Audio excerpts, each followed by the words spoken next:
In a post-apocalyptic world, the formidable Han Qingxia, having struggled for a decade, finds herself betrayed by her base amid a siege of zombies. Upon awakening, she discovers she has returned to a fortnight before the end of the world. At this moment, her scoundrel father, selfish grandmother, and stepmother are pressuring her to vacate her home for her brother's wedding. Resolute, Han Qingxia decides to sell her property to them at an absurdly low price. While they rejoice in what they believe to be a fortunate windfall, she seizes the opportunity to hoard supplies with the aid of a powerful super-base system. As the rest of humanity grapples with the zombie crisis, Han Qingxia luxuriates in her impenetrable refuge. While others suffer from hunger, her dog feasts daily at a buffet. As everyone else struggles to reach safety, her base stands as the strongest fortress in the world. Chapter 1. 15 days before the apocalypse. Recent outbreaks of influenza have been reported. Please take personal precautions, minimize public outings, avoid gatherings unless necessary, and keep warm. Han Qingxia, are you even listening to me? Startled by the news broadcast, Han Qingxia gazes in disbelief at her surroundings. In the cramped, outdated living room of over 30 square meters, a group of middle-aged men and women fill the old mahogany sofa. At the center sits a plump, elderly woman, her gray hair a testament to her age, glaring fiercely at Han Qingxia, the sagging muscles of her face twitching with indignation. Han Qingxia stares at the scene before her. Isn't this the moment, a fortnight prior to the apocalypse, when her loving grandmother, devoted father, and caring stepmother pressured her to relinquish her home? Just moments ago, she had been amidst the zombie horde at the eastern base. Han Qingxia, since your mother's passing, your stepmother has treated you as her own. Everyone praises her. Now that your brother is getting married, he needs your house. Why must you be so miserly? You're nothing but an ungrateful leech. Mom, Qingxia isn't ungrateful. She'll surely be appreciative, the overweight woman beside her interjects, feigning diplomacy. Humph. The elderly matriarch snorts. Hurry and vacate the house. Your brother insists that your place has been rented for too long, and it's too shabby without new furniture. He cannot marry. You'll reimburse him later after all. He is your brother. Shouldn't a sister prepare something for her brother's wedding? As Han Qingxia stands among them, she suddenly bursts into laughter. They want her home and expect her to finance new furniture? This is utterly ludicrous. Even more absurd is that in her previous life, she had actually complied. Her mother had died in a car accident when she was 14. Shortly thereafter, her stepmother brought her son into their lives. On the surface, her stepmother appeared to care deeply for Han Qingxia, providing for her every need. During her rebellious phase, she acted like a thorn, but inwardly craved familial warmth. Li Lin's gentle understanding had indeed bewitched her, supporting her unconditionally, leading her to temporarily regard her as a mother. She willingly offered them everything good. Eventually, even her mother's sole remaining property, she agreed to part with after a moment's hesitation. However, as the apocalypse dawned, she was abandoned time and again, and when it came time to board the rescue vehicle, they brutally kicked her aside to secure their own escape. It was then that Han Qingxia truly comprehended the nature of false affection. What is familial love? She had always been a mere morsel on their plates, their lifeblood. Once her utility faded, they would discard her without a second thought. None among them regarded her as true kin. She longed to slap her past self for her foolishness. Bang! In front of them, Han Qingxia hurled several bags of cheap fruit from the old coffee table into the trash can, then plopped down defiantly before them. Han Qingxia, what are you doing? Those are imported apples that my mother specifically bought for you. She said you loved apples. How could you throw them away? A young man, engrossed in his phone, exclaimed angrily. Han Qingxia smirket disdainfully. She loved apples? Since when was she aware of that? She shot a cold glance at her so-called brother. Do you possess the right to discuss my property? At that moment, her icy gaze bore into him, causing Hanning to flinch, unable to meet her eyes. Those were eyes brimming with lethal intent, honed over a decade of survival in the apocalypse after being cast aside by them. Han Ying immediately wilted under her stare. Just then, her stepmother Li Lin rushed to mediate. Qingxia, what's the matter? Are you feeling unwell? If so, we can come back another day. I understand you feel wronged, but after all, Hanning is your brother. The bride's family insists on a house in the city center. Currently, properties there are unavailable even with money. You must enter a lottery. Sigh. Consider this a plea from your mother, help your only brother, and in the future, we'll arrange for you to have a house of your own. Reimburse what? Han Qingxia's father, who had been silent until now, spoke up, glaring at her. Do you really think this house belongs to you? What does a girl need with a house? This house belongs to your brother. When you marry, your husband will buy you one. Why compete with your brother? Upon hearing her father's words, Han Qingxia found herself devoid of anger. In her previous life, she had even questioned why her father treated his biological daughter so poorly while favoring his stepson. It was because Han Ying was his true son, the son he had fathered before marrying her mother. In his eyes, she was nothing but a nuisance. And after the apocalypse, his true colors could only be described as grotesque. She extended 2 fingers, 2 million. The room fell silent as everyone processed her statement, bewildered. Han Qingxia, what nonsense are you spouting? This house is my mother's premarital asset. It was legally bequeathed to me, and the title deed is in my name. If you want it, you'll need to pay me 2 million at a bargain. You intend to sell this house to us? Are you joking?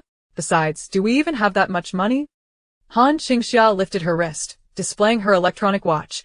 It'll give you 5 seconds to consider. If you refuse, I'll sell it to someone else. 5. Han Qingxia, we are your elders. How can you discuss money with us? Han Ying's grandmother shouted. 4.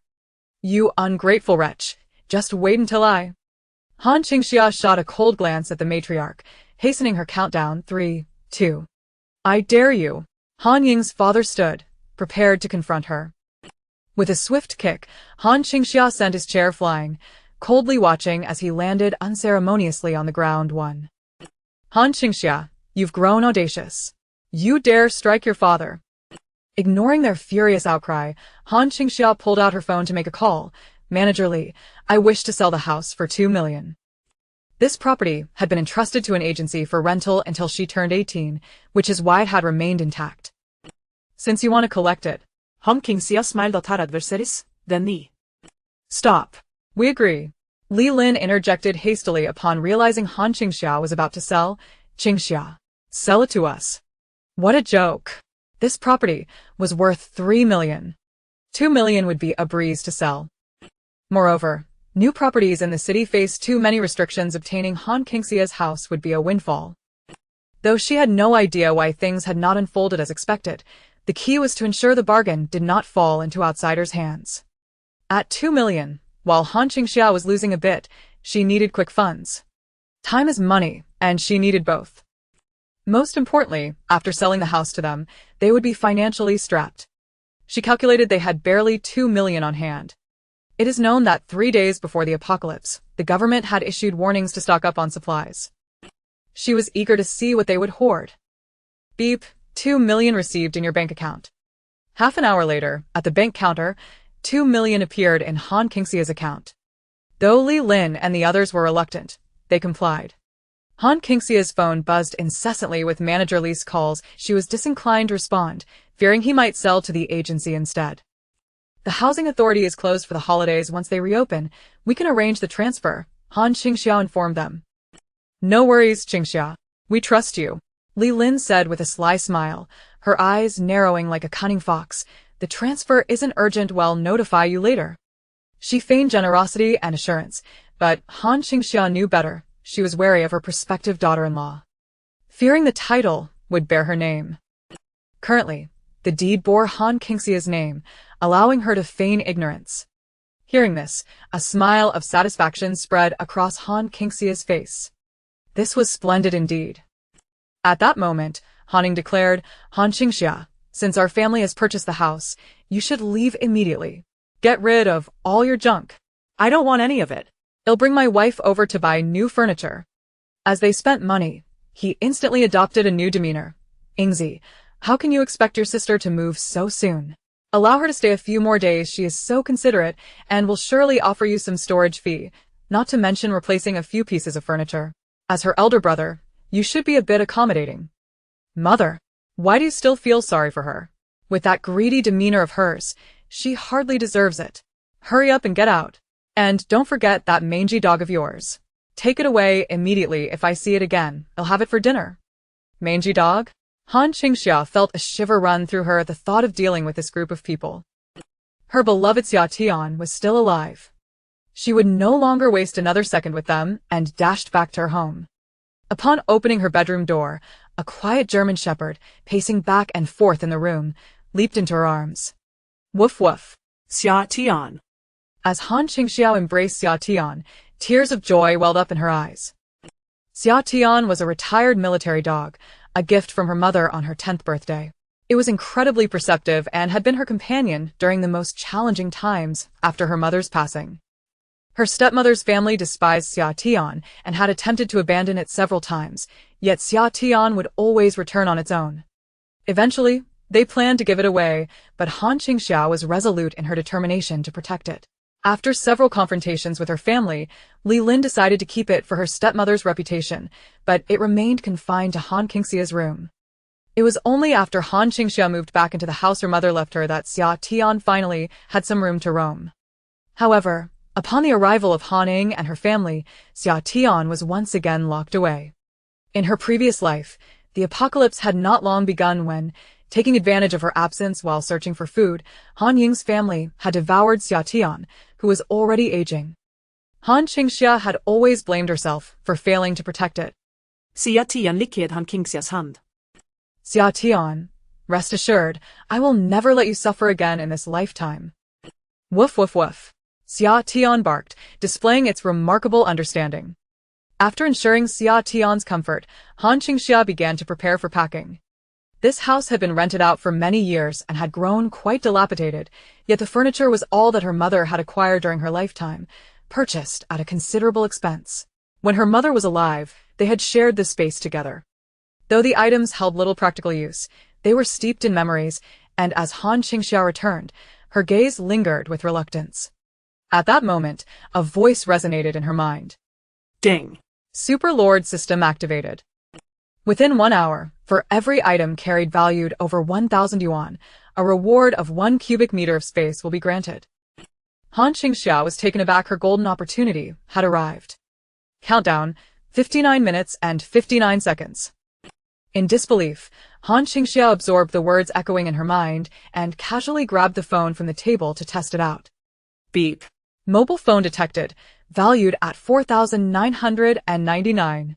Reward, 4 cubic meters. Indeed, a 4 cubic meter expanse appeared in her mind, empty yet vast. In the blink of an eye, the phone in her hand vanished, reappearing in that newfound space within her consciousness. Space. It had arrived.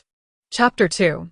The reward space. She attempted to silently summon her phone, and instantly, it reappeared in her grasp from the void. Han Qingxia was elated at that moment, just as she had anticipated.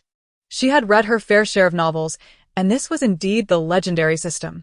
Han Qingxia swiftly embraced this golden opportunity, beginning to voraciously absorb various items. Simultaneously, she discerned the pricing standards within. The system recognized items at their original purchase prices. Even if they were worn or had been removed for transport, it mattered not.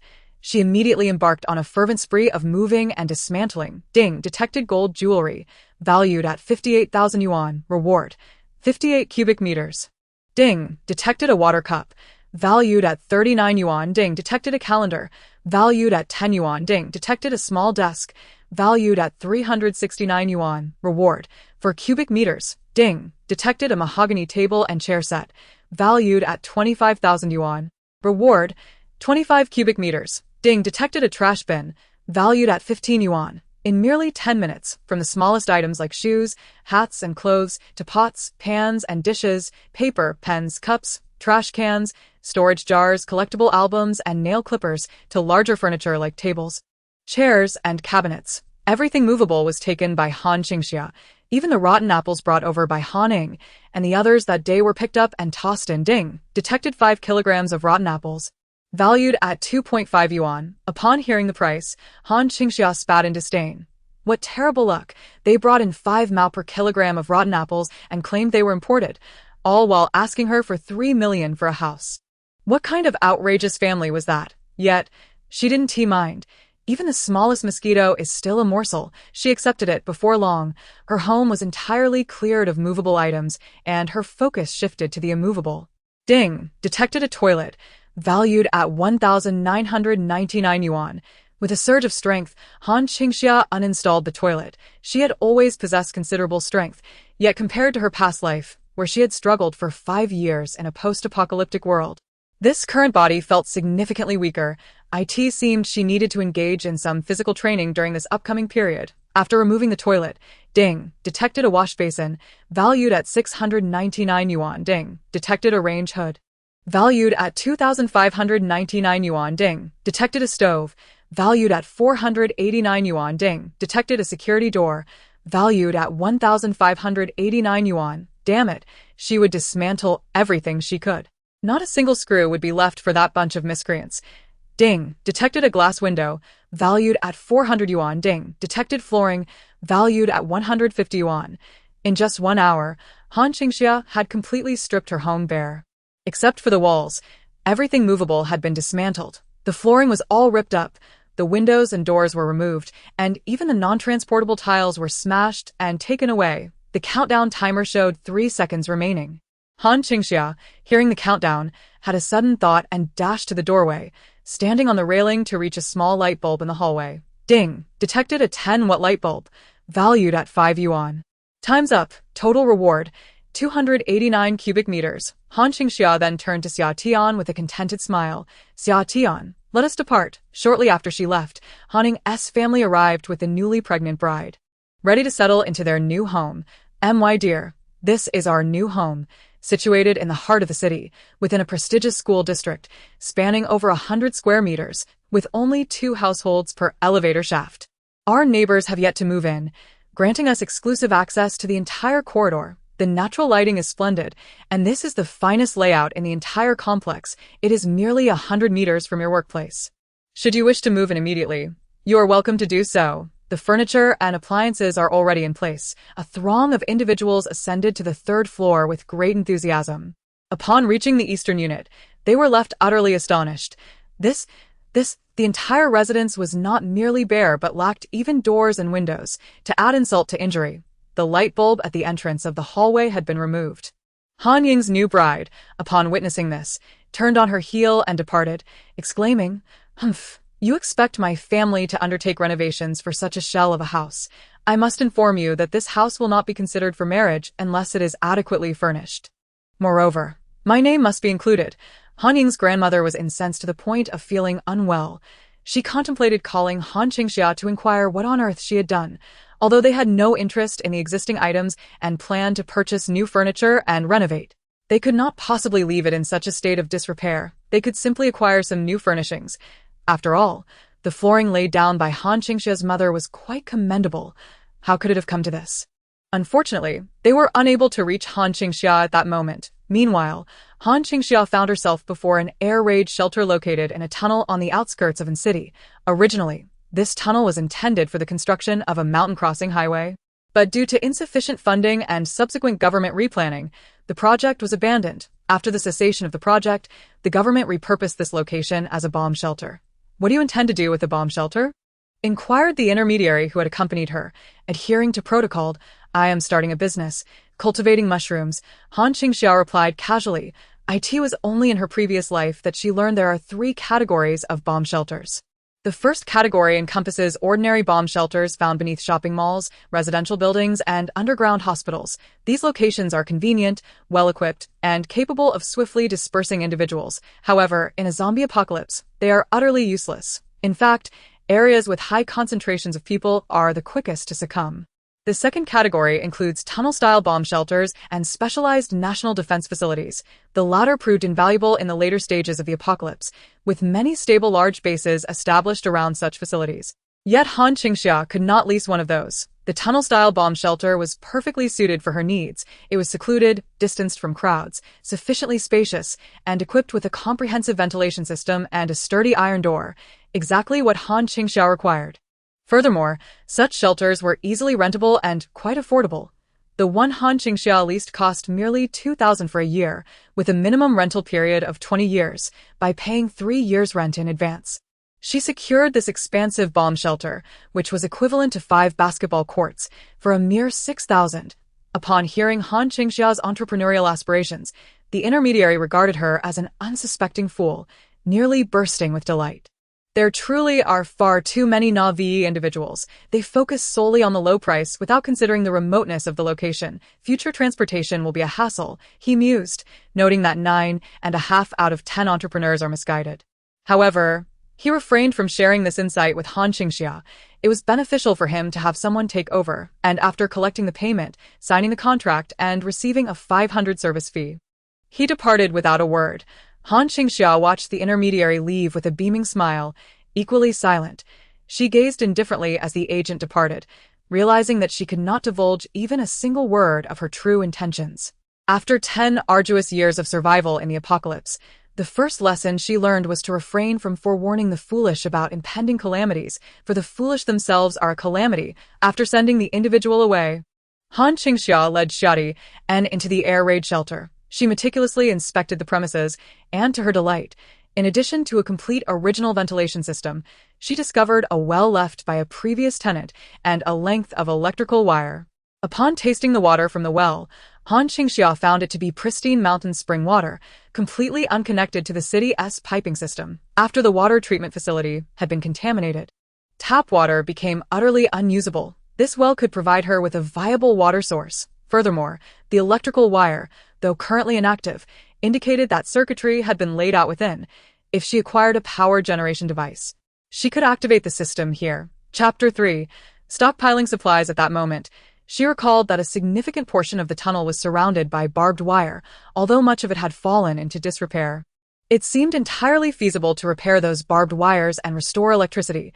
This would greatly enhance the defensive capabilities of her air raid shelter. This task was indeed doable. Just then, a thought echoed in her mind. The Superlord system had been activated. Please reinforce the original base. The system will reward you based on the level of reinforcement. Countdown, 15 days. Qingxia's eyes lit up.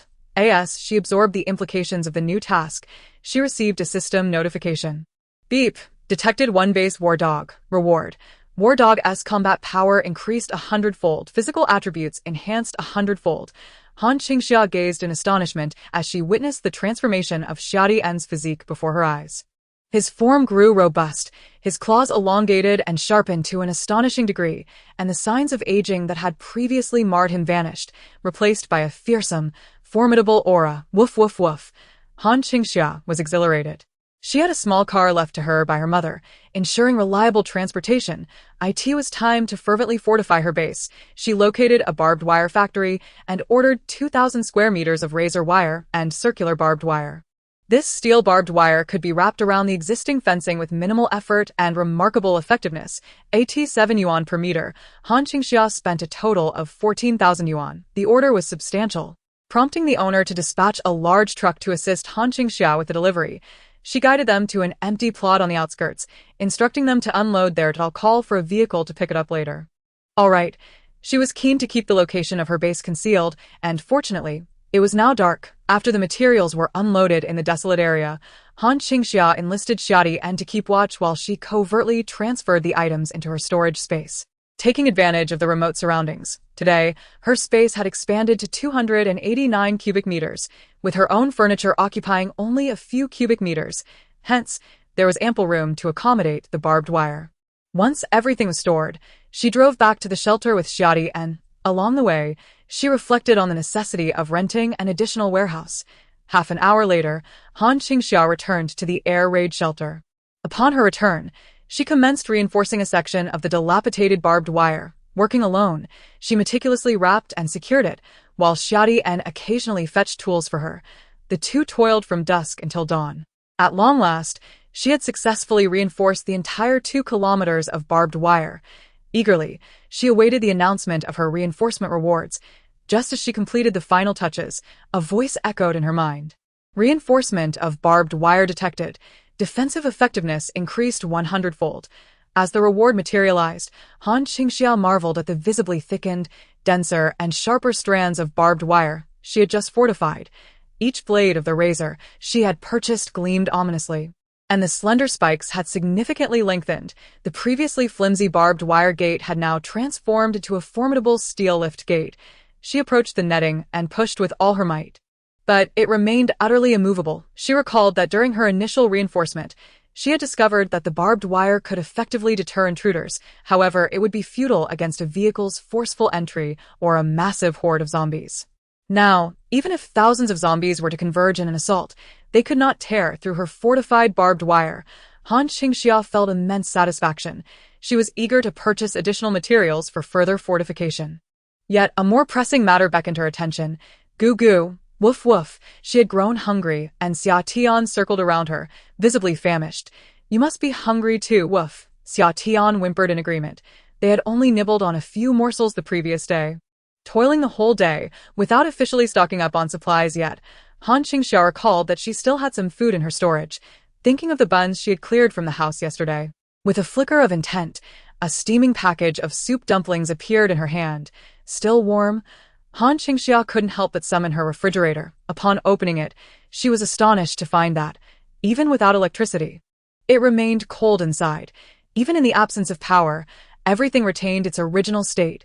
This indicated that the space granted by the system was a sealed environment with no heat loss. Whatever was placed inside remained unaltered upon retrieval. Qingxia was overjoyed. This also meant she could stockpile supplies without fear of spoilage. When it came time to hoard food, she could do so with full confidence. The rent here was 300 for a month, with a deposit due upon signing. In a vacant house on the outskirts, Qingxia stood with Xia Tian before a middle-aged man, likely in his 40s or 50s. The suburban roads were lined with numerous vacant houses, remnants of former farms, as most had relocated to the city, leaving behind vast expanses of empty land. Those houses in favorable locations had rental signs posted. Qingxia sought out a relatively larger, conveniently located farmhouse along the main road outside her bunker. She planned to use it as a transit station to store supplies, which she would then transport via her system space, discreetly avoiding attention during procurement. She wished to avoid a repeat of yesterday, when unloading goods by the roadside had attracted unwanted notice. 400. No deposit, just 1 month as a warehouse.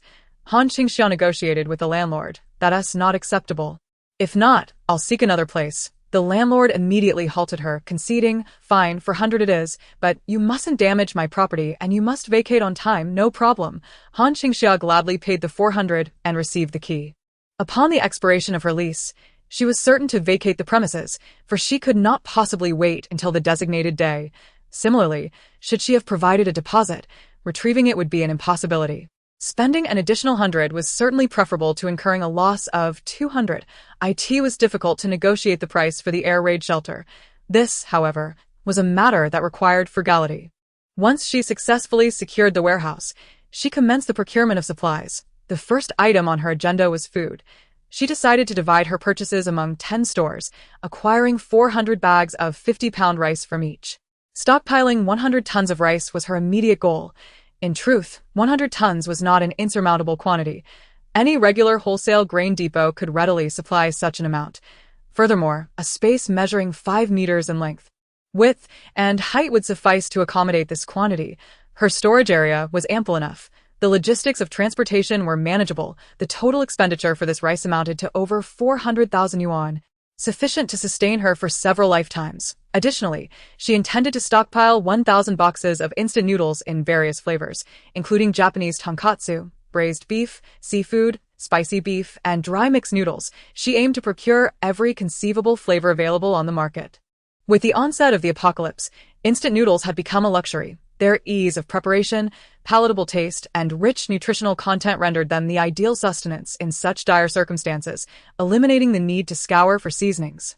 The price of instant noodles ranged from over 50 to more than 100 yuan per box. The most common box of 24 braised beef noodles was priced at 54 yuan, while the more expensive Japanese tonkatsu could reach nearly 100 yuan for 30 packets, averaging out to over 70 yuan per box. Her total expenditure for 1,000 boxes of instant noodles was approximately 70,000 yuan. Naturally, purchasing instant noodles would also necessitate the acquisition of sausages. Qingxia procured 200 boxes of her favorite spicy corn sausages and ordered an additional 100 boxes of wujang pickled vegetables. These two items cost her less than 30,000 yuan. After securing the most essential food items, her attention shifted to self-heating meals and pre-prepared dish packs. These were incredibly convenient, requiring merely a quick heating to enjoy. She visited various brand stores, purchasing 1 box of every dish available. 1 box of Taiwanese braised pork, 1 box of homestyle tofu, 1 box of Brazilian barbecue, 1 box of sweet and sour pork tenderloin, 1 box of mushroom chicken, 1 box of minced eggplant, 1 box of kung pao chicken, and 1 box of curry chicken chunks. The average price for each dish pack was around 7 to 8 yuan. Han Qingxia acquired over 20,000 bags from more than a dozen stores, totaling approximately 150,000 yuan. This quantity would ensure she could enjoy a bag for every meal for the foreseeable future. Once she had stockpiled enough basic food to last her a lifetime, relieving her of any concerns regarding sustenance, Han Qingxia finally experienced a semblance of security. A well-stocked granary allowed her to contemplate further preparations. Unbeknownst to her, she had already spent nearly 700,000 yuan that very day. Previously, she had accumulated over 300,000 yuan in savings, half of which was derived from years of rental income. Now, having sold her property for 2 million, she was left with 1,700,000 yuan. Remarkably, this was still before she had begun to prepare for other necessities. Money seemed to vanish swiftly, almost as if it were spent effortlessly. At that moment, Han Qingxia's gaze deepened. She spread her hand, revealing a striking red property deed before her. Calmly, she searched online for a local private lending service. Dialing the number. "Hello, I wish to mortgage my property for a loan, certainly. Please come to my office for a face-to-face discussion tomorrow at 10. After hanging up, Han Qingxia resolved to mortgage her property once more. There were grievances to settle, and they would be returned double-fold. She prepared to welcome the grand gift that awaited her. Chapter 4. Ruthlessly Reaping. That very afternoon, Han Qingxia emerged from an old office building in the city center. Upon her departure, her account had swelled by an additional 1,500,000. These small loan companies are more voracious than vampires, for she sold her house to the Hanning family for 2 million. Yet to the blood-sucking loan company, she could only procure 1,500,000. Moreover, the interest rates were exorbitant. Han Qingxia had signed a promissory note for repayment within 7 days. She was obligated to return 2 million to the lending company within that time frame, or they would seize her property. It was an abyssal pit, designed solely to drain her of her home. However, it mattered not, as she had no intention of repaying the debt. In truth, she no longer possessed any property.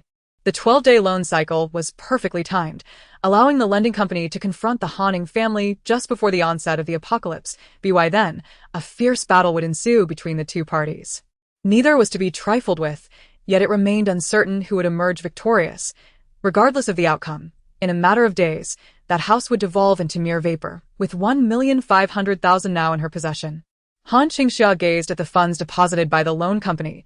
A thought crossed her mind, prompting her to exploit every lending platform available. She would seize every opportunity. After a flurry of transactions, she had amassed an additional 500,000.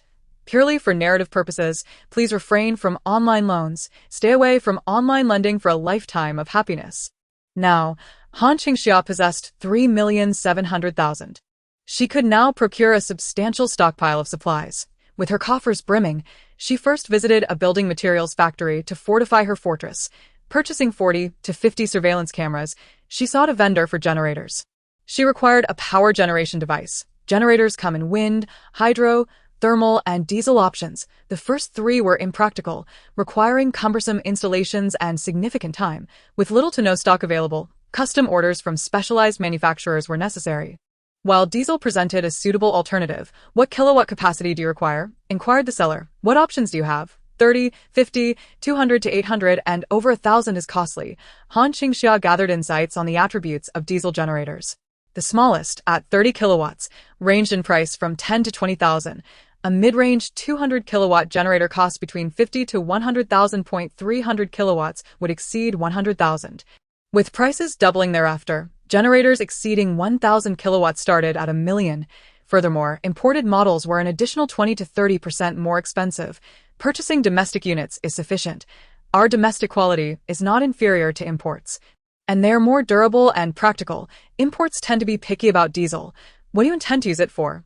Opening a restaurant, the seller continued to elaborate. Indeed, she needed electricity for lighting her daily air raid shelter, and a restaurant-grade generator would suffice. Nevertheless, she opted for the most expensive and powerful option, for her system rewards would scale with the generator's capacity. If I am to buy, I shall acquire the best, all at once. Money is no object. Han Qingxia, exuding an air of extravagance, purchased the highest cost-performance generator available for 120,000. The seller, witnessing her demeanor, could scarcely contain his delight. Han Qingxia urged him to provide her with a few more items. She desired everything, no matter how trivial, from his store, soundproofing mats, tool kits, and other inconsequential knickknacks, all taken as mere trifles. The proprietor showed no hesitation and, in the end, even gifted her the remaining 10 liters of diesel fuel from the shop. Upon seeing the oil, Han Qingxia's eyes brightened instantly. "Do you know anyone who could sell the oil at a discount?" she inquired. Diesel was notoriously difficult to procure. One had to present identification at the gas station, where purchases were meticulously recorded, and one could buy only a limited quantity at a time. Many stations refused to sell fuel in small quantities, only supplying vehicles. However, establishments that sold generators often had connections. There indeed existed a black market for oil, with unscrupulous small refineries stealing from major oil fields and clandestinely processing untraceable oil from the sea for illicit sale, as expected, after her query. A mysterious look crossed the owner's face. He led Han Qingxia aside and handed her a business card. "If you need oil, call this number. Mention that I referred you, and you'll receive a 20% discount off the market price." "Thank you," Han Qingxia replied. Accepting the card, it was evident that those in related industries had their own networks. As she prepared to leave, the owner murmured, "The flu has been rampant lately. Business is truly dismal." "Indeed," Han Qingxia replied casually, striding away without uttering another word. This flu was, in truth, a harbinger of the apocalypse. Within a fortnight of the virus outbreak, those infected began to perish suddenly, and before anyone could recover from the anguish of losing loved ones, they discovered that the deceased had returned to life. Of course, this resurrection took the form of a different kind of creature, zombies. In her previous life, during this very period, Han Qingxia had been preoccupied with Han Ying's wedding.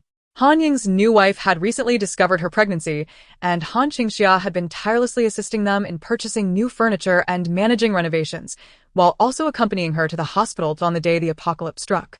She happened to be at the hospital, waiting with her sister-in-law for test results, when she heard the harrowing screams erupting within. She witnessed firsthand as a patient, who had been declared dead, suddenly sat up in the corridor and began to bite at the relatives nearby. A crowd rushed to intervene, but Han Qingxia saw that the first victim bitten began to mutate within 5 minutes. He convulsed as he crawled to his feet, and once he stood rigidly. His entire body lacked any trace of color, his eyes transformed into the leaden gray of cinematic zombies, no pupils, no vitality, emanating a terrifying, ravenous gleam. He opened his gaping maw and lunged at those attempting to restrain him. Chaos erupted throughout the hospital. Such occurrences unfolded in every corner of the facility. All who were bitten would mutate within 5 minutes, joining the fray to attack others. Han Qingxia was frightened, yet she maintained her composure to protect her pregnant sister-in-law. With remarkable calmness, she seized a weapon to counter the advancing zombies, leading her sister-in-law through the turmoil to safety. It was precisely because she exhibited such exceptional fortitude from the outset that the Han family came to regard her as indispensable, subsequently entrusting her with all responsibilities, scavenging for supplies, ensuring everyone's safety. Han Qingxia became the vanguard. In her previous life, she had always felt a sense of fulfillment in being needed by them, relishing her role as protector of the entire family. Yet it ultimately depends on whether she is protecting her family or a den of beasts. In this lifetime, she shall never again act foolishly. Han Qingxia instructed her boss to deliver the goods to the warehouse and, en route, made a phone call to inquire about the diesel situation. Moreover, the delivery could be arranged to arrive by tomorrow. Han Qingxia requested that they send as much as possible. She intended to procure all the stock available there. She outright purchased 1 million worth of goods from the other party. They offered her a discount of 25%, and Han Qingxia spent nearly 2 million during her outing today. Chapter 5. Upgrading the bunker after unloading the supplies from the warehouse. Han Qingxia placed the large generator into her own space. There was ample room. Shortly thereafter, she returned to her base. She first installed the generator in the innermost storage room of the bunker. A beep detected the 1,000 kilowatt generator, Reborn, a permanently indestructible generator with the lowest energy consumption. Han Qingxia. She gazed in astonishment at her generator, which now appeared to be coated in a silvery sheen. Its strength and quality vastly improved compared to before. Most importantly, it was permanently indestructible. It is well known that generators require maintenance later on, and Han Qingxia could only strive to prolong its lifespan. Little did she expect that the system had directly enhanced it to be permanently indestructible. Marvelous. Continuing her work, Han Qingxia proceeded to install cameras on the barbed wire she had set up the previous day. The location of her tunnel bunker was exceptionally advantageous, surrounded by a wide circle of trees, with the main road situated a kilometer away and the side road disappearing into the forest after extending 500 meters. Outsiders would scarcely notice the presence of a tunnel concealed by barbed wire. It was hardly conspicuous. The internal cameras provided comprehensive surveillance of her surroundings. Once the cameras were installed and connected to the circuit powered by the generator, she could monitor all creatures that might intrude unexpectedly. Instantly, all the cameras and electrified barbed wire began to operate. Her computer showcased a dense array of surveillance feeds. Simultaneously, a beep indicated the detection of the monitoring system and electrical grid system. Reward: monitoring system upgraded. The electronic eyes monitoring range increased tenfold. Automatic detection of all living and non-living entities. Electrical grid system upgraded. Maximum voltage attack capability of 10,000 volts. Han Qingxia. She observed the significantly clearer surveillance images appearing on her computer screen. Adjusting one of them revealed a resolution more than 10 times higher than before. With the best 100-meter monitoring range she had purchased, she could now extend visibility up to 1,000 meters. She could discern the distant road through the gaps in the trees. At that moment, a bird attempted to land on Han Qingxia's barbed wire. It circled for a while before finding a perch. In an instant, with a beep and a spark, the bird fell straight down. Han Qingxia's eyes gleamed with satisfaction at this display of enhanced defense. Excellent. She was eager to see who would dare to intrude upon her base in the future. A deathly touch awaited them. Summer, from now on, stay clear of those barbed wire edges. Do you understand? Woof. After the upgrade, Summer's physique had grown, and his intelligence had increased, making him more perceptive than before. Han Qingxia affectionately ruffled his head, retrieving food from the refrigerator in her space, and they shared a meal together. After finishing her meal, she resumed tidying up her base. To her surprise, she discovered that organizing the air raid shelter also came with its own rewards, such as clearing the water wells and weeds within. The system detected an upgrade for the water well, granting her a pristine mountain spring as a reward. Additionally, the detection noted a reduction in weed coverage, rewarding her with premium soil. The yield of her crops would increase 100-fold, and their growth rate would accelerate 10-fold. Han Qingxia felt invigorated upon realizing this. With clean water sources and high-quality soil, her base was steadily improving and growing stronger. This fundamental resource assurance would enable her to cultivate fresh fruits and vegetables, allowing her to achieve self-sufficiency in the future. She resolved to purchase a variety of seeds shortly thereafter. 10 days swiftly passed, and now, less than 3 days remained until the apocalypse. For the past 7 days, Han Qingxia had begun each morning by running 10,000 meters around the air raid shelter, significantly enhancing her physical fitness while simultaneously familiarizing herself with the terrain. She had now mastered the lay of the land surrounding her.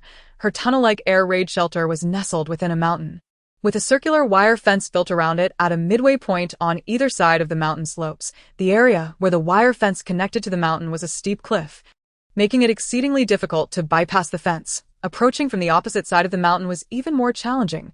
The terrain at the back was much steeper than at the front, densely populated with shrubs and trees. Even professional climbers would find it arduous to infiltrate. The only potential hazard was fire. Forest fire prevention had always been a significant concern, and it was exceedingly difficult to guard against unless Han Qingxia preemptively cleared a substantial area of trees to create a firebreak. However, doing so would expose her location to prying eyes. After careful consideration, she bent down to clear away the surrounding dead branches and fallen leaves. The trees were certainly not to be cut down. Once felled, they would make her easily detectable. In a world turned upside down, humans posed the greatest threat, and preventing their approach was far more reliable than preemptively guarding against the calamities they could bring. Priorities must not be misplaced. Furthermore, forest fires were not easily ignited. The dampness of the forest meant that tidying up the ground debris and dead branches would effectively mitigate the risk of fire. Han Qingxia centered her efforts around the protective barrier of her base, clearing a pristine area. Just then, a voice echoed in her mind. The system detected a reduced fire hazard, rewarding her with the assurance that the cleared area would remain forever unburnable. Han Qingxia exclaimed in delight. At the crucial moment, my golden finger is truly reliable. The safety of her air raid shelter would once again be bolstered. With her greatest concern alleviated, she immediately redirected her energy towards other tasks. For every inch she cleaned, she received an inch of reward. For every reinforcement she made, the defenses of her base strengthened.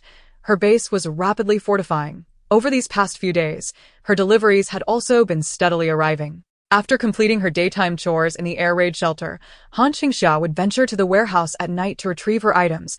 She had instructed the delivery personnel to place her packages inside the warehouse, which was equipped with a large surveillance camera at the entrance, with Xia helping to keep watch from within. I end this era of peace. Even without supervision, individuals were unlikely to engage in wrongdoing, especially with a fiercely protective dog inside. Each time the deliver man completed unloading a truckload of goods, he would depart promptly.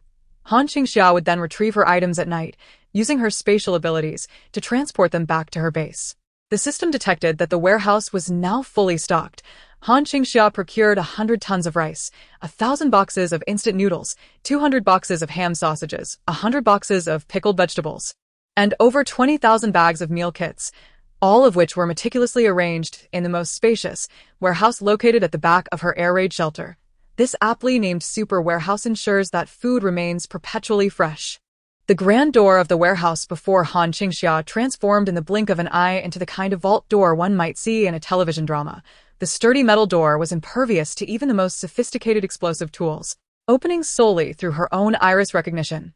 Once the door swung open, the items within were already sorted and stored, with the most crucial feature being its functionality, permanent freshness. There was no fear of expiration. In addition, a batch of seeds that Qingxia had ordered subsequently arrived.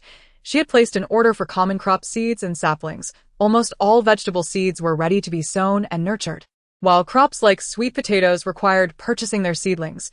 All seeds were remarkably inexpensive, particularly the sweet potato seedlings. After ordering a substantial quantity from the largest seed shop, the owner generously gifted her a few seedlings. Moreover, for fruit trees, it was advisable to buy mature saplings, ideally those with a longer age. The early stages of fruit tree propagation were time-consuming and labor-intensive, and purchasing a 10-year-old sapling proved to be quite economical. A premium sugar heart Fuji apple sapling of 10 years only cost around 70 or 80 yuan. Qingxia made a bulk purchase of over 100 10-year saplings, including apple, fig, jujube, pear, mulberry, cherry, orange, plum, and pomegranate trees, among others, acquiring 3 of each variety. This ensured not only their survival but also a bountiful harvest throughout the seasons. The total expenditure for these saplings amounted to just over 6,000 yuan.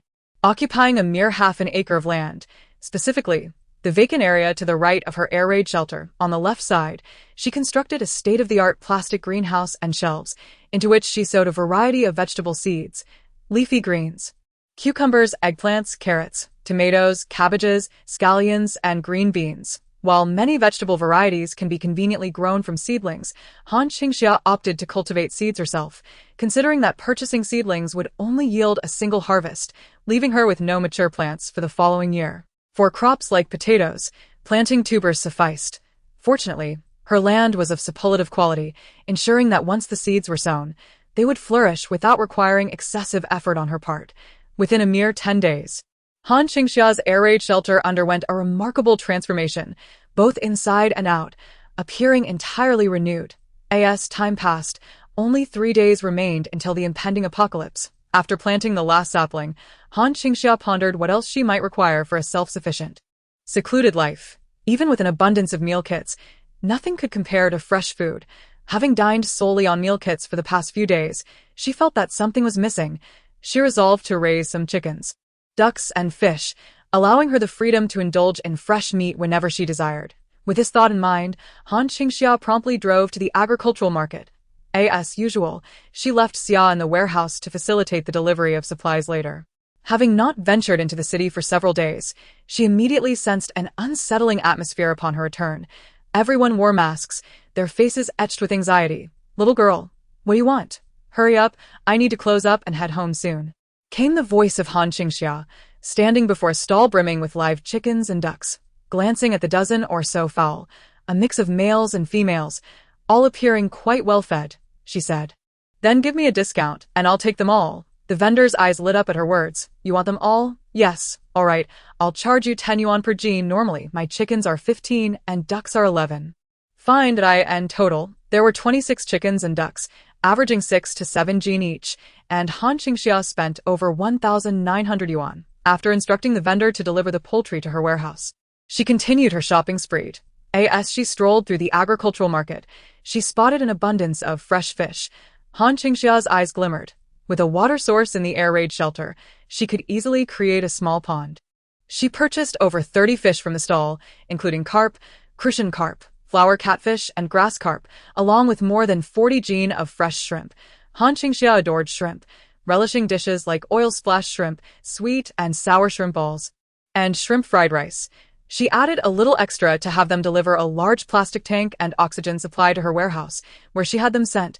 The total for the fish and shrimp amounted to over 3,000 yuan. Continuing her purchases, she found live pigs and cows were unavailable, yet Han Qingxia had her refrigerated warehouse and ample space. Right there, she arranged to buy 1,000 jean of pork and 500 jean of beef from a meat stall. Given the substantial quantity, she pressed for a prompt delivery, offering a bit more money. The shopkeeper decided to place an order at the slaughterhouse immediately, ensuring the meat would arrive at her warehouse that very day. This meat would be pricier, costing her over 40,000 yuan, leaving her with a little over 160,000 yuan remaining, after meandering through the market, intending to acquire more fresh items. She noticed many stalls had closed for the day. Just as she was about to leave, she caught sight of a corner stall that was also winding down. To her surprise, there were live goats for sale. Without hesitation, Han Qingxia secured 2 little lambs for 1,500 yuan. It was said the seller had previously engaged in breeding goats specifically for their milk, but due to a poor market, they were now selling the goats, having already sold the larger ones, leaving only these last 2 lambs, which Han Qingxia fortuitously purchased. Young lady, finish your shopping and head home quickly, the vendor advised after receiving her payment. The flu is spreading. It's best to stay indoors. Han Qingxia nodded in acknowledgement. She was well aware of this and always wore a professional-grade mask when venturing out. However, the flu was not the true source of the zombie virus.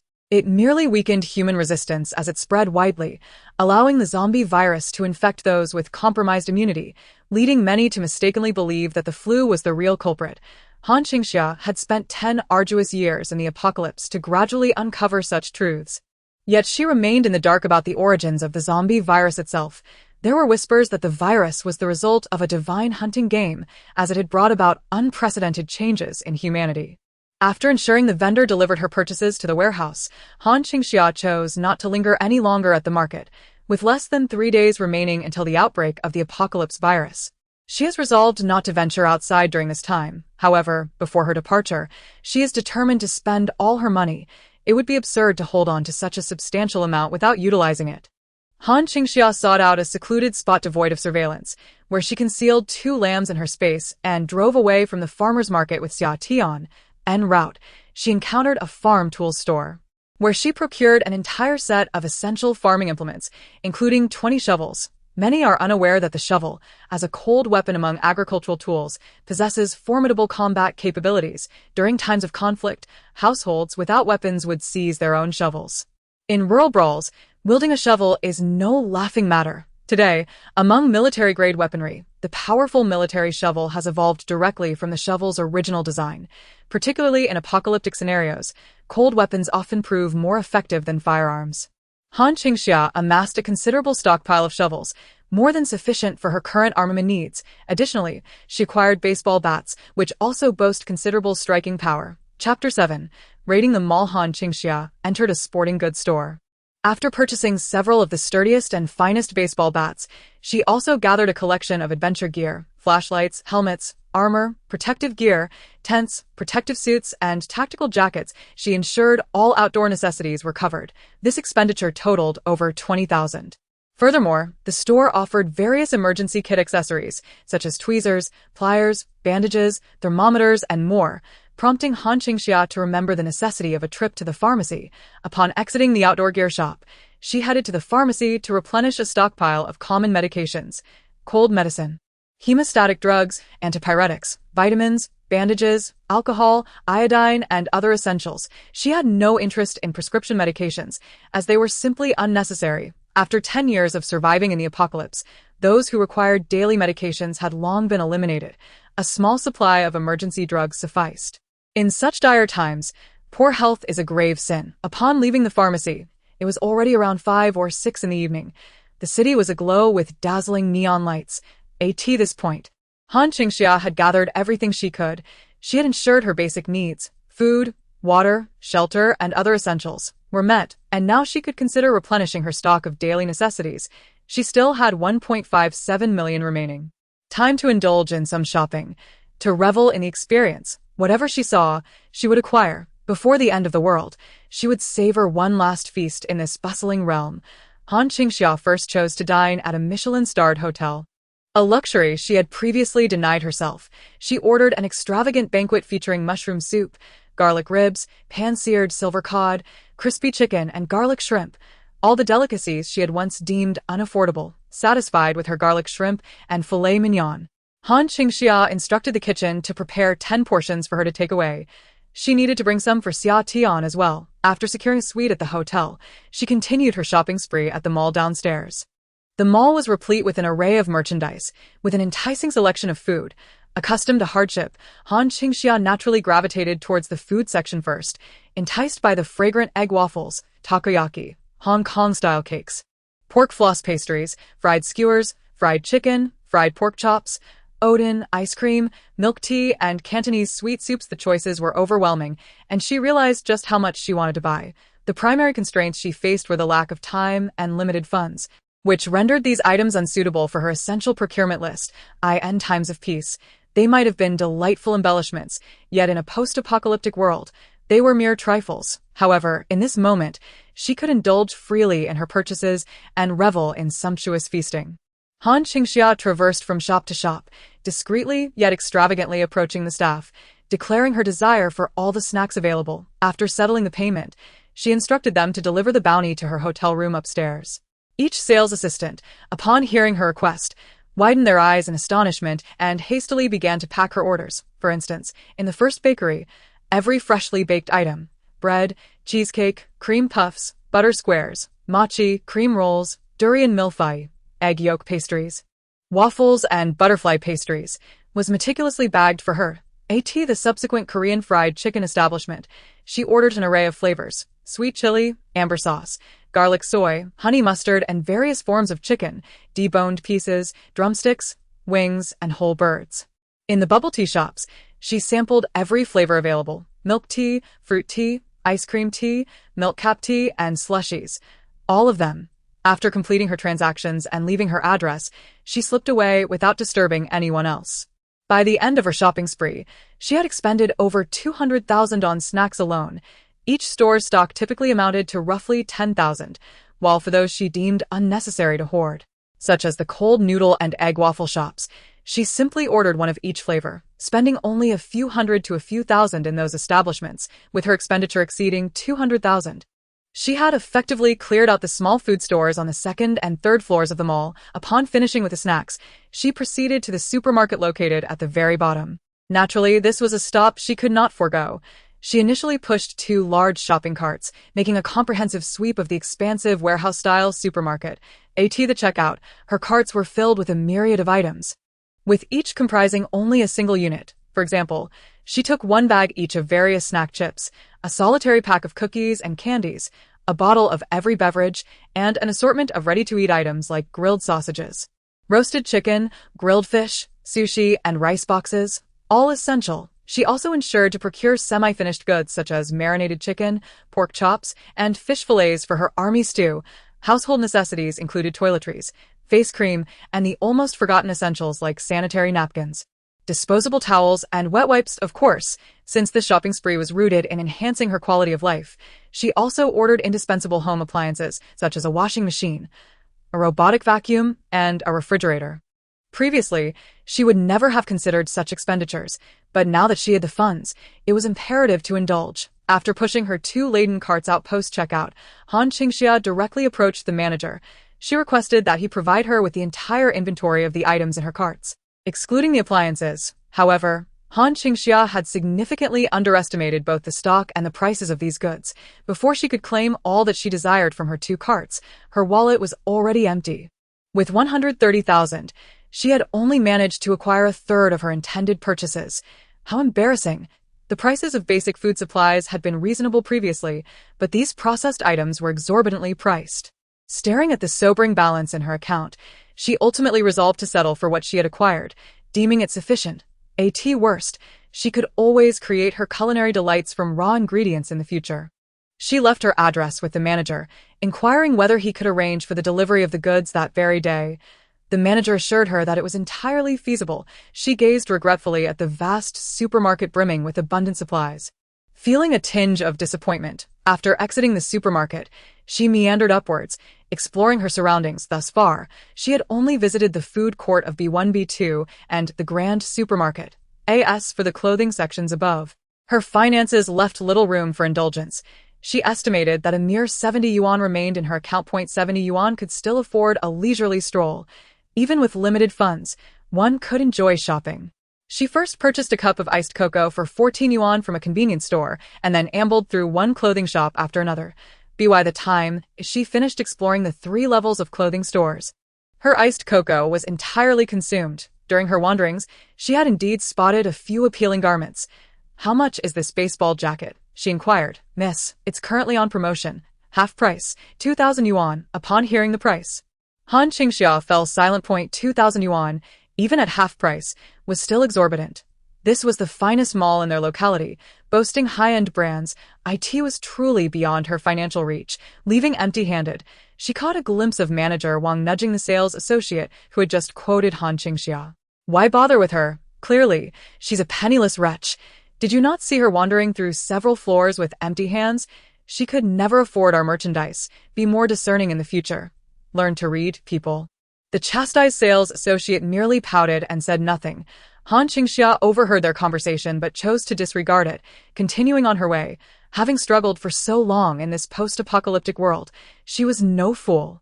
She wouldn't rush into arguments or impulsively spend money just to save face in this grim reality. There was no need for face-saving, only survival. Chapter 8.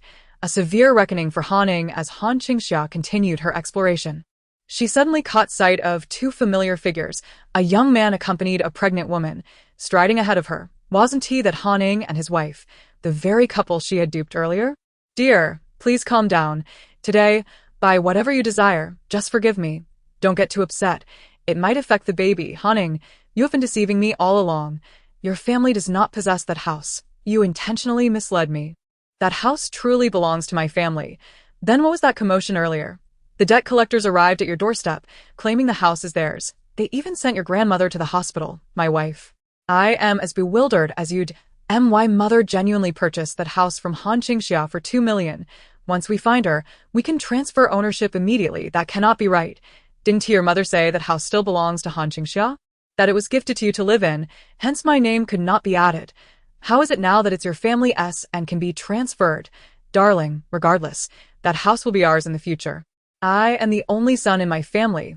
What's mine is yours. Just trust me." "Haning, how can I trust you? You previously claimed it was renovated and ready for move-in, yet it's just a bare shell now.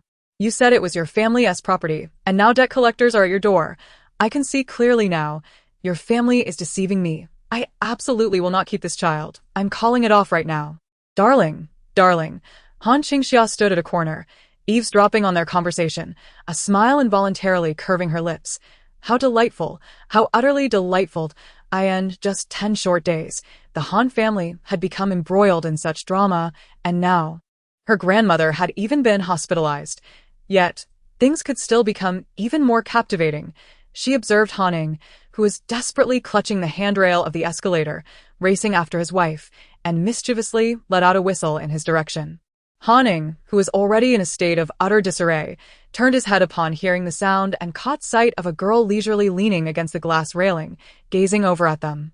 Was that not Han Qingxia? Upon recognizing her, Haning abruptly halted, yearning to turn back and pursue her. But at that moment, his wife had already made her way to the next floor. Wife. On one side stood the wife he intended to abandon, and on the other, Han Qingxia.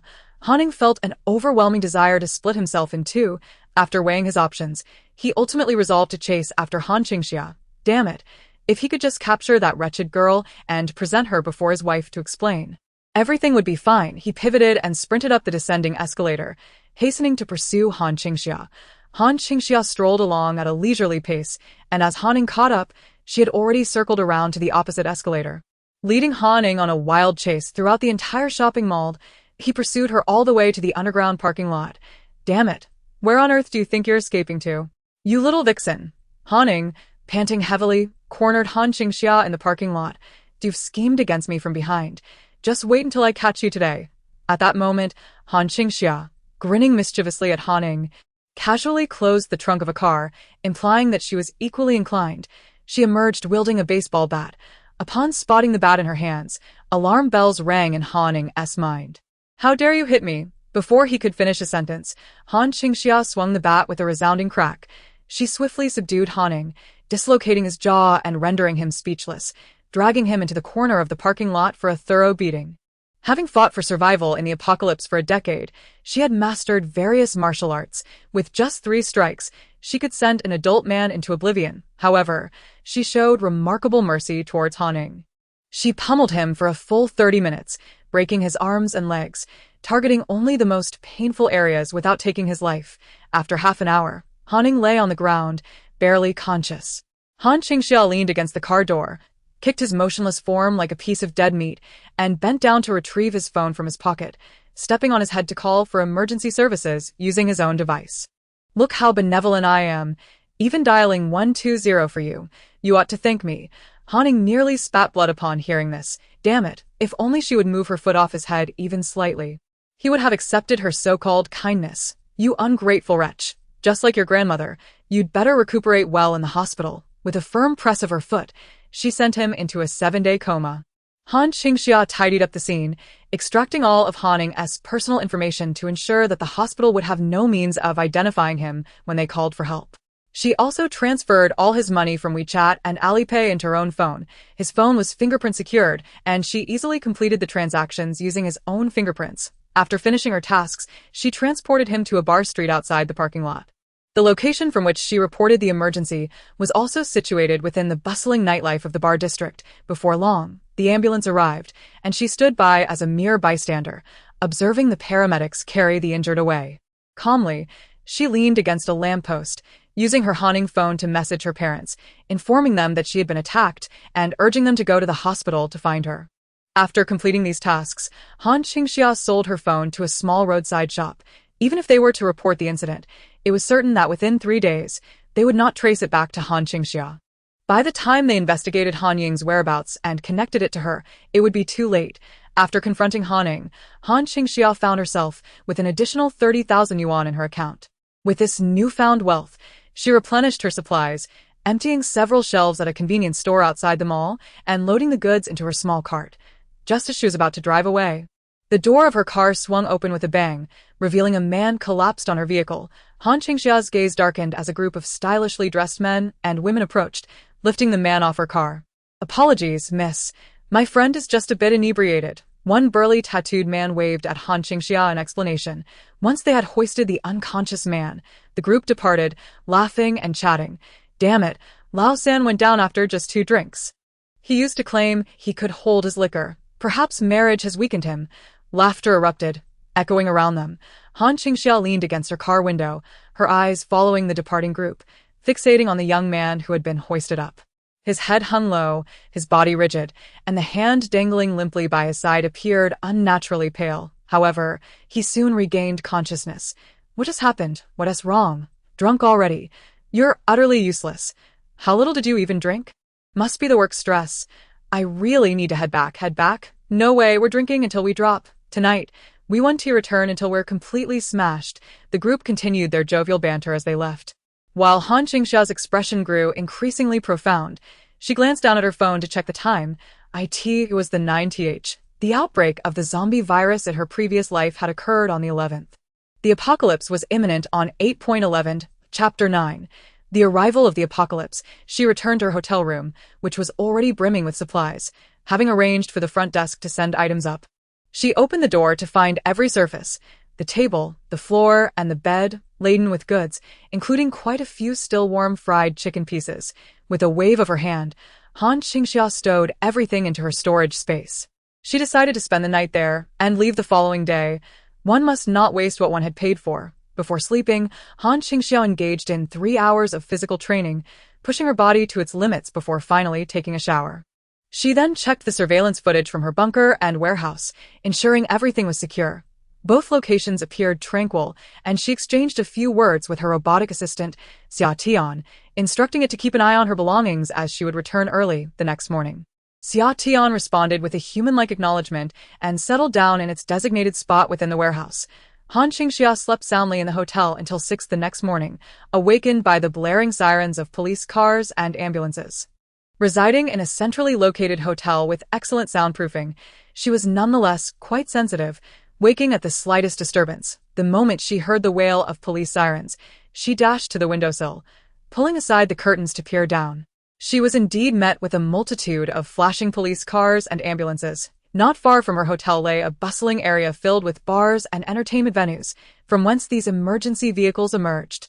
She spotted an ambulance parked in front of the very bar she had visited the previous day, from which several bloodied individuals were being carried out. A sinister thought took root in her mind. Just then, hurried footsteps and urgent knocks echoed from outside her room. Qingxia seized an iron shovel and approached the door, first glancing through the peephole to find hotel staff on the other side. Although her expression was tense, there were no visible injuries or traces of blood on her, and her complexion appeared normal. "Miss, this is housekeeping. We've received numerous reports from guests who have fainted and require assistance." "Are you all right?" Qingxia responded through the door. "I'm fine." "Then please remain patient in your room for a while longer. The hotel will extend your stay free of charge. Apologies for the disturbance." The housekeeping staff moved on to the next room. However, a jolt of anxiety surged through Qingxia. The apocalypse had likely arrived ahead of schedule. She needed to escape. Without delay, she grabbed her car keys and left the hotel, ensuring to take with her the complimentary water, beverages, and toiletries from her room. As she pushed open her door, she noticed the housekeeping attendant approaching the furthest room in the corridor, after knocking several times. The attendant produced a room key and unlocked the door. Qingxia watched as she stepped inside. Soon after, an urgent voice pierced the air. Sir, what is wrong? Room 809. A guest has fainted. Quick, come." The staff member called for assistance via her earpiece, and Qingxia strode purposefully towards the elevator. As she entered an empty lift descending, the adjacent lift opened simultaneously. A group of workers emerged, hastily making their way toward the innermost guest room. Just as the elevator doors closed before her, she heard a piercing scream. That familiar sound. The zombie virus has erupted prematurely. Qingxia decisively pressed the button for the 5th floor, bypassing the reception area on the 1st floor. This hotel was connected to a shopping mall, with floors 2 through 5 comprised entirely of commercial space, the very mall she had perused just yesterday. The time was now 6 o'clock, and the mall was closed. The earliest batch of staff would not arrive until 8. Thus, the shopping area was presently a true no-man's land. In a zombie apocalypse, the greatest danger lay within crowds. She had to escape the throngs of people. Qingxia resolutely disembarked on the 5th floor. As she had anticipated, the mall on this level was shrouded in darkness, the lights extinguished. Yet upon entering the 5th floor atrium, she could distinctly hear screams emanating from outside. A glance out the window confirmed her fears. Chaos had erupted on the streets. She witnessed a bloodied man burst forth from a bar on a nearby street, launching himself at a woman jogging by. He aimed directly for her abdomen, tackling her to the ground before ravenously tearing into her flesh. Amidst the anguished cries of the woman, the man relentlessly feasted upon her innards, his visage smeared with blood as he voraciously devoured her heart and lungs like a ravenous beast. At 7 in the morning, the city was sparsely populated, save for the police cars and ambulances attending to the scene. Upon witnessing the incident, a police vehicle promptly halted to subdue the assailant. Meanwhile, the woman, rescued yet lying in a pool of her own blood, began to convulse unnoticed, her spasms quickening until, all at once, she lay still. Miss, are you still?" The woman suddenly opened her dull, lifeless eyes and lunged at the approaching saviors. Chaos erupted in an instant. Qingxia, observing from the 5th floor window, recognized the scene all too well. This was the apocalypse, her most familiar apocalypse. Indeed, it had arrived a full day ahead of schedule. Welcome to the era of doom. Han Qingxia turned and dashed towards the 5th floor. She intended to descend to the B2 parking lot via the escalator, avoiding all elevators. As she sprinted into the deserted mall, a dazzling array of goods captured her attention. Supplies. Could she really leave empty-handed after stumbling upon such a treasure trove? She resolved to take everything she could carry. Just then, a voice echoed in her mind. Ding, Super Lord system activated. Time limit. 2 hours. For every 10,000 yuan worth of supplies collected, you will be rewarded with 1 cubic meter of personal space. Gripping her baseball bat, Han Qingxia exclaimed, divine assistance indeed. With a resounding crash, the glass before her shattered. Han Qingxia rushed in, arms outstretched, as everything she touched vanished into thin air, directly entering her space. At that moment, she paid no heed to the surveillance cameras. It simply no longer mattered. It was the apocalypse. After all, who would still review the footage for evidence? Ding, detected 279 pieces of fashionable women's clothing, valued at 650,000 yuan. Reward, 65 cubic meters. Ding, detected 144 pieces of fashionable men's clothing, valued at 580,000 yuan. Reward, 58 cubic meters. Ding, detected 489 pieces of designer wedding dresses, valued at 1,890,000 yuan. Reward, 189 cubic meters. Regardless of whether it was men's wear, women's wear, children's clothing, undergarments, footwear, bags, or wedding gowns, Han Qingxia desired it all. Moreover, this plundering of resources was far more exhilarating than her previous move. Even if her home had been meticulously cleaned out, it paled in comparison to the bounty at hand. This time, the rewards were astronomical. Each store contained tens of thousands to millions. She looted store after store, leaving nothing but pristine emptiness in her wake. Chapter 10.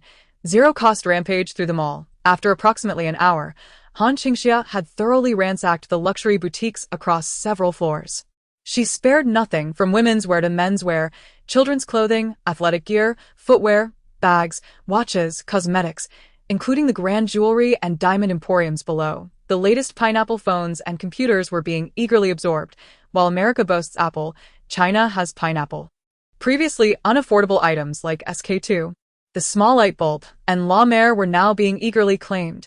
Luxury bags that had once been mere objects of admiration, requiring matching accessories, were now being seized. The dazzling diamonds, gemstones, and gold that had always sparkled in the display windows were now being devoured. Her personal space swelled to over 10,000 cubic meters in the blink of an eye. The prices in high-end stores are exorbitant. A single handbag can cost tens of thousands. Yet, the inventory is scarce. With many luxury boutiques only displaying a superficial layer of products, customers often have to place orders as most items are unavailable due to their high price. Surprisingly, this mall does not even stock ultra-premium luxury goods priced over $1 million. Otherwise, Han Qingxia's space would surely have expanded dramatically. Luxury items truly possess immense value. Han Qingxia arrived at the underground food court. She had already scoured this area yesterday, although spending money felt somewhat wasteful. It ultimately saved her considerable time. Time is of the essence for her now. With the zombie virus just having erupted, everyone is in a state of confusion. She must complete her scavenging within the next 2 hours and escape quickly before the transportation system deteriorates. Had she not spent money yesterday, she would only be able to hastily glance at these scattered, inexpensive shops now. However, as she dashed through the food court, Han Qingxia managed to snatch a few items: an oven, an ice cream machine, a coffee maker, tools that would allow her to create culinary delights at home. At full speed, she made her way back to the vast supermarket where she had spent over $1 million yesterday. Acquiring merely a fraction of its treasures, the resources within are abundant. Han Qingxia vaulted over the barrier and leaped into the supermarket, her scavenging efforts accelerating even further. She swiftly raided the shelves, absorbing one after another. One shelf of chocolates, another of biscuits, another of chips. One shelf of prepared sausages. She charged straight into their kitchen, raiding the fresh and frozen sections. One freezer of ham, one freezer of roasted chicken. Everything she had refrained from buying yesterday was now within her grasp. In less than half an hour, Han Qingxia had completely emptied the enormous warehouse supermarket. She glided past on her skates. Her movements were swift and efficient. Once she had cleared the supermarket, She noticed the internal elevator. Such large supermarkets possess their own storage facilities. Stepping into the staff elevator, she awaited the doors to open. When they finally did, she was greeted by rows upon rows of box after box of supplies. Hundreds of boxes of premium rice, hundreds of boxes of imported snacks, hundreds of boxes of beverages and condiments, daily necessities, sanitary products, and more. This was the warehouse area of the supermarket. At that moment, Han Qingxia realized that the goods she had taken yesterday worth over $1 million had merely scratched the surface. Truly, there was still an abundance left as she maneuvered through the stacks of boxes on her skates. Each section she passed became empty. When the system countdown reached the 2-hour mark, Han Qingxia, drenched in sweat, opened a bottle of ice-cold cola and took a refreshing sip. The warehouse before her was now empty. In this endeavor, she had amassed over 14,800 cubic meters of space. While it may seem small, 14,800 cubic meters approximates a space of 25 meters by 25 meters by 25 meters in height. It is indeed substantial, roughly the size of a 10-story building. The resources she had collected only constituted 1% of the total, failing to even fill a single floor. Yet, the largest mall in the city had been completely stripped bare. All the supplies now resided within her space. A satisfied smile graced Han Qingxia's face. She slipped into her running shoes and discarded the empty cola bottle in the desolate warehouse. Taking the internal elevator back to the supermarket, she then ascended via the staff staircase. Work was done. Time to head home. Though she refrained from using the elevator, she summoned it to her floor before pressing the button for the underground B2 parking lot. She descended in sync with its rhythm, acutely aware that sounds emanating from the elevator could attract any lurking dangers in the parking area. Zombies were irresistibly drawn to such noises. Safety first. Han Qingxia bounded down the staff staircase with light and swift steps. Upon reaching B2, she found that the elevator she had arranged had just arrived. The familiar ding echoed. She noticed a woman, initially intent on rushing into the staff elevator, pivot towards it instead. Crying out, "Help! Help!" 2 blood-soaked individuals clad in employee uniforms pursued her. "Don't come near. There's someone inside. You can eat her." The woman, perceiving the elevator door opening as a chance for salvation, attempted to dash in, hoping to pull out the occupant and confront the monstrous threats outside. However, the elevator revealed itself to be utterly vacant. In that moment of bewilderment, she was tackled by the pursuing fiends. "Don't bite me. Don't bite me. Look closely at who I am. I am your manager Wang. Don't bite me." Her screams pierced the air as she suddenly caught sight of the staff staircase door swinging open. A young girl clad in simple athletic wear emerged. The woman froze upon seeing her, recognition dawning. Wasn't this the girl she had disparaged as a poor wretch just yesterday? "Save me, save me," she implored, frantically waving at Han Qingxia. "Please help me. I'll give you our store's gold card." "No. I'll give you a piece of clothing, 10 pieces, 100 pieces, save me." With a baseball bat in hand, Han Qingxia faced the unfolding chaos, resolutely deciding to do one thing. As the woman's cries grew louder, she took her leave with purposeful strides. "Thank you for being of some use before your demise." With that, she slammed the accelerator down. Han Qingxia shot out of the garage at full speed. It was just past 8 o'clock. The city was gradually awakening. The zombie virus had erupted in the early morning, plunging everyone into a state of confusion and terror over the past 2 hours. The first to suffer were the early opening breakfast shops, sanitation workers, the public transport system, and 24-hour establishments and densely populated areas. A single case of mutation could throw everything into chaos. This morning, emergency lines 110 and 120 were inundated with calls. Those attempting to report incidents could not get through. The city's functional departments were in disarray. Next came the office workers, like those in the mall where Han Qingxia was employed, now amidst working hours. Fortunately, those relying on public transport were mostly trapped en route, with no vehicles available. Unfortunately, those who had managed to board a bus faced the true onset of hell. Elderly individuals began fainting en masse. And once they stood, there was no escape for anyone aboard. Some fortunate souls did reach their workplaces, akin to the earlier manager Wang. They arrived with a stroke of luck, either driving their own cars or riding electric scooters. However, upon reaching their workplace, they discovered that the main gate remained closed. As they gathered in small clusters, puzzled by the situation, they noticed someone staggering towards them, bloodied and disoriented. This marked the onset of a dire apocalypse. The sight sent a chill through everyone, evoking thoughts of a brawl or imminent danger. Eager to assist, one individual rushed forward, only to swiftly receive a fatal bite from a zombie. Such occurrences were rampant throughout the city. Everywhere was succumbing to chaos. Qingxia was acutely aware that this was merely the beginning. Countless individuals remained trapped in their homes, yet now presented the perfect opportunity to escape, while others remained oblivious. Soon, a wave of panicked departures would ensue, paralyzing all transportation. At that moment, a young woman with outstretched arms appeared before Qingxia. Her boyfriend was aiding an elderly man who had fallen by the roadside. "Stop the car, someone has fainted here. Please, take her to the hospital." The woman stood in the middle of the street, attempting to halt the solitary vehicle that was Qingxia's. It was a peculiar sight. As the streets were eerily devoid of traffic, and calls to emergency services had gone unanswered, finally spotting a vehicle, she had to wave it down, positioning herself directly in the road. Qingxia regarded the woman with a chilling gaze. Her foot pressing firmly on the accelerator and a heartbeat, she surged forward, startling the woman, who barely managed to evade being hit. "What kind of person are you? If you won't help, at least slow down. Are you trying to run me over? Insane, cold-blooded, selfish, utterly devoid of compassion, a monster. Are you all right, dear?" the man called to his wife. "I've never encountered someone like that, refusing to help and speeding past, nearly hitting me. Be careful when you're flagging down cars. This society is filled with selfish individuals. How many are as kind-hearted as we are? You should take a picture and expose her online." Just as he spoke, a chilling scream erupted from him. A sharp bite had sunk into his neck, delivered by the very elderly woman he had been trying to assist. Awakening from her stupor, her murky eyes locked onto him as she bit down. Blood gushed forth, splattering the surroundings. The wife instinctively recoiled, then rushed forward, striking the elderly woman with her bag. "Let go of my husband. Release him." She kicked and pounded at the zombie, seizing the moment when the creature loosened its grip to pull her husband away. "Quickly, let us get to the hospital. Are you all right?" With one hand supporting her husband, she continued to fend off the reanimated old woman. To her horror, no matter how fiercely she struck, the creature remained unfazed. More terrifyingly, the zombie's limbs contorted in unnatural angles, its ashen face devoid of color, and its lifeless eyes fixated on them. Its gaping mouth, stained with crimson, resembled the grotesque figures seen on television. Fear gripped the woman.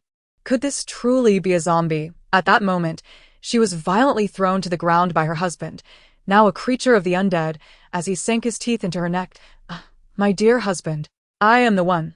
Just moments ago, the old woman's corpse, now a zombie, lunged at me, tearing open her abdomen as the ravenous creature bit greedily into her flesh. And the fleeting moment when her intestines were violently extracted.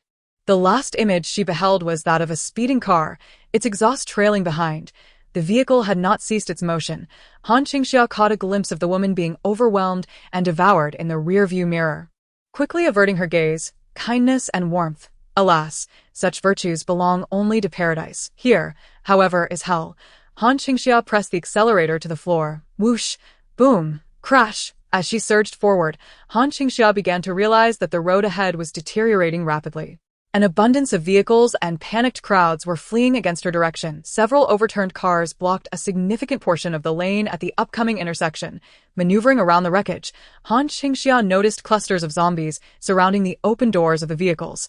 Ravenously feasting on the drivers and passengers trapped within, the air was filled with piercing screams, and blood flowed freely. Sensing Qingxia's passage, the zombies seemed to catch the scent of fresh prey and pursued her vehicle. Every moving creature was their target. The entire intersection descended into chaos. Qingxia furrowed her brow. This path was wrong. How could there be so many zombies? Suddenly, she spotted a colossal red cross ahead. Damn it, a hospital. Just moments ago, she had been pondering how such a ferocious outbreak could occur on this road. It turned out there was a hospital. Bang, bang, bang. Qingxia barreled through a swarm of 10 or so zombies. Racing past the intersection, the hospital was a disaster zone, but if she could break free from its confines, safety awaited. As she approached the intersection, a throng of zombies surged from several entrances on the left, all rushing towards her vehicle. Among them, a blood-soaked female zombie clad in a nurse's uniform was the swiftest. She crashed through the barrier on the left and lunged at Qingxia's car. Thud! A large, bloody handprints smeared across Han Qingxia's windshield. The female zombie opened her gory maw, howling as she slammed against the glass, attempting to gnaw at her from such close proximity that Han Qingxia could clearly see her grotesque visage. Her nose had been entirely devoured, leaving behind a gaping, bloodied cavity. The skin of her right eyelid was absent, causing her eyeball to dangle precariously from its socket, as if ready to plummet. The corners of her mouth were torn to the bone, while the other side still bore remnants of the glossy lip gloss she had applied that very morning. Ack, after several futile attempts to reach the flesh within. The nurse zombie grew frantic. She widened her mangled mouth, the muscles straining as she tore a gaping hole into her already disfigured face, resembling a character straight out of a Japanese horror anime. As she lunged to shatter Han Qingxia's glass, with a screeching halt, Han Qingxia executed a graceful and agile 360-degree spin, flinging the creature away and deftly evading another wave of zombies about to pounce. Zombies? There was nothing to fear. She had slain too many of them. With her foot firmly pressing the accelerator once more, she roared forward, bursting beyond the hospital's confines. As Han Qingxia dashed through an intersection. On the cusp of escaping the confines of the hospital, a resounding crash erupted. A colossal truck, boasting 22 wheels, lost control and collided violently with a nearby sedan, precisely at the intersection Han Qingxia was destined to traverse. There was no evading this calamity. The thunderous sound of the vehicle's overturning reverberated through the air. Han Qingxia's head was jolted sharply, courtesy of the airbag. That moment, the grand intersection was overwhelmed by the sight of an enormous truck pinning several smaller vehicles at a precarious angle, effectively blocking the passage. Miraculously, Han Qingxia's car rested just beneath the massive raised tire of the truck, a mere 10 centimeters away. After narrowly escaping disaster, her head buzzing from the airbag's impact, Han Qingxia struck the airbag in front of her, attempting to regain control of the vehicle. Alas, the car was incapacitated. Previously, she had not considered the necessity of a vehicle. Time was of the essence, funds were limited, and in the latter stages of the apocalypse, she seldom relied on driving. While she owned a car, fuel was a scarce commodity, an invaluable resource needed for myriad purposes. To allocate it for vehicles seemed extravagantly wasteful. Han Qingxia had grown accustomed to traversing short distances on foot and utilizing modified bicycles for moderate journeys, resolutely avoiding long-distance travel. What madness it would be to venture so far in such dire times. Consequently, she had not regarded a fuel-powered vehicle as a crucial investment. Now, however, her car had failed her, presenting an unwelcome predicament. Suddenly, the sound of rustling grew alarmingly closer from outside. Rubbing her head to dispel the haze, Han Qingxia regained her composure and surveyed her surroundings within the vehicle, unbuckling her seatbelt. She pushed open the door. As it swung ajar, a shovel materialized in her grasp. When confronting zombies, a knife proved ineffective. Its slender blade was ill-suited for extracting from flesh, but a shovel with a resounding thud.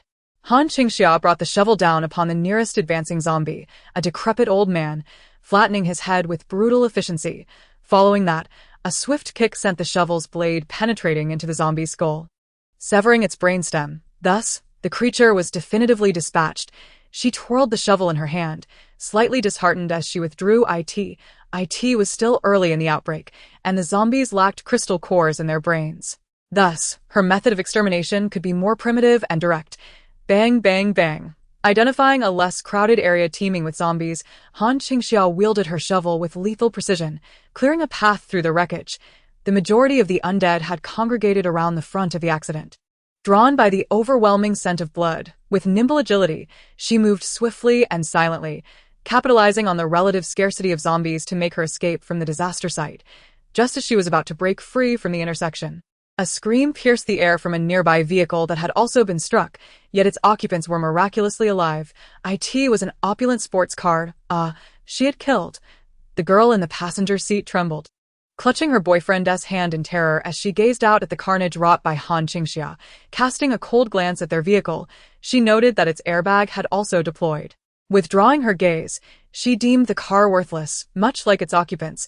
Han Qingxia continued her retreat, determined to find a vehicle to escape. If unsuccessful, she would have to run out of the city on foot. At that moment, a door of a vehicle behind her swung open. "Can you take us with you?" implored a young man from the driver's seat, urgently seeking her assistance. "Take us to a safe place, and I will pay you. My father is the chairman of Dongping Group. We have plenty of money. Whatever amount you desire, I will give it to you. Han Qingxia dismissed him without even a glance. Pressing forward. Honey, what are you saying to her? She's a murderer. She's killed so many people. We should call the police and have her arrested. Shut up. The man, seeing Han Qingxia darting down a narrow path without looking back, grabbed the woman by the arm and hurried after her. Bang, bang, bang. After dispatching 5 zombies, Han Qingxia finally exited the hospital grounds. She found herself in a residential alley. At that moment, the area remained largely unscathed by mass zombie transformations. As most residents were trapped indoors, Han Qingxia navigated through the vacant greenbelt, occasionally encountering a few sanitation worker zombies or morning jogger zombies, which were easily dealt with. As she walked, she searched for a vehicle. But misfortune struck. Not a single car was in sight. Meanwhile, 2 unwelcome companions trailed behind her. Honey, this path is too difficult. I can't walk in these high heels. If you can't walk, then just roll. The man's patience wore thin. After being scolded, the woman's face instantly clouded with grievance. She attempted to play the damsel to elicit sympathy from her boyfriend. Honey, she began, but to her dismay, he retorted, how did I end up with such a useless, dim-witted woman? You can't do anything and only slow me down if you want to die. Don't drag me down with you. Get lost. Upon hearing this, the woman's once radiant face fell, and biting her lip, she glanced at the determined Han Qingxia ahead and her boyfriend who had abandoned her to follow. She fell silent, limping in her high heels to keep up. Han Qingxia continued to carve her path through the greenery, when suddenly, she spotted an open delivery truck in front of a convenience store. A vehicle, she exclaimed. If she didn't find a car now, she would have to resort to stealing one from a dealership. Without hesitation, she dashed toward the delivery truck, prompting the couple behind her to hastily pursue her. Upon reaching the truck, Han Qingxia was elated to discover the keys still inside, the door ajar, and the occupants absent. A quick glance at the convenience store revealed it was also deserted, with not a soul in sight. Only a pool of blood on the floor. It seemed the place had not escaped the chaos either. Someone must have transformed, driving the others away. After securing the keys, Han Qingxia, adhering to her principle of never leaving empty-handed, rushed inside to scavenge for supplies. She understood that spending an extra half-minute to clear out the store now would save her countless hours and immense difficulties in the future when seeking equivalent resources. The zombie apocalypse was not merely a fleeting moment, but a perpetual struggle ahead. No one ever deemed excess supplies a burden. With a decisive kick of her heel, Han Qingxia resolved to seize as much as she could. As the 2 little tails that had been trailing behind her rushed in, the convenience store was left nearly devoid of everything except for the items at the front counter. Han Qingxia, this time, had opted against taking any shelves. The store was small, and she darted around it a couple of times, absorbing all the supplies within, a plethora of snacks, candies, daily necessities, and her former favorites, exclusive convenience store onigiri. Sushi, bento boxes, bread, cakes, and ice cream were all consumed. In addition, the beverages had also been largely depleted. Was this a newly opened convenience store?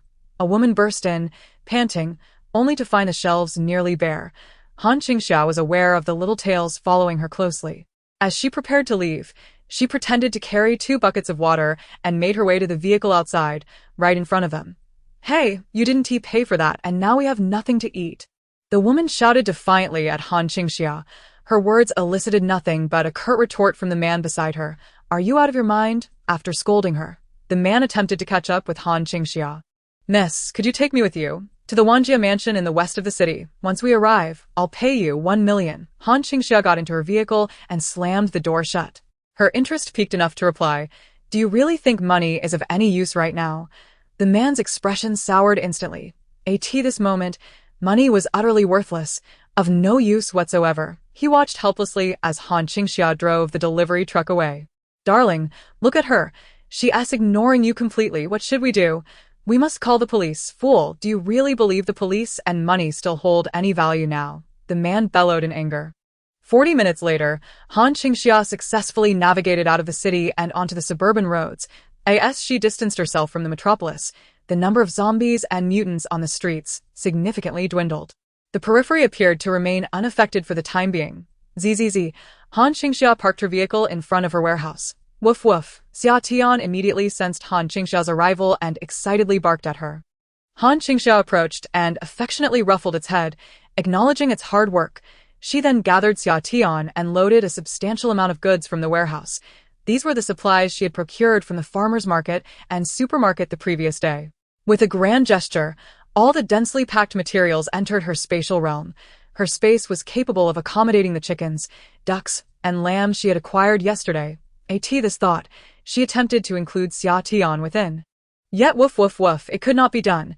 She surmised that the system could only store low-intelligence living beings with food attributes. Dogs, evidently, were not permitted. Thus, it stood to reason that living humans would also be excluded. Han Qingxia felt little disappointment. The existence of such a feature was a bonus, but its absence was inconsequential. She firmly believed that her own strength was the true essence of power. Relying too heavily on such a system as a cheat was unwise. One could only harness that power to enhance oneself, transforming it into their own strength. Otherwise, should the system vanish or an unforeseen event occur, disaster would inevitably follow. After sweeping the warehouse clean of supplies, she closed the door and departed with Xia Tian, heading straight for her air raid shelter, returning to her crafted sanctuary in this apocalyptic world. An hour later, Han Qingxia collapsed onto her exquisitely soft cloud-like sofa.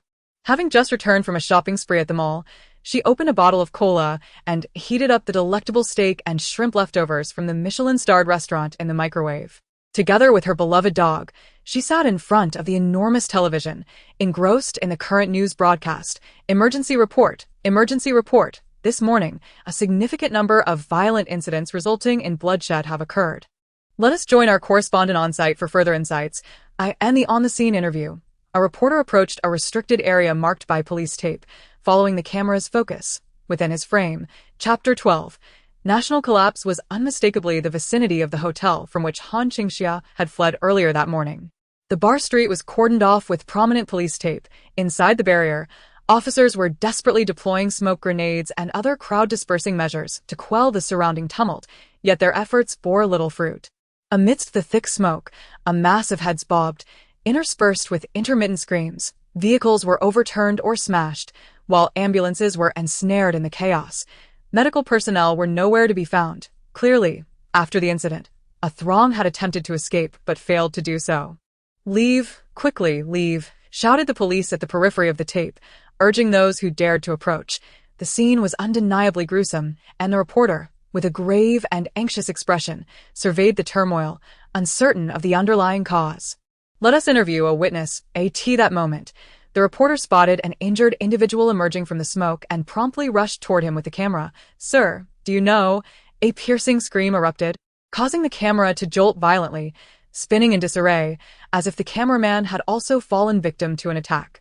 When the lens crashed to the ground, the audience beheld the reporter being brutally knocked down by the fleeing person.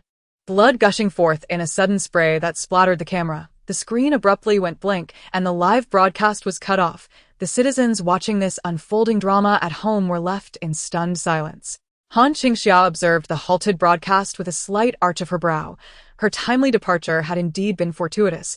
Had she lingered even a moment longer, her escape would have been far less seamless. She adjusted the remote and switched to the next channel. The provincial television station, that moment. The provincial station was airing pre-prepared news content. The latest updates from the lower echelons were inherently delayed.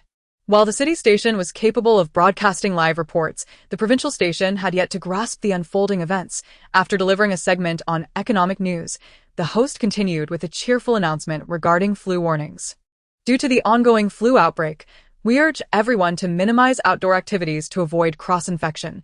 Just then, a blood-soaked staff member suddenly rushed onto the stage, collapsing directly onto the host's desk. Upon falling, he lay motionless. The host, witnessing this alarming scene, displayed a mix of composure and unease. He attempted to glance toward the director, and in an instant, a look of sheer horror filled his eyes, as if he had beheld something unfathomably dreadful. "Director, cut!" he shouted into his earpiece, but before he could finish, the man who had just collapsed lunged forward. With a piercing scream, the screen promptly displayed no signal. Such occurrences transpired across numerous television stations, some erupting sooner while others followed suit later. Those who experienced the outbreak early found themselves bereft of television signals, left only with a screen of static snow, while those who encountered it later would be seen by viewers at the live broadcast site. On that fateful day, All institutions fell one after another. Han Qingxia switched through several channels, discovering that apart from a handful of channels that had preset animations and dramas, all others were engulfed in darkness. Soon, the interrupted signals were all redirected to the national station. A stark black backdrop appeared on the screen, bearing a news ticker. Emergency notice. A widespread attack is occurring nationwide. All citizens are advised to remain indoors. All universities are suspended, and all commercial establishments are closed. Secure your doors and windows. Await rescue. Await rescue. Await rescue. The national station severed all signals, uniformly broadcasting the notice, reiterating await rescue 3 times. Han Qingxia was unnervingly familiar with this scene. When the apocalypse erupted in her past life, the television station issued a similar announcement. Initially, everyone wholeheartedly believed the content of the announcement, convinced that the crisis would soon be resolved. Little did they know, it was a catastrophic blow. The zombie virus was utterly insurmountable. Apart from sealing everything off at the earliest opportunity and eliminating all infected individuals, including those with even the slightest injuries, there was no other recourse. By the time the authorities reacted, the zombie virus had already escalated into a full-blown outbreak. Ultimately, comprehensive rescue efforts were abandoned, leaving local self-rescue as the only option. In the later stages, no notifications were issued at all. Everyone was left to fend for themselves. The machinery of the state had disintegrated. By the time the bottom-tier populace realized the gravity of the situation, their food supplies had been nearly exhausted. No one would proactively deliver provisions to them. It was only then that they grasped the grim reality. The true end had begun. They had to devise their own methods to scavenge for resources.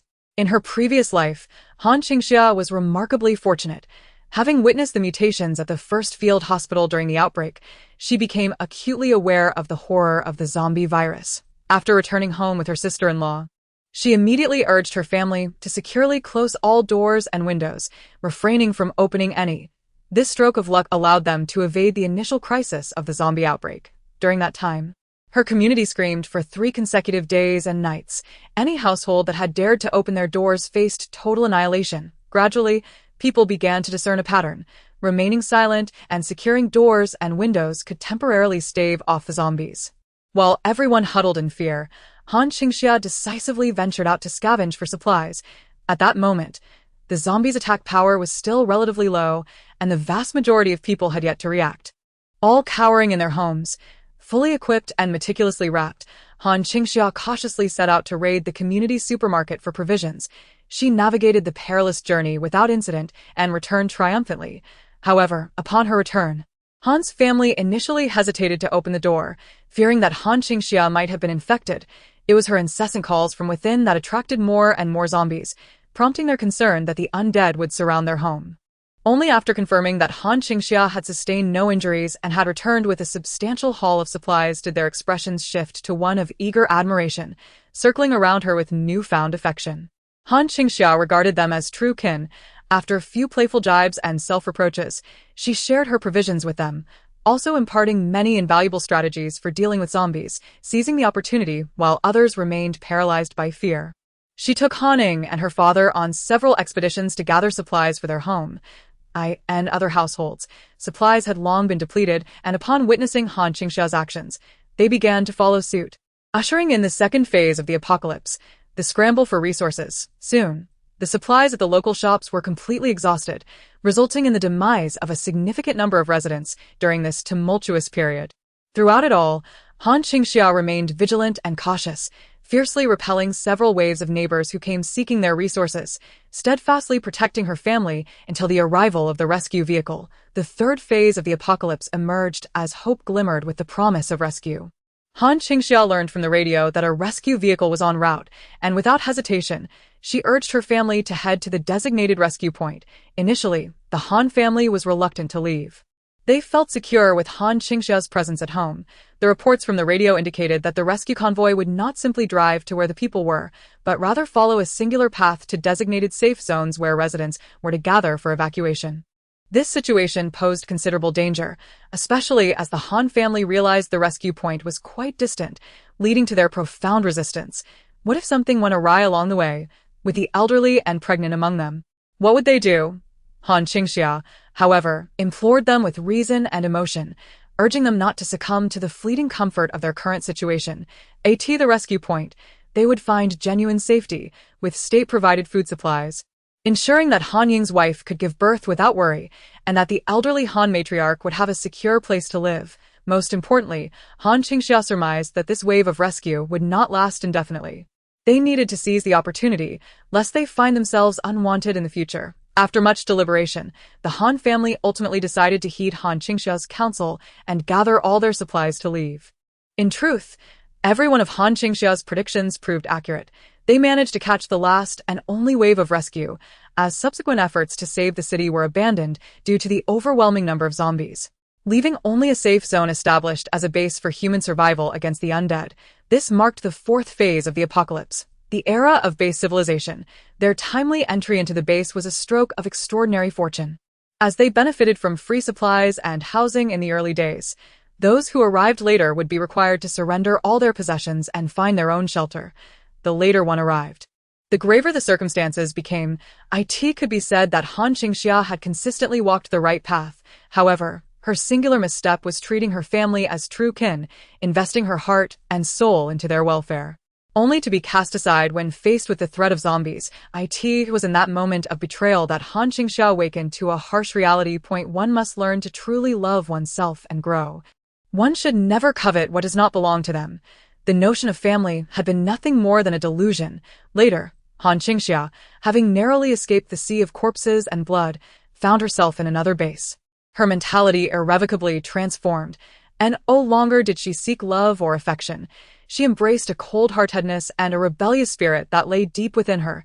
In the fifth phase of the apocalypse, the era of awakened abilities, she became the sole captain of a self-defense team without any powers of her own.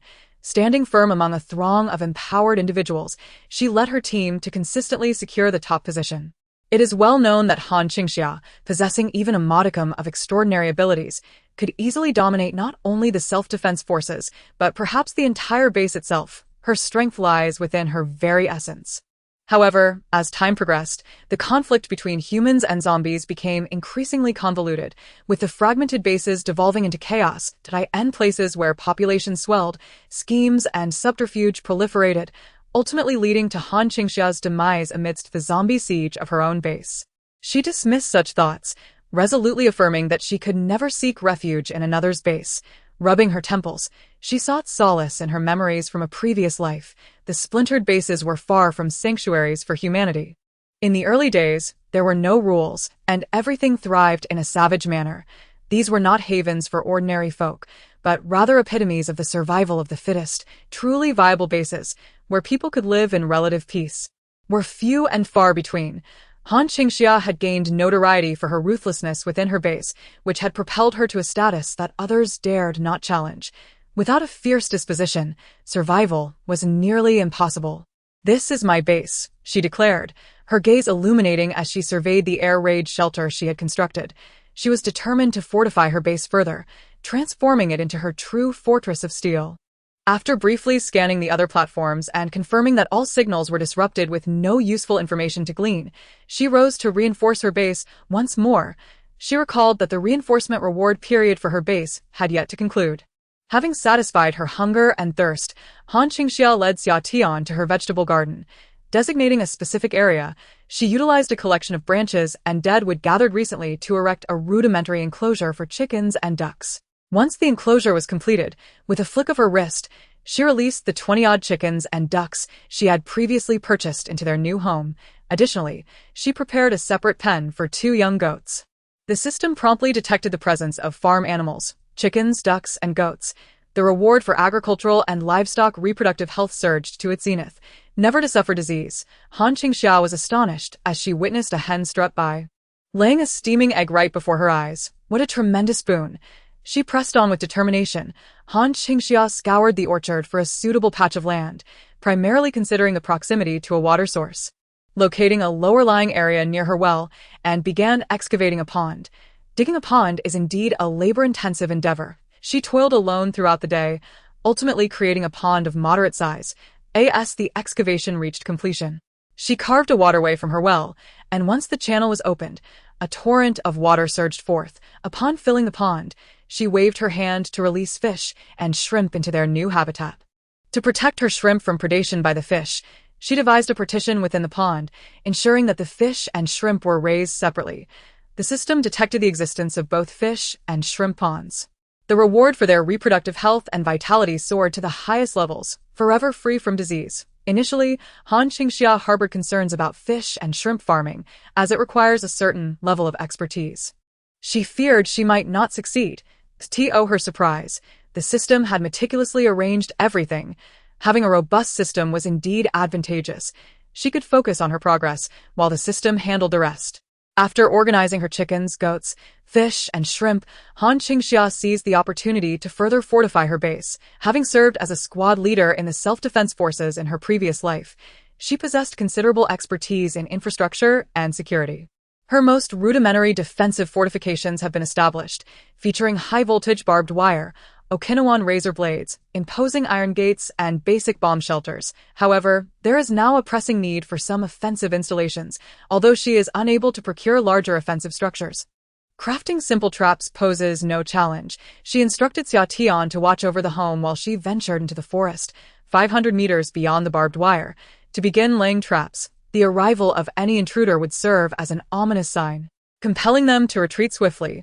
Qingxia dedicated an entire day to excavating 10 trap pits, meticulously considering the majority of accessible pathways for potential intruders, strategically positioning them along their inevitable route.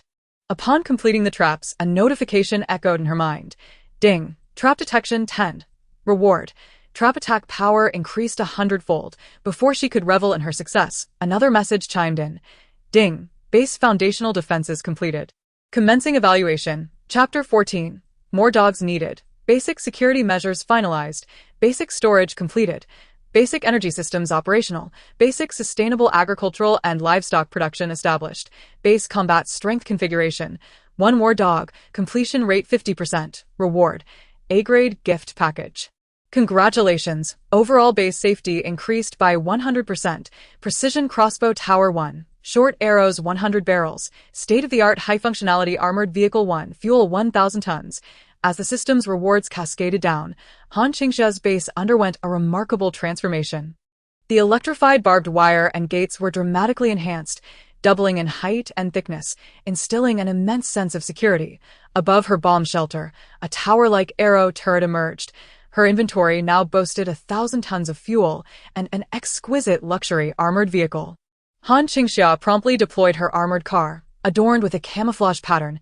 The immense vehicle exuded an aura of cold, steely dominance under the sunlight. She immediately climbed inside to test its capabilities, having driven military vehicles extensively in her past life.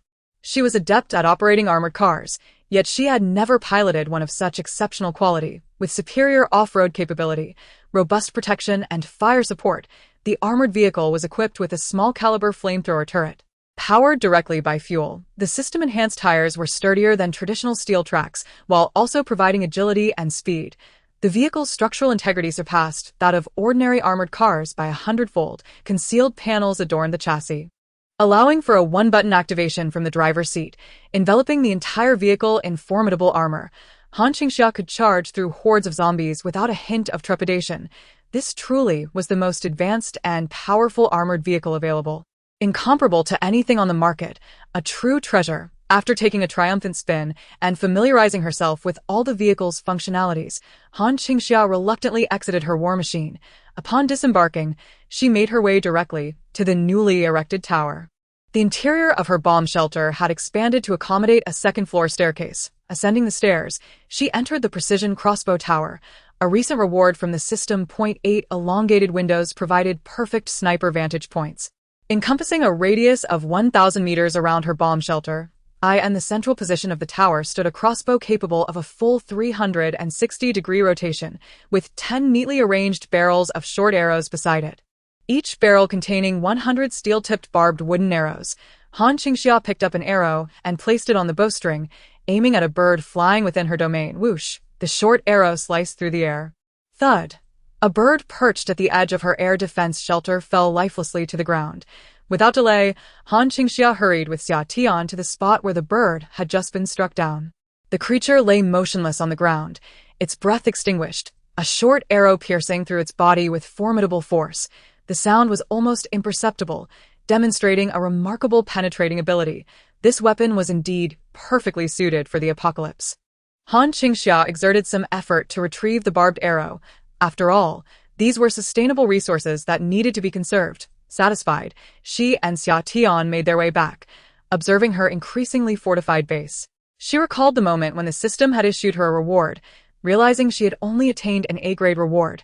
If she could achieve a higher completion rate, would there not be even more rewards?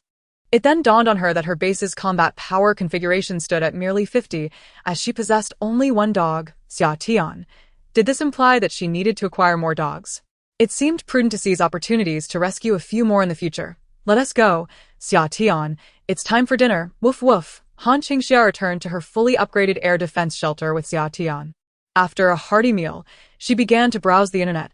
It was now the third day since the onset of the apocalypse. The internet was still operational, following the outbreak of the zombie crisis. The city's water supply had rapidly deteriorated, with countless zombie corpses floating in the large purification tanks of the water treatment plant, rendering the water source immediately contaminated. Electricity, however, proved to be more resilient. In smaller cities with inadequate power systems, electricity vanished almost instantaneously after the outbreak, while more developed systems could last anywhere from 1 to 6 months. Han Qingxia recalled that in her previous life, City A had maintained electricity for 3 months. It was only after the power outage that the internet followed suit. Naturally, as time progressed, fewer and fewer people remained online. Those who survived in the early days had some supplies, water and food, and were confined to their homes, knowing little else to do but browse the internet. After a week, when their water and food supplies dwindled, their attention had shifted far away from the virtual realm. Help! I'm trapped in my bedroom, and my parents are desperately banging on my door. I haven't eaten in 3 days. I've finished the last bottle of cola. Is there anyone who can save me? Does anyone know the owner of apartment A101 in the Qingxia Garden community? My girlfriend has been missing for 3 days. I'm so anxious to know how she is. Wailing could be heard echoing through the corridors. I've consumed the last of my water.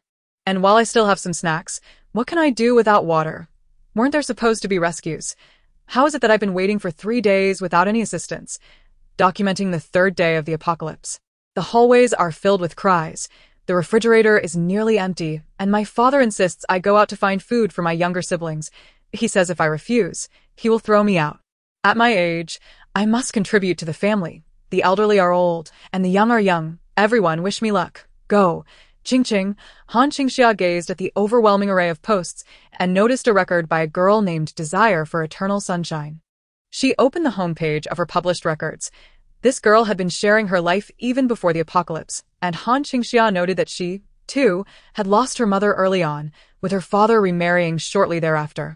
Her stepmother soon bore her a younger brother and sister, relegating her to the shadows of the household. Fortunately, their family managed to evade the initial chaos of the apocalypse by staying indoors. But it wasn't long before their food supplies dwindled. At such a time, what other fate awaited her but to be cast out? Remarkably, despite being sold, she remained optimistic, foolishly venturing out. Han Qingxia observed that the girl's most recent post had been made just 5 minutes prior, and she typed a line on the screen. First, arm the body, don the sturdiest and thickest clothing at home, wrap hands and feet with tape thrice, don a helmet and carry a backpack, designate a route with the goal of reaching the nearest convenience store, no detours. Utilize the shovel and baseball bat at home as weapons, avoid the bedboard and refrain from taking a kitchen knife, for it is ineffective against zombies. Strike at their heads upon encountering them. Their weakness lies in the cranium. Fear not, for in this early stage, overcoming fear is the key to vanquishing them. Upon completing her final sentence, Han Qingxia pressed the send button. Chapter 15. Enhancing Physical Abilities. In this young girl, she caught a glimpse of her former self. Han Qingxia generously imparted a set of experiences to her. However, whether the girl would heed her advice or even see it was a matter of fate. After sending the message, she commenced her physical training within the base. Over the next few days, she aimed to elevate her physical prowess to its peak once again. As she began her regimen, a voice resonated in her mind. Ding, Super Lord system activated. Time limit. 10 days. Host combat power enhancement will yield rewards. Final rewards will be rated based on completion. Han Qingxia, already engaged in training, Han Qingxia felt invigorated by this revelation. This time, she was determined to achieve 100% completion rate for the rewards. Roar! Han Qingxia initiated an intense, militarized physical training regimen within her shelter. 354.355, 356, 360. Han Qingxia, drenched in sweat, concluded her 360 sets of endurance training. By the time she finished the last plank, she felt as if her entire body might disassemble. Utterly drained of energy, she had completely exhausted herself. Yet amid this depletion, she could distinctly sense her limits being shattered time and again. She was evolving, growing stronger. This regimen had been taught to her by her most loyal subordinate, Su Xiaoyang. During her time at the base, he had once been a soldier, and after the apocalypse erupted, he came to City A for rescue efforts, only to be abandoned during the mission. His comrades either perished or scattered, leaving him as the sole survivor, who then sought refuge at the Earth base where Han Qingxia had been. She had saved him. He was always taciturn, preferring action over words, and had become Han Qingxia's most vital asset. Numerous teams sought to recruit him, yet he remained steadfast in his resolve. Soldiers, it seems, possess an unwavering loyalty. Once he pledged allegiance to Han Qingxia, betrayal would not come easily. Later, amidst a siege of zombies, he sacrificed himself before her. After completing her physical training, Han Qingxia reflected upon the myriad events of her past life, yet she recognized that her path had irrevocably diverged. The individuals and occurrences of her previous existence were now beyond her reach. One must learn to be content. In this lifetime, she had the warmth of summer. Exhausted, she took a refreshing shower, during which she steamed a pot of rice in her rice cooker, heated 10 self-heating meals in the microwave, and fried 5 delectable eggs. Once she emerged from her bath, she piled all the dishes atop the rice, opened a bottle of cola, and settled down with the rice cooker before her computer to enjoy her meal. With such a high caloric expenditure, it was imperative to consume abundantly. She was well stocked with supplies, including sustainably produced eggs, duck eggs, chicken, and fish, allowing her the freedom to indulge as she pleased. She opened her computer to search for a movie to watch. She noticed several messages had arrived in response to her recent post. I took your advice and traversed from the least populated garden in our neighborhood. Indeed, I encountered no zombies. I have successfully reached the convenience store. And I just recorded 3 people. I was terrified. Thankfully, it was all for naught. The store is deserted. I filled a bag with supplies and am heading back now. Thank you, Brother Summer. Han Qingxia chuckled softly at the name Brother Summer. She went by the moniker of Qingxia online, which seemed to imply they regarded her as male. Contemplating this, she navigated to her private messages and replied succinctly, do not return home.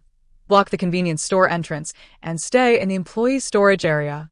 There is water and food there, and convenience stores are generally situated in prime locations. The zombie virus outbreak occurred in the early morning.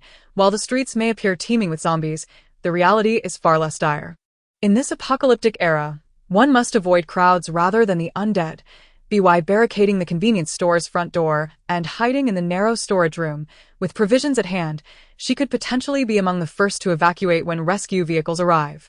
It is the residential areas filled with people that pose the true danger. Numerous lurking zombies inhabit every corner of these neighborhoods, and should anyone venture out in search of supplies, the community would face an overwhelming zombie crisis.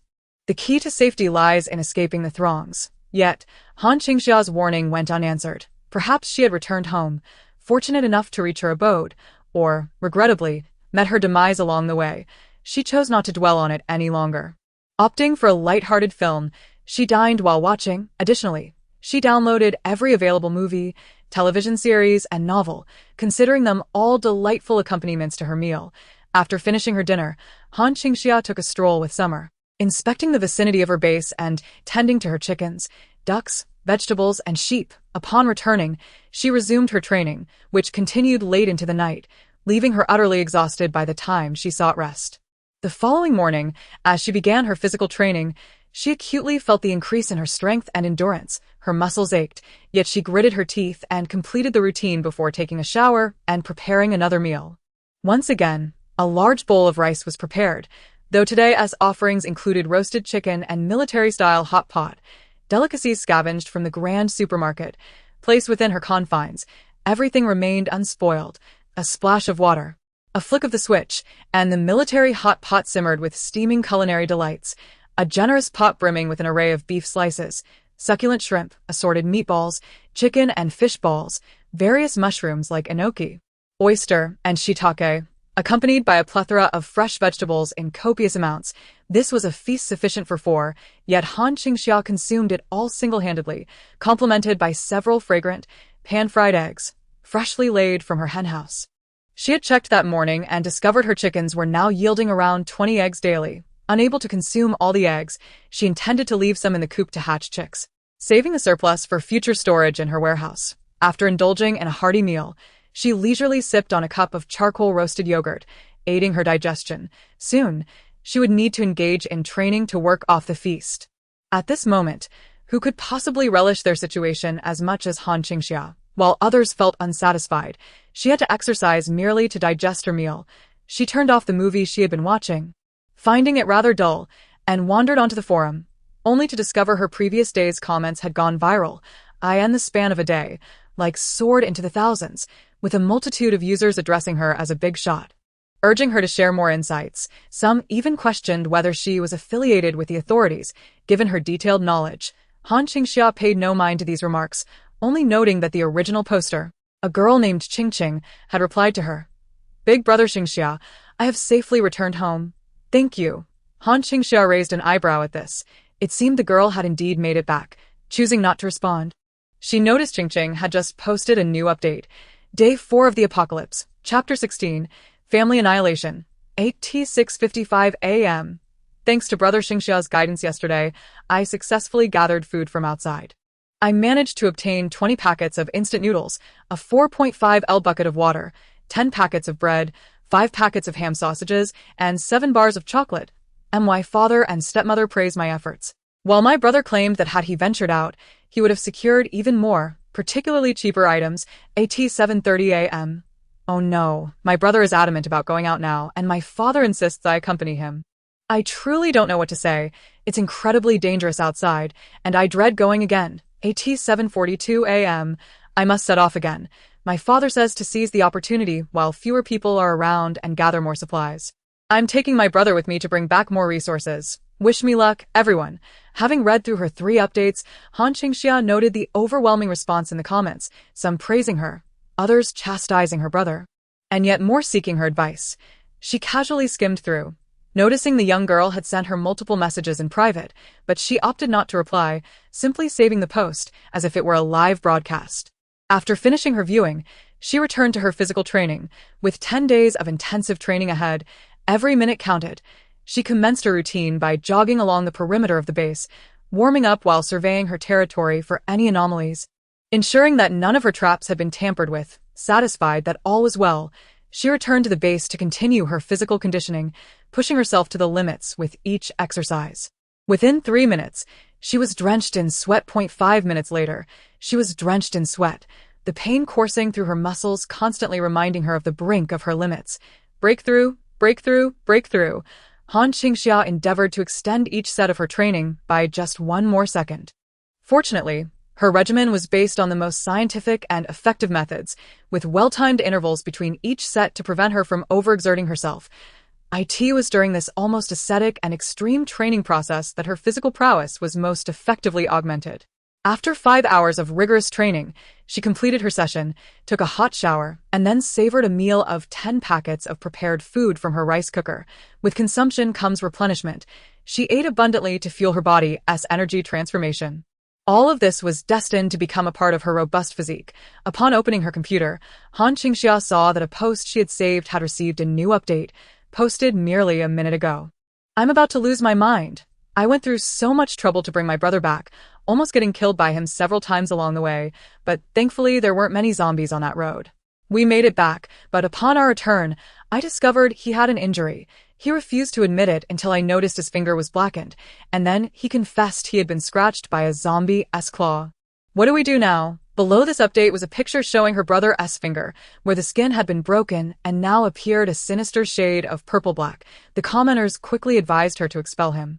Han Qingxia replied, "Kill him, quickly." After sending her message, she promptly received a response. Brother Qingxia, you finally came online. I just showed Dad and Stepmom the suggestions from the commenters, and they chopped off his finger.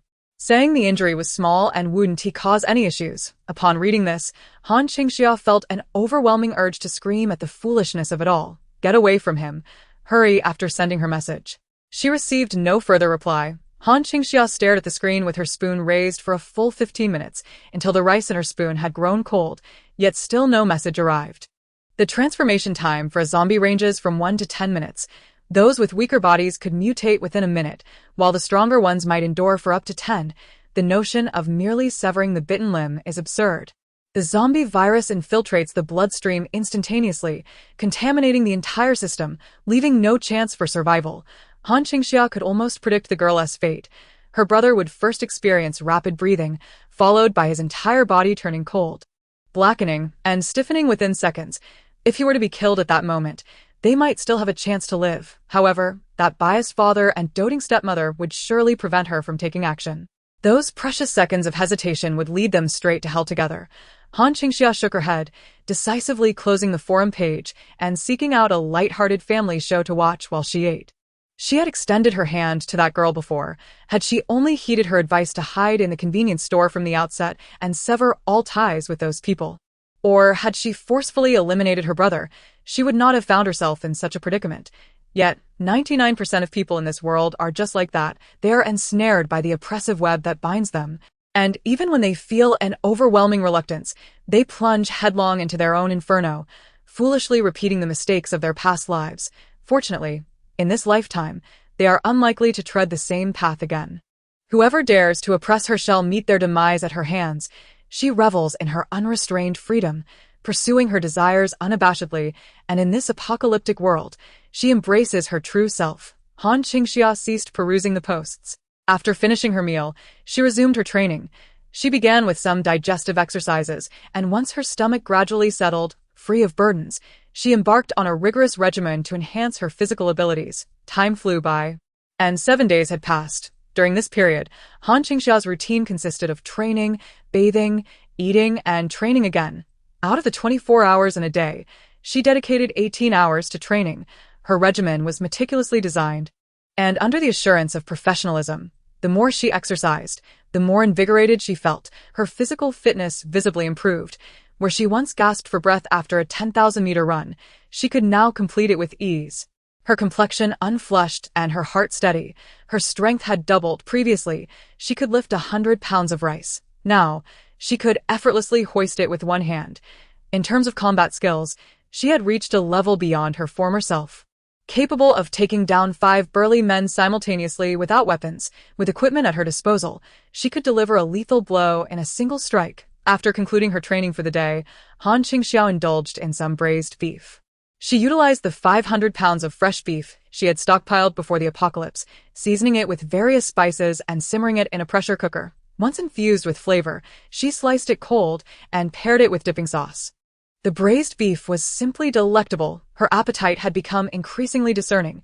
The pre-packaged meals and instant noodles she had previously purchased no longer held any appeal. After all, who would choose to consume those makeshift provisions when fresh delicacies were available?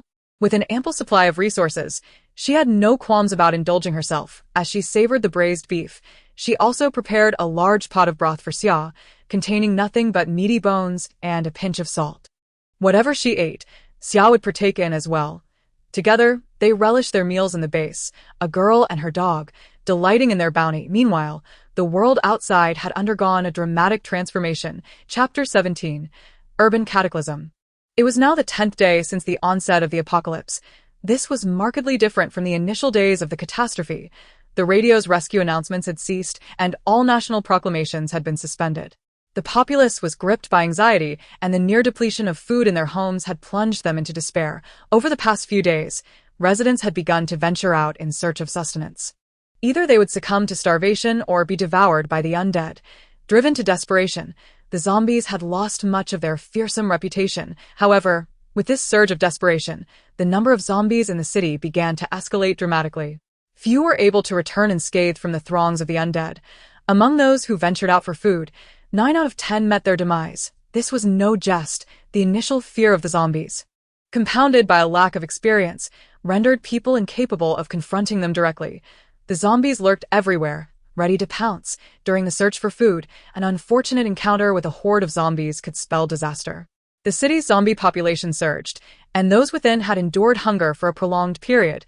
Just as the zombies outside had to end their state of hunger, the zombies began to invade human dwellings with reckless abandon. For instance, oh no, my door truly may not hold out much longer. The cacophony of zombies outside my door has grown louder each day, incessantly pounding on it. I have barricaded it with everything I could find. Confined within the innermost chamber day after day, why is it that the zombies can still detect my presence? My home is stocked with ample provisions. Is there anyone who can come to my aid? I am willing to barter my supplies. Han Qingxia spotted a rather handsome young man in a live stream, engaged in a rescue operation. His profession is that of a food blogger, which explains the copious amounts of food sent to him by advertisers. Alongside the items he typically purchases for reviews, his supplies are indeed substantial. Additionally, his reclusive lifestyle, seldom stepping outside, renders him one of the fortunate few amidst the zombie crisis. The sole misfortune is that he resides in a youth apartment. Almost everyone on his floor has mutated. The zombies roam incessantly outside his apartment, and after a few days of sheer panic, the blogger fortified his door based on the advice of netizens, retreating to the innermost suite to minimize his scent. However, now he can only hear the increasingly resounding thuds against the door. It seems as though the entire horde of zombies has gathered outside. After the blogger sent out a distress signal, he promptly received a reply from a fitness instructor residing in the same building. I can come to your rescue, but you must share half your food with me. No problem, the blogger swiftly replied. How will you get here? I live directly above you. I will lower a rope from my window. Hold on to it, and I will pull you up. All right, the blogger immediately began to gather his belongings, strapping a camera to his head to live stream the entire ordeal. Instant noodles, jerky, self-heating pots, water. He laid everything out. The person above instructed him to hoist the food up first to facilitate his ascent later. The blogger, addressing the camera, lamented, I am not foolish. If I send all the food up without taking myself, how could that be acceptable? He secured all the supplies he could carry to his person. At that moment, he heard the sound of his door being breached. Crash, hurry up, I'm coming. The blogger glanced back, and indeed, his door had been shattered, with countless zombies surging inside. These zombies, cloaked in shades of gray and black, exhibited gaping wounds in their abdomens, from which grotesque, dark, string-like entrails dangled. Their skin, a sickly brown, clung tightly to their faces, many of which bore no discernible features. Reduced to a bloody, skeletal void, these ravenous creatures, having gone days without sustenance, lunged at him with outstretched claws. Who could remain steadfast in the face of such horror? He swiftly closed the frail door of his bedroom and leaped onto the balcony. You must save me. He grasped the rope that hung down from above. However, upon taking hold of it, he realized the weight he bore was indeed excessive. You are too heavy, the instructor exclaimed, nearly losing his grip as he teetered on the brink of falling. We still have time. Drop the food separately. Get the food up first. No. Together. The blogger firmly refused. Such a perilous moment. If he relinquished all the food, there was no guarantee the instructor would aid him in return. Then toss down some of the provisions. Upon hearing this, the blogger unceremoniously hurled his water out into the void. Not enough. I haven't eaten in days. I lack the strength. You need to throw down more. The blogger, hearing this, could not help but critique. And you call yourself a fitness instructor. If I throw everything away, what will I eat later? He tossed out several more pieces of food, and just as his weight was finally being restrained by those above, the door to his room was burst open. Hurry and pull me up. He found himself suspended in midair. Hang the food in the box beside you. I will pull you up while separating you from the food. Pull the food up. No. The food must come with me. God knows whether he would release him once the food was secured.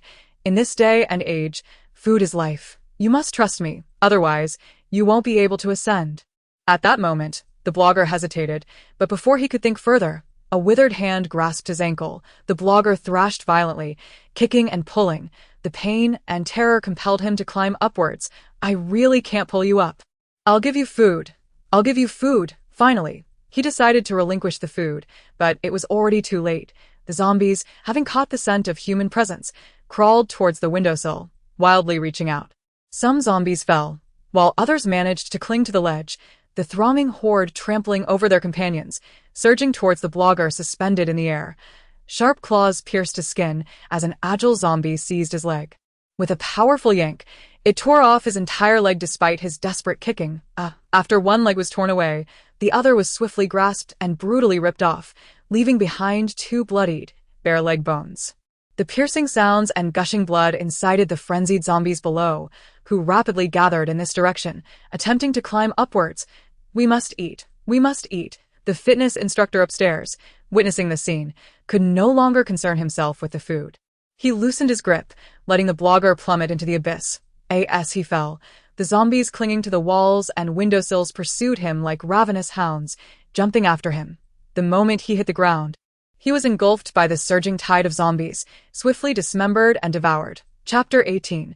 The warehouse was smashed. After watching this live broadcast, Han Qingxia's computer screen emitted a beep and lost signal.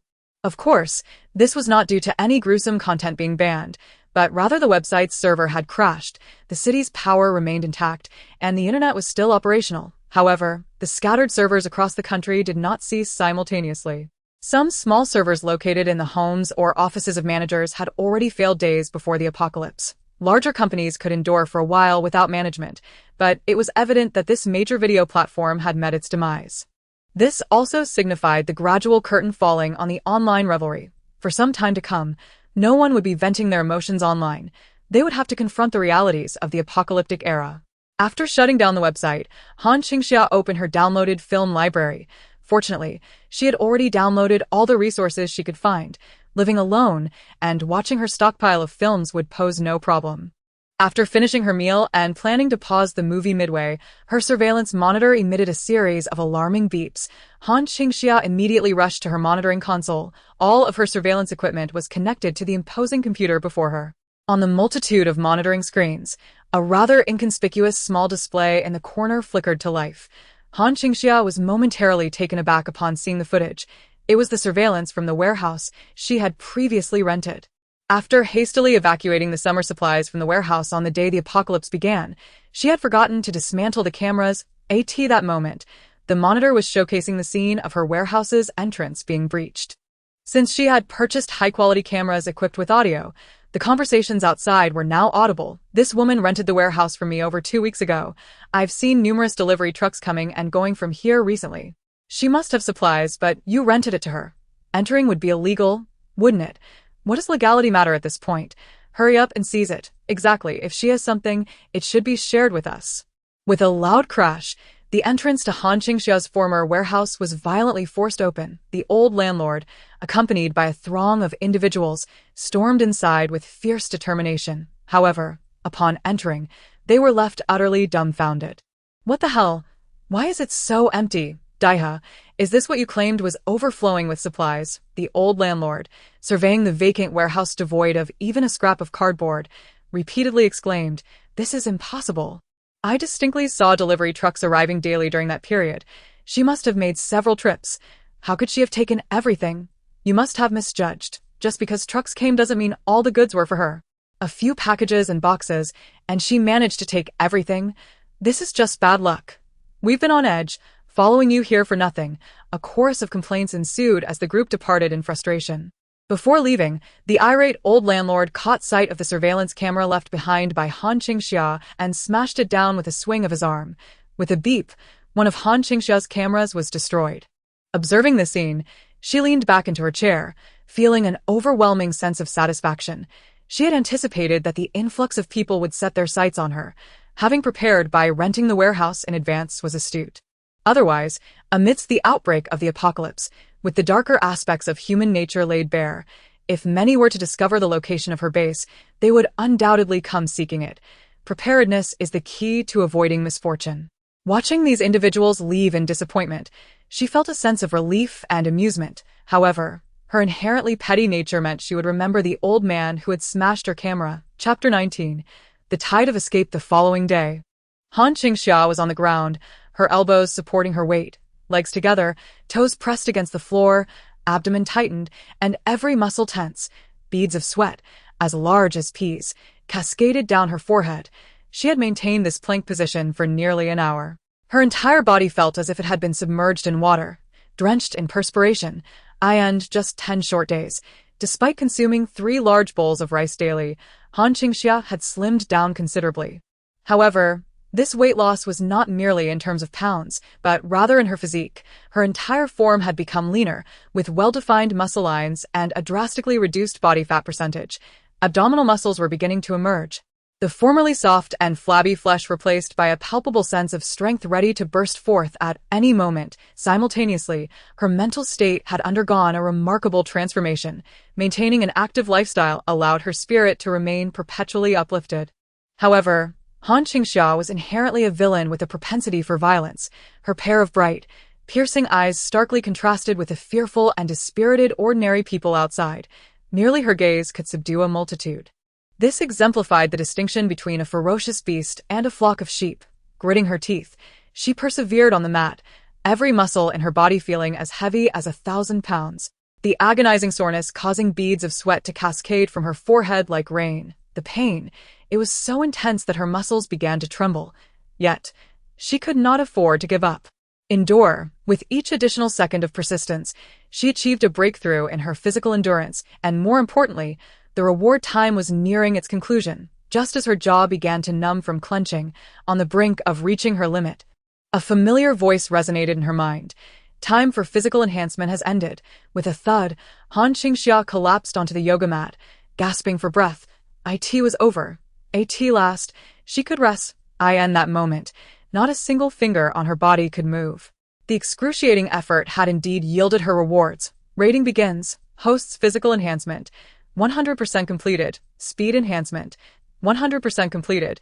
Endurance enhancement, 100% completed. Strength enhancement, 100% completed.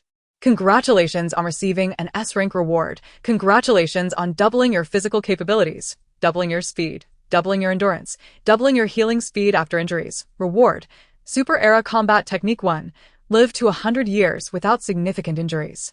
Qingxia. After the rewards were distributed, she immediately felt a drastic change within her body. The exhaustion that had drained her moments ago seemed to be replenished in an instant. She was now brimming with boundless energy. Qingxia sprang to her feet, astonished to find her agility significantly heightened. She stepped outside the base, gazing at her beloved armored vehicle. An overwhelming urge to lift it surged within her. In fact, she did just that. Grasping one side of the vehicle's frame, she planted her feet firmly, and with a surge of strength, Qingxia astonishingly lifted one corner of the advanced Type 88 armored vehicle by a full centimeter. Do not underestimate that centimeter. This armored vehicle weighed over 20 tons. Qingxia then tested her speed. In a state of explosive energy, she sprinted at full throttle, effortlessly achieving world champion level velocity. The limits of physical endurance were typically marked by insurmountable barriers with each incremental improvement. Yet, the system's rewards had doubled her capabilities directly. Her strength and speed had reached the absolute pinnacle of human potential. Qingxia felt that with the rise of supernatural abilities in the future, her current state could rival those with ordinary speed and strength abilities. This reward was undeniably commendable. After testing her physical prowess, Qingxia entered her personal space, where a tome on combat techniques lay waiting. She immediately opened it. After perusing several techniques, her eyes lit up. Each move was precise and ruthless, specifically designed to target the human body and zombies alike, filled with myriad surprising tactics. It was no wonder it was heralded as combat technology far beyond the current era. Each technique a culmination of decades of wisdom from seasoned martial artists. Qingxia treasured this knowledge and immediately began her studies. Before she knew it, 5 days had flown by. Throughout this time, Qingxia had remained at the base, training relentlessly. Every morning, she adhered to her routine of a mountain run, warming up before diving into her combat practice. The rice cooker diligently prepared the meal. She and Xia Tian finished their dinner and proceeded to replenish the feed for the chickens, ducks, and sheep, while also tending to the vegetables and fruits. Her daily yield of eggs had become quite abundant, producing around 20 eggs each day. Qingxia only took a few for her own consumption, leaving the remainder in the coop for the hens to incubate. The vegetables in her garden thrived remarkably well.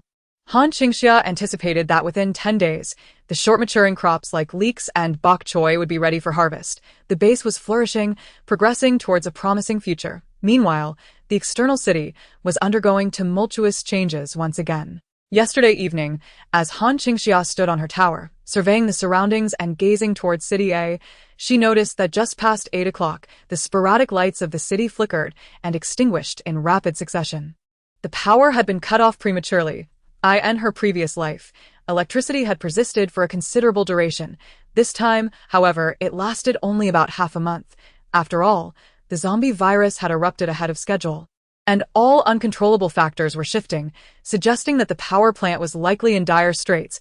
It appeared that this life posed far greater challenges than the last. Electricity was a fundamental resource. In her previous existence, Qingxia relied on it for cooking and daily sustenance whenever the natural gas supply was interrupted. Moreover, she could monitor the situation regarding the zombies through sound-activated lights and surveillance cameras outside her door at night. Now, with the loss of electricity, the difficulty of survival in the city had escalated significantly.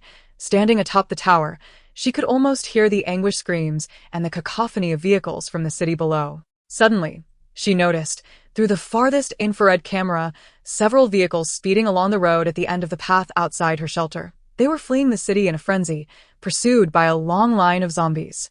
In the darkness, many of the escaping vehicles collided, the sounds of their crashes echoing sharply through the night. Half a month was ample time for everyone to come to terms with the grim reality. Especially the fact that no rescue was forthcoming. The citywide blackout would undoubtedly be the final straw for many, prompting a desperate flight from the urban confines. Qingxia realized that a new wave of exodus was about to commence. The following morning, she ascended the tower once more and observed numerous accident scenes along the road outside her path. The number of zombies roaming the main thoroughfare was on the rise. Some had gathered around the wrecked vehicles, feasting on the corpses, while others meandered aimlessly nearby. Several had even strayed into her territory. Qingxia grasped her crossbow, poised to eliminate a particularly oblivious zombie. She hesitated. What purpose would it serve to kill zombies? They posed no real threat. Moreover, the zombies wandering around her territory functioned as natural sentinels, deterring anyone from encroaching upon her domain. With this thought, she immediately abandoned her intention to shoot. Gazing through her binoculars, she even found herself regretting the relative scarcity of zombies at the entrance to her base. If only there were more, ideally, they would obstruct the road entirely. With this idea in mind, Qingxia quickly devised a plan.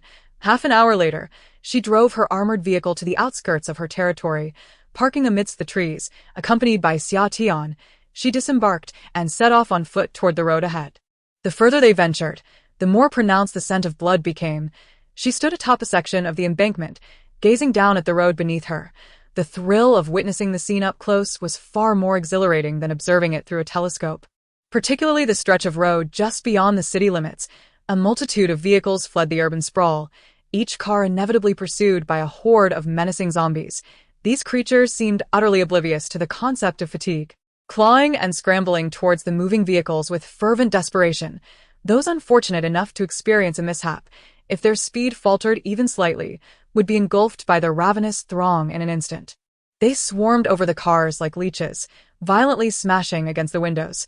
Drivers found their visibility completely obstructed, and with a thunderous crash, they collided with other vehicles. Once a car toppled, the zombies became even more frenzied, scrambling atop it to devour the occupants. However, some fortunate vehicles, due to their sturdy construction, managed to navigate the chaotic scene, weaving and darting through the wreckage as their drivers screamed in terror, fleeing the city.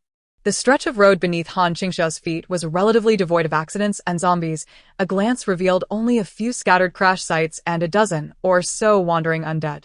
They roamed the edges of the road, quick to follow any passing vehicle. The situation appeared to calm, and after 3 cars sped by, drawing away the majority of the zombies, she began her descent from the 100-meter-high ledge. Summer, moving with far greater stability than she, landed at a crash site. A middle-aged female zombie was trapped inside an overturned vehicle. Upon spotting Qingxia, she struggled violently to escape. The creature looked disheveled, with unwashed hair and a face devoid of muscle, though her features remained relatively intact. Her chest was torn open, and a bony hand adorned with a diamond ring reached out through the gap, attempting to grasp Qingxia. Yet, hindered by her seatbelt, she was powerless to act. Qingxia glanced inside the empty vehicle, realizing that when disaster struck, the woman's husband had abandoned her without even unfastening her seatbelt. To be a zombie with dignity, she thought. With a swift strike, she sent the creature to join her husband in the afterlife. Having neutralized the threat within the car, she moved to the rear and grasped the tow bar. With a powerful heave, she dragged the abandoned vehicle to the entrance of her home. Zombies approached in small clusters, but there was no need for Han Qingxia to intervene. Summer, a formidable German shepherd enhanced by a system upgrade, leapt forward with a fierce growl, dispatching the nearest threat with ease. One silver lining of this zombie crisis was that it did not infect animals, only humans, a calamity for mankind. With Summer's exceptional combat prowess, these zombies were no match, each falling to a single swipe of his paw. Make it easy on them, don't kill, just maim, Han Qingxia instructed. Hearing her command, Summer obeyed, sparing one zombie from a fatal blow. Instead tearing apart its upper half, Han Qingxia watched as the now half-crippled creature crawled forward, howling in agony. Her heart swelled with pride at Summer's remarkable execution of her orders. Together, they coordinated seamlessly. Summer dealt with the zombies while she towed vehicles, methodically dragging each wrecked car to block the entrance of their small road, securing it firmly. Gazing upon the chaotic scene of the colossal car crash at the intersection, it was evident that anyone with eyesight would refrain from venturing forth. Moreover, she instructed Xia Tian to direct the remaining zombies toward this vicinity. Han Qingxia commanded them to serve as her sentinels, guarding her. As she engaged in these actions, a few passing vehicles caught sight of her. However, not a single one halted to inquire, for this was, after all, an apocalyptic escape. Everyone was intent on fleeing as swiftly as possible. With no energy to concern themselves with others, Han Qingxia remained indifferent to the vehicles that brushed past her. They were merely transient spectators for 99.99% of those who traversed this road. It was an eternal one-way street, never to return. Han Qingxia displayed her extraordinary strength before them, and they merely observed before moving on. There was no time for curiosity, no moments to ask questions. Their lives were on the brink of peril. Once Han Qingxia had secured her small path and allocated the remaining upper body zombies, she departed from the scene, upon returning to the base with Xia Tian and enjoying a shower together. The alarm from her base's surveillance system suddenly blared. She promptly ascended to the tower. Her monitoring computer had been relocated there for convenient observation of defenses at any time. That moment. Within dozens of small surveillance squares, one camera monitoring the farthest view of the highway began to sound. Han Qingxia magnified the surveillance feed and beheld a pickup truck laden with cargo barreling in from the city. Skidding to a halt before her recently obstructed path, the occupants of the vehicle appeared somewhat bewildered upon encountering the tightly blocked road. They lingered for approximately 10 seconds, drawing the half-bodied zombies toward them, before reversing slightly to evade the encroaching undead and then flooring the accelerator, preparing to force their way through. Upon witnessing this, Han Qingxia's gaze turned icy. How brazen! They were evidently heading straight for her. She seized the nearby crossbow, aiming the sight directly at the tires of the vehicle encroaching upon her territory. Whoosh! With a resounding crack, the tire exploded in her line of sight. The occupants inside the vehicle, upon realizing the tire had burst, surged forward momentarily due to inertia before coming to an abrupt halt. Shortly thereafter, 4 or 5 burly men emerged from the vehicle. Among them, Han Qingxia recognized a familiar figure. It was none other than the agent who had rented her the bomb shelter. Are you certain it's safe in there? Of course, it's a bomb shelter, with no one for dozens of miles. Hardly anyone knows about this place. A month ago, I rented it to a girl for mushroom cultivation. Perhaps we might even find mushrooms to eat. Brothers, let us get to work. Clear the zombies, change the tire, and we'll charge in. Chapter 21. Invasion. In Han Qingxia's view, the group of robust men swiftly divided into 2 teams, one to eliminate the surrounding zombies, and the other to lift the vehicle, intending to replace the tire. Tiger brother, why does it seem like all the zombies nearby have been dealt with? Indeed, why are they all half-bodied?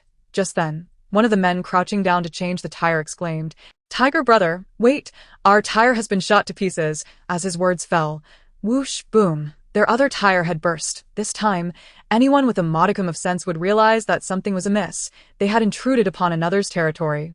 Brother Hu, there are formidable figures nearby. This is their domain. What do we do now? The burly man, known as Brother Hu, seized the agent and exclaimed, Damn it, what have you done? Wasn't it said that there was no one here? I distinctly remember only one woman renting. Stop with the nonsense. Do you really think a single woman could orchestrate all this? The agent, trembling with fear, stammered, I don't know. Perhaps someone else has taken over. The agent looked at Brother Hu with trepidation. Get lost. Brother Hu hurled him forward. With a whoosh, a short arrow flew forth. The already panicked agent stumbled back and hurriedly tried to flee. Just as he moved an inch, Another arrow whizzed toward his previous position. He tumbled and crawled toward Brother, who in a desperate attempt to evade it, observing the swift and precise archery. Brother, who felt a chill run down his spine. The speed was astonishing, the aim impeccable, and there was no sound. They had no idea where the shots were coming from.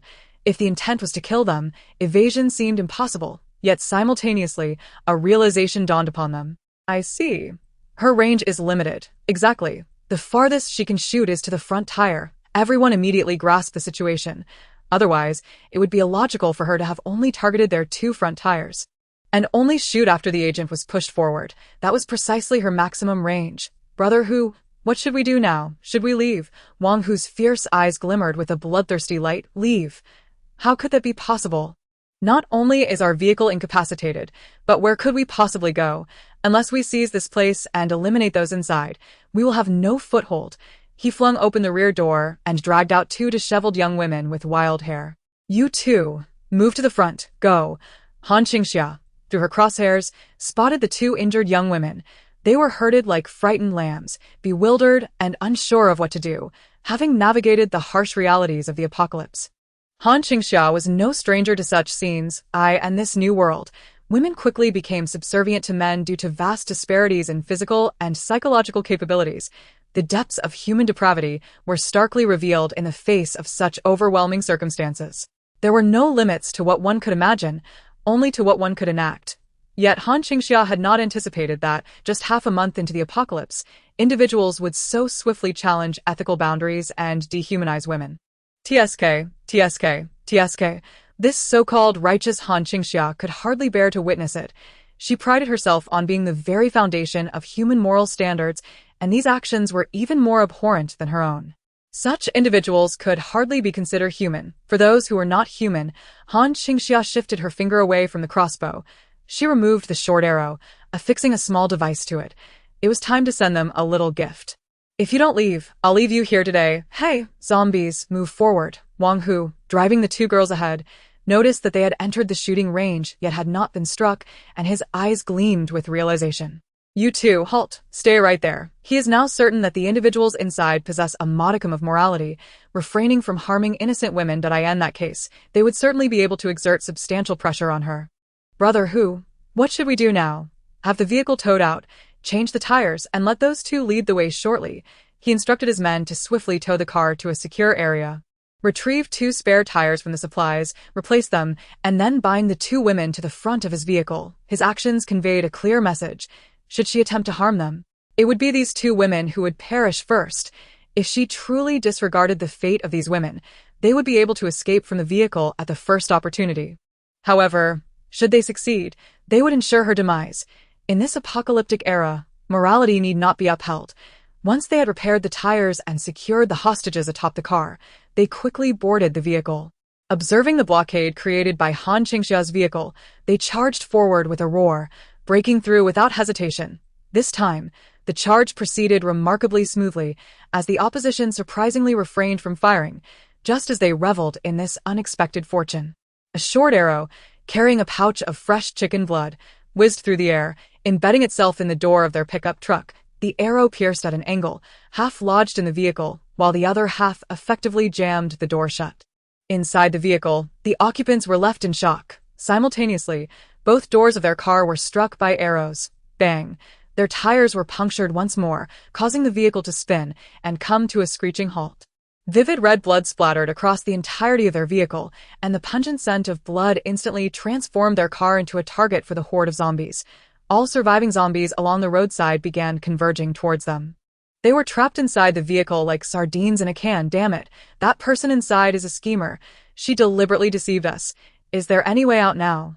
The doors won't budge. Wang Hu, witnessing the gathering zombies outside, made a swift decision to roll down the window and crawl out of the vehicle.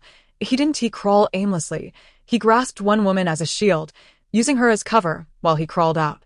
Just then, a half-dismembered zombie on the ground seized his leg. With keen reflexes, Wang Hu pushed the woman aside and narrowly evaded the grasp. Whoosh! A short arrow immediately shot towards his back, relying solely on instinct.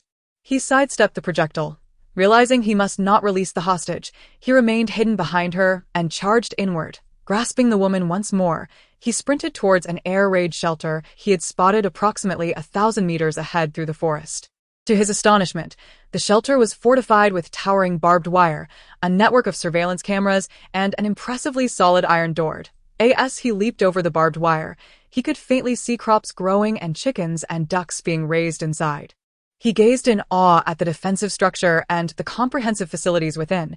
Indeed, this place had been claimed by a powerful figure. Someone had preemptively purchased this location and transformed it into a fortress-like base.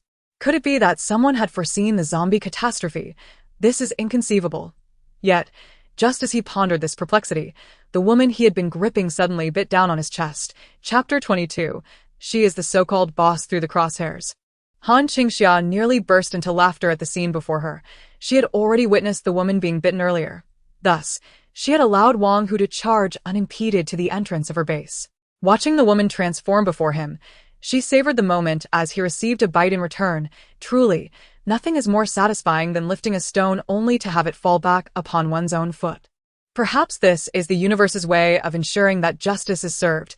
No one escapes the consequences of their actions. Delighted, she observed through the scope, ready to assist anyone attempting to flee with an arrow.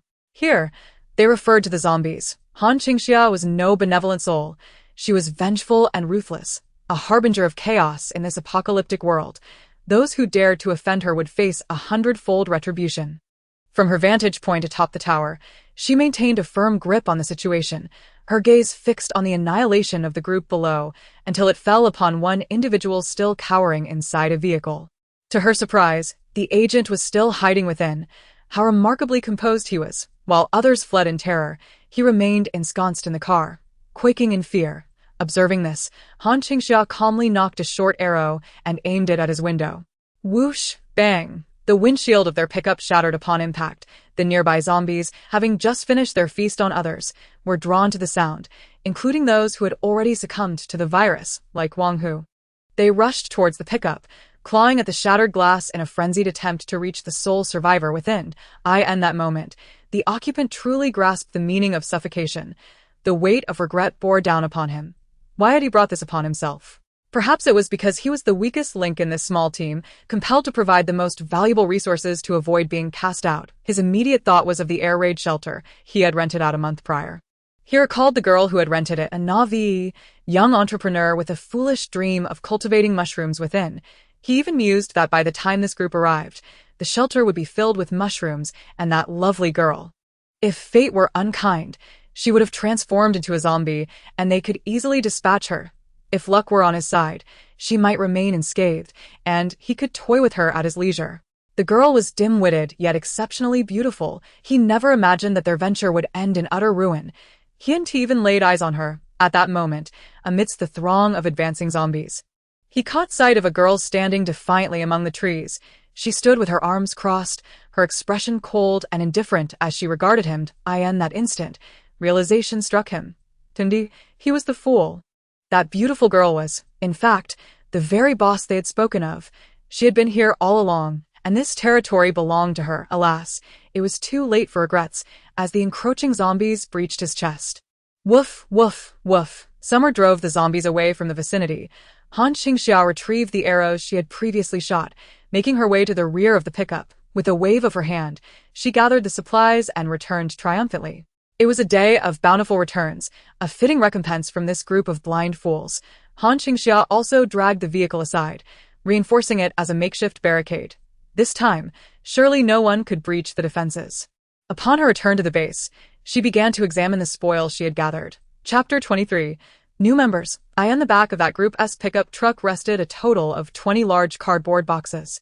Inside were 10 boxes filled to the brim with instant noodles, 5 boxes of rice, 2 boxes of drinking water, 1 box containing an assortment of meats and vegetables, and another box brimming with gold. They hadn't even bothered to remove the price tags.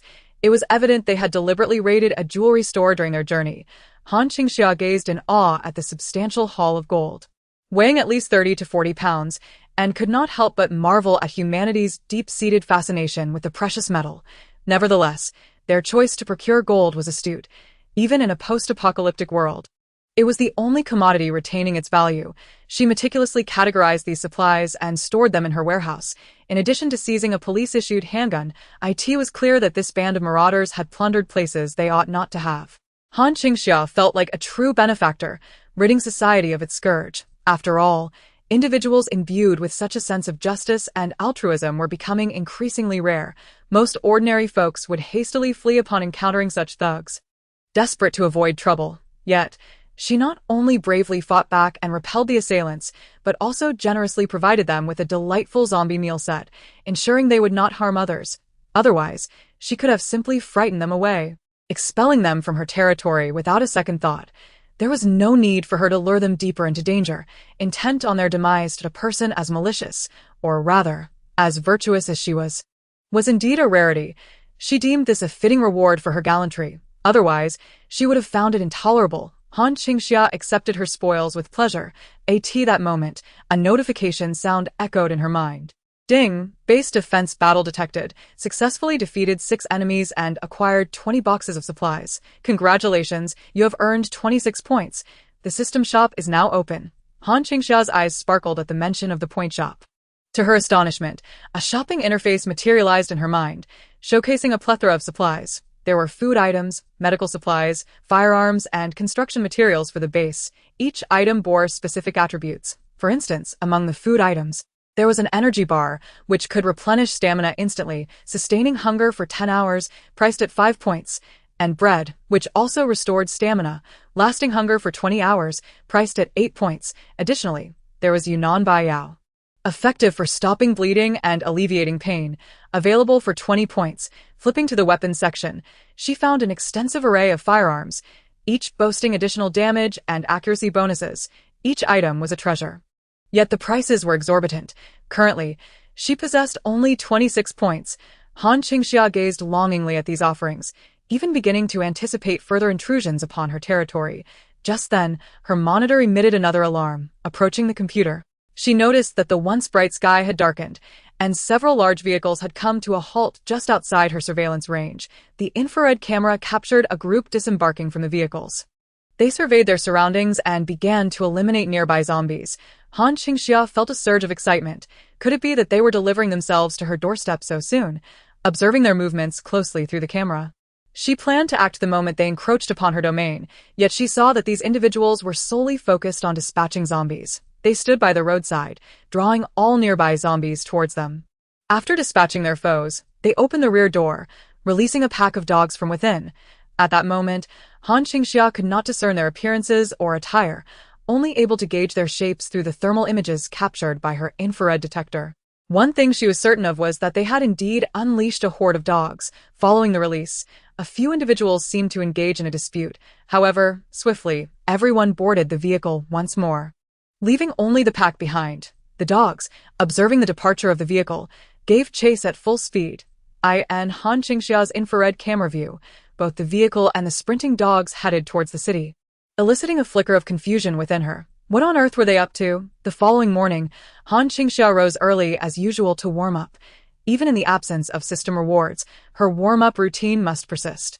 Just as she prepared to jog around the perimeter of her territory, her surveillance camera emitted an alert again. This time, Han Qingxia connected her phone to her computer, allowing her to view all footage on her mobile device. Upon checking her phone, she spotted a pack of dogs on the road outside the air raid shelter, numbering around 14 or 15, each adorned in uniforms. This pack arrived at the very spot where Han Qingxia had witnessed the peculiar scene the previous day. Coming to a halt, they circled in place, seemingly awaiting the return of their owner. That moment, a public notification chimed on her phone. Rescue operation in City A has commenced. Rescue vehicles are entering City A. Survivors are urged to gather at the following assembly points promptly. Upon hearing this, Han Qingxia understood. The rescue team that had passed by her door yesterday had been accompanied by their dogs. She drove her vehicle to the perimeter of her base, finding the main thoroughfare devoid of zombies, a rare sanctuary surrounding her. A pack of dogs stood guard at the entrance, fixated on the direction of the city. Their spirits appeared forlorn. Each bore wounds, some scratched, others bitten, with abdominal lacerations being common, and missing chunks from their ears and tails. One dog, grievously injured, had both hind legs mauled, exposing a gory fragment of its leg bone. It could barely walk. limping along, relying solely on its forelimbs, dragging its mangled legs along behind it, gazing longingly towards the city. Stepping out of her vehicle, Han Qingxia assessed the condition of these 15 dogs and deduced that they must have pursued their way into the city the night before, encountering a multitude of zombies. Yet, it was evident that they had not found their owner. Trapped in peril, they had not awaited their master's return, and after a desperate struggle, they had returned here. It seemed they still yearned for their owner. In this apocalyptic world, everyone was bound by circumstances. Encountering me, you shall follow me from now on. After tending to all the dogs, particularly the most grievously injured one, Han Qingxia gritted her teeth and exchanged her system points for Yunnan Baiyao from her store. 2 legs, you must remember the kindness of your new master. This medicine cost me 20 points, she declared. From now on, you will faithfully follow me. Understand? I shall never abandon you. As she murmured this, she carefully bandaged the nearly lifeless dog. The dog lying on the ground seemed to comprehend Han Qingxia's words, its eyes, imbued with a striking humanity, fixed upon her in silent observation. Chapter 24. Abandoned for the second time after Han Qingxia had tended to the dog's wounds. She presented them with fresh raw beef bones, truly a delightful treat. The dogs, upon sighting the food, excitedly pawed at the ground yet hesitated to approach. Go on, it's all for you, she encouraged. Only then did they eagerly advance, devouring the morsels with fervor that indicated they had been famished for quite some time. However, not all of them finished. They each left a small portion untouched. Once they had eaten their fill, they picked up pieces of meat and turned to dash towards the door. Han Qingxia was taken aback. Woof! Xia Tian, witnessing the dog's intent to flee after their meal, sprang forward to confront them, enhanced by the system. Xia Tian's stature was twice that of these ordinary dogs, and its claws were 10-fold sharper, exuding a ferocity akin to that of a king of beasts. The military dogs, overwhelmed by Xia Tian's imposing presence, huddled together, confronting it defiantly. Han Qingxia shook her head at the scene, moving beside Xia Tian and urging them to let the dogs be. Woof woof woof. Xia Tian barked defiantly, as if to say, "These ungrateful dogs have consumed your food.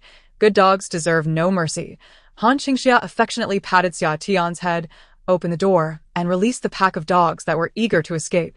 As the door swung open, the dogs cast a grateful glance at Han Qingxia before swiftly bounding outside. Even the dog that Han Qingxia had rescued with her points carried a perfectly intact piece of beef as it joined its companions in departure. Before leaving, it circled around Han Qingxia, limping slightly as it followed suit. Han Qingxia released an electric scooter from her space and accompanied Xia Tian. The dogs returned to the place where they had once been abandoned. Upon arriving, they placed the meat on the ground and emitted mournful howls towards the city. Pacing in circles, they were still searching for their owners. Even after receiving sustenance, their first thoughts were of their former guardians. Despite not being fully sated, they left a morsel for them. Witnessing the scene, Han Qingxia's usually cold heart was suddenly tugged at. In truth, dogs exhibit a loyalty that often surpasses that of humans, especially military dogs. Once they have recognized their master, betrayal is an impossibility. Han Qingxia clutched Xia Tian's head tightly, murmuring, "Tian go, I'm sorry for the past life." Woof! Xia Tian responded with a bright bark, nuzzling affectionately against her as if to warm its beloved owner. Oblivious to the reasons behind Han Qingxia's sorrow, she watched the group of dogs for a while before returning to her base with Xia Tian. That evening, she delivered a bounty of food to the dogs and rebandaged their wounds. Upon witnessing this, Xia Tian grew increasingly displeased with the dogs. Woof woof woof. Each encounter necessitated a show of dominance, as if to declare, "You ungrateful dogs, feasting on my master's generosity." The military dogs whimpered before Xia Tian, too intimidated to rally, yet they gravitated towards Han Qingxia with notable affection. Whenever she appeared, they would gather around her, lingering for a moment, and so, 2 days swiftly pass. A pack of military dogs stood guard outside the narrow path of Han Qingxia, their eyes filled with anticipation. Each time a vehicle passed, they would chase after it momentarily, only to return to their original spot, disheartened upon realizing it wasn't their master. Furthermore, they diligently cleared the area of zombies, ensuring that any undead approaching Han Qingxia's territory met their demise. They would never permit a single zombie to enter her domain. Observing the unwavering loyalty of these dogs, Han Qingxia would deliver food to them daily and check for injuries before returning to her base.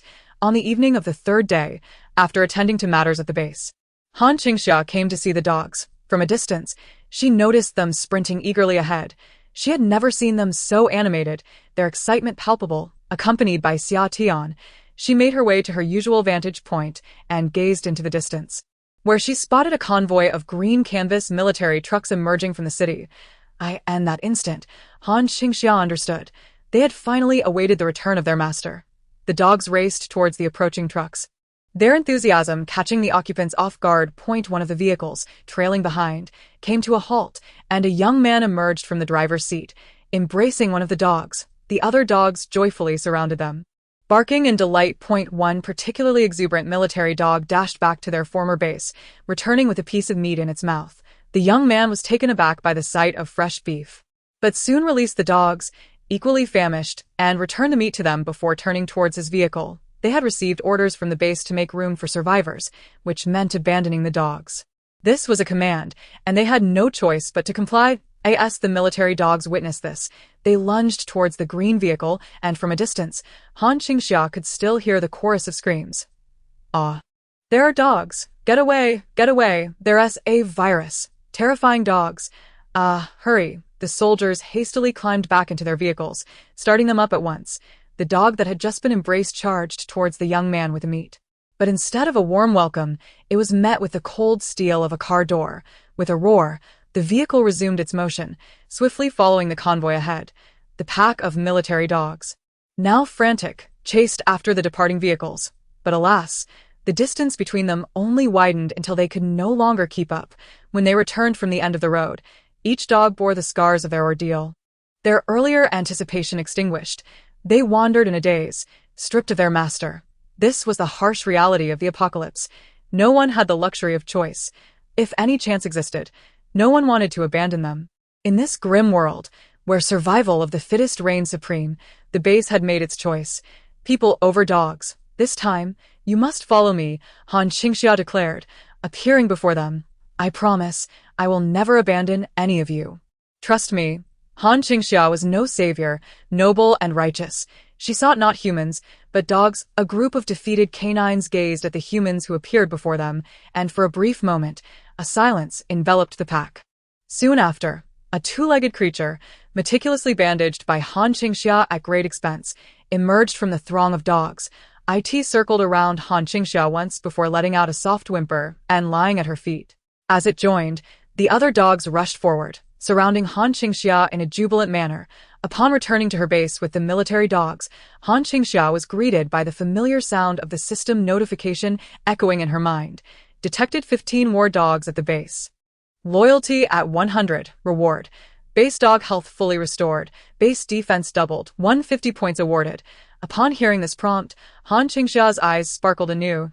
As she brought the dogs back, she noticed that the gate of her base had been reinforced once again, with the barbed wire now towering twice its previous height, each sharp tip glinting menacingly. Furthermore, her air raid shelter had undergone a comprehensive upgrade.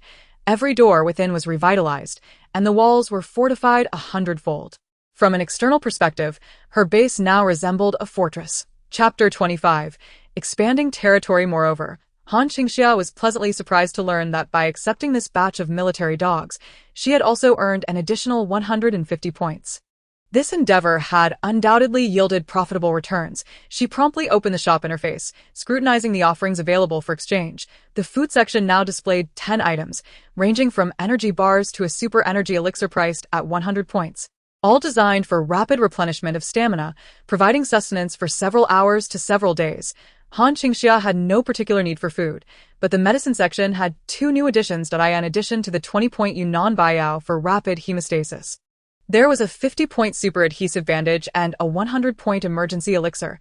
Eagerly, Qingxia selected these 2 items for further examination. Super adhesive bandage, applicable to all wounds, promoting rapid healing, including arterial injuries. Qingxia exclaimed, "Wow. This means that if the neck were to be cut, it could still heal when applied." The emergency elixir brought her even greater delight. Emergency elixir. As long as there is a breath left, it can revive the individual. Qingxia marveled. Oh, both of these potions are remarkably powerful. As she continued to scroll down, she stumbled upon an even more astonishing item. Zombie virus suppressor, priced at 100 million points. The existence of a suppressor meant that the zombie virus could actually be mitigated. After the initial thrill, reality set in as she glanced at the exorbitant price tag. Units of 10, 100, 1,000, and ultimately 100 million. Never mind, I shall take my leave. With her meager 156 points, she felt unworthy of even contemplating such a purchase. Nevertheless, her eyes gleamed with excitement. The system shop possessed such extraordinary treasures, and if revealed, they would undoubtedly astound the entire world. With a fervent determination, she rubbed her hands together. Accumulating 100 million points became a necessity. She must prepare to acquire one for herself. After perusing the medicines, she turned her attention to the weapons. The weaponry section was equally enticing, with even a standard P5 priced at 500 points and a superior Glock at 1,000. Submachine guns and shotguns commanded even steeper prices, starting at 5,000. Among them, an AK caught her eye, priced at 8,000. The weapons produced by the system boasted attributes far surpassing those available in the outside world, with power and lethality increased exponentially. Although the price was steep, it resonated deeply with Han Qingxia's aspirations. Han Qingxia silently added another AK to her shopping cart, realizing she needed to accumulate more points to purchase a decent weapon. Behind her, there was a locked interface displayed in the system mall, indicating that a score of 5,000 points was required to unlock it. Han Qingxia was unaware of what treasures lay beyond that barrier. This system mall catered perfectly to her tastes. She desired everything but lacked the necessary points. It was maddening. Han Qingxia attempted to explore the avenues for acquiring points, but a message appeared before her. 1. Complete system tasks to earn points. 2. Expand territory to earn points. 3. Increase territory members to earn points. Gazing at these three options, Han Qingxia recalled her previous triumph in defeating invaders, which had rewarded her with points for completing the base defense task. Today, she had accepted 15 dogs, thereby increasing her territory members, which counted as one method. As for the second option, expanding her territory, she understood. Starting tomorrow, she would begin to extend her domain. The following morning, Han Qingxia did not run along the boundaries of her territory, but instead headed up to the back mountain. As she ran, she instructed her subordinates to carry ropes for encircling the area. In ancient times, there was the practice of enclosing land for horses. Now, it was about enclosing land for dogs. Han Qingxia directed Shi Ti and to lead the chant of congratulations and prosperity. Bring forth the red envelope, great fortune, longevity, and 100 years, starting from the left, while she brought the eastern, southern, western, and northern winds along with the red and white tiles from the right. Congratulations and prosperity. Bring forth the red envelope, great fortune, longevity, and 100 years, eastern, southern, western, and northern winds. Red and white tiles were the names she bestowed upon her newly acquired dogs. The group split into two, both sides moving along the back mountain to encircle the area with ropes. By afternoon, Han Qingxia successfully met with Shi Ti and in the central part of the back mountain. She tied the ends of the ropes together and sequentially secured all the ropes. As night fell, Han Qingxia and her pack had finally enclosed a section of the back mountain. The ends of the ropes were fastened to her wire fence. Thus, she had managed to claim the entire mountain with an approximate circumference of 3,000 meters. The system detected the expansion of her territory by double. Reward: 1,000 points. Initial territory expansion reward. Heartfelt connection. Han Qingxia was elated. It truly worked. By proactively enclosing land and claiming uninhabited areas, the system recognized it as her territory. Moreover, merely encircling her mountain granted her 1,000 points in reward. If she could claim several nearby mountains, how many points could she amass? If she were to conquer a city ahead, that 1,000,000 points would no longer seem unattainable. At that moment, she sensed another reward from the system. Heartfelt connection. As she closed her eyes, the land she had enclosed today along with the air raid shelter seemed to automatically sketch a terrain in her mind. When foreign creatures approached, she would instinctively perceive their presence. Shi Ti and 500 meters to the west. Wang. Upon receiving the command, Shi Ti and dashed out. Half a minute later, the sounds of a struggle reached her ears. When she arrived, she found that Shi Ti and had already dispatched a zombie that had somehow infiltrated Han Qingxia's territory. Witnessing the scene, Han Qingxia understood. So this was how it worked. Within her perceptive range, a few scattered grays reappeared, prompting her to lead her dogs to eliminate them. Wishing you prosperity and longevity as you venture south. bring forth great fortune and red envelopes to the west. While the winds of all directions blow towards the east, the rest shall follow me.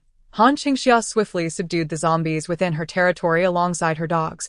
Throughout this process, she increasingly grasped the significance of the bond connecting her to her domain. Indeed, the emergence of grades signified the presence of zombies. Even in the most remote areas, Han Qingxia could pinpoint their locations with precision. This ability allowed her to be acutely aware of any disturbances within her territory without the need for monitoring alarms. Such a skill proved invaluable, especially as she was on the verge of expanding her domain. With the cameras unable to keep pace, she could independently sense whether anyone had intruded into her territory. After toiling until the late hours of the night, she returned home, filled with a sense of accomplishment alongside her dogs.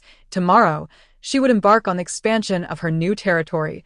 Chapter 26, A Promising Future. The next morning, Han Qingxia began clearing an area in front of the barbed wire of the air raid shelter. This time, she attempted a different approach. She cleared all the zombies from the stretch leading to the road, then erected a sign proclaiming, "Private territory, beware of fierce dogs." This sign would serve as a boundary marker. It was important to note that at this juncture, very few could still walk away alive, and those who dared to contest her claim to the land were virtually non-existent. She planted her sign firmly, declaring this space as her own. Who would dare to dispute it? Upon detecting an increase in her territory by 5 acres, a notification from the system chimed in, instantly lifting her spirits. Indeed, her instincts had not misled her. She could expand into these uninhabited areas, even those that once had owners. However, a prerequisite remained. The land must be cleared and assessed by her or her dogs. Today, Han Qingxia and her canine companions traversed from the base to the site of the sign, covering approximately 5 acres. She marked the areas they had explored together, akin to an adventure game where the map lights up only after the protagonist has traversed certain locations. Fortunately, her dogs served as her team, significantly broadening her exploration range. She drove her sign into the ground, clapped her hands, and the territory map in her mind expanded to include this new area. Standing there, Han Qingxia contemplated her next expansion direction. As of now, she had effectively conquered an entire hill surrounding the air raid shelter. To her left was the road, and to her right lay a sparsely populated mountainous region. This mountainous area contained an abandoned quarry and a few scattered villas amidst the hills. The road to the north led to City A, characterized by flat terrain, making it relatively easy to conquer. In contrast, the mountainous region would pose a greater challenge. After a brief period of contemplation, she resolved to commence her efforts on the right side. Indeed, she preferred the right. She valued stability over haste. The complex terrain on the right, while demanding, presented a nearly certain success. Why venture to the left road when she could secure the areas within her grasp first, with the potential for both humans and hordes of zombies to appear? She needed to maintain a thorough cleaning process. Yes, her territory had strict safety requirements. All zombies must be eradicated. Failure to do so for an extended period would result in the system automatically excluding that area. This was quite understandable. A territory riddled with zombies or other aberrant creatures could hardly be regarded as one's domain. However, this also extinguished her desire to keep a few zombies as guards. Fortunately, she now had a multitude of capable aides. The 15 military dogs, possessing high intelligence and remarkable agility, proved exceptionally effective in guarding and clearing out any unwelcome zombies. It was essential to raise more dogs, especially as her territory expanded. These were far from sufficient. Han Qingxia dismissed other thoughts and resolutely set off toward the mountainous region on her right. By the time she returned in the evening, she had successfully expanded her territory to include another hill. Her points increased by 1,000, bringing her total to an impressive 2,656. Everyone has worked hard. Let's eat, Han Qingxia declared, generously releasing fresh beef from her storage for the dogs. She was never stingy with her companions. If she indulged in meat, her subordinates would certainly partake as well. Han Qingxia herself took out a steaming Korean fried chicken meal to enjoy, a stash she had previously gathered from the marketplace. With an abundance of supplies, she varied her meals daily. Today it was Korean fried chicken, tomorrow it would be military hot pot, and soon after, glossy, crispy roasted meats. While exploring her territory, she would casually snack on ready-made delights from her storage, such as handheld pancakes, cold noodles, and grilled cold noodles, all maintaining their freshness and warmth from when they were stored. At this moment, adorned with gloves, Han Qingxia tore into the fried chicken, relishing the crispy, fish scale-like exterior that hinted at its recent emergence from the fryer. With a single pull, the tender, juicy chicken leg burst forth with flavor, complemented by the enticing aroma of garlic soy sauce that tantalized her senses. Sipping on a chilled cola alongside made for sheer satisfaction, especially in these apocalyptic times. Being able to savor the delights of the world before the fall was an indulgence to be cherished.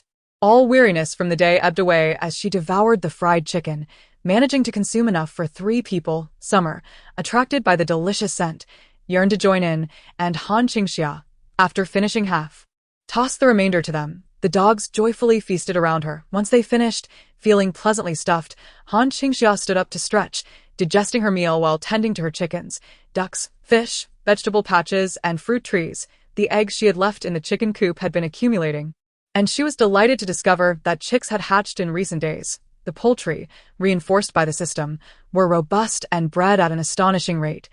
Ducks took longer to hatch than chicks, with a gestation period of about 40 days for ducklings compared to 20 for chicks. Currently, no ducklings had hatched yet, but Han Qingxia had noted several mother ducks brooding. Her 2 young goats were a delightful surprise. Rapidly growing in size and beginning to develop, she recalled the owner mentioning that these goats were initially bred for goat milk production. It seemed she would soon have fresh goat milk to enjoy. Then there was her vegetable garden. The fast-growing, high-yielding crops like Chinese cabbage and chives had already begun to yield bountiful harvests. Han Qingxia made it a point to collect her produce daily. Even when she harvested, there was still more the following day, necessitating another visit. She could not bear to see any waste, and no matter how busy or weary she was, she always found time to gather her vegetables. She had even set aside a room in her air-raid shelter solely for the storage of fresh produce. Moreover, the radishes, spinach, oilseed lettuce, and asparagus that she had cultivated were nearing their harvest time, followed by an abundance of tomatoes and potatoes that were also approaching their peak production period. Additionally, at the fish pond, the number of fish had doubled compared to before, with a profusion of fry emerging. Han Qingxia had not actively tended to the fish pond, as she lacked the necessary skills, yet with the support of the system, there was no need for her to worry.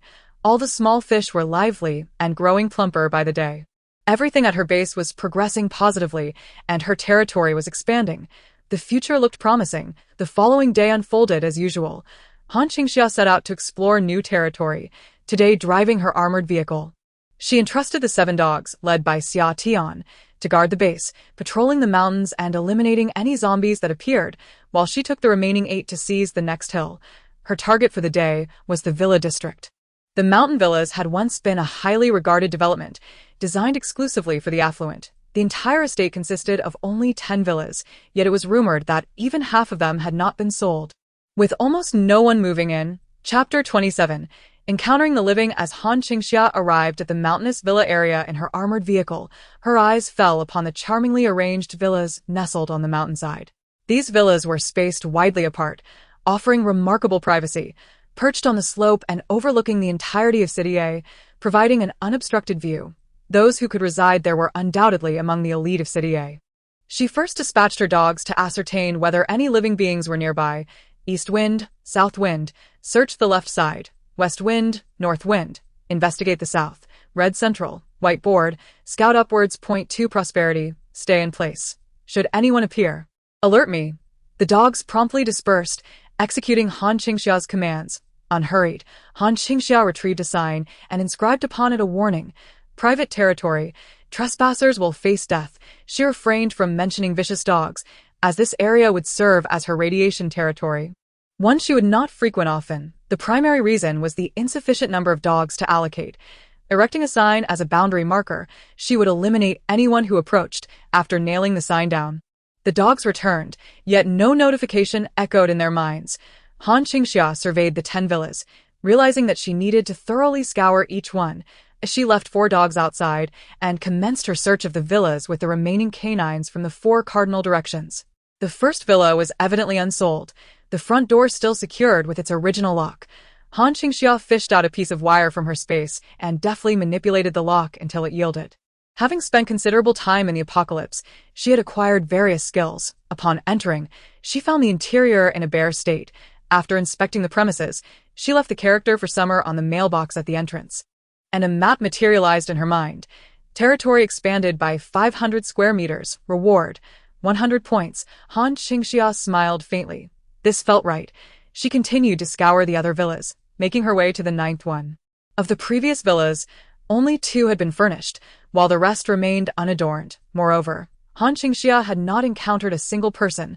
She successfully expanded her territory by 8 villas. However, upon reaching the 9th villa, she noticed a car parked in the small garden in front of the entrance. She brushed her fingers against the dust on the edge of the car window. It was not substantial, suggesting that the occupants inside had not lingered for long. As she scrutinized the windows of the villa before her, she noted that all the curtains were tightly drawn. She rapped on the door and pressed the doorbell. Yet, the sound reverberated through the desolate villa district, met only by an ominous silence from within. Han Qingxia raised her eyebrows slightly. She proceeded to retrieve a piece of wire, carefully manipulating it in the lock. This time, she discerned that the door was bolted from the inside. Han Qingxia was convinced. There was undoubtedly someone inside, either alive or having succumbed to the fate of the undead. At that moment, she felt a vibration through the wire. Someone was twisting the doorknob from within. Han Qingxia understood. A living person. She hesitated for a brief moment. In places devoid of ownership or where the proprietor was absent, she could occupy without any moral qualms. However, there was someone inside, someone alive. She lowered her hand, which had been poised against the door. In this apocalyptic world where all laws had crumbled, the basest evils of humanity could run rampant. As long as one was sufficiently powerful, it was acceptable to bully the weak and seize by force. Yet, Han Qingxia could not bring herself to do so. She considered herself the very floor of humanity's moral threshold. Devoid of guilt when it came to killing, yet she was not a sadistic monster. Her malice and ruthlessness were only invoked when others encroached upon her interests. For instance, if someone dared to intrude upon her already claimed territory, she would certainly eliminate them. But now, she was the one encroaching upon another's domain, intending to drive out or kill the inhabitant, thereby forcibly claiming their home. She could not reconcile herself to that. For the moment, Han Qingxia decided to spare the survivor within. Just then, a small gap appeared in the door behind her. A middle-aged man with a stubbly face, wearing scholarly glasses and showing signs of severe malnourishment, peered cautiously at her, accompanied by a similarly haggard middle-aged woman. At that moment, a curious little girl, perhaps 5 or 6 years old, peeked out from behind them. Upon noticing their daughter had emerged, the couple swiftly shielded her, hiding her behind their backs. Woof, woof, woof. The dogs immediately barked loudly at the occupants behind the door. Silence. Han Qingxia commanded the dogs, appraising the middle-aged man before her. She left him with a stern warning. Aside from this place, all other territories are mine. You are not permitted to enter. Otherwise, I will kill you. Having uttered her warning, Han Qingxia turned to stride away towards Villa number 10 at the far end. At this juncture, the man called out to her urgently, "There are flesh-eating zombies inside, do not go." Han Qingxia halted, turning to face him. "How do you know?" The man gravely nodded. There was a party at Villa number 10 that day. A group of young men and women were reveling all night. Around dawn, there were suddenly screams, and many young people came rushing out, bleeding, yet they did not get far before being tackled and devoured. "What were you doing at that time?" "We were terrified, keeping the door tightly locked, staying in our room, unaware until later that these were zombies." Han Qingxia's gaze fell upon the middle-aged man's face. The door, the interior of the house, and the blood-stained pavement outside, remnants of a massacre long past. "You have supplies and have managed to hold out until now." The man pressed his parched lips together, rendered silent by caution. In such circumstances, it is impossible for anyone to casually exchange supplies. Han Qingxia is wary of him, and he is equally cautious of her. Observing their silence, Han Qingxia strides towards Villa No. 10 with her dogs in tow. She confidently departs for the villa. The man contemplates interjecting but ultimately refrains from speaking. "Darling, who is that person?" His wife inquires anxiously. "I cannot be certain, but she should possess supplies," he asserts, recalling Han Qingxia's rosy complexion and vibrant, healthy demeanor. Even her dogs exhibit glossy coats. At this juncture, it would be implausible to maintain such an appearance without sufficient resources. "Can we ask her for some food later?" His wife queries nervously. "Daddy, I'm hungry," their daughter pleads, clutching his leg. The man's gaze darkens. He extends his hand, revealing a green luminescence in his palm, as a nearby potted branch seemingly comes to life, flying toward him. Grasping the tendril, he solemnly advises, "Let us observe first. Do not rush. Han Qingxia reaches villa number 10, and indeed, the place is in disarray. The front door is tightly shut, and blood is splattered across the ground. The door and the garden. She circles the villa, assessing the terrain and the general layout within. Chapter 28. Slaying the mutant zombies. Han Qingxia's strength is formidable. With a single kick, the iron security door gives way. Crashing open, as it swings ajar, she and her 4 dogs swiftly scatter to either side. With a growl, 3 famished zombies burst forth from within.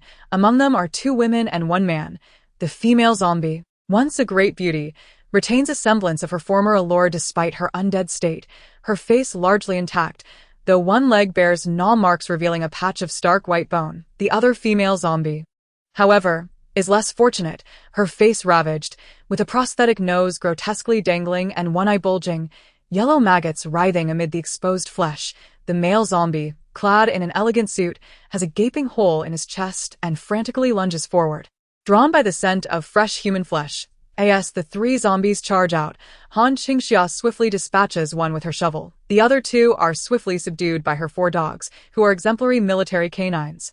Alleviating much of Han Qingxia's burden, with 3 resounding thuds, the zombies fall lifeless. Her movements are swift and graceful. Slaying zombies is but a trivial task. Standing at the doorway, she taps the frame, producing sounds to further lure any remaining zombies inside.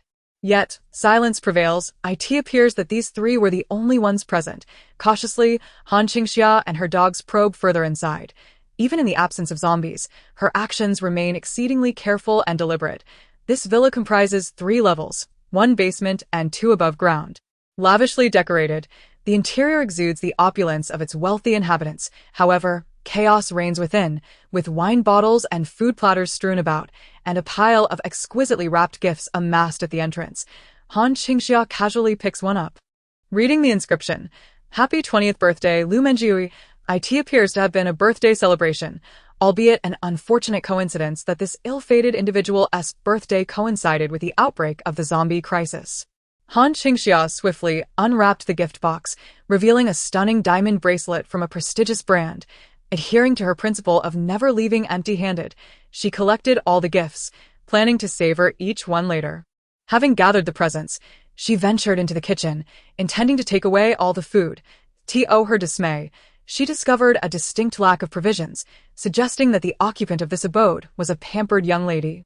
Unaccustomed to the rigors of domesticity, although the kitchen was bare, the refrigerator boasted an array of snacks. Han Qingxia, undeterred, confiscated each item, imported bird's nest, exquisite beverages, and packaged delicacies. And the freezer lay Japanese Wagyu beef and Australian lobster, all of which she claimed as her own. Furthermore, she did not overlook the pristine silk and down comforters nestled in the bedrooms. Swiftly clearing out 2 floors of the building, she left 2 dogs at the entrance to keep watch while she descended to the basement with her canine companions. Upon entering the basement, an unsettling atmosphere enveloped her. The sounds of low whimpers emanated from the red and white boards, signaling warning and fear, as if they had encountered some dreadful creature. Yet, all Han Qingxia felt was an overwhelming silence. She tapped the railing beside her, attempting to draw the attention of the lurking zombies within. However, the only response was an eerie stillness. Carefully, she descended the staircase, and just as she reached the final step, a foul gust rushed towards her, moving with a speed unlike any zombie she had encountered before. Yet, the creature lunged and missed in quick succession. A shovel fell from above, striking it with tremendous force and sending it flying several meters away. Having survived a decade of combat in this post-apocalyptic world, Han Qingxia's battle experience had been hard-won and required no further lessons through hardship. As the zombie was sent sprawling, it contorted into a grotesque position before her gaze. Its forelimbs twisted at an unnatural angle, back facing down, hands on the ground, while its legs maintained a bizarre lateral stance. It rose, resembling a monstrous centipede on 4 limbs, long hair obscuring much of its face, from which a grayish-white eye fixated on Han Qingxia. The basement lights flickered ominously as this aberrant creature lunged toward her in an exceedingly nightmarish manner, moving with such speed that it left afterimages in its wake. Han Qingxia's expression turned grave as a term crystallized in her mind. Speed-type mutated zombie. In an instant, the 4-legged zombie was upon her, its face, shrouded by hair, opened wide to reveal a gaping maw devoid of a tongue. Lips torn away in a gruesome display. Beneath the bloodied abyss, uneven rows of teeth snapped hungrily at her. With a resounding thud, it bit down, only to clamp onto a shovel, the implement pierced through its mouth, pinning its head against the wall, rendering the creature momentarily immobile, its limbs thrashing in a violent struggle. With a firm grip on the shovel, Qingxia exerted her strength. A sharp crack echoed, silencing the creature completely. Though the zombie was swift, Qingxia was swifter still, her strength astonishing. The shovel embedded itself into the reinforced concrete wall, a feat that would have left any ordinary person helpless to extract it. Qingxia withdrew the shovel and plunged it into the zombie's skull. When she extracted the shovel, a yellowish-white, transparent crystal suddenly appeared before her eyes. Qingxia took out a bottle of water from her spatial storage to cleanse its surface. And instantly, the crystal began to radiate a dazzling light. This was a zombie crystal core, possessed by all advanced zombies in the mid to late stages. Many bases utilized crystal cores as a unit of currency, with larger bases continuously purchasing these cores at high prices. In her previous life, Qingxia had merely been a squad leader, and due to her lack of abilities, many opportunities eluded her. However, she recognized the utility of this familiar object. At that moment, a familiar voice echoed in her mind. Ding! Detected Zombie Crystal Core 1. Unlocking new points exchange. A standard level 1 zombie crystal core is worth 100 points. Do you wish to exchange? Qingxia. Crystal cores can be exchanged for points. An exchange panel materialized in her mind, displaying a prompt. First-time exchange rewards a large gift pack for every additional 100 crystal cores. Receive another gift pack. Without hesitation, Qingxia opted for the exchange. The crystal core in her hand vanished, and a notification resonated in her mind. Ding, reward. 1 portion of Yunnan Baiyao, 1 emergency pill. Ding, reward. 1 set of combat gear. Ding, reward. 1 pair of combat gloves. Ding, reward. 1 set of combat boots. Ding, reward. 1 revolver. Qingxia, what a tremendous windfall. Just the Yunnan Baiyao and emergency pill were worth 120 points. She hadn't seen the price tag for the combat gear set, but she had previously noted that the revolver was listed at over 5,000 points. What a lucrative deal.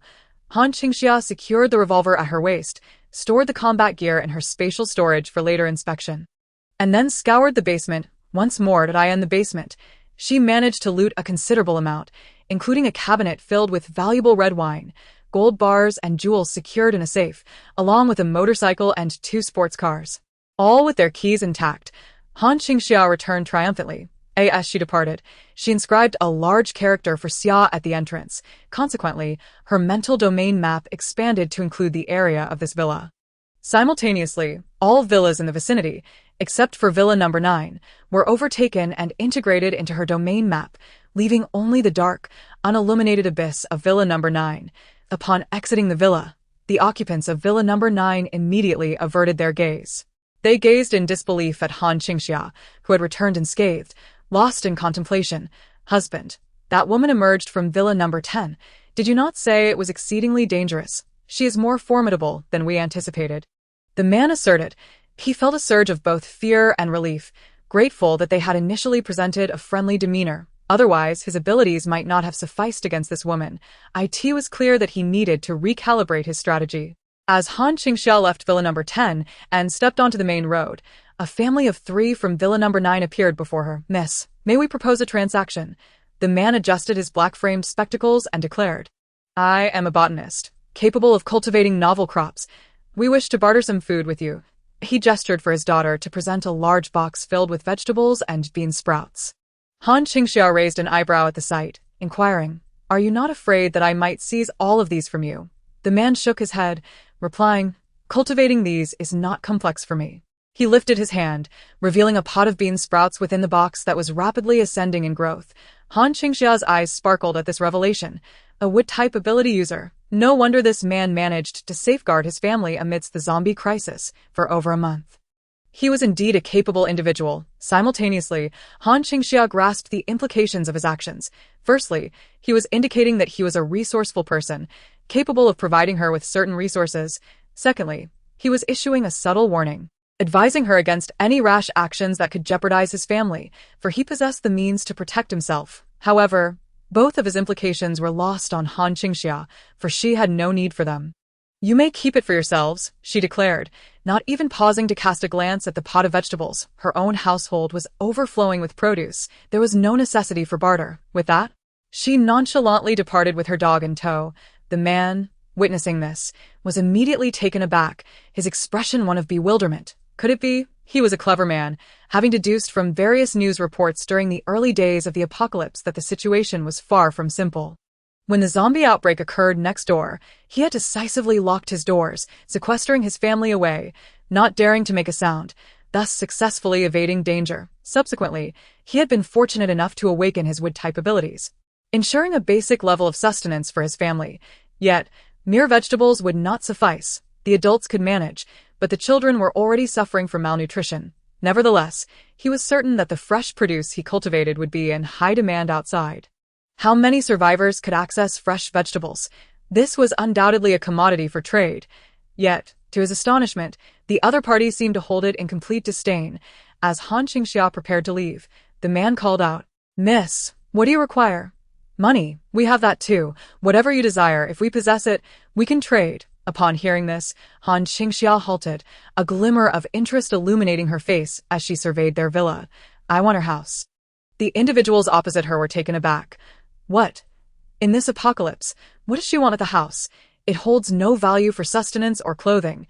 The man continued, "I can offer you 500 pounds of rice, 50 pounds of meat, 100 eggs, and 10 boxes of milk in exchange for the house." The price was indeed attractive, although it would not have amounted to 5,000 before the apocalypse.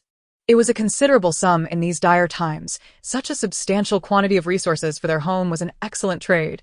However, the two individuals exchanged glances of hesitation. They could part with the house. But then where would they reside? "Miss, if we sell you the house, where shall we live?" The man adjusted his glasses, a thought occurring to him with a determined gaze. He looked at Qingxia and proposed, "Our entire family can work for you, delivering half of our daily produce to you." In other words, they could become her laborers. His mind raced with remarkable speed. Although this action resembled that of a laborer in an ancient landlord's estate, it was, in fact, the most prudent choice. Firstly, they need not relocate and could continue residing here, merely required to surrender half of their vegetable yield each day. More importantly, they would be under the protection of Qingxia, a girl who was evidently not ordinary. Aligning themselves with her was undoubtedly the wisest decision. Simultaneously, it was advantageous for Qingxia as well. She had long wished to purchase their house and incorporate it into her territory, albeit without the need for actual residency. With her manpower already stretched thin and the area expanding, many places remained unguarded.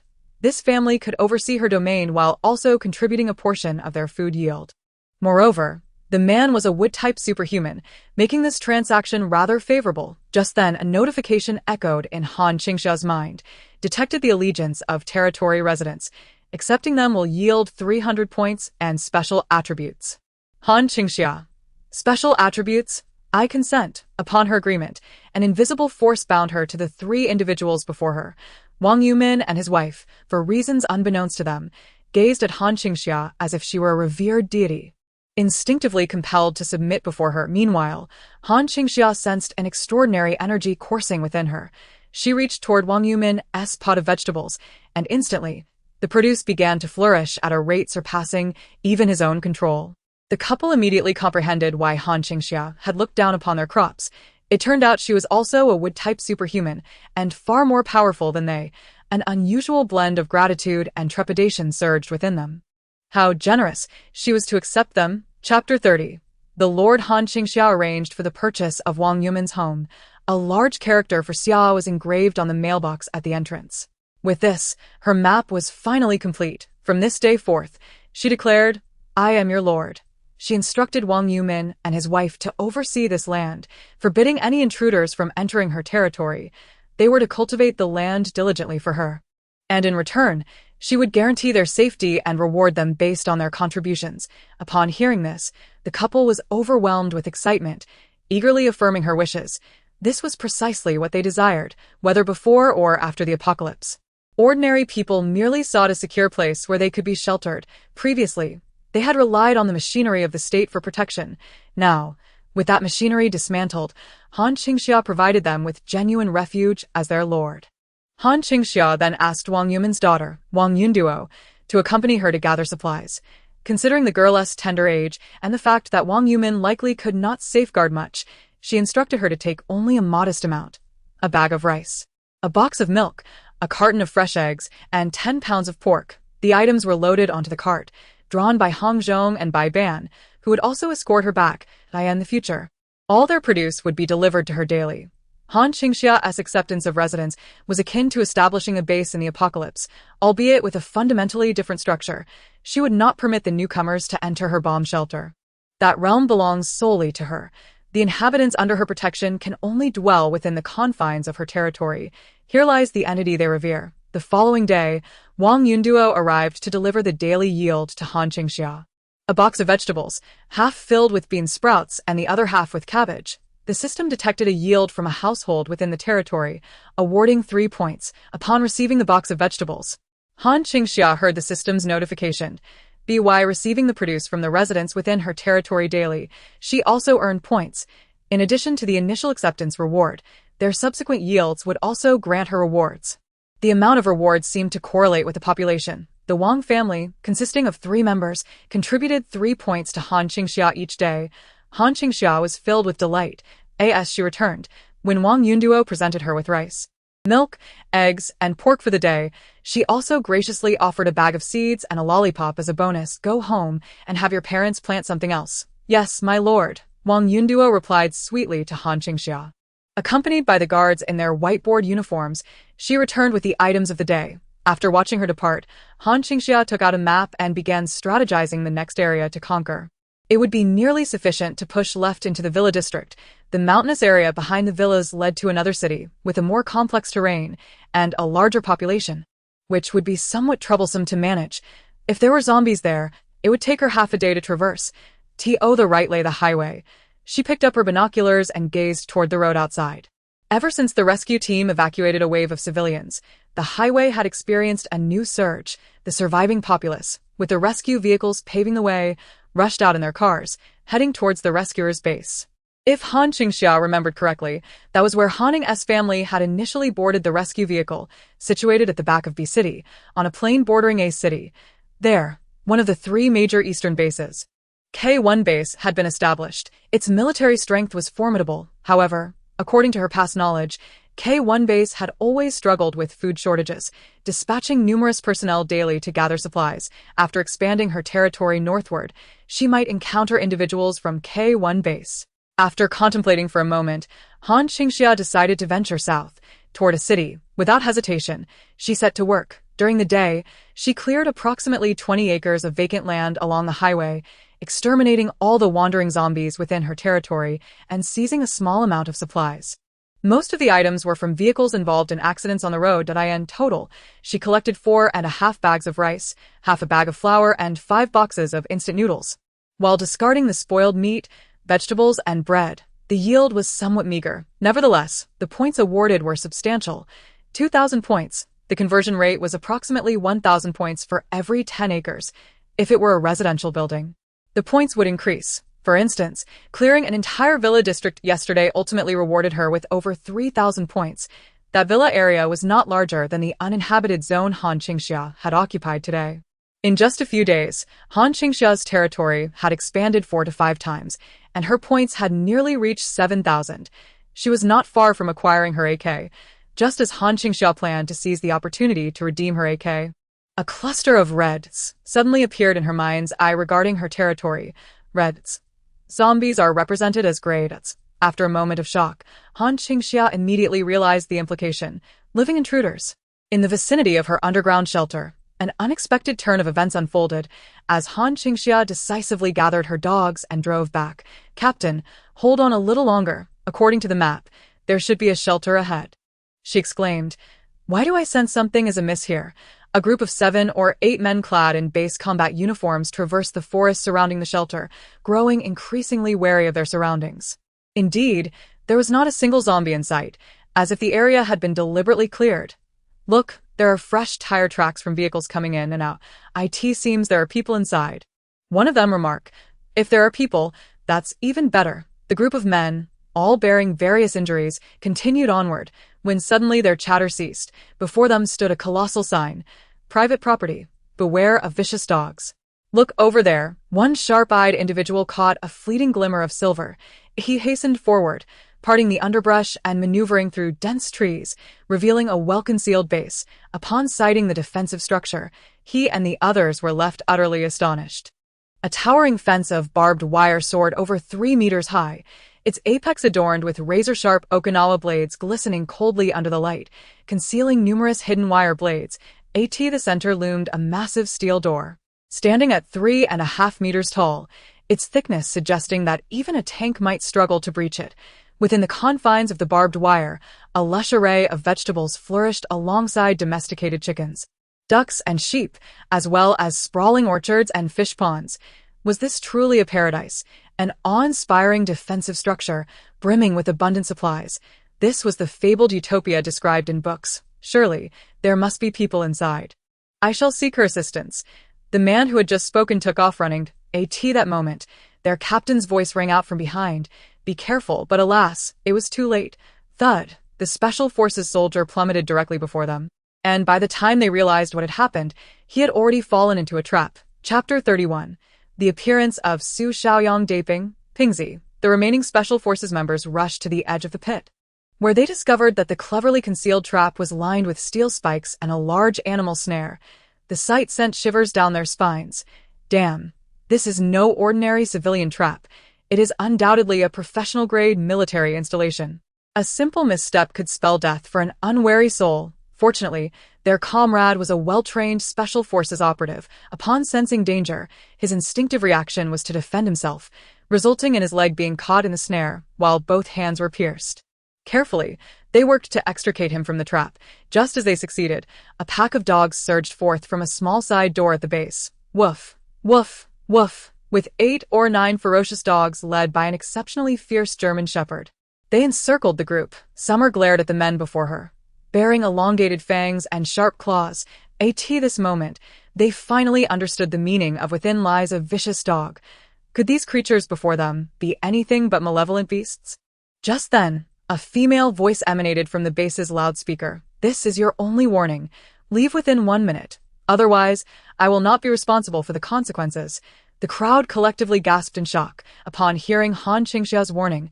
Everyone furrowed their brows, their gazes converging on the man in the center, who was already gravely injured. The man's brow was tightly knit, his face obscured by camouflage paint, yet his deeply set eyes shone with unusual intensity as he looked towards the base. His voice low and melodious. We are the guards of base K1, and we find ourselves in a predicament. Might you lend us assistance? 59 seconds. The only response was Han Qingxia's icy countdown. Hey, please help us. We are truly in trouble. 58 seconds. How can you be so heartless? We are in this peril precisely because we came to your aid, an impetuous young Special Forces soldier exclaimed in anger. 30 seconds.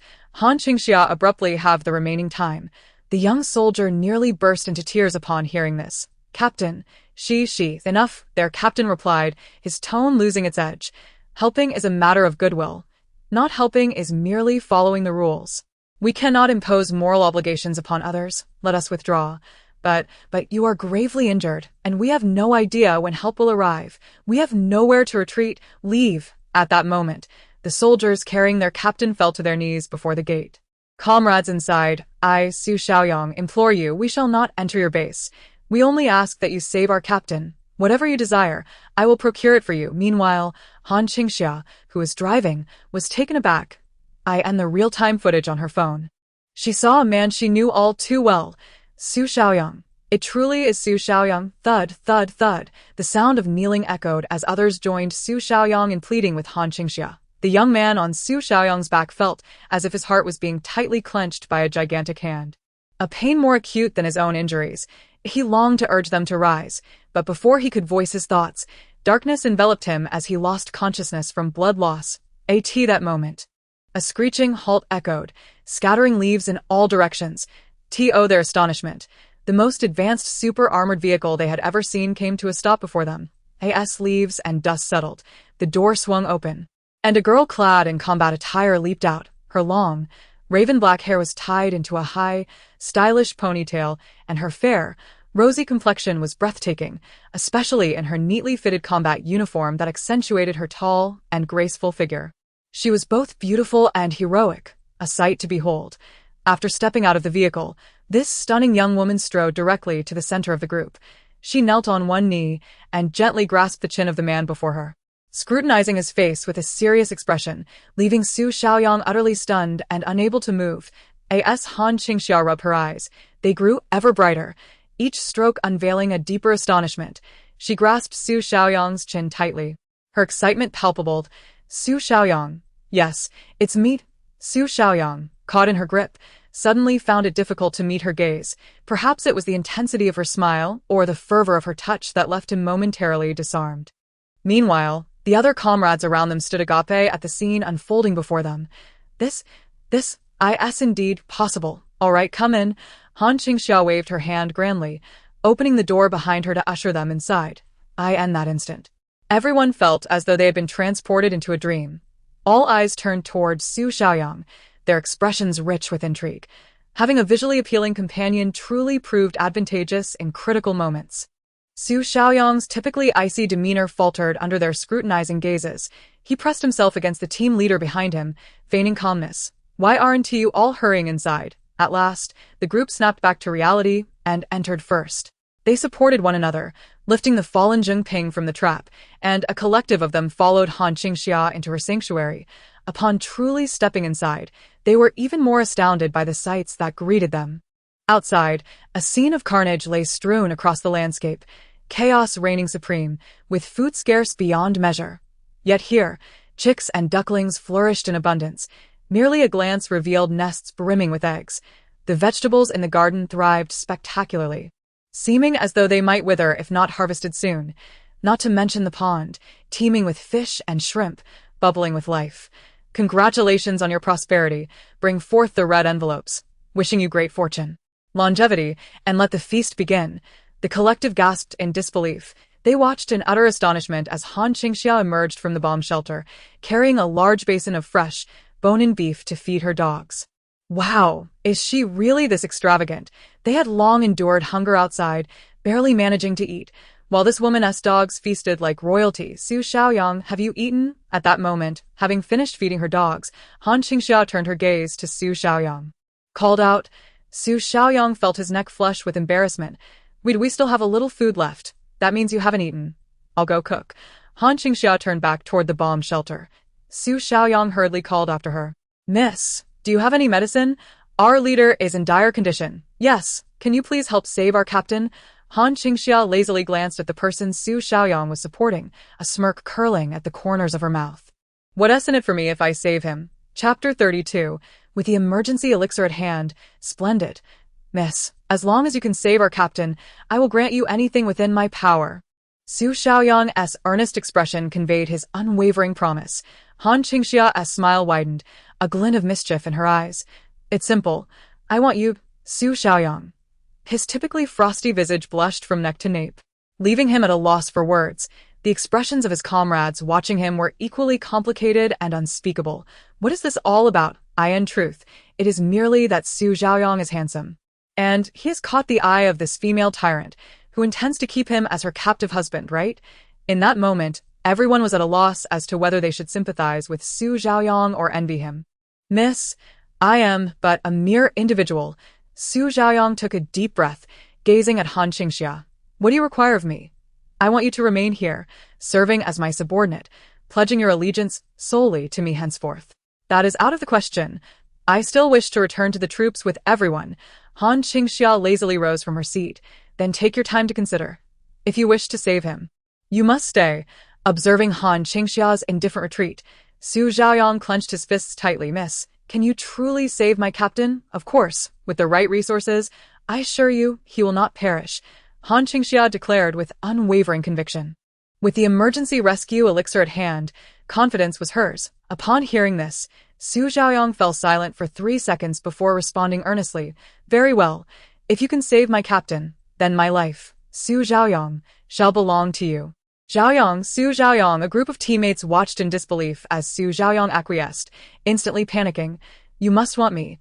I, Qimingdang, am willing to sacrifice everything. Spare Su Xiaoyang. I, Wang Heng, would also offer myself. Let me be the exchange for our captain. I, Tang Jian, submit to you, all step aside. I, Li Lin, have no one at home. This life is inconsequential. I will go. The unfortunate soul ensnared in Han Qingxia's trap lay on the ground, shouting, You must want He Zhongping. My life is already forfeit. It is the most valuable to give. Han Qingxia regarded this throng of self-appointed saviors. Why do they act as if they are about to devour Su Zhaoyong, clamoring to sacrifice themselves for him? And some even dare to call me a female tyrant. Today, she had displayed such kindness and amiability. To win over her precious Su Zhaoyong, she had exerted all her patience. You are unworthy, Han Qingxia retorted, then turned to Su Zhaoyong. Carry him on your back and follow me inside. With purposeful strides, Han Qingxia entered her air raid shelter. Su Zhaoyong inhaled deeply, securing the man on his back, and hastened to follow. Zhaoyong, Su Zhaoyong. The teammates watched helplessly as Su Zhaoyong bore the man inside, their concern mounting to the point where they nearly rushed in after him. Yet, ultimately, reason prevailed. This was the domain of that female tyrant, and they were her guests. Judging by the logic of the pre-apocalyptic world, they were well aware of the fierce guardians she had raised within her base, as well as the unknown defenses. Thus, they dared not act recklessly. In the end, they could only watch helplessly as he entered. Within the air raid shelter, as Su Zhaoyong followed Han Qingxia through the large iron door, he was met with an even more astonishing interior. It was brightly lit, and he could hear the sound of a generator humming from the depths of the shelter. He marveled at how she had managed to achieve such soundproofing, or what kind of extraordinary generator she had purchased. For the noise was remarkably subdued. It was well known that the roar of a diesel generator could be deafening, especially in such a relatively enclosed space. That is because he was unaware that it was a generator upgraded by the system. Within the air raid shelter, everything was in meticulous order. It was furnished with sofas, woolen mats, a grand bed, and a bathroom. The innermost rooms were all sealed tight, with doors that resembled those of a professional-grade bank vault. The second floor appeared to be a tower, where one could faintly discern a long row of computers and a crossbow, coupled with the cultivated crops outside, the electrified high-voltage fencing, traps, and packs of hunting dogs. It resembled a well-equipped, impregnable small fortress. A single individual residing within could withstand all manner of dangers, unless a professional army were to launch an assault. But which army would deliberately target a remote personal base? Indeed, Su Zhaoyong, in a moment of realization, contemplated the terrain of this place. Yes, the location of this base was exceedingly concealed. No one would ever suspect that such a comprehensive and formidable personal stronghold existed deep within these mountains. The likelihood of invasion was virtually non-existent. This girl had accounted for everything. After running through all the information about Han Qingxia's base in his mind, Su Zhaoyong felt an even greater shock. Who on earth was this girl? How could she have quietly constructed such an apocalyptic fortress in such a secluded location? What was even more perplexing was where she had acquired all the materials within this fortress. Just considering the animal traps at the entrance and the vehicle she drove, they had all observed that the craftsmanship exceeded contemporary standards. Had she crafted them herself? Hey, what are you thinking about? Han Qingxia inquired. Su Zhaoyong immediately snapped back to reality from his astonishment, gazing at the beautiful girl before him. He glanced around and hurriedly placed the person down on her bed. Wait, no, on the floor. Su Zhaoyong. Does this imply she looks down on our captain? It is worth noting that their captain, Lu Qian, was recognized as the #1 heartthrob of the Eastern Military District before the apocalypse. With an exceptionally solid background, his grandfather was a general of the Eastern Military District. This was the first time he had seen someone disdain their captain. Han Qingxia's air raid shelter was extensive, with the back part comprising a warehouse area filled with tightly closed doors. Instructing Su Zhaoyong to lay the person down near the door, My captain has been shot in the abdomen, and the bullet did not remain in his body. He also bears multiple lacerations from sharp blades. You truly have a way to help. Han Qingxia swiftly wielded a pair of scissors, skillfully cutting through Lu Qian's clothing. Having fought for survival in the apocalypse for 10 years, basic surgical assistance had become a necessary skill for her. However, in her previous life, she had lacked any miraculous healing medicines. Typically, she only administered hemostatic and anti-inflammatory medications to the wounded, relying thereafter on their own resilience, ultimately leaving their fate to chance. Now, she flipped her hand, feigning to take out a small vial from her pocket, which, in actuality, was retrieved from her spatial storage. The emergency pill. With this miraculous medicine in hand, even the king of hell could not claim a soul. Han Qingxia glanced at the large gift pack received from the last transaction of crystal cores. One emergency pill cost 100 points. If it weren't for the necessity of subduing Su Xiaoyang, she would have been reluctant to part with it. Su Xiaoyang, upon seeing the medicine that Han Qingxia produced, was about to inquire, but ultimately refrained from uttering a single word. He fixed his gaze intently on Han Qingxia. At this moment, he had no choice but to place his trust in her. Chapter 33. The miraculous Yunnan Baiyao. Su Xiaoyang stood anxiously to the side, watching Han Qingxia. Upon witnessing her administer a bottle of white pills to the eldest of his household, she promptly set about tending to his wounds. She meticulously removed the dirt and necrotic tissue from the injured areas, swiftly applying a vial of powder that appeared to be a hemostatic agent. Once the powder was in place, she expertly bandaged his injuries. As Han Qingxia completed her ministrations, she noticed their captain's eyelashes flutter, followed by a cough, and to her astonishment, he truly awakened. Su Xiaoyang. Captain, allow him a moment of respite. Han Qingxia gestured for him to maintain his distance. Su Xiaoyang immediately halted his advance, nodding earnestly. Once he regained consciousness, he should be fine. Han Qingxia rose to her feet. Su Xiaoyang gazed at the young lady before him and, with a thud, knelt to her feet. Miss, from now on, my life belongs to you. Su Xiaoyang, splendid. Han Qingxia observed the man before her with satisfaction. Su Xiaoyang had been her most loyal subordinate in her previous life, though she understood that fate had shifted and he could not replicate his former self entirely. The essence of humanity is immutable. She was well acquainted with his character. His words were a lifelong pledge. I am Han Qingxia, and you may refer to me as boss from now on. After a brief hesitation, Su Xiaoyang responded resolutely, yes, boss. With the utterance of his declaration, a notification echoed in Han Qingxia's mind. Ding. Detection of base guard 1 reward. 1,000 points, a full set of combat gear, overall enhancement of base security by 10%. Special attribute replication of base guard. Han Qingxia exclaimed in delight. She could sense her base fortifying in ways imperceptible to the naked eye, and she felt a stirring within her, a fluctuation of water. She recalled that Su Xiaoyang was a water elemental ability user. She had acquired a new power. Han Qingxia was utterly overjoyed. She was now 100% certain that by accepting elemental users into her domain, she would inherit their abilities. Her gaze fixed upon Su Xiaoyang. She grew increasingly fond of him. Her Xiaoyang was a gem, a true treasure. With intensity, she commanded, remove your clothing, Su Xiaoyang. The moment his eyes met hers, ablaze with fervor, his normally stoic face was engulfed in a wave of embarrassment, reddening to the very roots of his neck. In that moment, he felt like a helpless pawn, completely at her mercy. Must it be so swift? He fumbled with his buttons slowly, muscular man feeling bashful. Hurry and undress. Han Qingxia turned to retrieve some gauze, alcohol, along with the combat gear she had just acquired, and a packet of Yunnan Baiyao. When she turned back, she found Su Xiaoyang still struggling with the second button, awkwardly slow in his actions. Noticing the items in her hands, Su Xiaoyang stammered, Mississippi boss, are you going to— I'm here to tend to your wounds. So hurry up. At that moment, he realized he had misconstrued her intentions. His ears flushed a deep crimson, and this time, he hastened to remove his clothing. With a few swift movements, he discarded his outer garments. He intended to insist on handling it himself, sparing Han Qingxia the effort, but she, with the authority of a leader, restrained him and began to cleanse his external injuries. They all encountered a perilous assault. Struggling to escape amidst the horde of zombies, nearly succumbing to the dire situation, each bearing injuries upon their bodies, Su Xiaoyang remained utterly silent throughout, even when she peeled away the clothing clinging to his flesh. Removing festering tissue, not a single sound escaped his lips. It was impossible for him not to feel pain.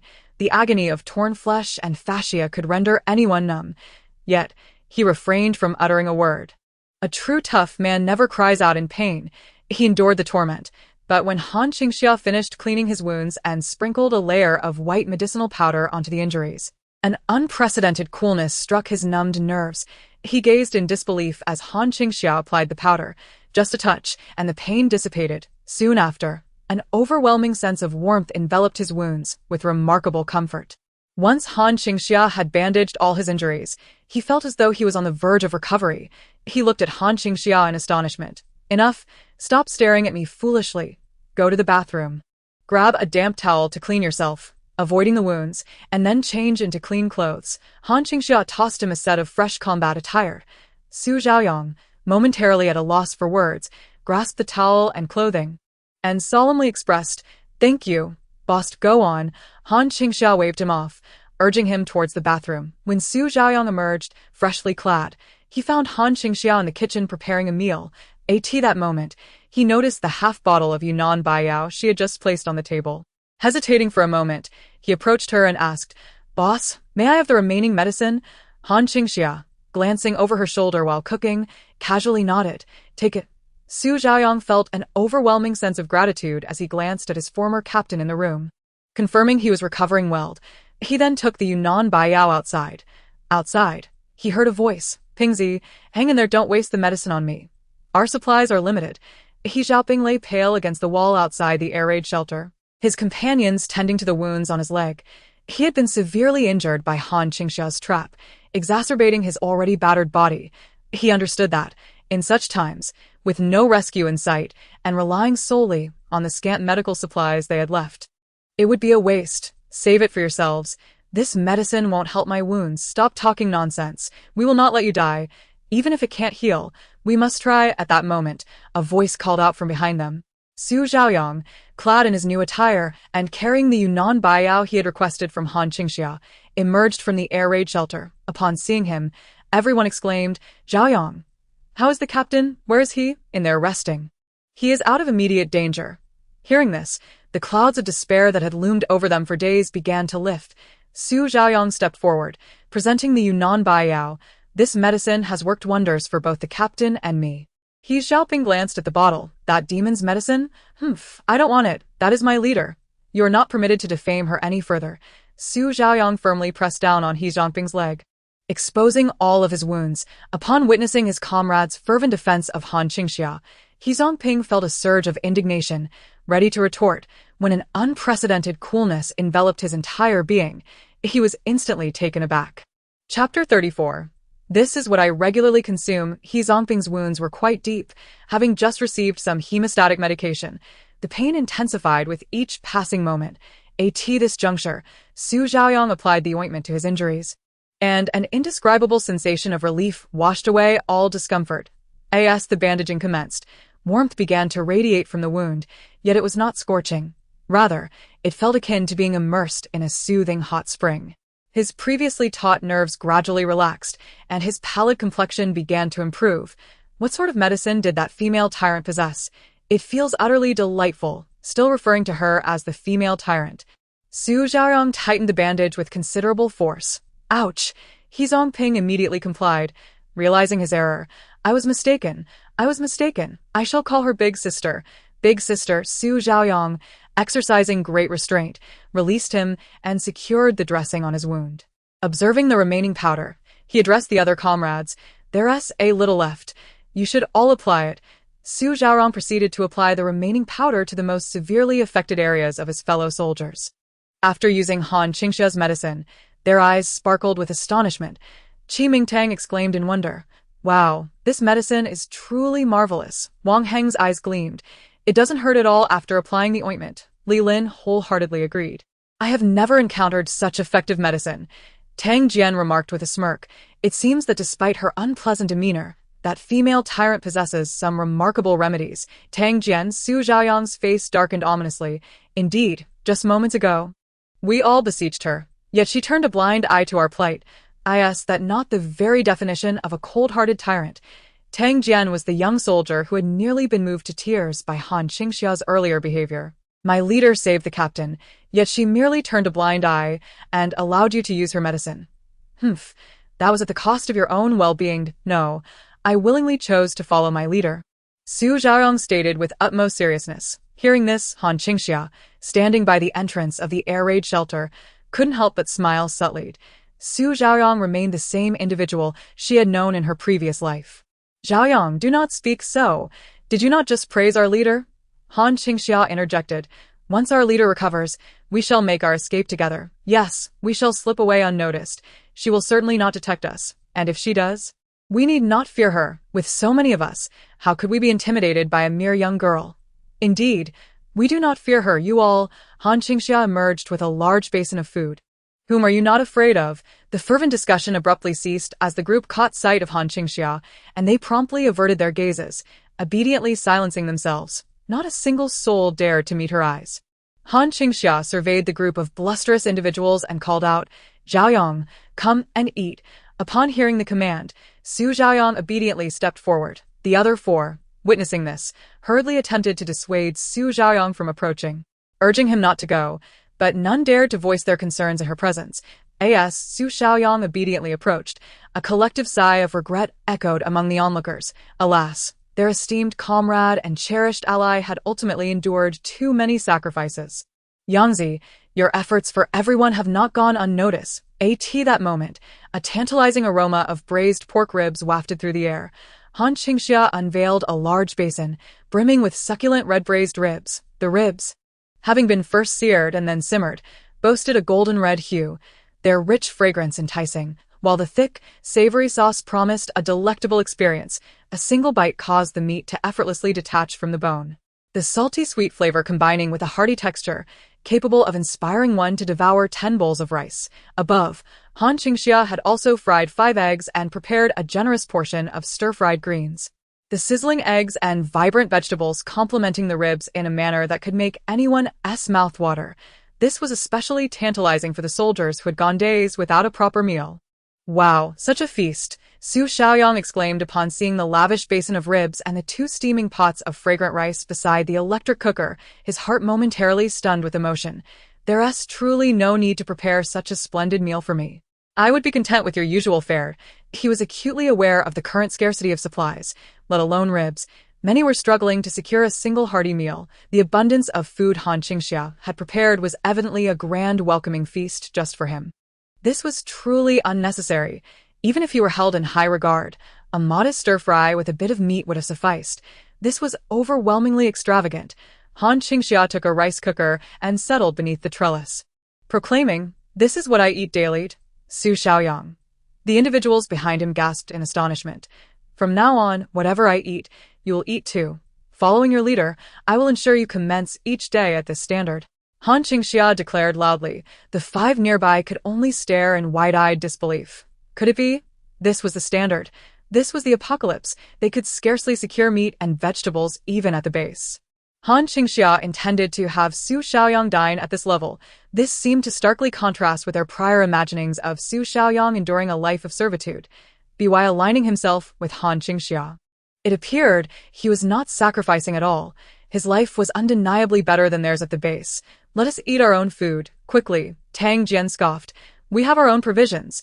He retrieved some compressed biscuits from his pack, adding a bit of water to consume them dry. The others, feeling rather pitiful, also took out their remaining biscuits, munching on the tasteless, dry morsels while inhaling the heavenly scent of braised ribs wafting from the other side. These biscuits were increasingly uninspiring. The aroma from over there was simply divine, making them yearn for a taste. "Eat more. Why are you so slow?" Han Qingxia urged, devouring the ribs with abandon, hardly gnawing on the bones as Xia Tian sat beside her. Han Qingxia left the bones for them to chew on. Su Zhaoyang, however, savored each piece slowly, meticulously cleaning every morsel. The bones had absorbed the rich flavor, and he could consume even the remnants. The bones were meant for Xia Tian and the others to gnaw on. "Eat more meat. There's no need to waste." Su Zhaoyang shook his head resolutely, continuing to gnaw at the bones. Han Qingxia, observing him, understood perfectly. She resumed her meal, allowing him to be. Once she had her fill and enjoyed a bottle of cola, there remained a considerable portion of the ribs still untouched. She wiped her hands and stood up. Su Zhaoyang inquired, "Boss, do you still want to eat the rest of this? It's all yours." Han Qingxia, perceptive but silent, turned to head back into the air raid shelter. Before leaving, she remarked, "However, you must wash the dishes thoroughly and also, please tidy up the leftover food afterward." Su Zhaoyang immediately expressed his gratitude. Understood. Once Han Qingxia departed, he Zhongping and the others, having long since chewed through their tasteless compressed biscuits, opted not to eat any further. Yet, they were reluctant to waste anything, ensuring they licked the crumbs clean. At that moment, a basin of leftover braised pork ribs was presented. "Here, this is for you." Su Xiaoyang said, having saved some morsels from his own share for them. Will she, the lady, the queen, consent to you giving us this? Tang Jian shifted the topic. I consulted the boss. She said I could give it all to you. That's quite generous, Xiaoyang. You've worked hard, a true brother. Let me express my gratitude. Thanks to you, we feel warmth. Speak less and eat quickly. Tang Jian, He Zongping, and Wang Heng promptly began to eat. During their meal, Su Xiaoyang, concerned they might choke, poured them some water, filling each person's canteen. This was a recent discovery of his. His body had undergone a mutation, allowing him to produce water. Each member of their squad had also experienced some change. Tang Jian had become swifter, He Zongping stronger. Wang Heng could control fire, Qi Mingtang reacted to metals, and Li Lin could alter terrain. Although they were still uncertain about the reasons behind these transformations, and were in the midst of exploring their newfound abilities, they were grateful for these changes. Otherwise, escaping the zombie horde would have been impossible. Observing his former comrades eat, Su Xiaoyang rose to attend to his tasks. Starting with gathering vegetables, Xiaoyang, Tang Jian called while gnawing on a bone. Are you really planning to do this for her? Su Xiaoyang, focused on cutting chives, replied, I promised, so I must follow through. Are you truly not returning to the unit with us? I am now a part of the boss's team. If the captain finds out, will he let you go? Su Xiaoyang ceased to respond, immersing himself in his work. After he had sliced half the chives, his comrades finished the ribs and joined him in his labor. We share the meat. We share the work. We can't let you sacrifice alone, they all said about their tasks, gathering vegetables, weeding, washing dishes, and once completed, they even tidied the yard inside and out. Inside the house, Han Qingxia observed the bustling activity and her brows lifted slightly. She recognized Su Xiaoyang's intention in leaving those ribs for his comrades. She understood this bond of brotherhood, forged through countless trials between life and death. Otherwise, she would never have gone to such lengths to bring Su Xiaoyang into her fold.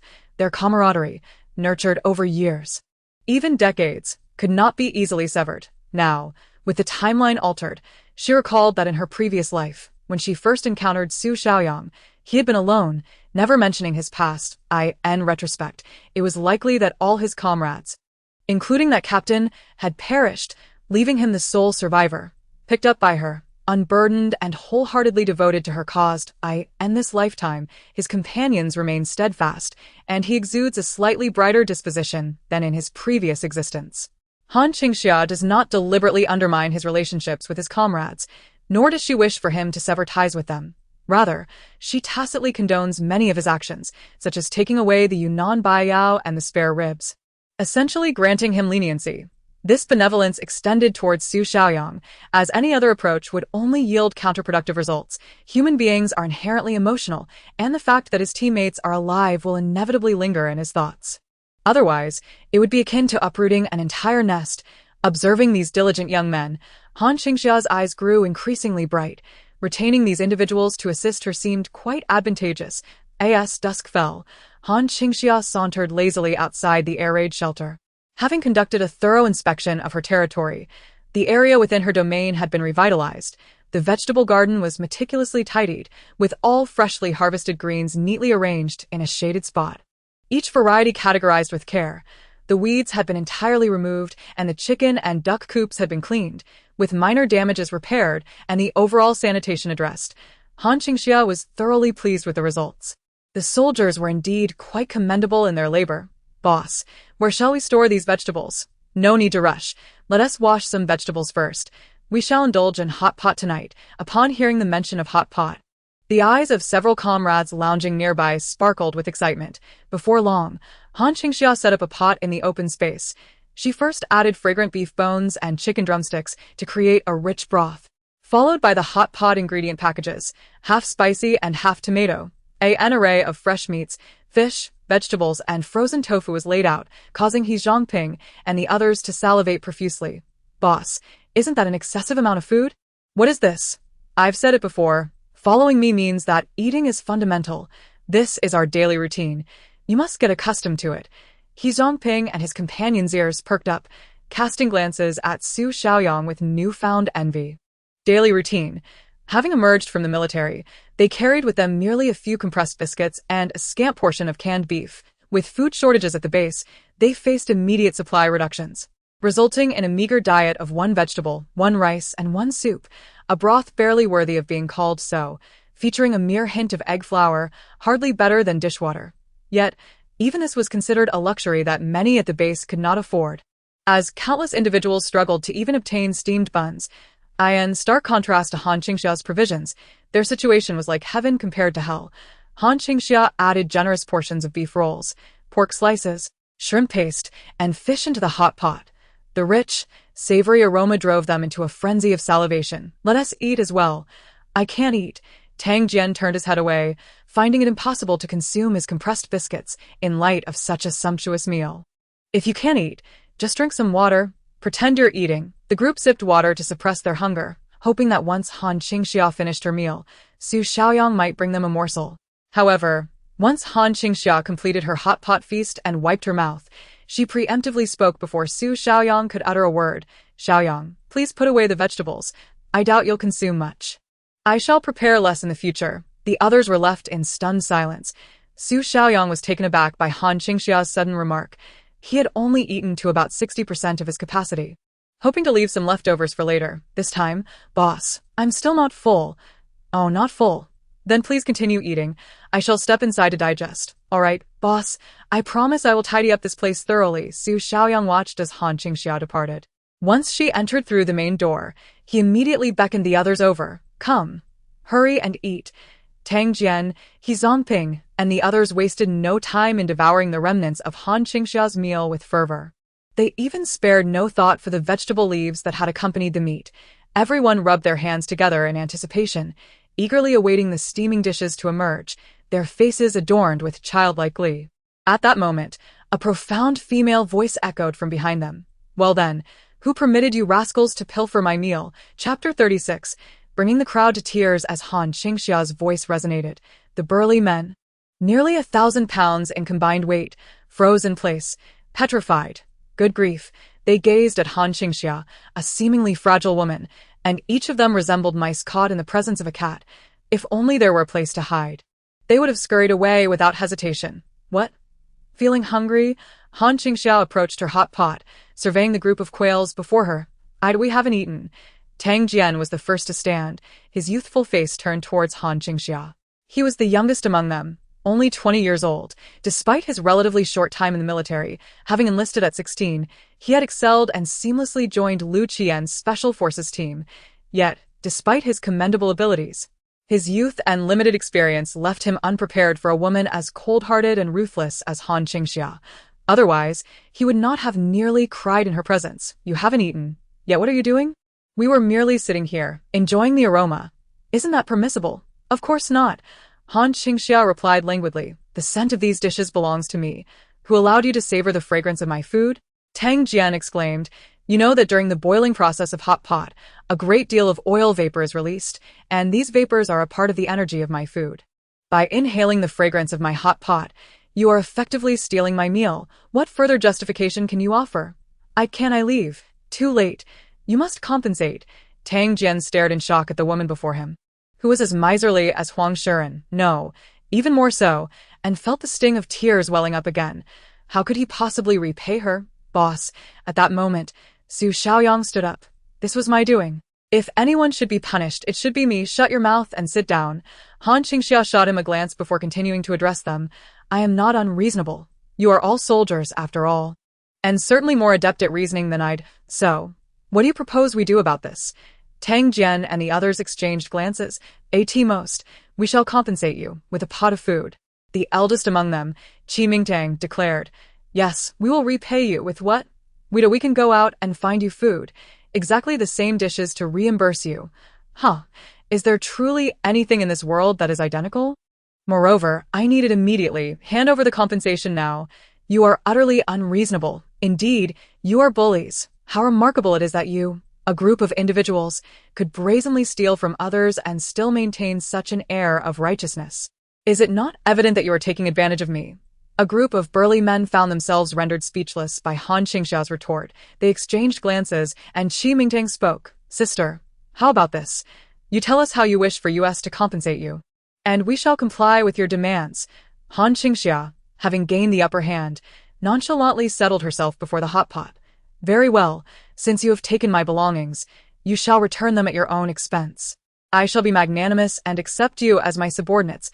Oh, so you wish to claim us all as yours? Tang Jian was the first to respond. I assure you, that is impossible. Indeed, we all need to return to the army. Sister, we truly cannot stay. Then consider your options.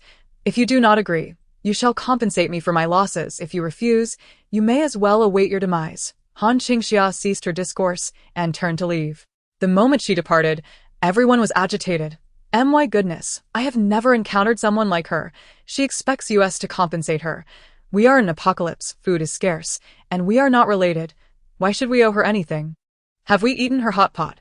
You consumed her ribs and utilized her medicine, Su Xiaoyang interjected, retracting his gaze from Han Qingxia, his eyes filled with depth. This outing of Han Qingxia's was also a reminder to him that she was fully aware of his actions.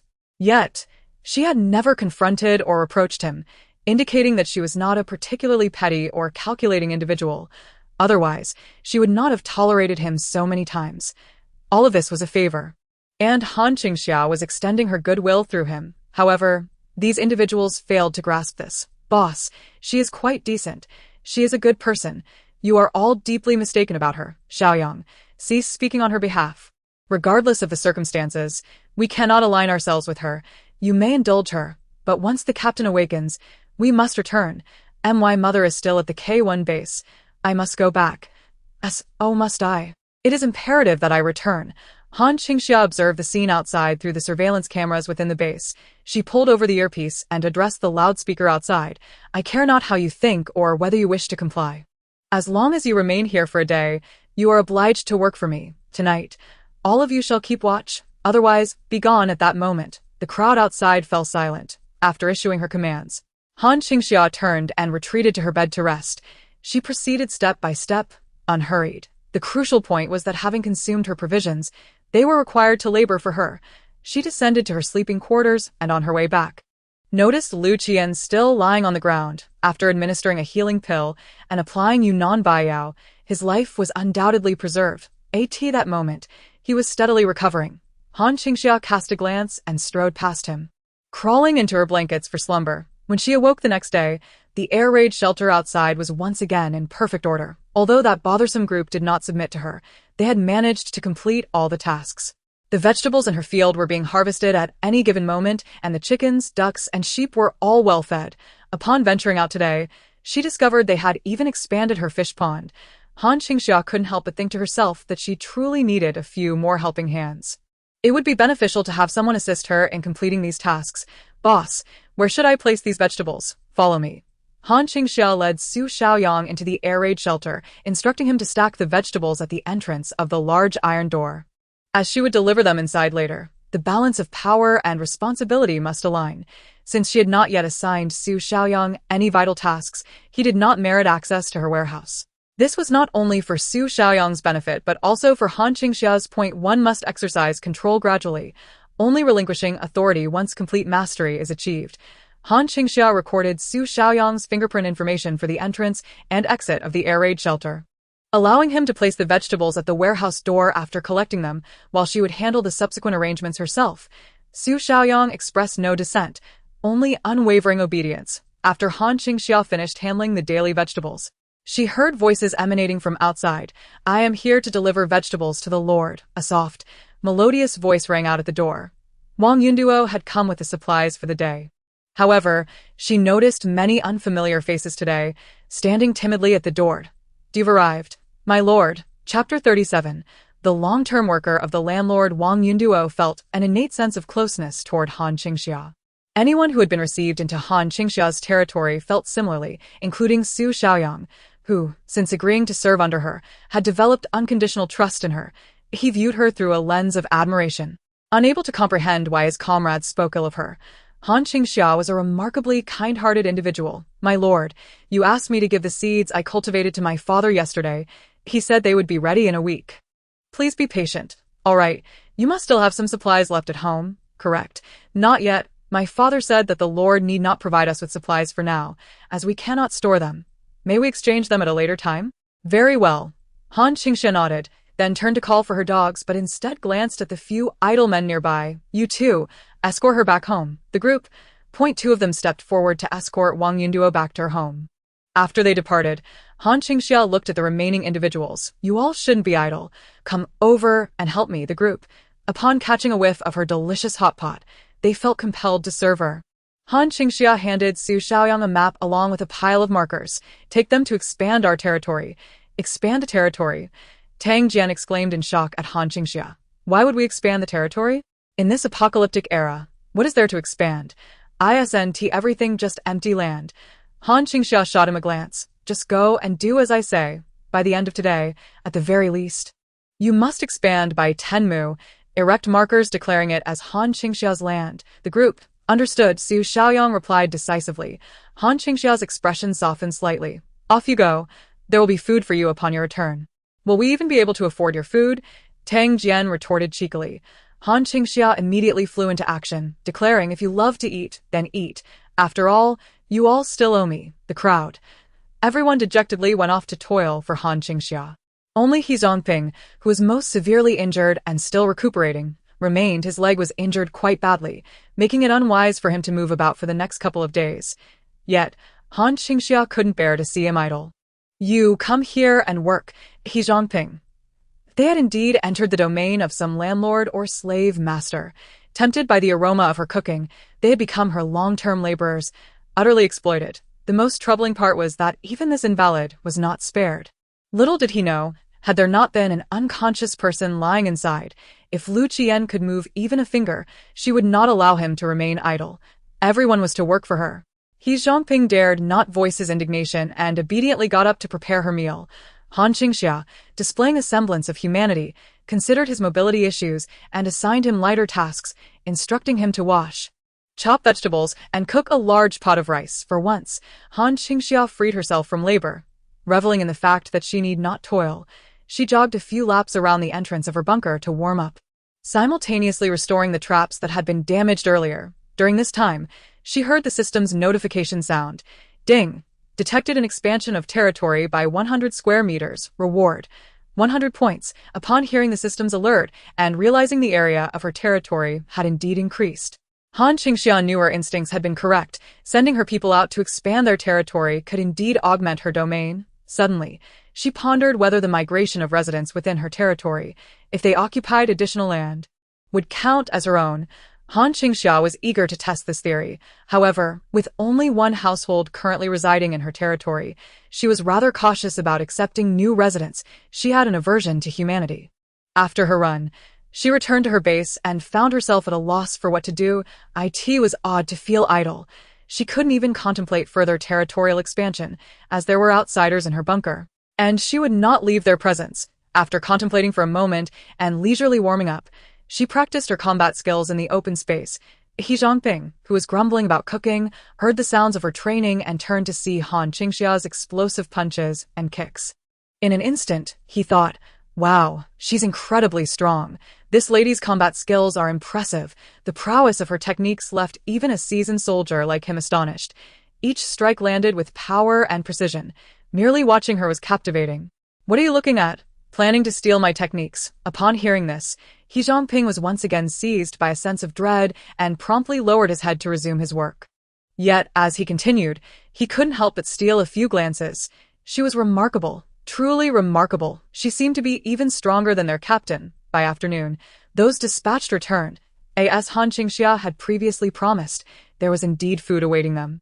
He Zhongping had spent the day preparing a large pot of food, featuring a stir-fry of the abundant chives and eggs, along with a hearty stew made from the leftovers of the previous night's hot pot. In this apocalyptic era, where resources were scarce, nothing was wasted, and last night's uneaten food had been preserved, Han Qingxia instructed He Zhongping to reheat it, ensuring they could continue to eat. As everyone beheld the sumptuous spread of hot dishes, tears welled in their eyes. Each person proudly brandished their rice cookers, exuberantly showcasing their bounty. The broth for the hot pot, laden with rich ingredients, was deemed far from greasy. Each individual generously ladled it over their rice, consuming it with unrestrained delight. In the wake of the apocalypse, they had not savored such indulgent fare in ages. What once would have left them feeling uneasy now represented their most dire need. They were unperturbed by the excessive oiliness. It was as if they could drink it as soup. However, Han Qingxia had prepared a distinct meal for herself and Su Xiaoyang. She set aside a fragrant portion of braised pork solely for the two of them. Braised pork truly is delectable, isn't it, Yangzi? Su Xiaoyang affirmed. Indeed, I have quite a bit of braised pork here. I could use a few more people to help me finish it. Meanwhile, those sipping the hot pot broth could only stare in disbelief. At that moment, their faith nearly wavered. Must they always tempt them with food? Once the meal concluded, Han Qingxia assigned them tasks, instructing them to construct a makeshift shelter outside the air raid shelter. She possessed all the necessary tools and materials, having previously scavenged from several furniture stores in a large shopping mall. The steel plates and framework were readily available. After erecting the structure, Han Qingxia furnished it with a bed and a luxurious down duvet. She required little for herself. Yangzi, you shall stay here for now. I, and the coming days, venture into the mountains to gather timber and fortify this place. Understood. The interior of the air raid shelter was Han Qingxia's private domain. Even Su Xiaoyang, her subordinate, was relegated to sleeping outside. Chapter 38. Enhanced production by erecting a few rooms outside. Su Xiaoyang could reside near the air raid shelter, serving as a lookout to ensure the safety of the entire base.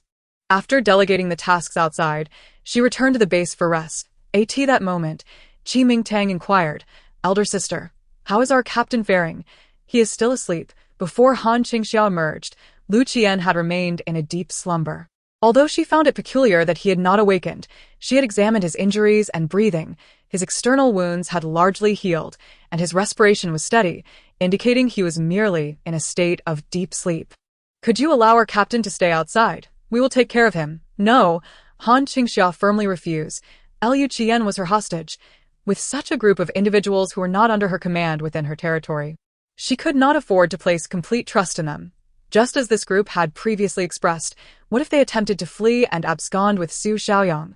Their bonds appeared strong, and their loyalty to Lu Qian was unwavering. She could not risk the possibility of Lu Qian awakening and absconding with Su Xiaoyang during his unconsciousness. Han Qingxia did not perceive this as a test for Su Xiaoyang. Tests arise from unexpected circumstances, not from her own negligence providing opportunities for others. Human nature does not require testing. It is wise to keep Su Xiaoyang away from such peculiar choices. Therefore, allowing Lu Qian to be visible to them was entirely out of the question. "Then we remain in the dark about our captain's condition. If you are concerned, you may inquire with Su Xiaoyang." Without offering further explanation, Han Qingxia departed. Everyone has grown accustomed to Han Qingxia's foul temper. "In my lifetime, I have never encountered a woman quite like her." Tang Jian vented his frustrations behind Han Qingxia's back. "How many women have you actually met?" The others laughed as they looked at him. "Yet, have you ever seen one as cold-blooded, ruthless, fierce, and domineering, devoid of any semblance of femininity? Once the captain awakens, just wait and see." "How about you?" Su Xiaoyang inquired. Observing him, "I will run without pause. I shall never see her again in this lifetime." "Ha ha ha." Everyone around erupted into laughter. "What are you all laughing at? Am I not speaking the truth?" Tang Jian pouted, his youthful face brimming with defiance. "Once the captain wakes up, you all want to leave. Will you? Let us go. Let us hurry and run." "You're absolutely right." After their laughter subsided, they all turned their attention to Su Xiaoyang. "Yangzi, you must help us take good care of the captain." "You can trust me. The captain's injury has indeed healed. I witnessed it with my own eyes. He should rest for a few more days. Then please keep an eye on him for us." All right. 2 days swiftly passed. Seizing the opportunity, while she had labor at her disposal, Han Qingxia undertook the renovation and organization of her air raid shelter base. First, she completed the construction of Su Xiaoyang's living quarters, a simple structure made of iron sheets and wood. This not only facilitated the care of the chickens, ducks, fish, and vegetables within the base, but also ensured the immediate defense of the air raid shelter. Additionally, Han Qingxia revamped and expanded the chicken and duck enclosures. She directed the laborers, who were enjoying free meals at her home, to ascend the mountain to gather firewood and to weave branches and vines. Thoroughly renovating the previously simple enclosures, it is indeed true that soldiers possess strong practical skills and can accomplish a variety of tasks. Furthermore, she replanned the cultivation of vegetables and fruits, doubling the area of arable land. Previously, her planting method was haphazard, merely scattering seeds without any planning, leading to inefficient use of the external area of the air raid shelter. This time, everything was meticulously reorganized, significantly enhancing the base's yield. The fish and shrimp ponds were also re-excavated. A large pit 5 meters deep was dug nearby, and the water from the old ponds was redirected to expand their capacity, thereby enlarging the living environment for the fish and shrimp to increase their yield. They worked swiftly and efficiently, and Han Qingxia was highly satisfied with their efforts. Moreover, during the day, she dispatched Su Xiaoyang with 3 others to expand their territory, while the remaining individuals stayed behind to assist her in renovating the base. Providing them with 2 meals a day, as a qualified landlord, Han Qingxia believed that 2 meals were sufficient for these temporary workers who would not stay long. It was not customary to provide 3 meals. For her long-term workers, she would publicly treat them to a lavish breakfast, her favoritism unmistakably apparent and unhidden. Han Qingxia has always been fiercely protective of her own, applying blatantly different standards to those within her circle compared to outsiders. Tang Jian and the others gradually became accustomed to this. This woman is unabashedly double-standard, cold-blooded, and domineering. However, it must be said that having such a person as their leader is indeed a fortunate circumstance. Undoubtedly, that evening, when Su Xiaoyang and his group returned, they each brought back a vehicle for Han Qingxia. Massive delivery trucks. Today, Su Xiaoyang, while expanding territory, encountered several large trucks that had collided on a road ahead. His group cleared the surrounding zombies and, after erecting a sign bearing Han Qingxia's name, claimed the land, only to discover that numerous vehicles within could still be driven. More importantly, several of these were delivery trucks. The group promptly repaired the vehicles and returned to Han Qingxia's base. "Boss, we have secured supplies." Han Qingxia's eyes sparkled at the sight of the substantial haul. "Well done," she praised Su Xiaoyang directly, her gaze warming toward the others. "Tonight, I shall treat you all to a meat feast." "Wow. I am deeply touched. In my lifetime, I never thought I would witness the female Scrooge show kindness. Get lost." Han Qingxia kicked Tang Jian. "You are not allowed to eat later. Please, you are not the female Scrooge. You are a benevolent goddess, right?" Han Qingxia chuckled. "Call me ancestor." Tang Jian struggled momentarily, weighing meat against pride. Ultimately choosing ancestor. "At least you know your place. Unload the goods first. Only after that can you eat." Tang Jian, "Greetings to your ancestors." Han Qingxia waved Su Xiaoyang over, instructing him to assist her in retrieving meat and vegetables for a delightful evening meal of braised pork with potatoes. After collecting the meat, Su Xiaoyang, as was customary, checked on their slumbering captain. Liu Chuyan had healed completely, his complexion was rosy, and his breathing was strong and regular. Su Xiaoyang attempted to rouse him, but to no avail.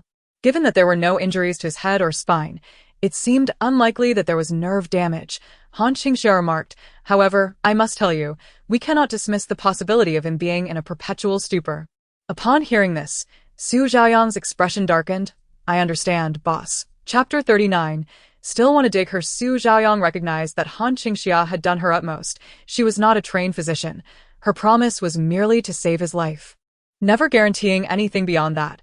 Regardless of the outcome, they owed her their gratitude. He first carried out 20 pounds of pork and 10 pounds of potatoes.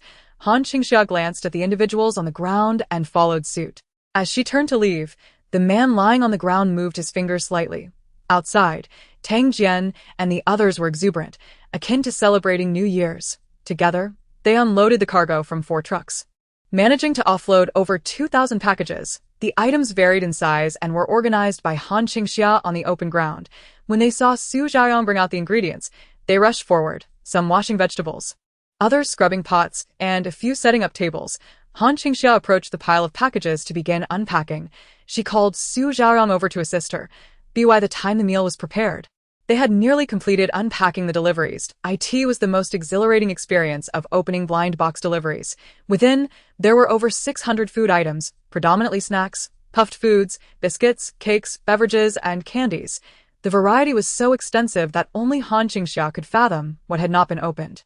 She unboxed over a dozen cases of cola and Sprite, generously distributing a bottle to everyone present. Certainly, there exists a plethora of perishable short shelf-life food items that have already expired, such as the purchased chilled goods, all of which have succumbed to spoilage.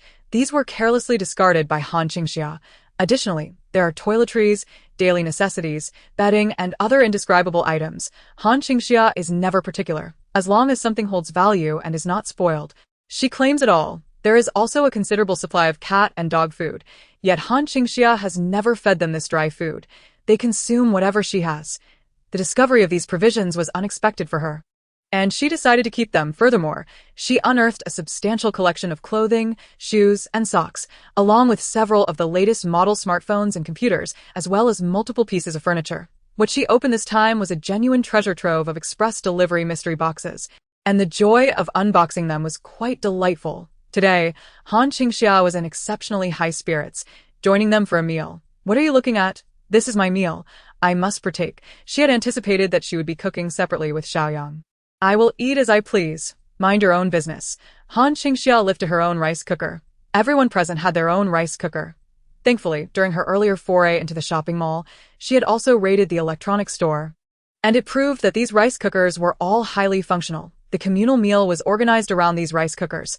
Han Qingxia was the first to pick up her chopsticks, using a large ladle to serve a generous helping of succulent pork belly and tender, flavorful stewed potatoes over her rice.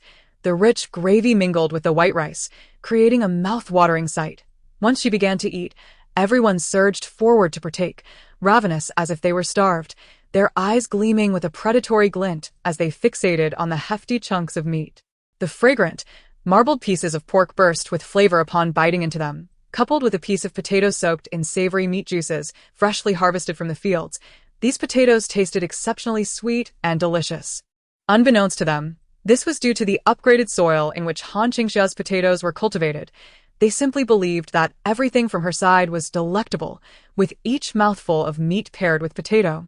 Enhanced by the flavorful rice, they felt an overwhelming sense of satisfaction. So fulfilling. Boss, are you unable to grab some? I can share with you.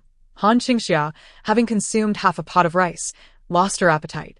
Watching the frenzy with which they fought over food, she felt too lazy to even pick up her chopsticks, believing that with so much drool, it would be better for her to eat separately in the future. At that moment, a generous portion of braised pork and potatoes was pushed toward Han Qingxia. This half is untouched, Su Xiaoyang remarked. He is meticulous about his meals, even when hungry, dividing the food carefully and savoring each bite. This was the first dish he had prepared, and he had been eating it slowly. Seeing the dish he offered her, Han Qingxia replied, "No need, you eat it yourself. I'm full." As soon as she uttered that she was full, everyone turned to her. "Sister, are you truly full? Don't be shy, this is how we eat. Everyone rushes for food, or else it will all be yours." Qi Mingtang presented the remnants of the potatoes and meat along with the broth, filled with sincerity. Never mind. Han Qingxia's appearance was enough to dampen one's appetite. "If you're not going to eat, we could help you with the leftover rice," Tang Jian remarked cautiously, eyeing the half pot of rice she was saving. Perhaps her dog looked at her with the same expression when asking for scraps. Han Qingxia replied, "It's all yours." She relinquished her pot to them. They poured her rice into the vegetable bowl, mixing it with the remaining meat soup, and devoured it eagerly. Observing their voraciousness, Han Qingxia opened a drink and sighed. "Is it really that serious? Of course, we haven't had such delectable meals in nearly a month." Tang Jian responded, "Weren't you just sent out from the military? Is the food there subpar?" He Xiaoping interjected, waving his hand. "It hasn't even been good for a long time. Our Eastern Military District established a base, and all supplies are prioritized for the base. The rations for us soldiers have significantly declined. Each day, it just gets worse. When we left the base, we could only have one dish, one soup, and plain rice." Han Qingxia mused, "The K1 base? Yes, you know of our base." Qi Mingtang's eyes lit up. "I've heard about it on the broadcast," Han Qingxia casually remarked, as they were unaware of the base's promotional efforts. "Our base is quite large and has been actively rescuing residents from a city and B city. We've provided the most aid in the eastern region." Wang Heng chimed in, "Moreover, our base is quite formidable." Li Lin, who had been the least vocal, added, "All the troops from the Eastern Military District are stationed there, making it incredibly secure." At that moment, Tang Jian turned to Han Qingxia. "Sister, why not join us at our base?" "Uft, I'm not joking with you. Even though you can be a bit fierce, temperamental, and rough around the edges, your strength is truly remarkable." Tang Jian assessed Han Qingxia from head to toe. "Our K1 base desperately needs someone of your caliber." "Indeed." He Xiaoping immediately concurred. "Sister, your skills are exceptional. I believe you are even more formidable than our captain. Join us, and we can all stay together, including Xiaoyang." Upon hearing this, everyone turned their gaze toward Han Qingxia. She contemplated their intentions, realizing they wished to recruit her as much as she wished to recruit them. Chapter 40. "One must be taken away," Han Qingxia observed the group, waving them over. "If I join you, Will there be meat to eat every day? Everyone wore serious expressions as they pondered the question, and eventually shook their heads. If I join you, can I go wherever I please? They shook their heads again. If I encounter something or someone unpleasant, can I deal with them directly? Heads shook vigorously in response. Han Qingxia smiled at them. Then why should I join you? They were rendered speechless. For honor, Tang Jian stood up proudly. Honor my foot. Han Qingxia kicked him away. Honor means you foolishly fight tooth and nail outside, only to end up with no rescue at all. Honor means you grovel before me like a stray dog, begging for asylum. Honor means you want everything, yet receive nothing, yet still expect to be the first to charge into battle. I must inform you that your honor has long since crumbled. Once order disintegrates, there is no returning to the past and the future. The fragmentation of bases will only intensify, and the K1 base to which you currently pledge your allegiance offers you nothing, no guarantees whatsoever. Han Qingxia coldly recounted to them the decade of turmoil she had endured in her previous life. The apocalypse heralds an entirely new era. All forms of order have collapsed after the national machinery crumbled. Several factions sought to salvage the situation, yet the tide of the times is beyond their control. Bases are rising across the land, and the emergence of a new base civilization is an inevitable trend. Any attempt to restore the order of the old era is merely regressive. Thus, the notion of the apocalypse concluding and order stabilizing does not exist, at least, until the zombie virus is thoroughly eradicated. All of this is but a dream. The future civilization will be one of base culture, and its glory will belong to the bases. Han Qingxia is acutely aware that upon their return, these individuals will merely be insignificant foot soldiers within the K1 base, to the extent that they cannot even muster the effort to send aid, for they do not deserve the sacrifices made by the K1 base on their behalf. However, you may follow me, and I can ensure that you will feast on meat, free from the constraints and oppression of others. If you encounter anything displeasing, you may simply eliminate it. All that lies within my territory. Han Qingxia shall be your land of freedom. Han Qingxia smiled as she incited them. Tang Jian and the others stared at her in wide-eyed astonishment. Just then, the door to the air raid shelter behind them creaked open, and a cool, melodious male voice resonated. Miss Han Qingxia, I thank you for your kindness. Han Qingxia turned to see a young man, ragged and bandaged, emerging from her shelter. The moment they laid eyes on him, all the burly men before her sprang to their feet in excitement. Captain, Captain, Captain! Only Su Xiaoyang remained behind, gazing with delight at the now-recovered Lu Qian, his eyes brimming with emotion, yet ultimately he did not move, staying by Han Qingxia's side. Thank you, Miss Han, Lu Qian said after reuniting with his subordinates, stepping forward to face Han Qingxia. During my time of injury, you took care of my men, and I am immensely grateful. Han Qingxia lazily rose to her feet, retorting, Do not merely speak empty words. Show your gratitude with tangible offerings. You all have consumed my provisions for 4 days and nights. Bring me something in return. The crowd gasped. Captain, do not heed her words. We have toiled day and night for her. All that we have eaten and drunk was earned through our labor. We have not taken advantage of her generosity. Ahem. Han Qingxia coughed heavily, casting a glance at this ungrateful lot. What audacity you possess to make such claims. Do you not realize the gravity of the situation? If I had not taken you in, you would have labored to death without anyone providing you a meal. The crowd fell silent. Even the most avaricious capitalists and landowners of the past pale in comparison to Han Qingxia's ruthlessness. Is this even a reasonable discourse? Yet, one by one, they dared not voice their anger, cowering behind their captain in the face of Han Qingxia's authoritative dominance. Liu Qian, somewhat surprised by his subdued team members, addressed Han Qingxia. I will provide you with material compensation as a token of gratitude for saving us. When shall this be arranged? Let us return. I can't wait. Han Qingxia spread her hands wide, refusing to extend any credit. However, we currently lack sufficient supplies. Consider this. If you wish to depart from my presence, you must provide me with an adequate fare. The crowd gasped in astonishment. A new era of Han exploitation. The others were once again incensed by Han Qingxia, feeling an overwhelming urge to confront her. But alas, she was Han Qingxia, and they could only endure in silence. Liu Qian maintained a stoic expression throughout. After a moment of contemplation, he inquired, Where's my backpack? Right here, boss. Tang Jian handed him his bag. Liu Qian opened it and retrieved a self-sealing, transparent pouch filled to the brim with shimmering crystal stones. Would this suffice? Zombie crystal cores. Han Qingxia's eyes sparkled with excitement. Hand them over, now. She snatched approximately 30 or so cores from him.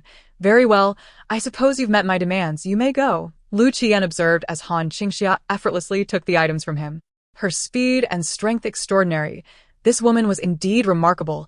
He chose not to speak further. Gathering his thoughts as he surveyed his teammates, "It is time for us to return.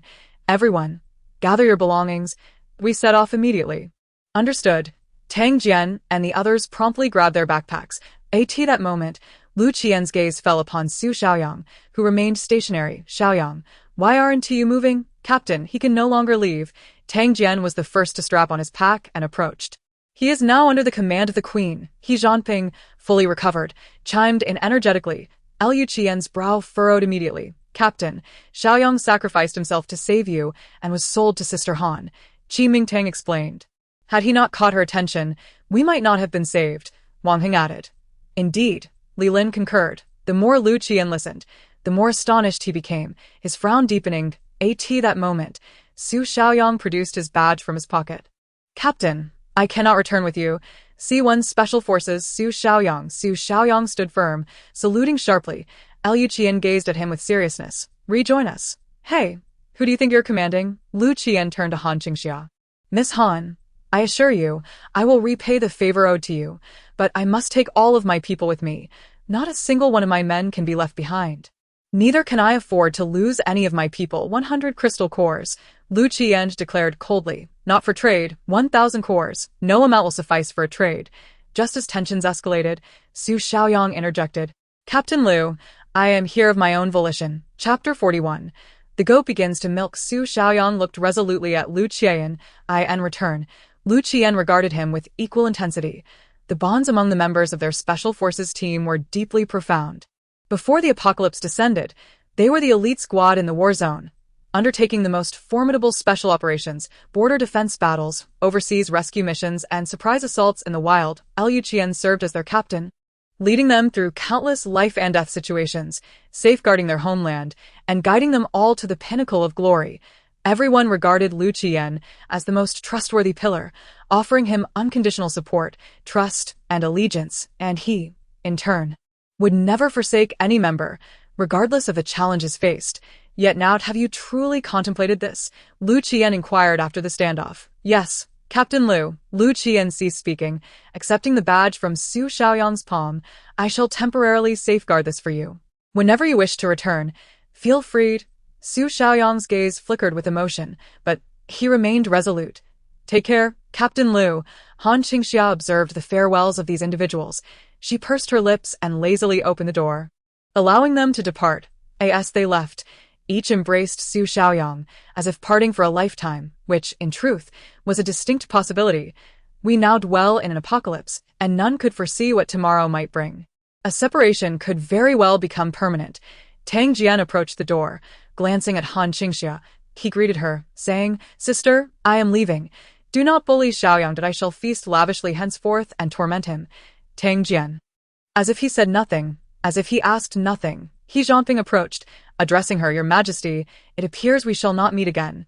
Get lost quickly. If you are late, you shall remain here as a laborer." He Zhanping, Qi Mingtang, Wang Heng, and Li Lin were few of words, merely nodding to Han Qingxia, yet bidding farewell to the dogs one by one. Over the past few days, they had tended to the dogs, bathing them, feeding them, and cleaning up after them.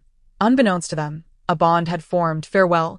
We are departing. Woof woof, woof woof, woof." Xia Tian, accompanied by the multitude of dogs, circled around them, seemingly puzzled as to where this group was heading. Were they not new companions? Where could they possibly go? Xia Tian, alongside the dogs, dashed out to chase after them. "Come back," Han Qingxia called out, and the dogs obediently returned, as the sun dipped below the horizon. The group descended the mountain. Without hesitation, Han Qingxia closed the door behind her and returned to her meal. Each person has their own aspirations. There is no need to impose. The following day, Han Qingxia awoke. After the departure of the Special Forces, her life resumed its rhythm. With the addition of a new member, she now had a formidable ally. Su Xiaoyang would rise 2 hours earlier than her each day, tidying the area outside the bomb shelter. She no longer needed to toil alone. Moreover, there was good news. Her goats had matured, and after observing them for a couple of days, it appeared that two of the mountain goats had successfully paired. Promising fresh goat milk in the near future, in the mornings, Wang Yunduo would come to deliver the daily produce from the residence. Han Qingxia's supplies were steadily increasing. Consequently, she granted Su Xiaoyang an additional privilege. In recognition of his loyalty, she bestowed upon him access rights to a warehouse, allowing him to store the daily provisions therein. Han Qingxia currently possesses 3 fully stocked large warehouses, as well as an expansive system space. The majority of her food supplies are stored within her own system space, while her air raid shelter is primarily designated for the storage of produced materials and a modest inventory. My lord, this is the seed you bestowed upon me last time. My father has cultivated strawberries from it. Han Qingxia's eyes sparkled as she noticed a small box of fresh, vibrant red strawberries among the food that Wang Yunduo had brought today. She had previously given a packet of strawberry seeds to Wang Yumin, and to her delight, he had indeed managed to cultivate them. Han Qingxia was thoroughly pleased with this outcome. She handed Wang Yunduo another packet of wheat seeds and generously rewarded her with a packet of sugar, instructing her to take it back to her father and encourage him to continue planting. If you cultivate well, there will be rewards. This is the reward. Yes, thank you, my lord. During this period, Wang Yunduo had been enjoying meat and milk, and her complexion had improved significantly compared to when she first arrived. The little girl had become quite beautiful. As she prepared to leave with the items given by Han Qingxia, she suddenly remembered something. My lord, my father asked if you have any edible salt. We would like to trade for some. Upon hearing this, Han Qingxia turned back to retrieve a packet of salt along with a list. The list detailed various common items, such as oil, salt, soy sauce, vinegar, shampoo, soap, eggs, chicken, and more. Each item was accompanied by its exchange price, expressed in points. A 500g packet of edible salt for 1 point, a 5L jug of oil for 10 points, a bottle of shampoo for 10 points, and an egg for 1 point. Points could be earned by exchanging food. For every pound of grain produced, 1 point would be awarded. Han Qingxia had even noted that if there were scarce food items or goods, they could be redeemed at a higher price. The point system she devised was exceptionally motivating. Upon seeing this, Wang Yumin began to exert every effort to increase production, collaborating with his wife to expand their farmland and cultivate crops for the purpose of exchanging for supplies. After ensuring that her only resident was well settled, Han Qingxia instructed Xia Tian to remain at the base with a few dogs. Today, she and Su Xiaoyang, accompanied by several dogs, set out once more to expand their territory and gather resources. Boss, on the highway we returned from yesterday, there's still plenty of supplies. It seems there has been a major car accident, and all the vehicles are blocked up ahead. All right, let's head there and expand our reach further. Han Qingxia climbed into her armored vehicle, allowing Su Xiaoyang to drive as they made their way towards the area they had explored the previous day. After an hour and a half, Han Qingxia spotted a highway. Indeed, there was an abundance of resources. Chapter 42. The highway before Han Qingxia stood an elevated 8-lane toll station, completely sealed off by a catastrophic car accident that had immobilized the highway. With vehicles jammed tightly in both directions, particularly on the elevated roadway ahead, a seemingly endless line of vehicles was stranded, creating a sight of indescribable grandeur. A quick glance revealed a substantial number of delivery trucks ensnared on the overpass, at least 40 or 50 by estimation. Red, green, and white delivery container trucks were all stuck on the roadway. Refrigerated trucks, container lorries, open cargo vehicles, and semi-trailers filled with sports cars. It was evident that these were the vehicles that had been en route to enter City A to supply it on the day of the incident. However, these goods had not yet exited the elevated highway and were completely congested on the road. Su Xiaoyang, accompanied by his comrades, managed to retrieve 4 delivery vehicles yesterday, which were merely a small fraction of what remained. There's still a plethora of supplies here. Xiaoyang, you stay here to clear the accident, while I head up to assess the situation. Very well. Han Qingxia leaped down from the armored vehicle and assigned tasks to Su Xiaoyang. They intended to retrieve all the supplies above, which necessitated clearing a pathway. Concurrently, she left Su Xiaoyang below to manage the cleanup, while she ascended to gather some resources into her space. It would suffice to simply drive another vehicle back later. She released her dogs, leaving 2 to accompany Su Xiaoyang, while the rest followed her upward. There were scarcely any zombies near the accident site, seemingly a result of Su Xiaoyang's efforts from the previous day. Han Qingxia traversed the core area of the accident on foot, reaching the toll station. There, a solitary zombie had been trapped in the manual toll booth. IT was clad in a toll collector's uniform, with a tangled hairnet askew atop its disheveled hair, its head protruding through a cracked window, its face, adorned with a flawless makeup, held no color. The skin clung to its bones, and its visage was marred by dark, vein-like markings that resembled creeping insects. Its grayish, murky eyes stared greedily and excitedly at Han Qingxia, as a hand, not down to a mere bone, reached out through the window's crevice to grasp her. Roar! Bang! A long shovel was precisely thrust into the toll booth through the gap of the window, and Han Qingxia deftly wielded it in a swift motion, extracting it cleanly. A glimmering crystal, about the size of a thumb, was dislodged along with it, causing the toll collector zombie to collapse lifelessly. Satisfied, Han Qingxia, gloved hands clutching the crystal, placed it into a plastic bag, casting a glance at the severed skeletal arm still hanging at the toll booth. She tossed a 1 yuan game coin into her palm, proclaiming, "Don't say I haven't paid the toll." Su Zhaoyang, who was clearing the road behind, was momentarily awestruck by Han Qingxia's prowess. Her agility in dispatching zombies was so impressive that it left him utterly astonished. As if she had slain at least 10,000 of them, not a single extraneous movement was evident. Her actions were streamlined and fierce, each strike fatal. She was so strikingly efficient that he felt a pang of inadequacy compared to her. Furthermore, there was an undeniable air of a ruthless elegance about Han Qingxia. The more ferocious she became, the more striking she appeared. Like a solitary wolf, every encounter exuded an extreme aesthetic of violence. And she was a woman, no less. It was utterly captivating. After witnessing Han Qingxia's dazzling display, Su Zhaoyang felt assured enough to let her ascend the elevated highway, redoubling his efforts in clearing the road. Han Qingxia, wielding a shovel in one hand, was followed by several sprinting dogs. "Congratulations and prosperity. Look ahead. Bring forth the red envelope. Now turn to the back. Red with white tiles. Guard my sides." Han Qingxia meticulously inspected several vehicles. Discovering one with the key still inserted, ample fuel, and in good condition, she designated it as the one to drive away later. She informed Su Zhaoyang and then leapt over this vehicle to gather supplies from others. She landed on the crossbar at the rear of a container truck, effortlessly tearing the lock free. Her body, rewarded by the system, had attained an extraordinary level of strength. After the container doors swung open, a whole truckload of delivery boxes appeared before her. Han Qingxia absorbed them all without leaving a single one behind. The unboxing of the mystery boxes could wait until later. Her immediate priority was to seize the supplies. Once Han Qingxia had drained one vehicle, she leaped onto the next delivery company's dedicated truck. The container-style delivery vehicles were ruthlessly breached, and the open-top ones were even simpler. Han Qingxia sprang onto the rooftop, tore open the rain cover, and dove inside to extract the contents. On average, each vehicle could contribute around 10 cubic meters of supplies. The 40 to 50 trucks provided Han Qingxia with over 400 cubic meters of resources. It was akin to filling an almost 200-square-meter house to the brim. The only slight disappointment was that among them were 3 refrigerated trucks. When Han Qingxia opened the doors, a foul stench assaulted her senses. A wave of putrid odor greeted her. With the apocalypse having commenced for over a month, it was no surprise that the items requiring refrigeration had long since spoiled. Han Qingxia could only reluctantly abandon those few vehicles. Once she had gathered a substantial amount of supplies, Su Zhaoyang managed to clear a path. "Boss, we can move now." At that moment, Han Qingxia stood atop a truck, having just finished clearing the last vehicle. Upon hearing Su Zhaoyang's voice in her earpiece, she prepared to return, but then her eyes caught sight of 3 fuel tankers trapped among a pile of vehicles about 1,000 meters ahead.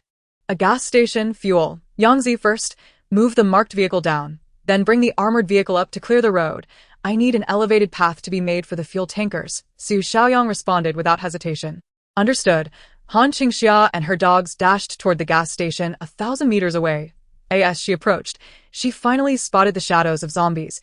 At the relatively small gas station, clusters of zombies wandered aimlessly among the open spaces and the supermarket. The small convenience store within the gas station was already in disarray. It was evident that when all the vehicles were trapped on the highway, a group of people had fled here in a desperate attempt to seek help and scavenge supplies. Unfortunately, those who made it here did not escape. They all transformed into zombies. Moreover, as this location was the largest gathering point along the route, many zombies had previously chased after fleeing individuals, resulting in a significant number remaining here. At that moment, they roamed near the gas station, and upon hearing the sounds of Han Qingxia approaching, the zombies stirred to life. Their movements shifted from sluggish and mechanical to frenzied and wild. A whir woof woof woof, woof, the lead dog, Fa Kai, surged forward, tackling a zombie to the ground. With a swift claw, it sent the creature's head flying. Following suit, Han Qingxia's other dogs joined in, attacking in unison. Chapter 43, Level 2 Zombies. Summer had been left at the base to guard, yet those brought along possessed formidable combat prowess as well. These were among the most exceptional military dogs from the outset. The slaughter of zombies required no extensive instruction from Han Qingxia. They had already learned the art of the hunt. Han Qingxia had equipped each dog with protective armor to shield their vulnerable underbellies, significantly enhancing their defensive capabilities. As the dogs advanced, they swiftly dispatched the oncoming horde of zombies with a few bites each. Han Qingxia, too, carved her way through, ruthlessly eliminating the remaining zombies. The carnage was swift and merciless, leaving dismembered corpses in their wake. Each forehead bore a gaping wound, with some zombies possessing crystal cores while the majority did not. Upon reaching the gas station, Han Qingxia had amassed over a dozen crystal cores, effectively eliminating the zombies in the vicinity. She couldn't be bothered to enter the small supermarket and instead prioritized collecting fuel. Glancing at Su Xiaoyang, she seized the opportunity to store 2 fully loaded fuel tankers at her space. While he maneuvered the stock vehicle down, she left a partially filled one for him to use later. As for the fuel in the gas station's pumps, Han Qingxia attempted to partition her space, for she lacked containers to hold the fuel. She managed to find a few empty barrels nearby. To her astonishment, as the thought emerged, her mental energy began to manipulate her space, and it indeed started to divide. Elated, she recalled that her spatial rewards were granted in cubic increments, thus segmentation was feasible. Her intuition proved correct. The space was partitioned into several smaller cubes, allowing her to fervently siphon fuel from the pump. By the time Su Xiaoyang, driving the armored vehicle, forcefully cleared the way to reach her. Nearly all the fuel at the gas station had been absorbed by Han Qingxia. This fuel amounted to approximately 60 cubic meters, equivalent to filling nearly 1,000 vehicles, sufficient for Han Qingxia's needs for an extended period. "Boss, I'm here to assist you," Su Xiaoyang exclaimed as he descended from the vehicle. At that moment, they suddenly felt the ground tremble beneath their feet. Several oil barrels nearby shook ominously. The vibrations felt as if a giant were striding forth, each step sending ripples across the surface. Su Xiaoyang, puzzled by this force, wondered if it was an earthquake. "Move quickly," Han Qingxia commanded with utmost seriousness. "Everyone, get in the vehicle." She grasped 2 barrels of oil and dashed toward the armored vehicle, her loyal companions following suit.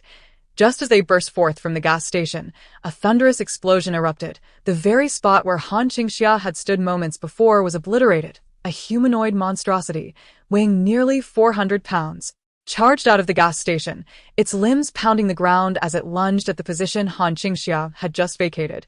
Missing its target, it raised a disproportionately small head from its flabby form. Unlike the other zombies, its face was grotesquely abundant with flesh, sagging in layers, with one eye, the size of a mung bean, obscured beneath the flabby skin, while the other, deformed by mutation, was sunken, resembling an enormous chocolate ball ensconced within a mass of fat. Its triple chin melded seamlessly into its neck, presenting a pyramid-like configuration of flesh that cascaded in repulsive layers. Yet, the most revolting aspect was not merely the surplus flesh, but the maggots writhing within the crevices and the protruding, tumor-like lumps. Following its missed attack, the mutated zombie emitted an infuriated, high-pitched scream that pierced the air, a sound so grating it felt as if countless needles were stabbing into one's brain. An overwhelming sense of dread emanated from it, instilling fear in all who sensed its presence. "Damn it, a second-tier mutated zombie. Retreat," Han Qingxia shouted urgently to Su Xiaoyang. Su Xiaoyang finally emerged from a state of shock upon hearing Han Qingxia's voice. He immediately rushed toward the fuel tanker. "Forget the tanker. We must retreat." Han Qingxia herself lacked confidence in confronting such a formidable level 2 mutated zombie. Even in her past life, level 2 mutated zombies were immensely powerful beings. For ordinary individuals, the pinnacle of combat capability was essentially limited to level 2 mutated zombies. Anything beyond that required the intervention of ability users, and not just any ability user, but those of level 2 or higher. Though Han Qingxia had recently acquired abilities in this life, she was merely a novice ability user, her control insufficient, rendering her hesitant to engage directly. Run. We must retreat first. Upon hearing her words, Su Xiaoyang's pace did not falter. Boss, you go ahead. I'll take the trailer. I can keep up. He was unwilling to return empty-handed. He needed to bring back some of the fuel that Han Qingxia desired. Han Qingxia, upon hearing this, felt an urge to scold him but restrained herself. This fool had no idea that she had already siphoned away most of the fuel. She pressed the clutch beneath her feet, her fingers rapidly tapping various buttons to start the armored vehicle. With a roar, dust billowed as the level 2 mutated zombie lunged towards Su Xiaoyang. In a swift motion, Su Xiaoyang rolled, drawing a gun from his back. Bang, bang, bang. A series of gunshots rang out, each bullet finding its mark on the mutated zombie. One striking its forehead. Yet, this mutated zombie was unlike any other. It remained unfazed. Fool, to truly destroy a level 2 zombie, you must obliterate its brain. Get in the vehicle. Upon realizing this, Su Xiaoyang hesitated no more. Sprinting toward the armored vehicle, ready for immediate departure. Simultaneously, the mutated zombie seemed to possess a modicum of intelligence, anticipating his position and charging at him with full force. Dodge to the left, Han Qingxia commanded. Heeding her directive, Su Xiaoyang swiftly veered left. The moment he dove, the right side of the armored vehicle contorted, a row of sharp spikes emerging to impale the mutated zombie. Seizing this opportunity, Su Xiaoyang rolled into the vehicle through the open door. After piercing the zombie, Han Qingxia quickly retracted the spikes and slammed the accelerator, propelling the armored vehicle and the tanker forward at breakneck speed down a recently cleared path. She drove with remarkable swiftness, yet the mutated zombie matched her pace. Following its impalement, it pursued her furiously, attempting to strike the armored vehicle, but it could not breach this sturdy machine, a reward from the system. Far superior in durability, the mutated zombie realized it could not reach Han Qingxia. It leaped onto the trailing fuel tanker, causing it to sway violently, the recoil throwing the armored vehicle off course. Chapter 44. The eruption of abilities. Bang, the armored vehicle crashed through the median, colliding with several cars, barreling toward the opposite barrier. Numerous compact cars were sent tumbling off the overpass. The front wheels of her armored vehicle soared over the barrier, leaving half of the vehicle suspended in midair. Suddenly, Su Xiaoyang and Han Qingxia found themselves gazing down at the gaping void of the overpass below, dozens of meters high. Fortunately, Han Qingxia's skills were remarkable. They narrowly avoided a disastrous fall. Roar, roar, roar. Immediately following, the massive armored vehicle beneath them trembled violently, as though the very earth were quaking. The ultra-heavyweight level 2 zombie, its decaying flesh quivering, relentlessly pursued Han Qingxia and Su Xiaoyang. Han Qingxia, observing the hulking figure on the vehicle's display panel, coldly seized another steering wheel, deftly manipulating the intricate dashboard. With a decisive click, a fiery serpent akin to a dragon erupted, striking the level 2 zombie directly. A small cannon emerged from the turret atop Han Qingxia's armored vehicle, delivering a precise blow to the creature, the recoil propelling it back several meters. The intense flames pierced through its meaty chest, scorching a charred hole in its torso, the acrid scent of burnt flesh permeating the air. Having successfully hit her target, Han Qingxia shifted gears to reverse the vehicle. However, the front wheels spun fruitlessly, failing to extricate them. Yangzi, do you know how to operate the cannon? Su Xiaoyang, having observed Han Qingxia's maneuvers, nodded solemnly. Yes, you take the wheel. I'll go and lift the vehicle. Han Qingxia unfastened her seatbelt. But Su Xiaoyang, watching her intent to lift the armored vehicle, several tons in weight, exclaimed, Boss, I'll go down. You can't lift it. Su Xiaoyang was bewildered. If he was unable to move it, how could Han Qingxia? At that moment, the ground trembled once more, the ominous rumblings heralding the return of the level 2 zombie, now reappearing on the control panel. Su Xiaoyang swiftly took over Han Qingxia's station, mimicking her previous actions. The vehicle, of an extraordinarily advanced design, boasted functionalities he had never encountered before, yet, being a special forces soldier himself, adept in various weaponry and mechanical operations, he memorized her techniques after a single demonstration. With a resounding boom, a fiery dragon was unleashed once more, engulfing the zombie in flames and pushing it back repeatedly. The synergy between him and Han Qingxia was impeccable, providing cover for her descent. As his mind raced with concern over how a lone woman could possibly lift the vehicle, he was stunned to witness her actually raising one corner of the armored behemoth with a powerful thrust of her legs. The vehicle was suddenly pulled upward with a thunderous crash. Su Xiaoyang was left speechless. What the hell? She really did it. At that moment, the fire-engulfed level 2 zombie surged forth from the billowing smoke once again. Having lifted one side of the vehicle, Han Qingxia leaped to the other side, aware that time was of the essence. Su Xiaoyang unleashed a barrage of firepower to safeguard her, flames pouring from the cannon and raining down upon the level 2 zombie. Yet, he was taken aback to find that this particular zombie no longer feared the flames. They merely slowed its advance momentarily as it charged full speed toward them, in the blink of an eye. It was upon Han Qingxia, just as she grasped the tire on the opposite side. She stood at the edge, unflinching in the face of the fiery creature barreling toward her, rather than retreating. She spread her arms wide like a matador, welcoming its onslaught. Su Xiaoyang, still inside the vehicle, was rendered speechless by the audacity of her plan. He realized that Han Qingxia intended to lure it off the elevated platform. Though her actions may lead to success, she simultaneously faces immense peril. Su Xiaoyang felt a prickling sensation at the nape of his neck. A moment's carelessness could lead her to plummet alongside him. Why would she expose herself to such danger? She could easily have entrusted this treacherous task to him. She might even abandon this place and flee. Instead, she has positioned herself in the utmost peril.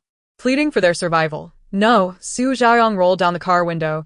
As he did, a thick plume of smoke and scorching heat rushed towards him. A massive, fiery inferno surged directly at him, engulfing everything in its path. Su Xiaoyang's pupils constricted in an instant as the fireball, with temperatures soaring to 40 or 50 degrees, obliterated everything before him, leaving nothing but emptiness. A sudden void opened in his heart. Although they had spent but a fleeting moment together, and despite others' disparaging remarks about her, she was someone who would risk her life to protect those she cared for. Just as he was engulfed in confusion and trepidation, a slender, graceful figure leaped from beneath the overpass, and Su Xiaoyang caught sight of the woman whose brilliance dazzled his eyes. In that moment, he felt as if his heart had resumed its rhythm. Behind Han Qingxia, another roaring inferno re-emerged. A torrent of uncontrollable fire erupted from Su Xiaoyang's palm, striking the head of the second-level zombie with devastating force. Penetrating its brain, Han Qingxia landed. The pursuing second-level creature was knocked down with a thunderous impact. This time, it was a genuine defeat. Han Qingxia turned to gaze at the fallen zombie, and the air was still thick with moisture, which crackled and transformed into rain. She marveled at Su Xiaoyang, who had harnessed his water abilities so impressively. Remarkable, it had only been a short time since his powers awakened, yet he could unleash such a formidable force. Initially, Han Qingxia had planned to deliver a few more strikes after her arrival, but Su Xiaoyang had already taken care of it. Well done. Han Qingxia approached him and gave his shoulder a hearty pat. Feeling the strength of her gesture, Su Xiaoyang looked at Han Qingxia, who had returned safely, and a faint smile emerged on his typically stoic face. He exited the vehicle, and together they lifted the car. While it was mostly Han Qingxia exerting herself, Su Xiaoyang found he could not match her strength. After this battle, they had forged a bond akin to life and death. Trust is something that deepens through shared experiences. Han Qingxia had always trusted Su Xiaoyang, yet this renewed understanding required traversing familiar paths once more. Following this incident, Su Xiaoyang clearly felt a greater closeness to Han Qingxia. Boss, I am as perplexed as you are. I discovered 10 days ago that I could sense a small amount of water, just enough to provide the special operations team with drinking water. I have no idea how it escalated so suddenly.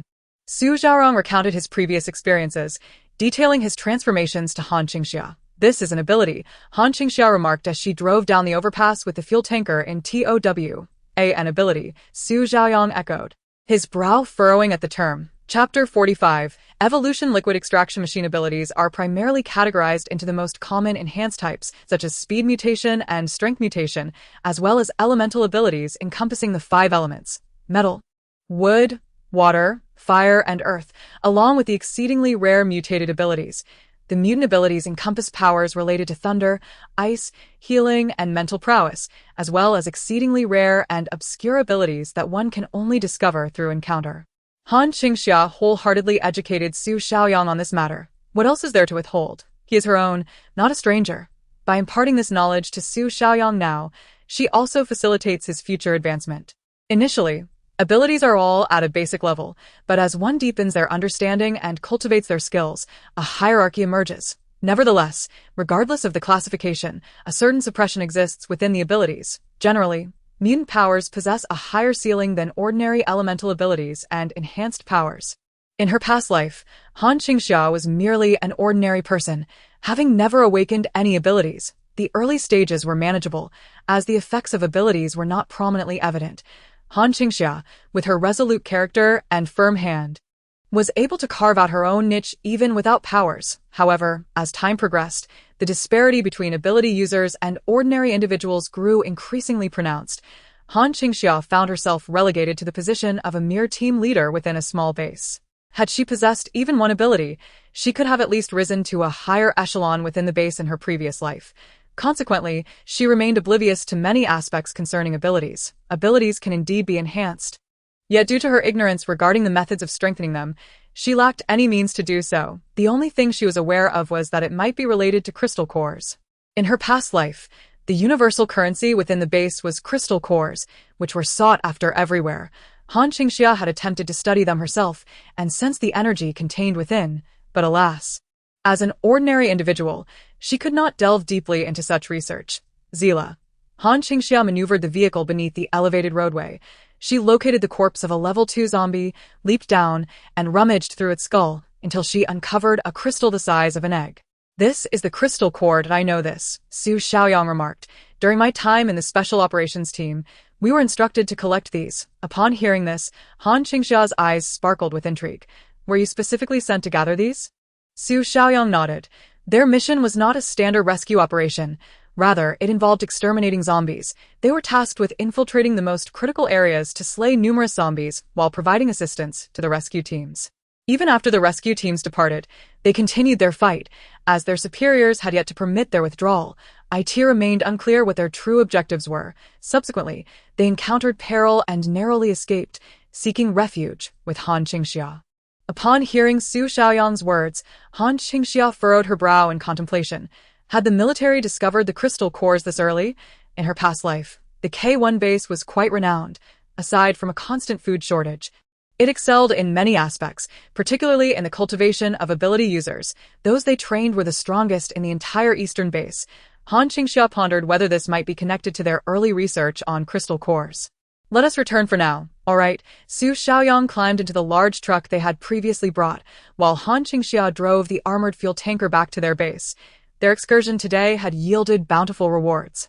Han Qingxia instructed Su Xiaoyang to procure fresh chicken and fish for dinner, and without hesitation, he set to work. The prospect of a meal of freshly killed chicken and fish quickened his pace. Meanwhile, Han Qingxia retreated to the air raid shelter to diligently study the points and crystal cores. She first opened the system's marketplace panel, exchanging all the crystal cores she had collected today. Save for the second-level mutant beast core. Today, she had exchanged a total of 16 crystal cores, combined with the 44 cores she had previously acquired from Lu Qian, bringing her total to 60 cores. Just 40 more, and she would be able to unlock the next grand gift package. Han Qingxia hesitated for a moment but ultimately decided against exchanging her second-level zombie crystal core. While the exchange for the second-level zombie core would undoubtedly yield higher points, the quantity exchanged would not be significant. Thus, she set it aside for now. Glancing at her points, she noted that after a period of territory expansion and crystal core exchanges, her points had soared to a remarkable total of 18,145. With a flick of her finger, she promptly purchased the AK that she had long coveted. The AK materialized before her. A profound sense of satisfaction welled up within Han Qingxia. What a treasure! At last, she had secured you, dear sister. At that moment, Han Qingxia recalled the interface that required 5,000 points to unlock. She accessed that exclusive marketplace. Upon unlocking the interface, she noticed that the items within were all subject to a countdown timer. The first item displayed on her page was a golden object. The evolution liquid extractor was priced at 10,000 points. Limited time, 180 seconds. Han Qingxia, the evolution liquid extractor. She clicked on the details and was met with an extensive description. The evolution liquid extractor extracts the energy within crystal cores with 100 safety. The evolution liquid can be used to enhance abilities. Han Qingxia. Wasn't this precisely the path of evolution for ability users she had been contemplating all day? With 170 seconds remaining, Han Qingxia resolutely closed her eyes and made the purchase. Even if this left her with only 45 points, it was worth it. After acquiring the machine, the area where she had just made her purchase transformed into a cooling window. It appeared that the items here were not available for unlimited purchase, but were instead randomly refreshed. Aside from the evolution liquid extractor, there were no other golden items, only a selection of materials: steel plates, reinforcement boards, floor tiles, rebar, cement, gates, and other base construction materials. These were all quite affordable, mostly priced at 1 point each. Limited time but unlimited purchase. Han Qingxia recalled that the materials at Su Xiaoyang's house near her own were quite inadequate, so she seized the opportunity to buy a batch of steel plates, floor tiles, and gates. After making these purchases, she discovered that they all possessed attributes, each contributing to a base sturdiness ranging from 1 to 10. Han Qingxia's eyes lit up at this revelation. If she fortified her entire base with these materials, it would become a veritable steel fortress. An entirely new direction unfolded before her. She swiftly spent all 45 points, her gaze greedily lingering on the myriad of other treasures she wished to acquire, yet lacked the points to do so. Patience, she thought. Sister will return to purchase more soon. Han Qingxia decisively exited the system, eager to explore her newly acquired evolution liquid extractor. With a flash of golden light, she retrieved the extractor from her space. It was a compact device, small enough to fit on a tabletop, featuring an opening on top for placing crystal cores and a liquid outlet below. Han Qingxia took out her preserved second-level zombie crystal core and placed it inside, positioning a clean cup beneath the liquid outlet. Upon connecting to the power source, a radiant blue light illuminated the instrument, and within mere seconds, a colorless liquid flowed into the CUP-IN Chapter 46 of Evolution of Abilities. Han Qingxia picked up the transparent liquid. She cautiously inhaled its scent and then divided it into 2 halves, consuming one portion first. The evolution liquid had no discernible taste upon entering her mouth, with a hint of an indescribable sweetness. After finishing it, she attempted to unleash her abilities with a resounding whoosh. A pot of roses in the air raid shelter rapidly sprouted, the thorny branches visibly thickening, their tips sharp as daggers, while vibrant rose blossoms unfurled at the tips of the branches. In mere seconds, the once dormant pot of roses transformed into a half-meter-tall bonsai, blooming magnificently. Han Qingxia's eyes sparkled with delight at this sight. Previously, her ability level allowed her to stimulate the growth of a single branch, and after utilizing her powers, she would experience an extended period of emptiness.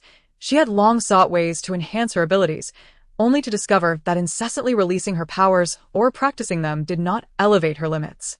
Instead, breakthroughs seemed to occur only through substantial nourishment or sudden bursts of energy, as exemplified by Su Xiaoyang today. However, after consuming the evolution liquid, Han Qingxia could effortlessly accelerate the maturation of the pot of roses with a mere flick of her wrist. All the vines exhibited a newfound aggressiveness, moving in alignment with her thoughts, while her body felt entirely unburdened. She directed her focus towards the bathroom, employing her water control ability. A torrential cascade of water erupted within the bathroom, the volume surpassing that of Su Xiaoyang's earlier feat by more than double. The force of the deluge was so tremendous that it breached the wall, creating a sizable hole. Had the air raid shelter not been constructed within the mountainside, it could have easily penetrated through an ordinary building. The sheer explosiveness astonished Han Qingxia, and she gazed at her hands in amazement. And her recollection, her current strength was akin to that of ability users from 5 or 6 years into the apocalypse. And this was merely the result of consuming half of a Tier 3 zombie evolution liquid. She had come to a realization. It was abundantly clear that crystal cores were essential for the advancement of ability users. Thus, in her past life, the early evolution of ability users had been sluggish, only accelerating once large bases matured and an abundance of crystal cores circulated, enabling rapid progress. This was due to the gradual discovery of the secrets of crystal cores by the major bases, which concocted evolution liquids and sold them to ability users, facilitating their swift advancement. Yet, in Han Qingxia's memory, those ability users she knew all bore significant aftereffects. In the later stages, the faster their abilities improved, the more pronounced the repercussions became. They either exhibited volatile tempers, succumbed to madness, or, in some cases, experienced uncontrollable frenzies, resorting to violent attacks on those around them, akin to a zombie's insatiable hunger. Han Qingxia now speculated that the evolution liquids concocted by the major bases were likely impure. While they promoted the enhancement of abilities, they also accumulated toxins within the users' bodies, which would eventually retaliate when reaching a critical point. Gradually, Han Qingxia began to discern the rules governing abilities. She exited the bathroom, gazing contentedly at her purification machine, which she then stored in her spatial pocket, recognizing it as an invaluable treasure. It could convert and extract crystal core energy with complete efficacy, devoid of any side effects, if only the major bases outside were aware of this. The world shall be astounded. She consumed the remaining half of the evolutionary liquid, leaving just a small amount to be tucked away for later. Outside, Su Xiaoyang had just finished preparing dinner, presenting a large pot of sauerkraut fish. The aroma of the fresh fish was utterly delightful, wafting through the air for miles as it was served. Yangzi, have a sip of water. Han Qingxia offered Su Xiaoyang a glass. Without even glancing, he took a drink. However, upon tasting it, his eyes lit up. This water was sweeter than usual. This water is remarkably sweet. You should pay attention to who offers it, Han Qingxia replied dismissively, turning to sit at the dining table. Eagerly awaiting the meal, Su Xiaoyang smiled to himself. Using a spatula to serve the fish onto the table, a large platter of roasted chicken was already laid out, complemented by a bowl of fragrant boiled fish, creating a feast that was both nutritious and delectable. Each of them had a rice cooker, while nearby, 16 dogs each had their own bowls. Everyone was joyfully indulging in their meal to end that moment. Su Xiaoyang truly felt that it would have been wonderful if his brothers had all remained with him. Han Qingxia was a person truly worth following. It felt quite good to be by her side. After they finished their meal, leaving nothing behind, Su Xiaoyang went to wash the dishes while Han Qingxia played with the dogs for a while, also taking stock of the supplies they had brought back. Aside from what was in her space, there was a large delivery truck and an oil tanker that Su Xiaoyang had insisted on retrieving for her. She parked the oil tanker at the side of the base as a backup, unloaded all the deliveries, and began to unwrap the blind boxes. The truck contained over 500 packages, all from a next-day delivery service, and the quality of the items was surprisingly high. As Han Qingxia unwrapped several packages, she noticed some patterns. For instance, larger delivery trucks tended to contain a plethora of inconsequential trinkets, yet had a higher proportion of food, mostly inexpensive. Conversely, smaller, pricier deliveries contained more valuable items, such as brand-name computers, phones, cosmetics, and superior food products from before the apocalypse. Among the treasures in this truck, Han Qingxia discovered imported chocolates, instant canned bird's nest, an entire smoked ham worth thousands of dollars, numerous assorted nuts, and a variety of instant noodles and snacks, all from prestigious brands.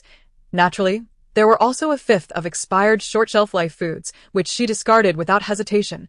Additionally, there were clothing and supplies, most of which were from high-end brands. She handed the men's clothing over to Su Xiaoyang and asked him to store the rest in her warehouse. To her surprise, amidst the pile of blind box deliveries, she uncovered a tang sword that, though unsharpened and intended for sale as an artifact, was a remarkable find. Han Qingxia drew the sword from its scabbard. With a swift motion, the cold gleam of the blade flashed before her eyes. She wielded the tang sword in the air, the chilling wind of the blade dancing around her. Whoosh, whoosh, whoosh. The sword's formidable power was evident as it struck with precision and ferocity. What a fine weapon! Upon emerging from the shelter with the supplies, Su Xiaoyang beheld this menacing sword. Han Qingxia looked at him and asked, "Can you sharpen it?" "Let's give it a try." Su Xiaoyang strode confidently before her, stating earnestly, "All right, I'll take care of it." Han Qingxia entrusted the tang sword to Su Xiaoyang for sharpening. She had nearly finished unpacking the delivery on her side. Observing that there was still some time left this evening, Han Qingxia urged Su Xiaoyang to reinforce his small house. Utilizing the steel plates and construction materials she had exchanged from the system, she fortified the dwelling. With the surplus materials, she expanded it slightly. Consequently, the overall defensive capabilities of her base began to improve. Han Qingxia was exceedingly pleased. Her focus for the foreseeable future would be on acquiring materials to enhance the base. Chapter 47. Integrated Drone System. The following day, Han Qingxia rose early. Upon pushing open the door to the air raid shelter, she spotted Su Xiaoyang sharpening a blade outside. The sound of the whetstone echoed as he honed a tang knife. Each time he ground the blade, water cascaded over it, sharpening it further. This water was a manifestation of Su Xiaoyang's unique abilities, requiring no special preparation. As he completed the final stroke, a glimmer of water washed over the blade, releasing a chilling aura of lethal intent. The exquisite blade had been forged through diligent effort. Su Xiaoyang grasped the handle of the tang knife and executed a powerful swing in the air. With a swift whoosh, a piece of discarded wood was effortlessly cleaved into several neat sections. If this were to strike a zombie, it would undoubtedly slice through with the ease of cutting a watermelon. So swift, Su Xiaoyang sheathed the knife and presented it to Han Qingxia. Boss, this knife is exceptional. Its material is remarkably sturdy and highly practical. Well done. Han Qingxia commended Su Xiaoyang, promising to reserve a fine blade for him next time. No need, I have my own weapons. Su Xiaoyang declined her offer. He still possessed his previous gear, though the firearms were devoid of ammunition and thus unusable, leaving him with only a triangular military knife. However, he still wielded his water-based abilities. With a flick of his wrist, he unleashed a high-pressure water jet, its power significantly greater than the previous day. Boss, I don't know why, but upon waking today, I felt as if my abilities had strengthened once more. Su Xiaoyang reported his progress to Han Qingxia. She nodded in satisfaction at the enhancement of his powers. Of course, I did provide him with the evolution liquid. It seems we must not only collect the zombie crystal cores, but also retain a portion for crafting evolution liquid. A daily supplement will hastily elevate our abilities. Let us go. Time to hunt zombies, Han Qingxia declared with fervor. Leading Su Xiaoyang out. 10 days swiftly passed. During this time, Han Qingxia took Su Xiaoyang out each day to expand their territory, returning at night to fortify the base using the territory points they had earned. Additionally, she divided the daily harvest of zombie crystal cores into 2 portions, one for system reclamation and the other to create evolution liquid for enhancing their abilities. Throughout these days, they had encountered no advanced zombies, and the number of zombies in the outskirts was scarce, with even fewer yielding crystal cores. Han Qingxia swiftly cleared the area from the outskirts to the city's periphery, eliminating all zombies in that vicinity and collecting over 30 crystal cores. Although few in number, the transformation into evolution liquid visibly augmented both her and Su Xiaoyang's powers. Their abilities were rapidly advancing. Furthermore, the air raid shelter had been reinforced inside and out with system materials, resulting in a monumental transformation. The overall defensive capability had increased tenfold. Now, even a tank or artillery bombardment would struggle to breach her fortified base. Han Qingxia discovered an abundance of base equipment within the specialized mall of the system. Among the items, she was pleasantly surprised to find protective gear for war dogs. With a grand gesture, she unhesitatingly purchased a complete set of system-issued protective clothing for each of her 16 dogs, without a hint of reluctance. Each set cost a mere 100 points. Beyond this, there were defensive systems for the base, radar systems, and integrated reconnaissance strike drone systems. The radar system speaks for itself, while the integrated reconnaissance strike drone system is a comprehensive suite designed for surveillance and engagement. This system can simultaneously control multiple drones patrolling the territory. Upon detecting intruders, it automatically alerts Han Qingxia, who can then decisively confirm whether to engage with a single button press. With an 8-hour patrol capability, multiple batches of drones can autonomously alternate shifts for round-the-clock monitoring. Undoubtedly, this system is an essential treasure for the base. However, the cost is exorbitant, 100,000 points for the entire system. In the past 10 days, Han Qingxia had only accumulated around 30,000 points. Leaving her to wistfully gaze at the coveted system for the time being, her next small goal was to acquire this integrated reconnaissance strike drone system. Observing that the system was available for a limited time of 10 days, she began to calculate her options. Currently, her daily activities of expanding territory and eliminating zombies could yield approximately 3,000 points. However, eliminating zombies was significantly more lucrative than merely expanding territory. The predicament was that all nearby zombies had already been eradicated. Prompting her to devise a plan to travel to more populated areas for further zombie hunts, she opened her electronic map, meticulously scanning for densely populated locations in the outskirts. Her gaze gradually settled upon a large grain processing factory located on the fringe of the city. The factory, Han Qingxia recalled that this was the largest grain processing facility in City A, employing tens of thousands of workers. Each zombie core garnered 100 points. If among the 10,000 workers there were at least 1,000 cores, she would be set. Yangzi, today we shall make a trip to the factory, Han Qingxia declared as she emerged from the air raid shelter, addressing Su Xiaoyang. All right. Without a moment's hesitation, Su Xiaoyang set aside his work to accompany Han Qingxia. Demonstrating his unwavering obedience and exemplary diligence, Han Qingxia left Xia Tian and several dogs at the base, taking 8 dogs with her as they set off in an armored vehicle towards the grain factory. The journey was lengthy, but fortunately, it traversed her territory, allowing for a smooth passage. After an hour and a half, they arrived at the vicinity of the factory, situated on the outskirts of the city. The factory was surrounded by farmland for miles, rendering the area sparsely populated.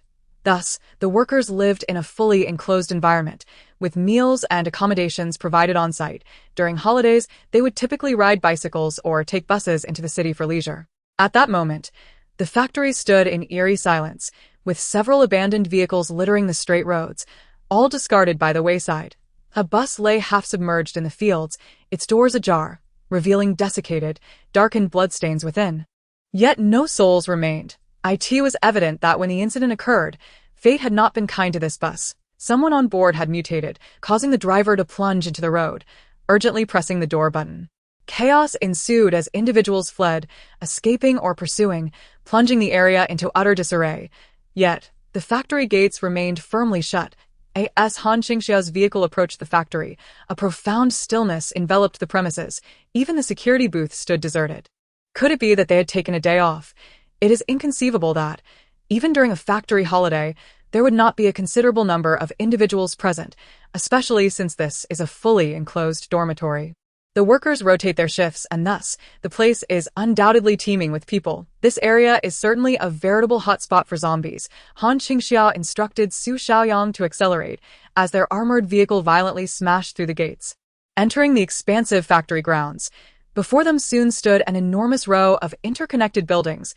This complex comprised a dormitory, a cafeteria, manufacturing facilities, and an administrative office. Han Qingxia's vehicle came to a halt in front of the dormitory. "Let us go. It's time to eliminate some zombies." "All right." The vehicle doors swung open, and Han Qingxia, Su Xiaoyang, and 8 loyal dogs positioned themselves before the factory dormitory.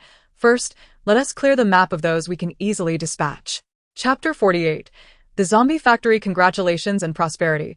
Stand guard at the entrance. Notify us immediately of any anomalies. Red Zhong and Bai Ban, follow me. The others, stay with Yangzi. Woof, woof, woof. The dogs swiftly divided into 3 teams.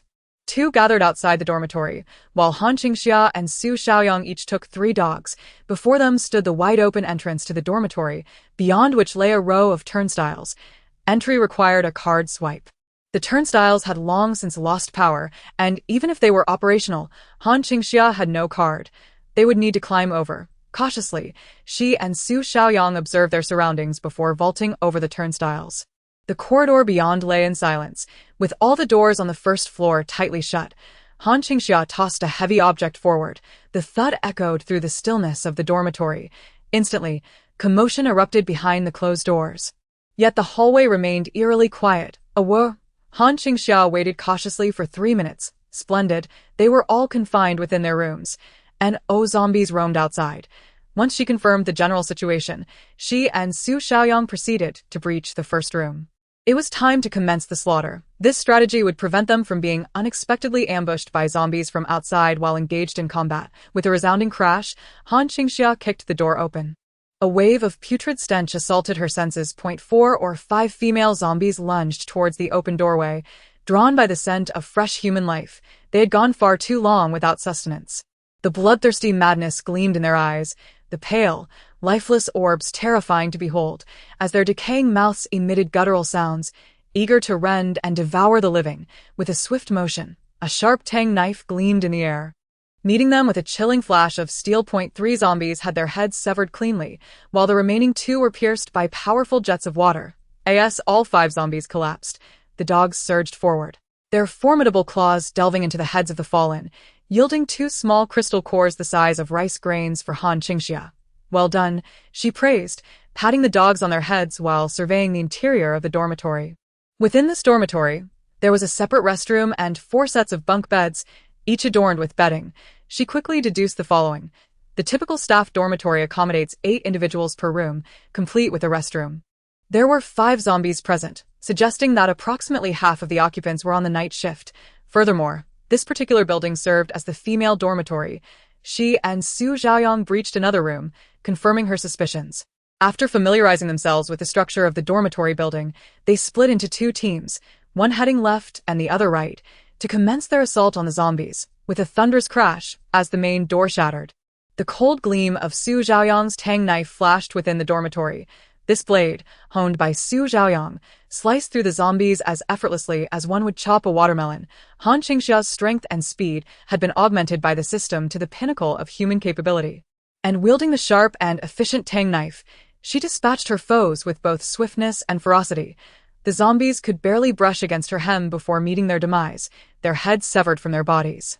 The three dogs assisting them would occasionally leap in to deliver a clawed strike, and afterward, they would extract the zombie cores that in just 3 minutes, they cleared one dormitory room. Within half an hour, Han Qingxia and Su Zhaoyang had purged the first floor entirely. They repeated this methodical process, systematically cleansing the 5 floors above. By midday, they had eradicated all the zombies from a single dormitory building, leaving not a single living soul behind. Only zombies remained. Over the course of the morning, the two had dispatched more than 1,000 zombies and harvested over 300 cores, with 2 more dormitory buildings still ahead. Han Qingxia continued her efficient approach, working in tandem with Su Zhaoyang. After clearing each building, they would take brief respites of around 10 minutes, pausing in the armored vehicle to enjoy a quick meal of heated rice balls for energy replenishment. By evening, they successfully cleared all 3 dormitory buildings associated with the factory, having slain over 3,500 zombies and successfully acquired 1,000 zombie cores. As Han Qingxia observed the encroaching darkness, she was acutely aware that in this apocalyptic world, night was 100 times more perilous than day. During daylight, zombies were subdued, their movement sluggish, but once night fell, all their faculties were enhanced 100-fold. Even someone as seasoned as Han Qingxia refrained from undertaking any operations after dusk. Moreover, she had nearly amassed enough cores to return and exchange for the integrated reconnaissance and strike system. Resolute, she decided to head back and return the following day. Just as she and Su Zhaoyang, accompanied by the dogs, were about to leave, a loud horn caught their attention. Help! Help! From the rooftop of the factory's main building. A group of 20 or 30 individuals fervently called out for assistance, a large patchwork banner unfurling before Han Qingxia. Upon seeing the batch of survivors, Su Zhaoyang immediately turned to Han Qingxia. Boss, there are survivors. Should we save them? Chapter 49. Immediate retribution. Han Qingxia surveyed the crowd on the rooftop. There were 20 to 30 young laborers, both male and female, their ages ranging from 20 to 40. With no elderly or children among them, the demographic composition was promising, comprising a readily available pool of strong labor. As she began to develop her territory, Han Qingxia viewed the issue of population from the perspective of a ruler. To those in power, there is no distinction between good and evil among people, only a hierarchy of labor potential. Every individual represents the foundational workforce for production and development. Each person could contribute to the base's growth. Before her stood a prime batch of youthful labor. Yet in this moment, her decision was resolute. No, we will not save them. Han Qingxia declared firmly, "It's getting late today, even if we wish to absorb this group of young laborers. It must wait until tomorrow. We shall retreat and return." As soon as her words were spoken, Su Zhaoyang pressed the accelerator, driving away. He was a merciless machine of execution, unwaveringly adhering to her every command. At that moment, those on the rooftop noticed Han Qingxia's vehicle preparing to depart, and an immediate wave of panic swept over them. "Don't go, don't leave, you cannot abandon us." The desperate cries attracted the horde of zombies lurking beneath them in the factory. The thunderous pounding of the massive iron gate echoed behind them. These individuals had been trapped on the rooftop for a considerable time. Fortunately, they were in a grain factory, where supplies of food were abundant. When they had fled to the rooftop, they had brought along a substantial amount of provisions, which had allowed them to survive thus far. However, behind the great iron gate, a multitude of zombies, hundreds in number, had been driven to frenzy after being contained for over a month. Their insatiable howls and relentless battering made the already precarious gate tremble ominously. Previously, these individuals had remained silent, huddled in the corners of the rooftop, trembling in an attempt to diminish their presence. Yet today, upon discovering that there were newcomers in the factory, their eyes lit up with hope. Upon seeing Han Qingxia and her companions preparing to leave, they immediately sought assistance. To their dismay, however, they found that these newcomers were unwilling to aid them. "Captain Ding, what shall we do?" cried a woman who had just called for help, glancing towards a stout man beside her. This man, named Ding Yi, had originally been a mere security chief within the factory. When the apocalypse struck, He had fled to the rooftop with a group of survivors. Leveraging his physical prowess and security experience, he quickly established himself as the informal leader among them, especially after awakening his own abilities, which rendered him increasingly tyrannical over the others. All were compelled to submit to him and heed his commands. Ding Yi had initially been reluctant to leave, had it not been for their dwindling food supplies. He would not have sought help from Han Qingxia. Yet now that they had called for aid, he was incensed that these two individuals dared to refuse him, and they shall not escape unscathed. He produced a small button from his pocket, its green light glimmering like a mung bean, and pressed the activation key with determination.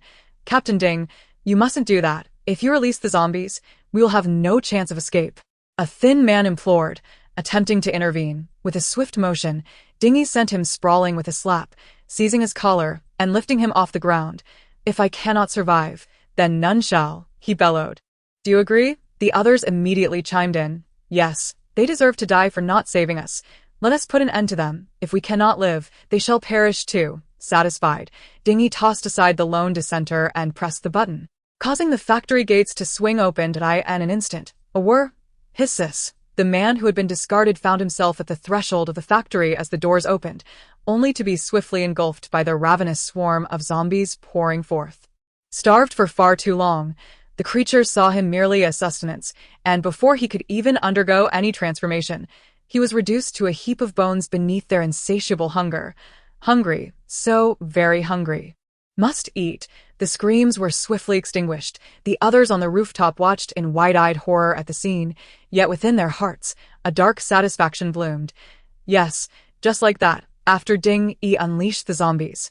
He crouched down, his hands gripping the rooftop floor, his small eyes, akin to green beans, fixated intently on the direction of Han Qingxia's vehicle. At the nearest point to him, he suddenly exerted force, yearning to flee. Absolutely impossible. With a thunderous roar, the massive armored vehicle beneath Han Qingxia lurched violently, lifting its middle section. Beep, beep, the armored vehicle emitted a warning sound, its system alerting her that it was being obstructed by a protruding mound of earth. Earth-type abilities, though the level of power was not high, it was sufficient to stimulate a modestly sized mound, positioned just right to trap their vehicle. Soon, within Han Qingxia's line of sight, countless zombies surged from all directions within the expansive factory. They emerged from the cafeteria area, from various factory buildings of differing sizes and functions, and even from the office tower. The majority of these zombies were clad in factory uniforms, their appearances reminiscent of their former work lives. A dense throng of zombies clamored out from every corner, creating a scene reminiscent of the bustling factory atmosphere before the apocalypse. Of course, one could easily overlook their grotesque, decaying faces, teeming with maggots and swarming with flies. This factory had utterly devolved into a factory of the undead. "Ha, you ignorant fools must not realize that I am an ability user," Ding Yi, observing the armored vehicle surrounded by the horde of zombies from the rooftop, grinned widely. "This is the consequence for daring not to rescue them and fleeing on your own. Let them all perish. Indeed, let them forsake us. Damned." The malevolent glints in the eyes of the others mirrored his sentiments. They were devoid of hope. Others should not survive either. The crowd eagerly watched as the two individuals were encircled by the zombie tide, anticipating the moment their vehicle would be devoured. Suddenly, a resounding explosion echoed. From the top of the armored vehicle, which was besieged by the zombies, a cannon barrel emerged. Boom! Fiery flames erupted from the cannon, incinerating and driving back the zombies atop the armored vehicle in an instant. A multitude of zombies attempted to climb higher, but the exterior of the armor released a barrage of sharp, protruding spikes. With a thunderous cacophony, the armored vehicle roared back to life, its supermodern system elevating the chassis automatically. Rendering the small mound insignificant, Han Qingxia pressed down on the accelerator, and the armored vehicle surged forth from the mass of zombies. This time, however, Han Qingxia's trajectory was not toward escape, but directly toward the factory building. In the eyes of the higher-ups, humanity was devoid of distinctions between good and evil. Likewise, to them, humans were nothing at all. Han Qingxia's act of saving them would not evoke any sense of sanctimonious pride, nor would killing them instill any guilt. Those who awaited her rescue, once saved, could live as compliant residents in her base, which Han Qingxia would welcome. Yet, those who dared to plot against her, with their devious schemes, should perish. With a powerful roar, Han Qingxia propelled the armored vehicle to the foot of their factory building. She retracted the cannon, allowing the zombies to ascend her armored vehicle while simultaneously deploying a staircase from the top of the armor. The individuals atop the rooftop gazed at the armored vehicle, still engulfed by the horde of zombies, their laughter extinguished. Moments ago, they had witnessed their comrades besieged by the undead, a wave of despair washing over them. How could those two individuals so callously refrain from aiding them? Let them perish, let them die swiftly, right before their very eyes. Yet now, the very zombies they had unleashed began to ascend towards them. Crawling along the roof under the guidance of Han Qingxia, a palpable sense of dread, akin to having provoked a demon, enveloped them all. Han Qingxia was known for her vendettas. She would exact her revenge in kind. Today, they would receive their due recompense. Soon, the zombies, having utilized the makeshift ladder crafted by Han Qingxia, breached the rooftop. The first to ascend lunged at them immediately. They attempted to repel this initial zombie, but a relentless tide of the undead surged forth behind in a panic. They scrambled for escape, but there was nowhere to flee. Behind them loomed the imposing iron gate, teeming with zombies, and ahead lay an abyss. There was no avenue for retreat. The rooftop was swiftly overrun, and Ding Yi, upon witnessing the overwhelming wave of zombies, swiftly rallied a few individuals to serve as his support. He dashed to the edge of the rooftop, channeling his abilities to elevate the ground beneath him. Though his powers were modest, they surged in this moment of crisis, and a small mound of earth arose. Ding Yi felt it was time to leap.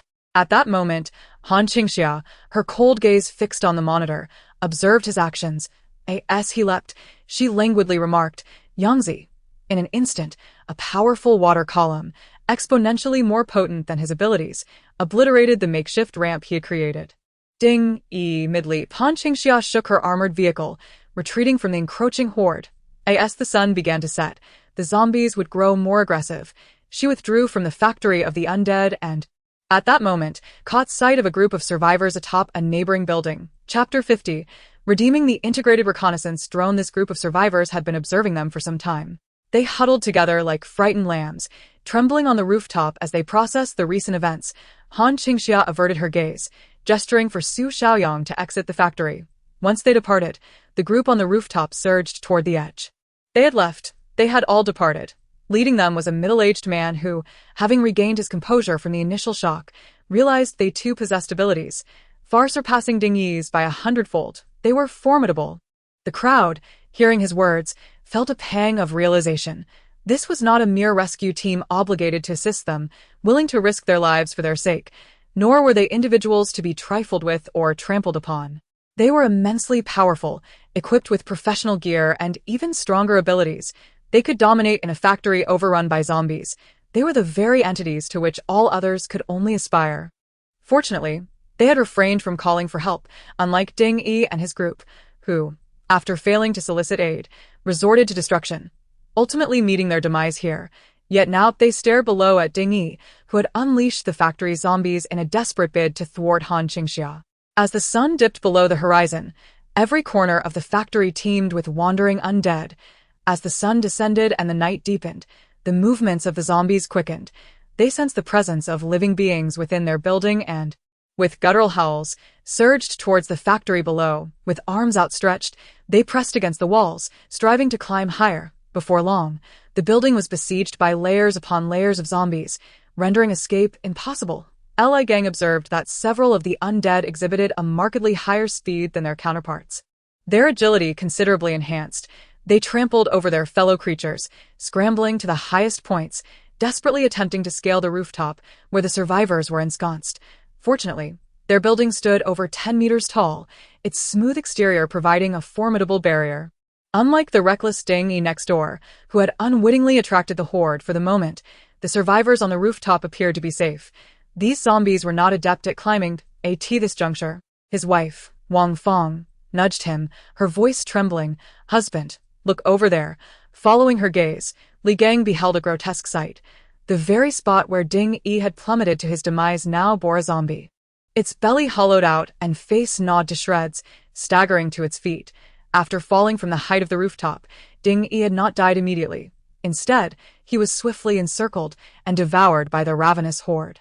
Fortuitously, his robust physique had delayed his complete dismemberment, allowing him to transform before the zombies could fully feast upon him.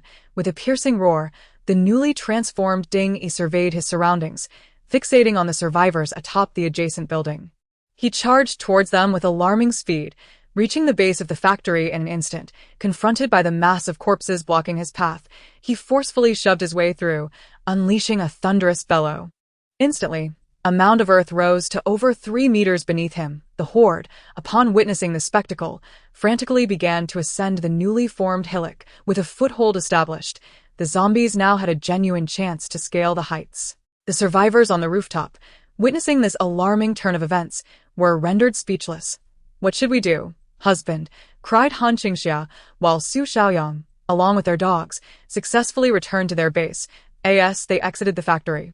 A throng of zombies pursued their vehicle, but they soon fell behind after a few hundred meters. Han Qingxia maintained her speed, showing no inclination to stop and inspect the bodies of the crushed zombies for crystal cores. The hour was late, and the factory was an hour and a half's drive from their base. By the time they returned, darkness enveloped the land, and she knew she could not afford to let her guard down. At least not until they re-entered their territory. At 7:30 in the evening, they successfully arrived at the base. As per their usual routine, the couple first took showers. Then Su Xiaoyang prepared dinner, while Han Qingxia meticulously inventoried their spoils in her bunker. Today, they had seized a total of 1,148 zombie crystal cores, all of which were of the first level. Crystal cores were categorized by rank. First-level cores were the most common. With approximately 1 in 3 zombies possessing a core within their brains, the combat prowess of first-level zombies was not particularly formidable. They were significantly stronger than the most ordinary of their kind. Akin to the mutated first-level zombie that Han Qingxia had vanquished earlier in the villa, their agility and speed vastly surpassed that of ordinary zombies, yet they remained vulnerable. A person with even a modicum of combat skill could easily defeat them. However, when it comes to level 2 zombies, the disparity becomes exceedingly pronounced. The strength and speed of level 2 zombies far surpass those of a robust adult, often necessitating the collaborative efforts of multiple ordinary individuals to bring one down. The size of their cores is approximately that of a quail egg'd. As for level 3 zombies, they are essentially beyond the capability of an average person to defeat. They are the adversaries of those endowed with special abilities. Their cores can reach the size of a goose egg. The emergence of level 2 and level 3 zombies is contingent upon specific factors, primarily the consumption of their own kind. The level 2 zombie that Han Qingxia recently vanquished on the highway likely devoured its fellow zombies. At that time, the entire stretch of highway, save for the gas station, was virtually devoid of zombies. It is highly probable that the level 3 zombie lured others to that location for consumption. Additionally, there is the factor of ability evolution. Zombies, too, can evolve and acquire special powers. Once such abilities manifest, their levels can escalate dramatically. Han Qingxia had heard tales of the most formidable zombie king in the entire eastern region during her previous life. A level 8 zombie possessing multiple abilities. It was said to have powers exceeding 3 varieties and resided at the intersection of cities A, B, and C. Of course, she had only heard of it. She had never laid eyes on it. She was unworthy. In her past life as an ordinary person, Han Qingxia was not suited for such a high-stakes battleground. She meticulously adhered to tasks she was 100% certain of. She avoided missions with even slightly elevated risks. This was also the reason why, despite the formidable strength of other ability users, they ultimately fell short against Han Qingxia. She remained as steadfast as an old dog, never trifling with her own life. Returning to the matter at hand, the predominant type of zombies at this juncture are still primarily level 1, but high-level zombies are rare, with the level 3 zombie that Han Qingxia recently dispatched being exceptionally scarce. As she surveyed her collection of over 1,000 zombie cores, she exchanged 1,000 of them for points, retaining the remaining 100 to extract evolution liquid. Each level 1 core was redeemable for 100 points. And she also calculated the quantity of core bundles acquired. Ding, congratulations on earning 100,040 points. Coupled with her previous accumulation of over 30,000 points, she was nearing a total of 14,000. Han Qingxia rubbed her excited little hands together. She had sufficient funds. She promptly proceeded to the limited time window to redeem the reconnaissance and strike drone system. Ding, congratulations on acquiring the reconnaissance and strike drone system. Before Han Qingxia, an extraordinarily advanced piece of military technology materialized. Subsequently, her base underwent a transformation. Chapter 51. The master of her household at this moment, the area of Han Qingxia's second-floor tower expanded once more. advancing towards the mountain at the back, creating a space equivalent to half the size of an air raid shelter. Directly above was a large skylight that could be opened and closed. A massive control device was situated in the center of the second-floor tower. Behind Han Qingxia's crossbow, 24 small military drones were neatly parked in the central open area. These drones were remarkably compact, slightly larger than commercial drones, yet their capabilities were far from those of mere toy drones. This was a standard military reconnaissance and strike drone, boasting astonishing ground control capabilities, capable of obliterating main battle tanks. If deployed in an invasion, a few waves of drone airstrikes could undoubtedly render the opposing air defenses in utter disarray. Given their diminutive size, monitoring them is exceedingly difficult and incurs substantial costs. In order to down them, one would require expensive anti-air missiles. Even utilizing relatively affordable shoulder-launched surface-to-air missiles would be a losing proposition. A single artillery shell costs hundreds of thousands of dollars, expended merely to strike a drone, which is nothing short of extravagant waste. The condition is that one must hit the target with precision. Moreover, employing large-caliber anti-aircraft artillery, even if the drones are somewhat clustered, the ground-based air defense firepower cannot intercept them all. It is akin to using a sledgehammer to crack a nut, and even that may not guarantee success. The most effective countermeasure would be electronic interference, compelling the drones to land or deviate from their intended trajectory. However, this is a reconnaissance strike integrated drone system rewarded by the system. The existing levels of electronic interference are utterly ineffective against Han Qingxia's drones. By deploying her reconnaissance strike integrated drone system within her territory, she will establish an impenetrable and formidable protective net. With 24 drones, each boasting an 8-hour endurance, they will operate in 3 shifts, with 2 drones monitoring each of the 4 cardinal directions. Achieving round-the-clock surveillance, Han Qingxia gazed with immense satisfaction at her base's astonishing defense system, feeling that a day spent exterminating zombies was profoundly worthwhile. At that moment, she noticed a flashing notification in the system, indicating rewards to be claimed. Having slain over 1,000 zombies, she had exchanged them for more than 1,000 crystal cores. Additionally, there was a large gift package for crystal core redemption. The previous reminder indicated that the second package could be redeemed for just 100 crystal cores. Han Qingxia called over her dog, Fa Kai, and playfully ruffled his fur, much to Fa Kai's bewilderment and the jealous barking of Xia Tian. Embracing both dogs, she opened the crystal core gift package. Ding! Congratulations on receiving Yunnan Baiyao X1 Ding reward. First aid pills X1 Ding. Congratulations on receiving fresh beef X 1,000 pounds. Ding. Congratulations on receiving solar power panels X 100. Han Qingxia. Excellent, excellent. A well-rounded and practical gift package. It contains medicine, supplies, and energy panels. The consumption of fresh meat here is indeed substantial. The food section in the system's marketplace also sells fresh meat, but Han Qingxia finds it overpriced, recalling that it costs 10 points per pound. Far too extravagant. With the reward of 1,000 pounds of fresh beef, it seems that the value of the beef alone has compensated for the crystal cores expended in the exchange. After claiming this package, there was more to come. The crystal core redemption area notified her that every subsequent 1,000 crystal cores would unlock another gift package. Han Qingxia redeemed over 1,000 in one go today, directly triggering the next large gift package. With unwavering determination, she claimed it. Ding, reward, psychic ability, Han Qingxia. When she heard this reward, Han Qingxia was utterly astounded. The third gift package for crystal core redemption contained only one reward. Yet, this reward was an ability. Even the steady and seasoned Han Qingxia was once again taken aback by the system's extraordinary reward, psychic abilities. In her previous life, she had only heard of psychic ability users, who were the absolute elite among superhumans. Among 10,000 superhumans, there might be but a single psychic. Psychic ability users can perceive the powers of other superhumans. Their attacks are executed through mental prowess, and a powerful psychic can kill an ordinary person with but a glance. They exist at the pinnacle among superhumans. Ding. Psychic ability detected. Will the host make use of it? Use, of course. She would use it herself. Could it be given to someone else? Han Qingxia's mind was instantly struck as if by a colossal force. Unlike the previously acquired wood and water abilities, the psychic powers inflicted excruciating pain.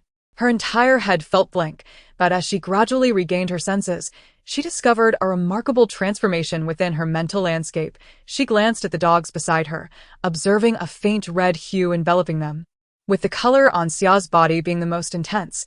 The deeper the color, the greater the danger. It seemed she could sense that this was indicative of the dog's combat prowess. Turning her gaze inward, she perceived blue and green lights coursing through her being. Blue, green, these were the colors of abilities. It dawned on Qingxia that she had finally awakened her first unique power. She then looked at the plethora of rewards she had received today. A reconnaissance drone, Yunnan Baiyao, emergency pills, 1,000 pounds of beef, and 100 solar panels. With determination to build the base, the future appeared promising. Charge forward. Qingxia exited the air raid shelter. Outside, Su Xiaoyang had prepared a meal. Boss, today we have Peking-style shredded pork and fried eggs. Qingxia nodded and waved at him. Yangzi, come here for a moment. What is up? It's time to share some crucial information with you, Su Xiaoyang. Suddenly, Qingxia took out her phone and pressed a button directed at the air raid shelter behind her. To Su Xiaoyang's astonishment, he witnessed a massive skylight opening atop the shelter, from which a swarm of drones soared into the sky. These are the drones for our base, a little gadget I devised, Su Xiaoyang. He gazed in disbelief at the military drones flying overhead. Could this possibly be a reconnaissance drone? Damn, this is a little gadget made by Qingxia. She created this. After the initial shock, Su Xiaoyang found it increasingly hard to doubt her. Such advanced drones were simply unattainable on the market, and this model was unlike anything he had ever seen. It was impossible for it to exist without Qingxia's ingenuity. He couldn't help but think of the other military-grade defenses she had constructed. Each one was beyond what could be replicated outside. Take her armored vehicle, for instance. It was undoubtedly the most formidable armor Su Xiaoyang had ever encountered. With this thought, he gazed at Qingxia in utter awe. What kind of extraordinary person was his boss? She seemed capable of anything. His admiration for Qingxia had reached a point beyond words. Chapter 52. Are they gods? The following day, the crimson sun rose on the horizon. Its bright and warm light illuminated the once miraculous civilization of humanity. However, the human world now lay in disarray. There were no longer breakfast shops that opened at dawn, no morning joggers, no street cleaners tidying the roads, nor those who hurriedly rushed to make a living. The city was now filled only with countless zombies and the occasional piercing screams. In the vicinity of a massive factory complex on the outskirts of the city, a cacophonous scream erupted from the roof of a 4-story building. With a thunderous crash, a stainless steel pipe came crashing down upon a zombie, sending it sprawling backward as it lunged forward. However, at this point, they were utterly unable to hold their ground. A cacophony of growls erupted as countless zombies ascended a protruding mound of earth, layering upon one another in a relentless climb. After a night of accumulating, they trampled over the bodies of their companions and finally reached the rooftop of the factory. The first zombie to emerge was swiftly struck down. Yet behind it surged an innumerable horde of clawing hands reaching for the rooftop's edge. The withered, sharp claws gripped the ledge, and one by one, the grotesque, bloodied visages of the zombies surfaced. They had been starved for far too long. Their ashen eyes clouded with a ravenous crimson. They craved sustenance. They hungered for flesh. The hunger was unbearable. With a roar, 2 zombies leapt simultaneously. A group of 8 or 9 men stood resolute at the forefront, wielding steel pipes with all their might, tirelessly repelling the encroaching undead. Behind them, 11 or 12 women armed themselves, attempting to batter down the grasping hands of the zombies on the rooftop's edge. They had no avenue for retreat. This was the rooftop. The fire escape behind them was already barricaded. Within it lurked a veritable swarm of zombies. There was no way out. Yet, as seconds ticked by, the defenders atop the rooftop gradually fatigued, while the horde below swelled ever higher. An unrelenting tide. They were merely a group of individuals, long deprived of adequate nourishment, suffering from severe malnutrition, yet below them was an inexhaustible mass of zombies. A piercing female scream shattered the air as a male zombie surged past their defenses. 1 foot adorned with the latest AJ sneakers, the other bare, missing its beloved counterpart, its foot mangled and bloodied. Limping, yet its speed was markedly greater than that of the other zombies. Upon reaching the platform, it launched itself forward, diving towards the nearest woman, toppling her in an instant. As it gaped with a mouth missing several teeth. Poised to bite down, a steel pipe soared through the air, striking its head with a tremendous force, obliterating it. Wife, Li Gang cried as he yanked the woman back. Husband, Wang Fong trembled, shuddering in his embrace. At that moment, more and more zombies continued to ascend. Their rooftop had been completely breached. Stop fighting. Climb to the top of the generator. Li Gang urged, clutching his wife as they made their way to the highest point atop the massive generator in the center of the rooftop. Seeing this, everyone immediately relinquished their fight and followed suit. By the time they reached the generator's peak, the rooftop had succumbed entirely. Zombies were surging up from below, converging from all directions towards their final refuge. An unending stream of the undead pouring through every gap where resistance had faltered. The generator stood merely 2 meters tall, with a narrow surface area, and all were huddled together like a flock of helpless sheep. Encircled by a dense throng of zombies, with no means of escape, the generator beneath them teetered precariously as it was shoved by the relentless horde. They were doomed, truly doomed, just as despair enveloped them completely. A thunderous roar reverberated through the silence of the factory. An imposing armored vehicle reappeared before their eyes. In that instant, everyone gazed in rapt attention. The irascible armored vehicle barreled through the scattered, wandering zombies, heading directly towards their factory building. With a thunderous crash, the vehicle plowed into the mass of undead, sending both the horde and the makeshift earth mound beneath it flying. Instantly, the pile of zombies was swept away, while those still clambering in midair plummeted to the ground like rain. Following this, a powerful jet of water erupted from the turret of the armored vehicle. A man stood at the aiming port, his palms converging to form an immense, high-pressure water column, which he directed towards the remaining zombies. Wherever the water surged, a vast swath of zombies was obliterated. Those suspended in the air, clutching at their companions, were thoroughly swept away. Then, with a resounding roar, flames erupted from the top of the armored vehicle. A dual assault of water and fire, combined with the vehicle's relentless rampage below, quickly scattered over 1,000 zombies within mere minutes. Qingxia, behind the wheel, thought to herself, now this is how you slay zombies, efficiently. Once the main horde was eradicated, the armored vehicle halted beside the factory, its doors flung open, unleashing a pack of ferocious canine warriors to deliver the finishing blows. Clad in specialized combat gear, these fierce creatures plunged into the fray, dispatching the remaining zombies with swift bites and claws. Meanwhile, the hatch of the armored vehicle fully opened, and an exceptionally high lift descended from within. To the astonishment of Li Gang and Wang Fang, 2 figures, a man and a woman, leaped down, ascending to their rooftop. They had come to rescue them.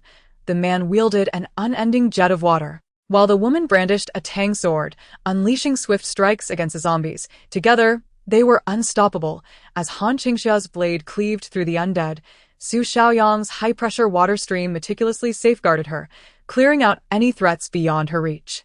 The two fought with seamless precision, advancing towards the generator. In just 10 minutes, the zombies surrounding Li Gang and his companions had vanished. The onlookers gazed at Qingxia and Su Xiaoyang, awestruck, as if they were witnessing deities. This was the legendary divine intervention, was it not? Moreover, they were here specifically to save them. Will you follow me? Qingxia inquired after vanquishing the zombies on the rooftop, addressing the group. Upon hearing this, their faces lit up with astonishment. I have established a base, and those willing to accompany me will become the residents of my sanctuary. From this day forth, I shall ensure your safety. Within the realm of Qingxia, you shall be the safest of all. Each word resonated with conviction as Qingxia regarded the crowd. Among them, Li Gang was the first to respond. What do you want us to do? Surrender to me, Qingxia declared, brandishing her blade before them all. I cannot restore your lives to what they were before the apocalypse, but if you submit to me, I will make you the happiest residents of this new base. Su Xiaoyang stood resolutely behind her, exuding an aura of undeniable strength. The presence of a true powerhouse naturally drew the attention and trust of all present, compelling them to gravitate closer to her. You have rescued us, and my wife and I are willing. Li Gang was the first to agree, grasping Wang Fang's hand as they descended from the top of the generator. They had no reason to refuse Qingxia. With zombies lurking everywhere, they had nowhere to go, no home to return to. They had no food, no jobs, and were constantly faced with a threat of zombies emerging from the shadows. Naturally, they sought a safe haven to settle down. Moreover, had it not been for Qingxia's intervention, their survival would have been impossible. Her strength was formidable, and they were inclined to follow her based solely on her prowess. Without her guidance, how could they sustain themselves? Following Li Gang and Wang Fang's descent, the remaining dozen or so individuals hurriedly followed suit. We are willing too. I am willing. I wish to accompany you, as long as you ensure our safety and provide us with sustenance. Almost everyone present expressed their willingness, save for a pair of young girls. We wish to return home, one of the girls said to Han Qingxia. Han Qingxia lazily lifted her gaze and surveyed her. Is your home devoid of zombies? She retorted. As her words resonated, the two girls visibly hesitated. No, we still want to go home, the girl declared. Upon hearing this, Han Qingxia made no further attempts to persuade them, coldly stating, if you wish to leave, then go. The two girls felt as if a great weight had been lifted from their shoulders. They exchanged glances with Han Qingxia and Su Xiaoyang before hastily making their way towards the ladder against the wall. The others, witnessing the scene, contemplated intervening but ultimately refrained, watching them depart instead. Thus, from a group of 18, only 16 remained. After confirming their loyalty to Han Qingxia, a notification echoed in her mind. Ding, 16 residents detected joining. Reward, 1,600 points. Ding, 2 strength-type ability users detected. Reward, special attributes. Ding, 1 speed-type ability user detected. Reward, special attributes. Among the 16 individuals Han Qingxia accepted, 3 possessed supernatural abilities. By accepting them, their special attributes would be replicated within her. Han Qingxia immediately felt a transformation within her body. She could distinctly sense an inexhaustible reservoir of power coursing through her veins. To her delight, the system indicated that overlapping abilities would also stack. Instead of being counted as a single entity, they would enhance her existing abilities by an additional factor.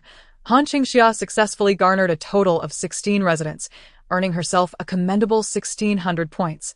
Along with 3 supernatural abilities, she regarded her new residents with satisfaction. Simultaneously, as the system confirmed their status as residents, the gazes directed towards Han Qingxia transformed, infused with admiration and affection from now on.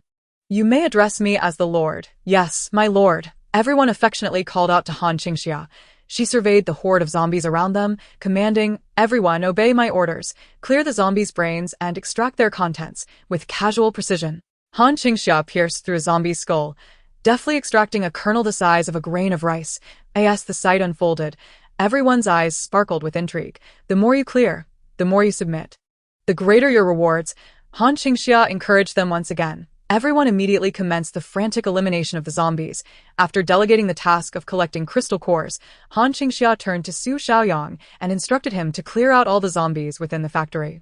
Understood, she declared, leading Su Xiaoyang to the entrance of the rooftop passage. The massive iron door, secured with a thick chain, could not contain the horde of zombies inside, packed tightly like sardines in a can. They howled in a frenzy, their voices echoing through the small gap of the iron door.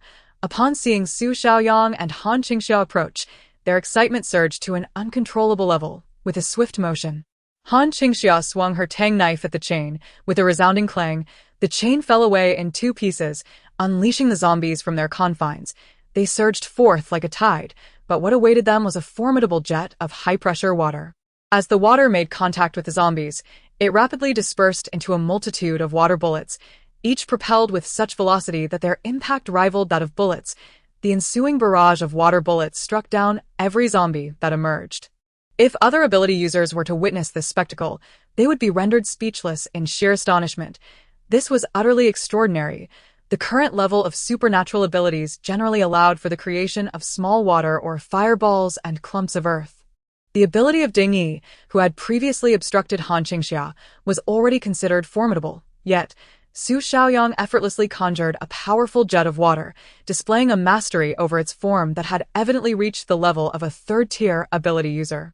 This was the result of Han Qingxia's daily provision of evolution liquid to enhance his capabilities, and, astonishingly, without any adverse effects. Once other bases began to promote the evolution liquid, their combat prowess would have already been significantly outstripped by Han Qingxia. Moreover, their evolution liquid came with a plethora of side effects, rendering any comparison of strength utterly futile. As the primary force, Su Xiaoyang dispatched each zombie that charged out, swiftly cleansing those within the safety passage. Han Qingxia, lazily wielding her knife, would step in to finish off any stragglers. Before long, the safety passage was cleared. She reminded Li Gang and the others not to forget to collect the crystal cores here. And then she and Su Xiaoyang proceeded further into the safety corridor. She needed to eradicate every last zombie within the factory, both inside and out, intending to stake her claim and expand it into her territory. This ready-made factory was equipped with ample machinery, which would greatly facilitate her food processing in the future. This factory was hers. As they descended to the third floor, Han Qingxia's spiritual energy surged. Within her mind, she distinctly sensed an energy 10 times stronger than that of ordinary zombies. "Stop," she commanded, and Su Xiaoyang halted in response. With a thunderous crash, the safety door before Su Xiaoyang was flung open, revealing a zombie with a gaping wound in its abdomen. This creature was somewhat different from the others. Its grayish-white eyes bore a flicker of intelligence. Another third-tier zombie. Chapter 54. A day of admiration for Han Qingxia after missing its target. The zombie raised its vicious head and let out a ferocious roar directed at Han Qingxia and Su Xiaoyang. This was a fresh zombie, blood oozing from the corners of its mouth. Its face half-eaten and grotesquely deformed, as if it had been violently smashed downwards, leaving it in a pitiful, mangled state. The pallid brain matter and dark crimson secretions mingled upon his visage, cascading down in copious droplets. He gaped with an abyssal mouth, the entirety of his ghastly zombie head appearing as though it might disintegrate at any moment, its flesh and blood a grotesque tableau reminiscent of a horror film. Not to mention, his abdomen had been entirely hollowed out. Having witnessed grotesqueness before, nothing could compare to this. Han Qingxia felt a wave of nausea wash over her at the sight of this zombie. It was utterly barbaric. What inhuman experiences must he have endured in life to end up in such a state? Upon closer inspection, realization struck her.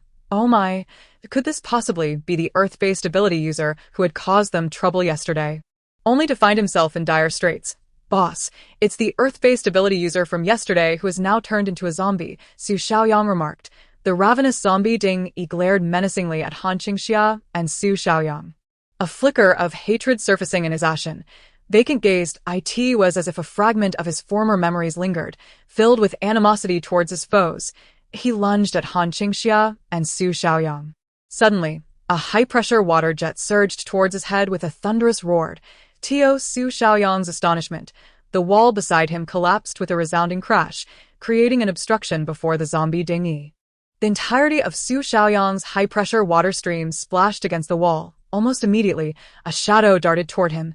Su Xiaoyang swiftly evaded, only to retaliate with a powerful kick, sending the shadow tumbling down the stairwell. The prowess of a top-tier Special Forces soldier allowed him to react with reflexes far surpassing his thoughts, ensuring that even the zombie Ding-Yi could not breach his defenses. However, at that moment, the staircase beneath Su Xiaoyang began to crumble. Debris disintegrated and steel reinforcements collapsed, leaving Su Xiaoyang's foot dangling in midair as he plunged downward. Fortunately, Han Qingxia grasped his shoulder and hoisted him back up with great force. Yet, the ordeal was far from over. The staircase continued to collapse, and Han Qingxia, unable to pause to set Su Xiaoyang down, hoisted him as she sprinted upward. With each step they took, the staircase behind them crumbled further.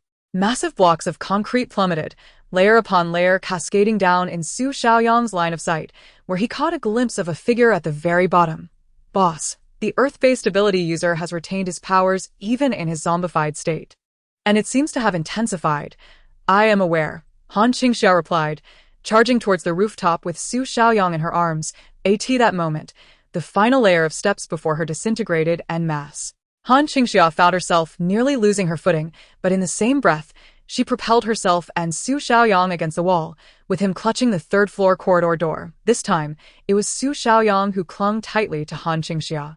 Grasping the firmly shut entrance to the secure passage on the third floor with one hand and wrapping his legs around Han Qingxia's waist, they executed a daring maneuver as the staircase beneath them collapsed. Flipping Han Qingxia onto the narrow edge of the doorframe, he followed suit, nimbly leaping onto the ledge. With a thunderous crash, the entire secure passageway caved in, leaving behind only exposed, snapped steel reinforcements and uneven walls.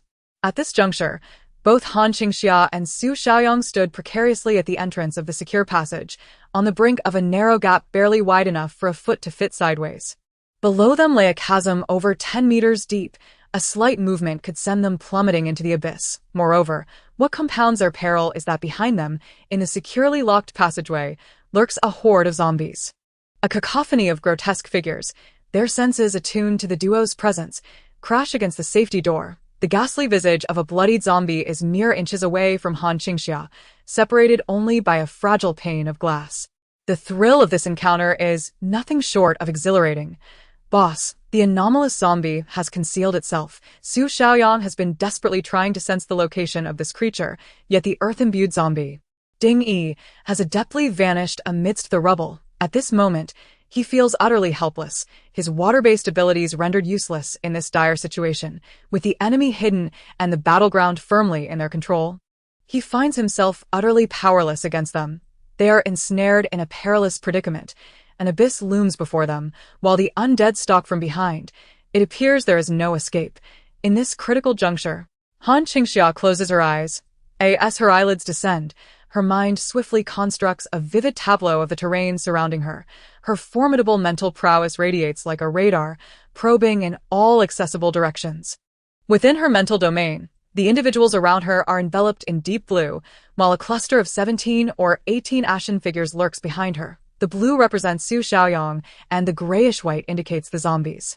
She continues to extend her mental energy downward, expanding her awareness. In an instant, a more expansive panorama unfolds. Beneath their feet, another layer reveals an additional 15 or 16 zombies, with a scattered few on the lowest tier. Suddenly, a distinct, earth-toned zombie materializes before her. Yangzi, 12 o'clock, prepare, Han Qingxia commands. Su Xiaoyang, taken aback by her words, does not hesitate to unleash a powerful jet of water towards the indicated location. An explosive surge. The forceful water stream shatters the debris, causing the ceiling to collapse, and the mutated earth-based zombie is struck with tremendous force. Straight to the center, Han Qingxia commands coldly. Su Xiaoyang's high-pressure water column surges again towards the core, clearing a path through the rubble and striking the anomalous zombie squarely in the head. Within Han Qingxia's mental realm, the earth-toned figure vanishes completely, replaced by a small yet radiant earth-colored crystal. A Tier 3 crystal core has emerged. All right, Han Qingxia opens her eyes. She observes the lifeless form of the zombie, Ding Yi, and begins to scale down from the 3rd floor, grasping the steel reinforcements and concrete chunks around her with remarkable agility. She descends with the grace of a nimble gecko, making a beeline for Ding Yi's position to pry the crystal core from him. Su Xiaoyang follows suit, climbing down through the staircase-less corridor. And upon witnessing her prowess, he cannot help but admire her even more deeply. How she managed to pinpoint the zombie's location so effortlessly, moreover, she is undeniably impressive, swift, precise, and ever reliable. How could such an extraordinary woman exist in this world? Working alongside her on missions is an absolute delight. Today marks yet another day of heightened admiration for Han Qingxia. His boss is truly remarkable. Chapter 55. A bountiful harvest after vanquishing this Tier 3 anomalous zombie. Han Qingxia and Su Xiaoyang proceed to eradicate the remaining scattered zombies throughout the factory. Li Gang and the others diligently gather the zombie crystal cores for them. Han Qingxia was unperturbed by the prospect of them embezzling.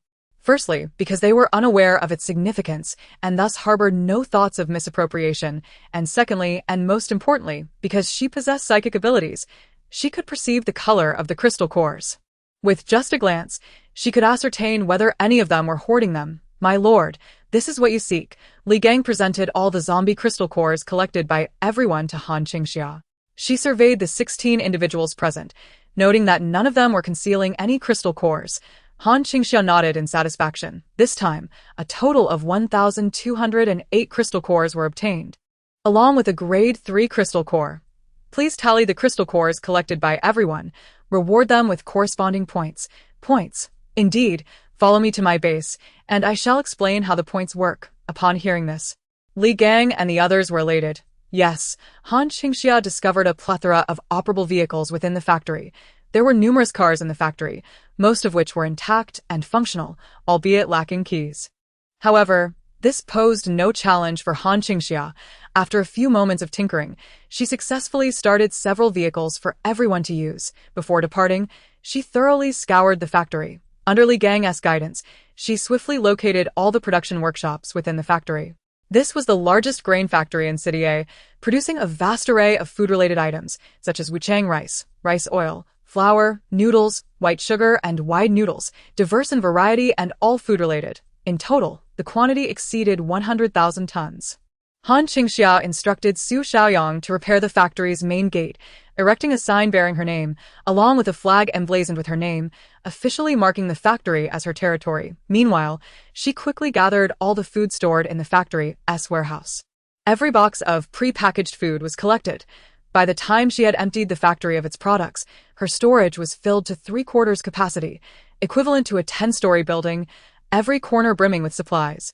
Nearly overflowing, the abundance of food was sufficient not only for herself, but could sustain 7,000 to 8,000 individuals for a lifetime. Han Qingxia was exceedingly pleased with this outcome, as for the other machinery and production lines. She chose to leave them untouched for the time being. In the future, once her base's productive capacity was developed, she would return with her people to process food. These resources would prove immensely useful. Today was indeed a day of remarkable bounty, having acquired an enormous food factory, over 10 tons of grain, a population of 16, and more than 1,000 crystal cores. As she exited the large warehouse, she found that the crowd at the entrance had already repaired the main gate. With a single command, all boarded the vehicles, and Han Qingxia led them towards her base. Along the way, everyone felt a long-lost sense of security.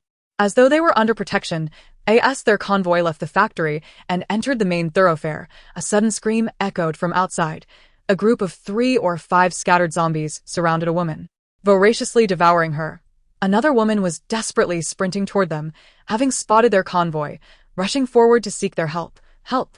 Help! Yet, before she could run more than a few steps, she was besieged by the zombies lurking on either side of the road, who sank their teeth into her artery. Wang Feng immediately recognized the anguished scream belonged to Lu Ling and Su Wenwen. Everyone inside the vehicle watched in horror as the two were surrounded by zombies, devoured whole, yet they pressed against the windows, unable to look away. These were the very individuals whom Han Qingxia had asked whether they wished to follow her, yet they chose to depart. Their homes were not far from the factory.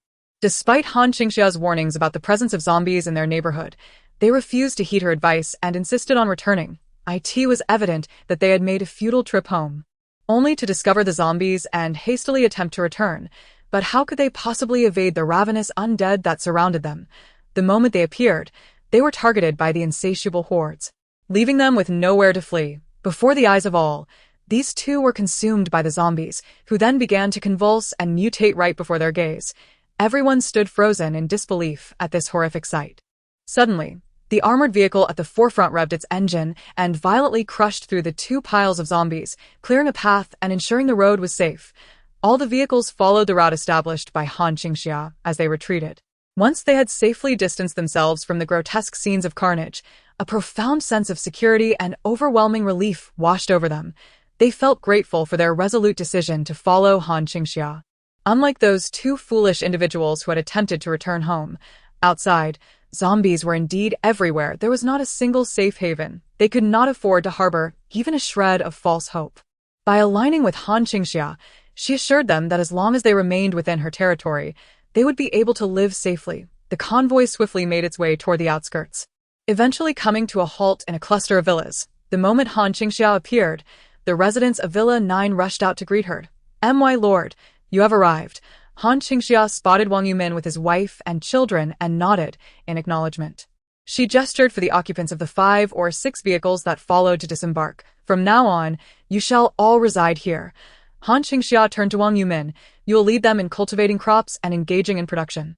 Production is the very foundation of everything, and food production is the cornerstone of that foundation. Only with a stable food supply can we consider expanding into other areas of production, though we must take one step at a time." Wang Yumin nodded eagerly. "Understood. Everyone, gather around. I will explain the rules of our base." Chapter 56. The summer base. All residents joining my base will operate under a point system. Points can be exchanged for food, water, daily necessities, and various tools. Han Qingxia retrieved the list she had previously given to Wang Yumin and instructed him to post it on the bulletin board of the villa area. It contained a detailed breakdown of the food exchange rates. 1 pound of rice equals 1 point. 1 packet of salt equals 1 point. 1 egg equals 1 point. 1 pound of pork equals 10 points, and a live chicken equals 50 points. Of course, there were also ways to earn points, with the recycling rates being identical. All the crops produced and harvested by you can be exchanged for points, and moreover, slaying zombies and acquiring crystal cores will also yield rewards. Han Qingxia displays the crystal cores in her hand for everyone to see. LA Gang has just instructed you to record the crystal cores they have excavated, calculating the basic points at a rate of 1 point per core. In the future, for every crystal core you personally hunt down, you will receive 10 points per core, Li Gang and the others. Instantly, everyone comprehends the implications. From now on, within Han Qingxia's base, points will serve as currency. And each of them has recently collected between 50 to 80 cores. Their basic points will thus range from 50 to 80. If exchanged entirely for food, each person could at least procure 5 to 600 pounds. Additionally, each of you is required to pay me 10 points daily as a resident tax. Han Qingxia establishes the framework of regulations for the base. This tax serves as a fee for the use of all land and housing within my territory. Any delay of a day will incur an additional 10% late fee, and after 10 days of default, residents will lose their rights, having all possessions confiscated and being expelled from the base.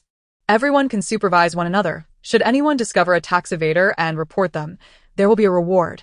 Half of that person's assets will be given to the informer. The atmosphere immediately becomes tense. However, correspondingly, as long as you are residents within my territory, you shall be under my protection. I will provide you with the safest environment. Within my domain, you can produce freely, enjoying safety akin to that before the apocalypse. And periodically, you will receive benefits. Throughout history, the governance of the populace has relied on 5 techniques: the foolish, the weak, the weary, the humiliated, and the impoverished. The foolish are those whose thoughts are unified, recognizing only one center. Han Qingxia intends to unify their ideology, ensuring that residents living under her domain align with her vision, collectively advancing the base. This represents the foolish. The weak refers to the establishment of a powerful base while ensuring the individual strength of residents is diminished, preventing the emergence of any organization capable of challenging the authority of the base. For instance, the group led by Ding Yi that Han Qingxia encountered yesterday, they are united under Ding Yi's leadership, each harboring their own agendas. Han Qingxia would never accept them. Otherwise, accepting such a rebellious group would only invite chaos into her otherwise peaceful base. The weak entails undermining the strength of those under her command, fracturing their unity, allowing them to stand independently, yet collectively form a part of her territory. The populace Han Qingxia has recently gathered consists of loose individuals, temporarily banding together, without a true leader. Even Li Gang, who holds the most influence, lacks significant charisma. Once Han Qingxia takes charge, they are more inclined to place their trust in her. Such a collective can be accommodated, by diminishing the residents' power. She ensures that no one can disrupt the base. This is the weak. The weary refers to keeping residents engaged in daily tasks, driven by a singular goal that propels them to toil continuously. For example, the point system Han Qingxia has arranged for them. Each day, every individual must contribute 10 points as living expenses for the base. Failure to do so will incur interest, and repeated failures may result in expulsion. This compels the entire populace to produce, with point serving as the guiding direction for all. This is the weary. To insult the populace is akin to the surveillance system proposed by Han Qingxia, wherein citizens are encouraged to monitor one another, ensuring that her punitive measures are executed with efficiency. This instills a sense of caution amongst everyone, compelling them to diligently engage in labor and adhere to regulations.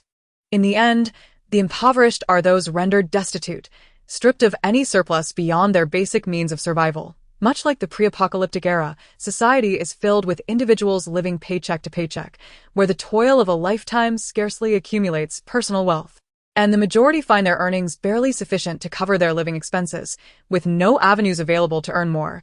This describes the plight of the impoverished, who are perpetually occupied with survival, leaving little room for other pursuits. Naturally, in a nascent settlement like Han Qingxia's, everyone is in dire straits, making the existence of poverty unnecessary. What is needed now is development, vigorous growth, and the establishment of the base. Her stipulation of 10 points per day is sufficient to motivate everyone to work, and with a bit of diligence, amassing personal wealth is not an insurmountable task. As the lord of the base, she is responsible for ensuring the safety of all residents and providing comprehensive support and welfare under any circumstances. Under her guidance, as long as these residents labor industriously, she promises them the finest treatment available among all bases. In the initial phase, I shall provide you with seeds, tools, and all necessary resources free of charge. I will have Wang Yuman's family lead you in the cultivation and husbandry efforts, while the base's taxes will be waived for 1 month. After this month, all must pay me in points, Han Qingxia declared to all present. Upon hearing this, The crowd looked at her with a mixture of trepidation and gratitude. She offered them safety and territory, guiding them back to a stable and orderly life, while granting them a month's grace period. In that time, they could harvest early maturing vegetables, which would suffice to bridge their transition into normalcy, not to mention that they already possess a basic starting point of several points, allowing them to sustain a decent living during this period. Moreover, due to Han Qingxia's incentivizing system, every individual was filled with vigor and enthusiasm for work. It is understood that if a great dragon were to bestow only favorable weather upon humanity, it would not be revered. Rather, it would be reduced to the status of a mere beast of burden. However, if the dragon possesses the power of thunderous wrath and the capacity for annihilation, humanity would then regard it as a deity. The art of governing the populace lies in the balance of benevolence and authority. To these people, Han Qingxia is akin to a divine figure. Just then, Lord, we should name our base. What shall we call it? Wang Yumin inquired. After a moment of contemplation, Han Qingxia addressed the assembly, declaring, Qingxia Base, from now on, you all shall be residents of Qingxia Base. Upon hearing this name, a wave of reverence washed over the crowd as they gazed at Han Qingxia with newfound devotion. At that moment, a voice resonated in her mind. Ding! The Super Lord system is activated. The naming of the Lord's territory is successful. Ding! Prosperity level initiated. Current prosperity level 60. Reward. Resident loyalty increased by 10%. Chapter 57. The best leadership. Base productivity increased by 10%. Han Qingxia. With 2 consecutive rewards granted, both practical and powerful, the system is remarkable. Han Qingxia beheld the newly unlocked attribute values, with the base's prosperity rating trailing behind her score and the number of crystal cores. Upon accessing the prosperity interface, she could observe the detailed attributes displayed above. Current residents of the base: 19 individuals, base guards; 1 person, base warhounds; 16, area covered, approximately 41 square kilometers; cultivated land, 30 acres. Current prosperity value, 60, rural village. Han Qingxia pondered, is the title rural village a bit too disparaging? The prosperity score is a cumulative result of various metrics. An upgrade in title will unlock a grand gift package. Han Qingxia glanced to her next level, prosperity 500, urban-rural fringe. Excellent. How could she not strive for an urban-rural fringe? Yes, all for the glory of Qingxia Base. She set forth towards the urban-rural fringe. Han Qingxia departed from the residential area, allowing all residents to find their own accommodations within her territory. AS technology was currently limited. She opted for a registration system to log everyone's points, producing 2 copies for record-keeping. If they wished to exchange for supplies, they could simply inform Wang Yumin, who would send Wang Yunduo the following day to collect. Given the constraints, many resources were still in the exploratory phase, and Han Qingxia lacked sufficient manpower, so this was the best arrangement for now.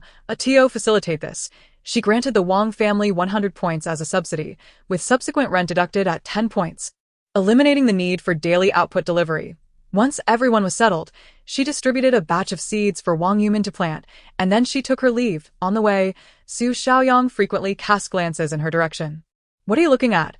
Han Qingxia inquired. Driving with earnestness, Su Xiaoyang replied, I think the leader is an exceptionally outstanding figure. Han Qingxia. Such unexpected flattery. Surely you don't wish for a salary. She scrutinized Su Xiaoyang, contemplating for 3 seconds, then resolutely declared, All right, since you work the most closely with me, I suppose I should grant you some remuneration. From now on, I'll give you 100 points each month. If you need anything, come to me for exchanges. Su Xiaoyang. He let out a soft chuckle. That's that not a bit meager. 100 points is quite substantial. That is equivalent to 100 pounds of grain. Han Qingxia immediately began tallying on her fingers.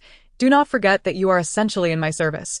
I provide your meals and lodging, cater to your every need. What more can I say? You should be content. All right, let us leave it at that for now. Once the base develops further, I shall consider giving you a bonus. I'm tired now. I'm going to take a nap. Han Qingxia yawned, feigning sleep. The prospect of a salary increase was utterly out of the question. Su Xiaoyang, witnessing her eyes closed in slumber, steadied the steering wheel, a gentle smile gracing his otherwise stoic face. He had no real desire for a salary. He genuinely believed Han Qingxia was remarkable. The longer he spent with her, the more he felt this way, though she appeared fierce and formidable to outsiders. Within her domain, she was exceedingly benevolent. Once she recognized someone as her own, she would go to great lengths to protect them, providing the best life possible. Han Qingxia's excellence stemmed not from her appearance, but from her inherent strength. Following a leader like her would undoubtedly lead to a prosperous life. Their base was destined to grow strong. Su Xiaoyang drove quietly, steadily steering the vehicle back to the base. Upon returning to her air raid shelter, Han Qingxia began to count the treasures she had acquired that day. As usual, she first exchanged 1,000 points for a level 1 crystal core. After the exchange, coupled with her territorial expansion of the day, having conquered a factory, her points soared to a remarkable 150,000. Along with the crystal core mega pack, she decided to postpone opening the mega pack for now. Rubbing her excited little hands together, she opted to exchange for a radar system worth the same value of 100,000 points. With a whoosh, she expanded the area behind her second-floor tower once more, and several radar stations emerged atop her air raid shelter. The entire radar system was located on her second floor, and the system's radar would automatically increase its scanning range in accordance with Han Qingxia's territorial expansions. All anomalies within her territory would be comprehensively monitored and reported to Han Qingxia, boasting far greater precision than her previous linkage with the territory. Moreover, it was integrated with her reconnaissance and strike drone system. Upon discovering any anomalies, Han Qingxia could directly relay the coordinates to the drones, allowing them to undertake the reconnaissance and strike missions, eliminating the need for her to run around. The security strength of Han Qingxia's territory was significantly enhanced. Additionally, while browsing the displayed goods, she was thrilled to discover an electronic statistical system, akin to cafeteria meal cards or water card systems. This product was marked as an essential for her territory and was offered at the modest price of 100 points. However, each member card required 1 point. Without hesitation, Han Qingxia placed an order, spending an additional 100 points to acquire 100 member cards. This was precisely what she needed. From now on, each member of her base would possess an identity point card, making the deduction and accumulation of points exceedingly convenient. There would be no more need for her to manually record anything.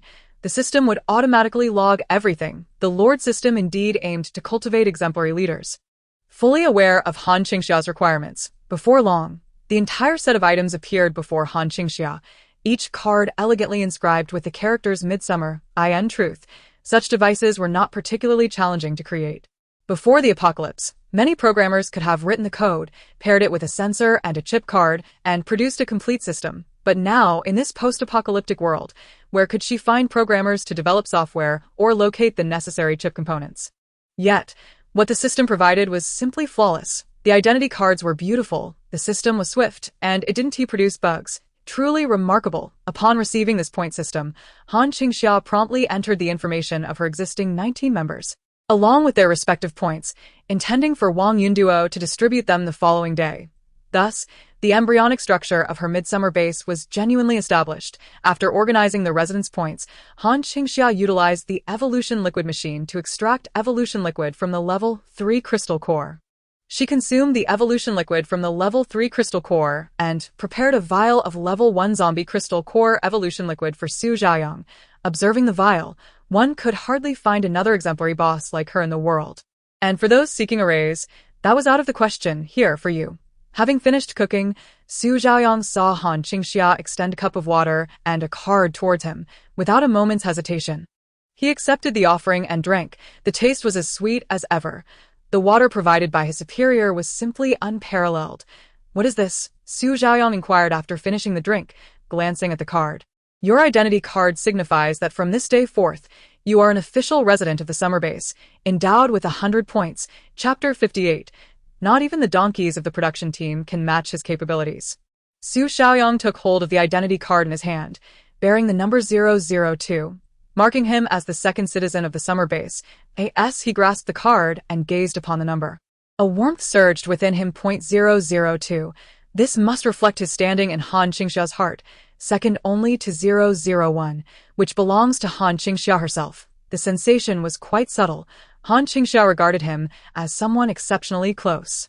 Thus, in this apocalyptic world, they were indeed each other's sole reliance, capable of leaning on one another. With her placing him at such a high position, it was only fitting that she too would be his most cherished companion. At that moment, Han Qingxia called out to the bone-chewing Xia Tian, "Tian Ge, come here." Issue the identity tag, woof woof woof. Xia Tian set aside the bone and hurried over. Han Qingxia produced a pre-strung identity card and placed it into the slot on Xia Tian's combat uniform, securing it with a knot. The number boldly displayed was 001, Su Xiaoyang. Xia Tian is 001. What else could it be? Then what about you, boss? I am 000, Su Xiaoyang. What the hell? There's even a 000. He had clearly underestimated the situation.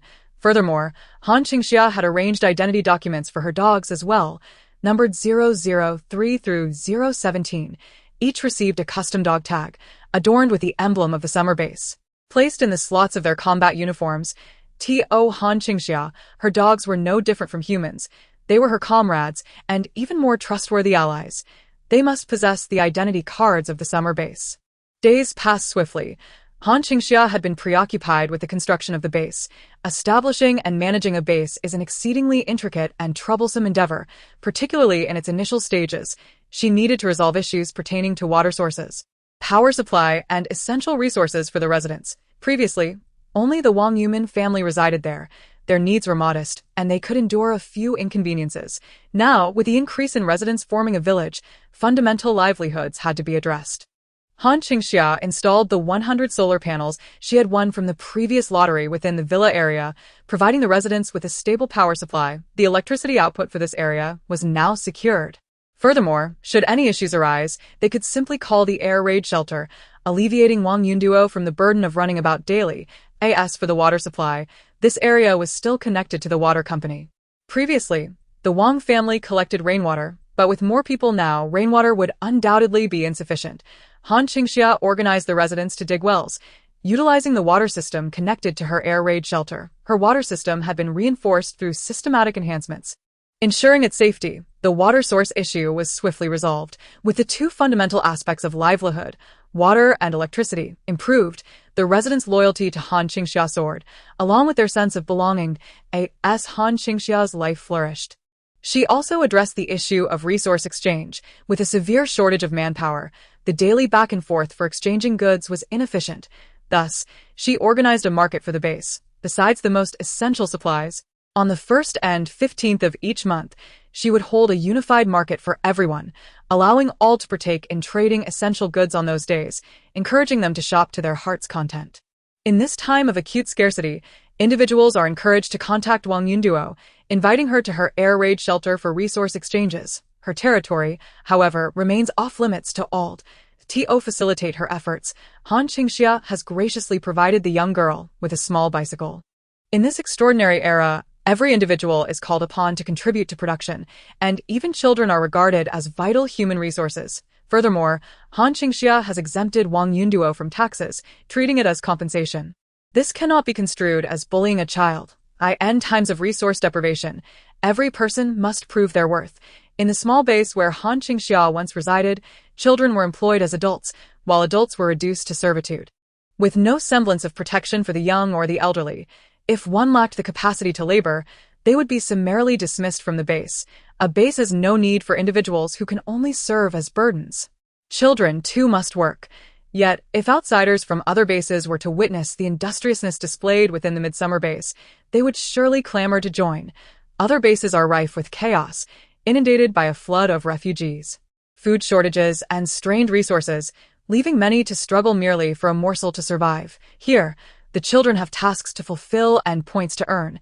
It is nothing short of a paradise, a sanctuary on earth. Under her guidance, the land adjacent to the villa district has been cultivated, with high-yield, fast-growing crops such as potatoes and sweet potatoes already planted. Everyone has truly embarked on productive labor, and her base has finally found its footing. The prosperity index of Han Qingxia's base has surged by 30. The rustic village is increasingly taking shape. Once the crops are harvested and resources are in hand, the base's prosperity will continue to escalate. After 2 days of management and construction, Han Qingxia can finally take a breath, yet she simultaneously realizes that she is in dire need of something crucial: manpower. Her current workforce is woefully inadequate. Su Xiaoyang alone is insufficient. He is already overwhelmed managing the air raid shelter. Each day, he must rise an hour earlier to tidy both the interior and exterior of the shelter, while the vegetable garden is yielding more produce ready for harvest. And many fruit trees have begun to bear fruit. Su Xiaoyang must also prepare meals, clean, attend to the shelter, and occasionally respond to Han Qingxia summons to the residential area. The production team's donkey is not as industrious as he is. This is still manageable due to the assistance of the radar and drone systems. Any wandering zombies encroaching on their territory are dispatched by drones. Otherwise, it would be impossible for just the two of them to cope. At this moment, a voice suddenly resonates in Han Qingxia's mind. Ding! Super Lord system activated. Capture the Western Pharmaceutical Research Facility in a city. Reward. Electronic butler for the host, Han Qingxia. What a fortuitous coincidence. The strongest aid is indeed the system. The system rarely issues tasks, yet each time offers formidable support. Yangzi, prepare to depart. Yes, Su Xiaoyang, who was washing dishes, immediately rinsed the bowl, rose without hesitation, equipped himself, and stepped outside. Han Qingxia's words are commands. Execution is all that is required. Han Qingxia uploaded the map into her armored vehicle, as usual bringing along 8 dogs, leaving Xia Tian and 7 others to guard the air raid shelter. Their destination is the Western Pharmaceutical Research Facility in a city, located at the border with B City and C City. The vehicle traveled for 2.5 hours. Upon arriving at the pharmaceutical factory around noon, Han Qingxia found herself in an exceedingly secluded location, with a solitary 6-story building being the only structure for several kilometers. The facade was a pristine white, and the security measures at the entrance were remarkably advanced. However, it was devoid of any personnel. Once she arrived, an uncanny sense of familiarity washed over her. The name United Pharmaceutical Research Department echoed in her mind, as if she had encountered it before. Chapter 59. United Pharmaceutical Factory Boss. Is this the place? Su Xiaoyang inquired, halting in front of the entrance of the pharmaceutical research facility. Strangely, the gate stood wide open, suggesting that someone had recently entered. Han Qingxia furrowed her delicate brows, grappling with the realization that she had indeed never set foot here in her 2 lifetimes. The name United Pharmaceutical Research Facility lingered in her thoughts. Well, let's proceed inside, she decided. Su Xiaoyang's vehicle slowly passed through the gates of the United Pharmaceutical Research Facility.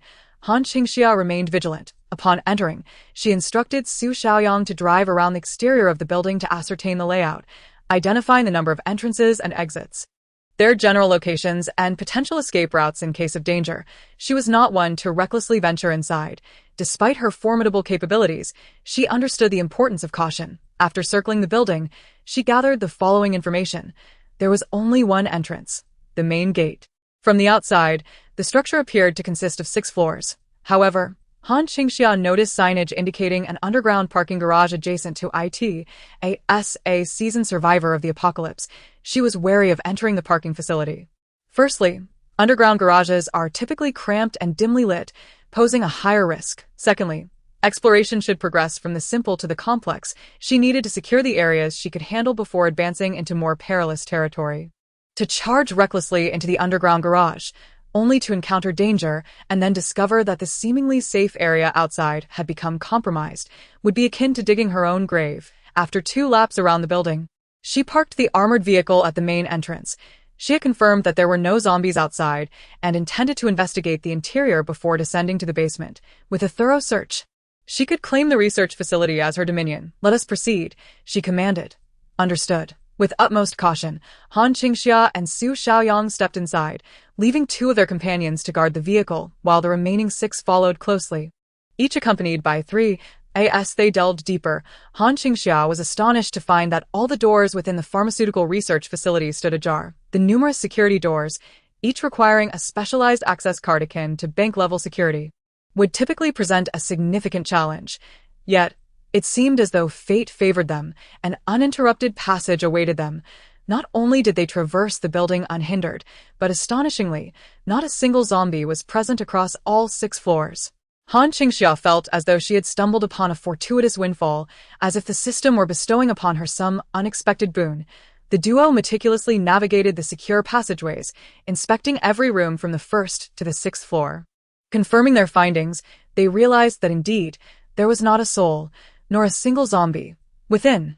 All the doors to the corridor rooms stood ajar, each chamber's instruments and facilities coated in a layer of dust, indicative of a state long untouched. My dear leader, there are no traces of any individuals or zombies. It appears that a retreat had been executed in advance. Su Xiaoyang, with his background as a special forces operative, swiftly exchanged the information he had gathered with Han Qingxia. She nodded in response. Could it truly be this simple? She ventured into an office on the top floor, which seemed to serve as the administrative hub. The floors below were primarily laboratories, filled with specialized equipment. Here, Han Qingxia discovered that an electric kettle on the table was still plugged in, heating water. This kettle operated on a temperature-sensitive mechanism, automatically reheating whenever the temperature dropped. The transparent glass vessel repeatedly boiled the water, maintaining it at a level that prevented dry boiling. When Han Qingxia touched the kettle, she found the glass exterior still pleasantly warm. Beside the kettle lay an unsealed package of instant noodles. Adorned with various seasonings and a marinated egg sausage, it seemed that the occupants of this place were merely waiting for the water to boil to prepare their noodles. However, now the noodles had spoiled. The heavily preserved marinated egg sausage had grown moldy, and an entire box of noodles had decayed. The individual who had intended to savor the noodles never had a chance to take a single bite. Han Qingxia found this sensation remarkably peculiar, as if the people who had once inhabited this space had suddenly evaporated into thin air. She surveyed her surroundings and spotted a computer, attempting to extract some information from it. Yet unlike the open doors, the computers were all password protected, boasting the highest level of security. After failing to find any useful information, she scanned the office once more and stumbled upon a cache of supplies, noodles, ham, and marinated eggs among them. One must never be empty-handed. Embracing the virtues of thrift and environmental consciousness, Han Qingxia diligently packed all the edible items into her bag, discreetly storing some in her spatial compartment. Merely to present an appearance of diligence to Su Xiaoyang, when he offered to assist her, she directed him to gather resources from the adjacent room. In no time, the entire floor's edible provisions were collected. Su Xiaoyang, with bags in both hands and a bulging pack on his back, even managed to carry 2 boxes of cola, demonstrating an honest commitment to their task. Watching this obedient giant, Han Qingxia suggested they first descend to store the supplies. Understood. This time, Han Qingxia opted against the stairs. The building possessed its own independent power system, and the elevator was still operational. She pressed the button for the downward journey, and shortly, the elevator arrived. Exchanging a glance with Su Xiaoyang, they spread out, having already inspected the ground floor. And naturally, the elevator warranted a thorough check as well. Ding! The elevator halted at their floor, and as the doors swung open, it revealed emptiness. This moment, Han Qingxia was truly convinced that this pharmaceutical research facility had no living souls or zombies within its confines. After confirming the area was secure with Su Xiaoyang, they ushered the dogs into the elevator. The elevator boasted 7 buttons, precisely as Han Qingxia had envisioned, 6 floors above and 1 basement level designated for parking. She had previously scouted the layout. Her intention was to first ascend to the first floor to stow the supplies before proceeding to the underground parking level. Once there, a thorough inspection of the basement would ensure the complete occupation of this research facility. Han Qingxia extended her hand, poised to press the button for the first floor of the elevator, when suddenly, her hand came to an abrupt halt. Wait a moment, a thought struck her. The location of this pharmaceutical research facility is into the western part of City A. The name of this pharmaceutical plant is unremarkable. However, its geographical position lies at the convergence of cities A, B, and C. Damn. Could this possibly be the legendary lair of the zombie king from a past life? Just then, the elevator began its rapid descent without any button having been pressed for several floors. The display screen before Han Qingxia revealed a negative first floor. A chilling sensation coursed through the elevator, for they had not pressed the button for the negative first floor. Instead, someone on the negative first floor had summoned the elevator upward. Chapter 60. Encountering Lu Qian's team, the elevator sped towards the subterranean negative first floor. Inside, Han Qingxia frantically pressed all the buttons for each floor. Yet, the elevator did not pause at any level. As if prioritizing the requests from the bottom, it hurtled downwards, carrying all its occupants swiftly towards the depths. Han Qingxia's mind raced. She fixed her gaze upon the seemingly haunted elevator, her thoughts conjuring countless possibilities. First and foremost, it could not possibly be a ghost. Even in a world besieged by the apocalypse, where zombies roamed freely, the supernatural could not manifest. Furthermore, even if one were to concede that ghosts existed in this world, how pathetic would a ghost be to scare someone by summoning an elevator? If they possess such power, why not orchestrate an elevator malfunction to wipe everyone out in an instant, or play some psychological games? To be blunt, as long as it did not inflict physical harm upon her, everything else was trivial. The notion of ghosts had never factored into Han Qingxia's considerations. An unequivocally malevolent individual like her feared fire, guns, and bullets, yet was unperturbed by the supernatural. Ghosts were not as fearsome as she was. Thus, ruling out the possibility of an elevator malfunction, it must be a biological entity of a physical nature that had summoned the elevator. The first possibility was a human, and the second was a zombie. Humans to zombies. Would a zombie press the elevator button? Under normal circumstances, they certainly would not. However, the only uncertainty for Han Qingxia lay in whether this location was indeed the domain of the zombie king. If it were the kind of supreme zombie king spoken of in legends, perhaps summoning an elevator was within the realm of possibility. Yet, she truly could not be certain, for she had never set foot in such a place, nor had she encountered the zombie king before. Moreover, given that this was the early stage of the apocalypse, even if this place could breed super zombies, they should not be particularly formidable at this juncture. Therefore, the likelihood of a human presence was greater. She turned to Su Xiaoyang. Their exchanged glances immediately conveyed their shared thoughts. Whether human or zombie, anyone outside today must perish. Ding! The elevator descended floor by floor. Upon reaching the final level, the doors finally opened. The solitary light within the elevator cast a beam into the surrounding darkness, illuminating the sole source of light in the pitch-black expanse outside. The moment the elevator doors swung open, it clearly startled those waiting outside. For, to their astonishment, there were 6 dogs within the elevator. The dogs leapt eagerly towards the waiting crowd outside. There were only 2 people outside. 3 dogs pounced on one of them with remarkable speed and precision, catching them completely off guard. The speed was so swift, the incident so sudden, and no one anticipated the presence of a dog in this deserted skyscraper. Yet, it was evident that these 2 individuals were not ordinary. After being knocked down, they swiftly reacted. Some engaged in combat while others drew their firearms, retaliating with fervor. At that moment, 2 remarkably swift figures darted out from the elevator. They maneuvered with dazzling speed, flanking their opponents and swiftly gaining the upper hand.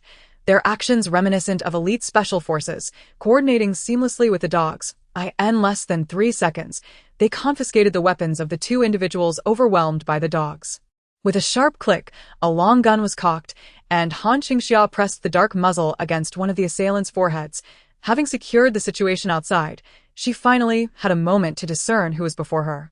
Lowering her gaze, she found herself face to face with the youthful countenance of a somewhat naive soldier. The young soldier, upon seeing Han Qingxia, was clearly taken aback. After a moment of astonishment, he immediately exclaimed, "Sister, Han Qingxia." This was actually Tang Jian, who had once been reduced to tears by her antics. "Xiaoyang, your majesty." Qi Mingtang, who was also pinned down by the dogs, recognized Han Qingxia and Su Xiaoyang. Both were astonished as they beheld the unexpected arrival of Han Qingxia and Su Xiaoyang. Just then, a hurried voice emerged from the shadows ahead. "Has the elevator arrived? We can barely hold on, Pingzi. Quick, look who's here." Tang Jian urged. As He Zhongping, fully armed and with a serious expression, approached, he spotted Han Qingxia. "Sister," his face, once grave, now radiated with surprise. "What are you all still doing here? Has the elevator not arrived?" At that moment, another bright female voice rang out. A woman in military attire rushed toward them anxiously. Upon noticing the additional group and dogs, her expression darkened immediately. "Who are you?" "Captain Wang." "They are our friends," He Zhongping interjected promptly. "Friends?" A peculiar expression crossed the woman's face, especially as she witnessed the dogs under Han Qingxia's command overwhelming her own team, with a firearm still aimed at one of their special forces members. This hardly seemed indicative of friendship. However, there was no time to interrogate the newcomers. From the darkness behind them, chilling screams echoed, sending shivers down their spines. The sounds were reminiscent of both human and beast, as if a throat had been torn apart in anguish, making it unfathomable what sort of creature could produce such a noise. Boom! The sound of heavy artillery erupted. Scorching flames illuminated Han Qingxia's vision, dispelling the momentary darkness. Before her eyes lay a scene that sent shivers down her spine. Countless zombies surged forth from the corridor's end, some clad in white protective suits, others in green hospital garb, all resembling demons clawing their way out of hell, menacingly advancing toward the soldiers standing their ground. A barrage of gunfire rained down upon them. Yet the effect was minimal. The bullets inflicted only limited harm.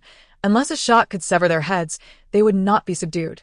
Furthermore, the zombies' attacking power was exponentially greater than that of their external counterparts.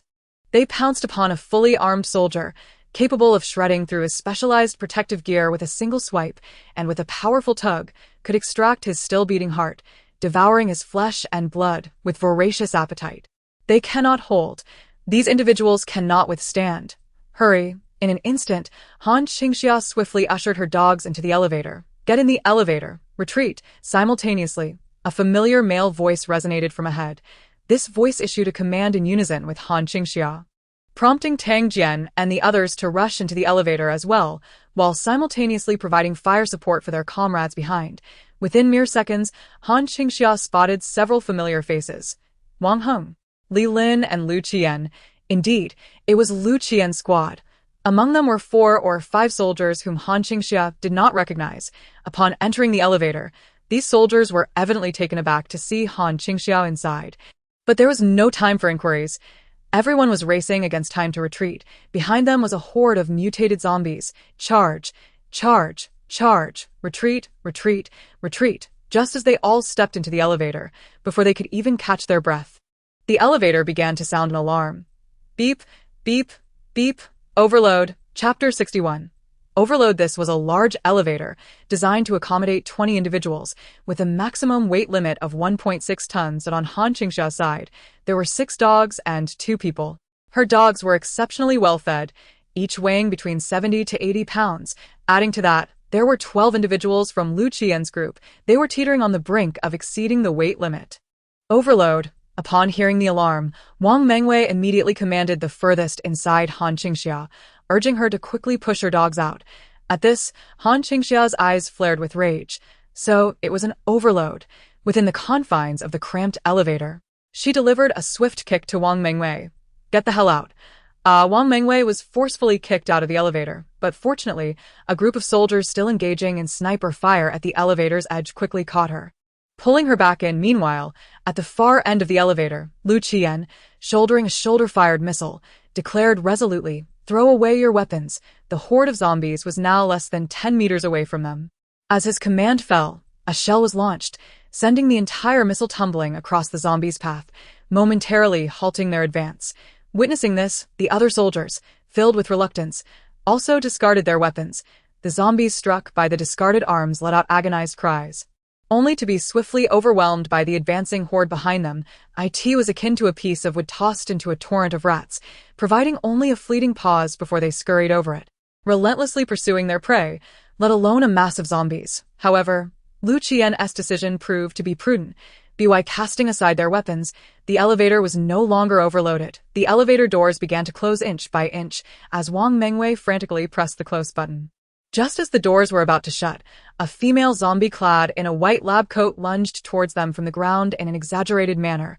Han Qingxia, at the back, felt a chill run through her. Her palm tingled with energy as she prepared to unleash her ability, when suddenly, a bolt of lightning surged forth ahead of her. With a crackle, following the flash of lightning, an array of fireballs, metal knives, wooden vines, and water spheres erupted forth. Almost everyone in the elevator took action. Although the intensity of their abilities was rather low, nearly all possessed some form of power. Immediately, the female zombie at the forefront found herself bombarded relentlessly. What astonished Han Qingxia the most was not the fact that nearly everyone in the elevator wielded abilities, but rather that the first to unleash a lightning-based power was Lu Qian, who, astonishingly, possessed lightning abilities. Furthermore, the intensity of his lightning manifestation was evidently superior to that of the others. Such a phenomenon was exceedingly rare. With a decisive click, the elevator doors finally closed. That moment, a palpable sense of relief washed over the faces of all within the confines of the elevator. After the harrowing brush with death, who could refrain from feeling a surge of relief? Meanwhile, Wang Mengwei also regained her composure. She turned and glared fiercely at Han Qingxia, demanding, "What did you just do to me?" Her voice sent shivers down the spines of everyone present, particularly Tang Jian and the others, who felt an involuntary tightening of their bodies. No, please, do not provoke Han Qingxia. She is the lady of the demon realm. She is not someone to be trifled with. They recalled that it was Wang Mengwei who had first sent her dog away. Upon hearing Wang Mengwei's accusation, Han Qingxia's captivating dark eyes sparkled momentarily, and a light chuckle graced her lips. Tang Jian and the others felt an uneasy tension rise. This is bad. This is bad. Wang Mengwei has truly crossed her, they thought, silently pleading for her to refrain from further provocation. At that moment, a deep, indifferent male voice resonated. Captain Wang, Lu Qian, sensing the charged atmosphere within the cramped elevator, wore an icy expression, his tone growing increasingly frigid, markedly different from his usual polite demeanor. Captain Lu, Wang Mengwei exclaimed upon hearing him speak, immediately turning to him, attempting to reason. You saw what just happened, right? This woman actually tried to kick me down. She wants to kill me and endanger us all. Let us move up. Come and swipe your card, Lu Qian instructed, rapping his knuckles against the elevator panel. They were still stuck on the first basement level, and the elevator required a card swipe to operate. It was then that Han Qingxia realized why her earlier attempts to descend had failed. After selecting a floor, one also needed to swipe a card. No. To the second basement, Wang Mengwei shouted defiantly. Lu Qian's attractive brow furrowed deeper in irritation. Captain Wang, today we have suffered significant losses and are ill-prepared. We must leave now and return another time. Fatigue was evident on his face. Several comrades had perished today, not from his team, but the loss still weighed heavily upon him. Their mission had been reckless, lacking adequate preparation, and they had lost their weapons. He was not willing to take further risks, especially with Han Qingxia and her companions still in the elevator. He felt a duty to ensure their safe ascent. No, Wang Mengwei pressed forward, elbowing her way to the elevator buttons. With a swipe of her card, the buttons before her finally lit up. The second basement is undoubtedly where the items are located.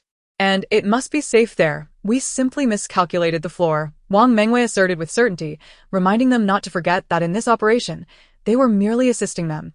At this point, she cast a serious glance at Han Qingxia before turning her attention back to Lu Qian.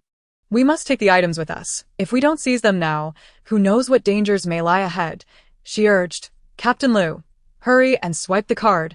Lu Qian pressed his lips tightly together, his gaze icy as he met the woman's stare. After 2 seconds of silence, he finally retrieved another card from his pocket. With a beep, both cards were swiped simultaneously. The elevator panel in front of Han Qingxia revealed a button for the B2 level.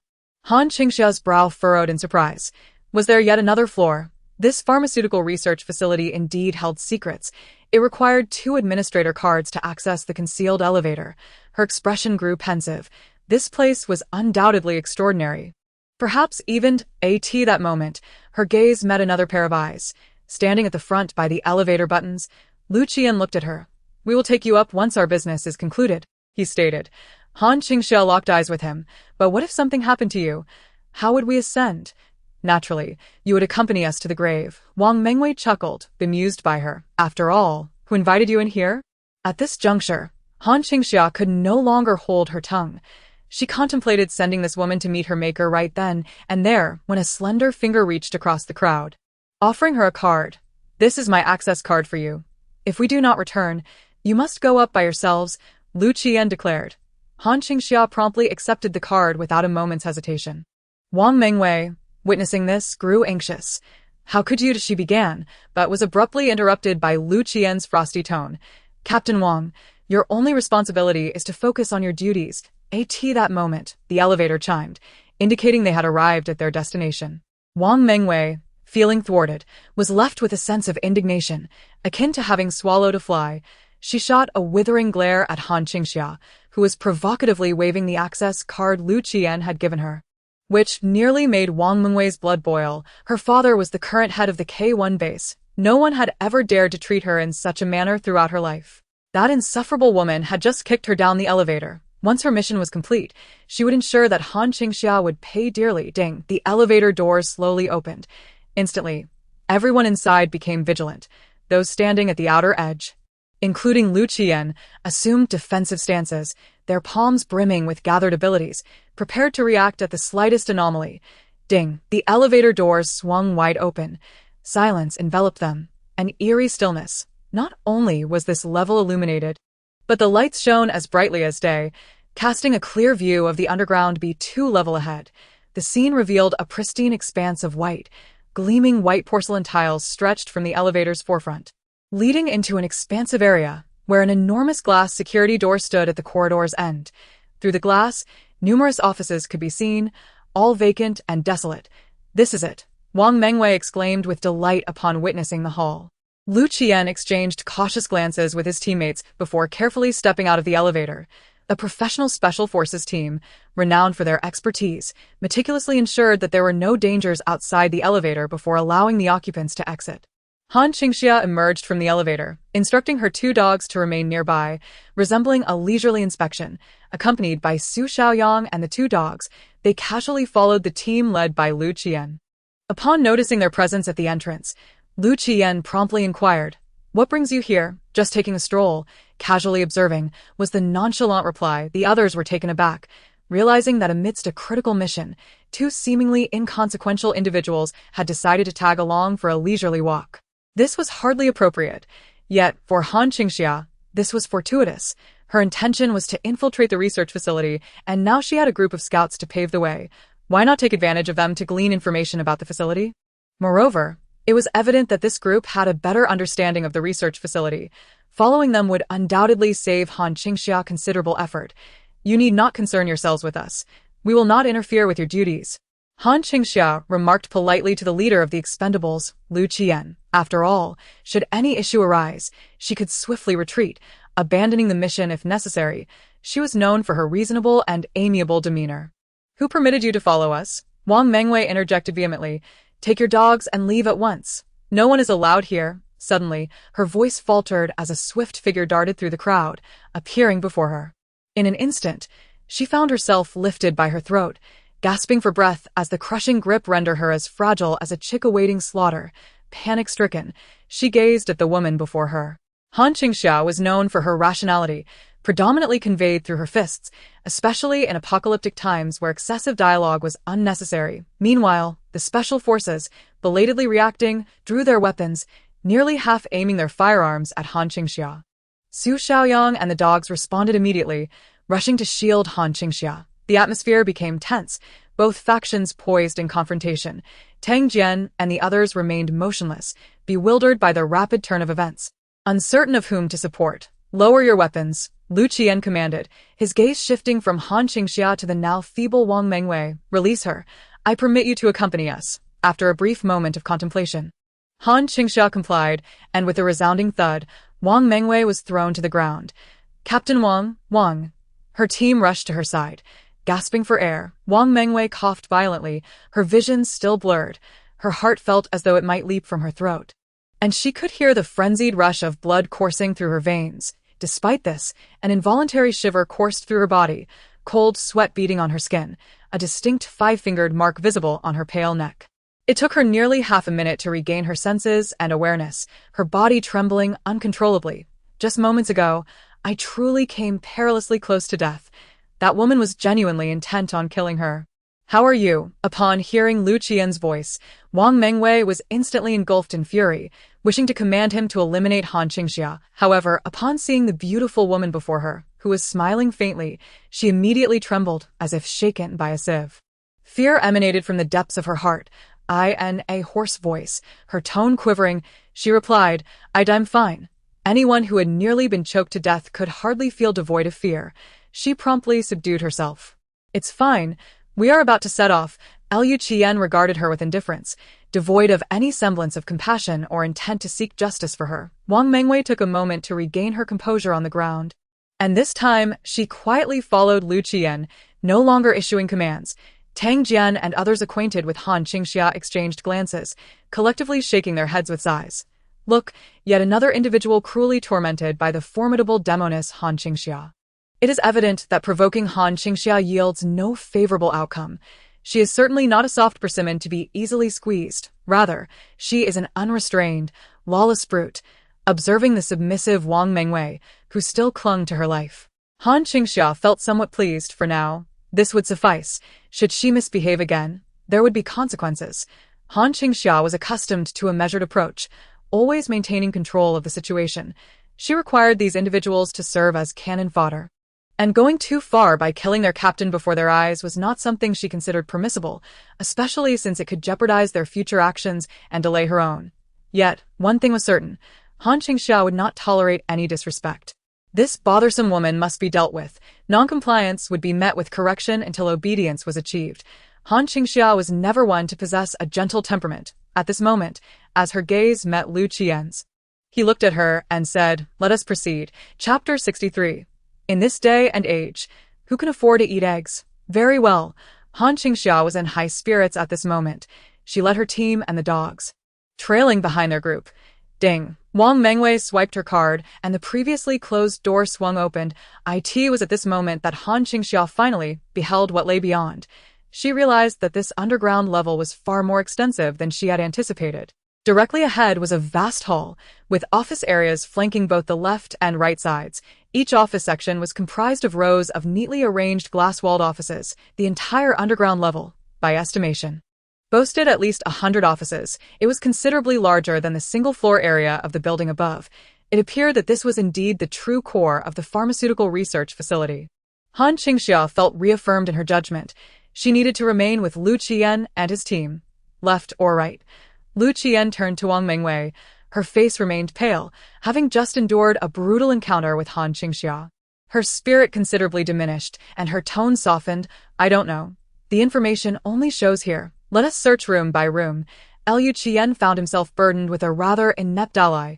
With such inadequate preparations, he dared to lead them directly at that moment. He could not help but glance at Han Qingxia, who was observing their surroundings. If it were Han Qingxia, she would never be so reckless and foolish. "Pair up, split up. Let us search the left side first." Understood. Others immediately formed lines, skillfully pairing off into groups of two. With a total of 12 individuals, they seamlessly divided into 6 groups, with Wang Mengwei and his group. Lu Qian was curious to see if Han Qingxia would follow, only to observe her joining Tang Jian and He Zongping's team. "Captain Lu, let us proceed," Wang Mengwei remarked, her tension easing as she noted Han Qingxia's absence. Lu Qian retracted his gaze and, along with Wang Mengwei, commenced their search of the first row. Big Sister, Yangzi, Tang Jian, and He Zongping's faces lit up with excitement as they noticed the two trailing behind. "How are you all faring?" Su Xiaoyang inquired. "Not too bad. What about you?" Su Xiaoyang glanced sideways at the ever-composed Han Qingxia, replying, "Quite well." Recognizing the tone of his voice, Tang Jian and He Zongping instinctively felt a twinge of envy. It was evident that being with Han Qingxia was indeed quite pleasant. "What brings you here?" Han Qingxia asked as she walked at the rear of the group, flanked by tightly sealed office doors on either side. Through the glass walls, an array of intricate precision instruments was visible within. "Apologies, but the task is classified," Tang Jian responded. Han Qingxia retorted, "Ah, I see," maintaining a commendable sense of professional integrity. At that moment, Tang Jian leaned in closer, whispering, "But Big Sister, let me quietly advise you. Be sure to stay close during our retreat. Do not linger here. It is perilous, and you might trigger the destruction protocol." Han Qingxia raised an eyebrow in confusion. Turning back, she caught Tang Jian's stern and serious demeanor once more. Unable to contain herself, she chuckled and playfully ruffled his helmeted head, exclaiming, "All right, I'll keep that in mind." Tang Jian was taken aback. How could she dare to touzle his hair? Did she not realize that a boy's head should not be ruffled? He hesitated for a moment before hastily catching up with Han Qingxia and the others. After approximately an hour of searching, they completed their investigation of the left section, returning with no significant findings. The sole piece of reassuring news was that there were indeed no zombies on the underground second floor. Lu Qian glanced at his watch and declared, "Let us take a 30-minute break." Understood. They had departed from the base at 3 in the morning to undertake this mission, and the losses sustained on the underground second floor were considerable. A brief respite was essential to recuperate their strength. Following Lu Qian's command, the group promptly clustered into 2 teams to rest. Tang Jian and the others, including Wang Heng, Li Lin, and Qi Mingdang, gathered around Han Qingxia. "Big Sister, Your Majesty, Queen," they greeted her with enthusiasm. "How was your return? I trust you did not fare too poorly without me." Han Qingxia smiled warmly at them. Her words elicited a hint of embarrassment among the group. After all, she was not wrong. Upon their perilous return to the base, they were met not with the former accolades, but with a significant transformation of their home. They once prided themselves on being national soldiers, enduring hardships solely for the service of their country. However, upon their return, they discovered that the K1 base had undergone significant transformations, with the military command's influence fragmented and restructured, all reduced to base guards, no longer soldiers of a military district. Were it not for their captain, Lu Qian, they too would have been allocated to various posts.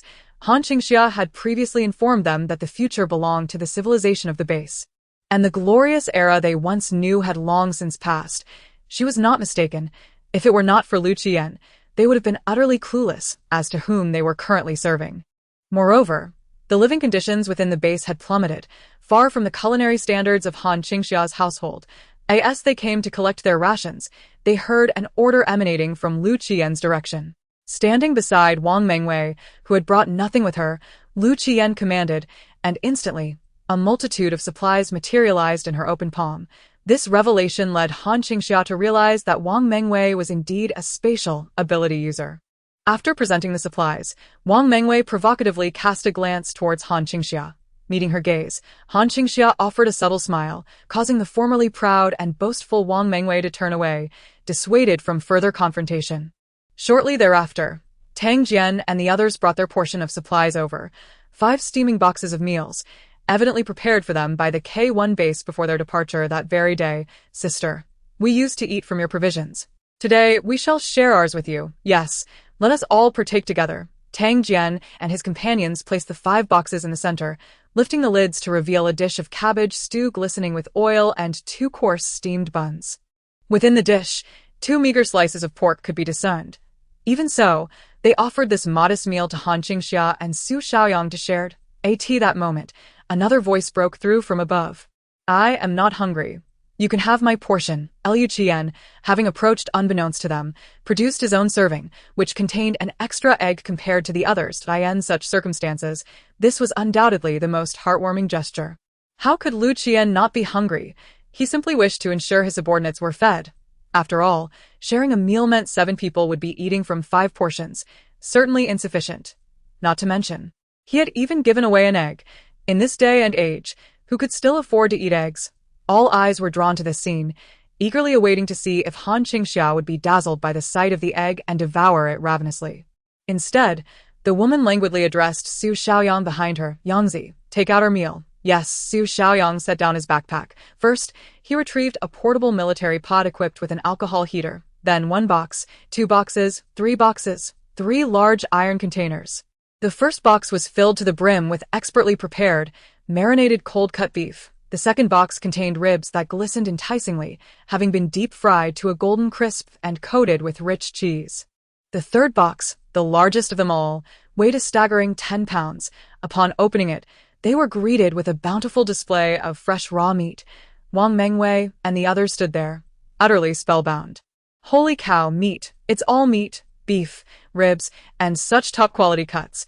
Even the leafy greens were deemed too much of a bother, reduced to a state of such poverty that they could only feast on meat. In an instant, the crowd felt a scorching embarrassment wash over their faces. What had they just uttered? They had presumed that Han Qingxia and her companions would drop their jaws in astonishment at the sight of eggs. Yet the reality was starkly different. What they consumed was worlds apart from their own fare. But before their embarrassment could settle, their jaws fell agape once more, for they beheld the third box containing raw bones and meat, which was, live a long and prosperous life. You eat first, and when you're done, call them over for a shift. Woof woof. Han Qingxia pushed the raw bones and meat towards the dogs, who immediately began to devour it with gleeful howls. Below the lavish feast lay dog food, while atop it sat an abundance of raw bones and meat. The balance was impeccable, sufficient to satiate their hunger. Wang Mengwei and her companions were utterly flabbergasted. Goodness, feeding the dogs. Is there a mistake? How many people can even afford a meal nowadays, let alone meat? Han Qingxia was actually giving so much high-quality raw meat to the dogs, everyone on their side was completely dumbfounded. Meanwhile, Tang Jian and the others, witnessing Han Qingxia's extravagant dining standards, could only kneel in admiration before her. Their elder sister was indeed extraordinary, still so impressive. Yangzi, bring down more instant noodles you collected upstairs. Let them have a bowl too, Han Qingxia generously offered. Upon hearing this, Su Xiaoyang swiftly set about preparing the noodles. They had just rummaged through supplies upstairs, gathering instant noodles, ham, and braised eggs, pairing them with army hot pot, an absolute delight. Su Xiaoyang tore open 10 packets of instant noodles, added 10 braised eggs, and set the self-heating hot pot to simmer. Tang Jian and the others were practically drooling. Captain Liu, do sit down, I'll share a bowl with you. Han Qingxia invited. Yes, Captain, take a seat, right here. Tang Jian and the others had no qualms. As soon as Han Qingxia extended the invitation, they eagerly pulled their captain over to share a meal. How could they possibly refuse a chance to dine on the sumptuous fare from Han's abode?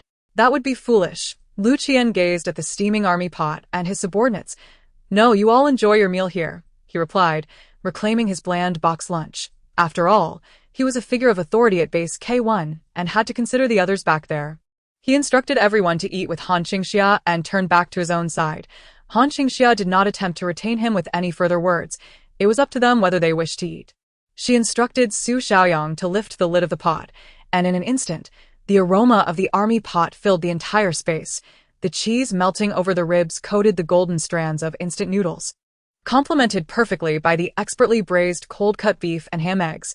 Simply irresistible. Wow, so fragrant. Each person received a generous bowl of steaming beef and rib noodles. Delicious. Delicious. Tang Jian was moved to tears, realizing once more that following Han Qingxia meant there was meat to be had.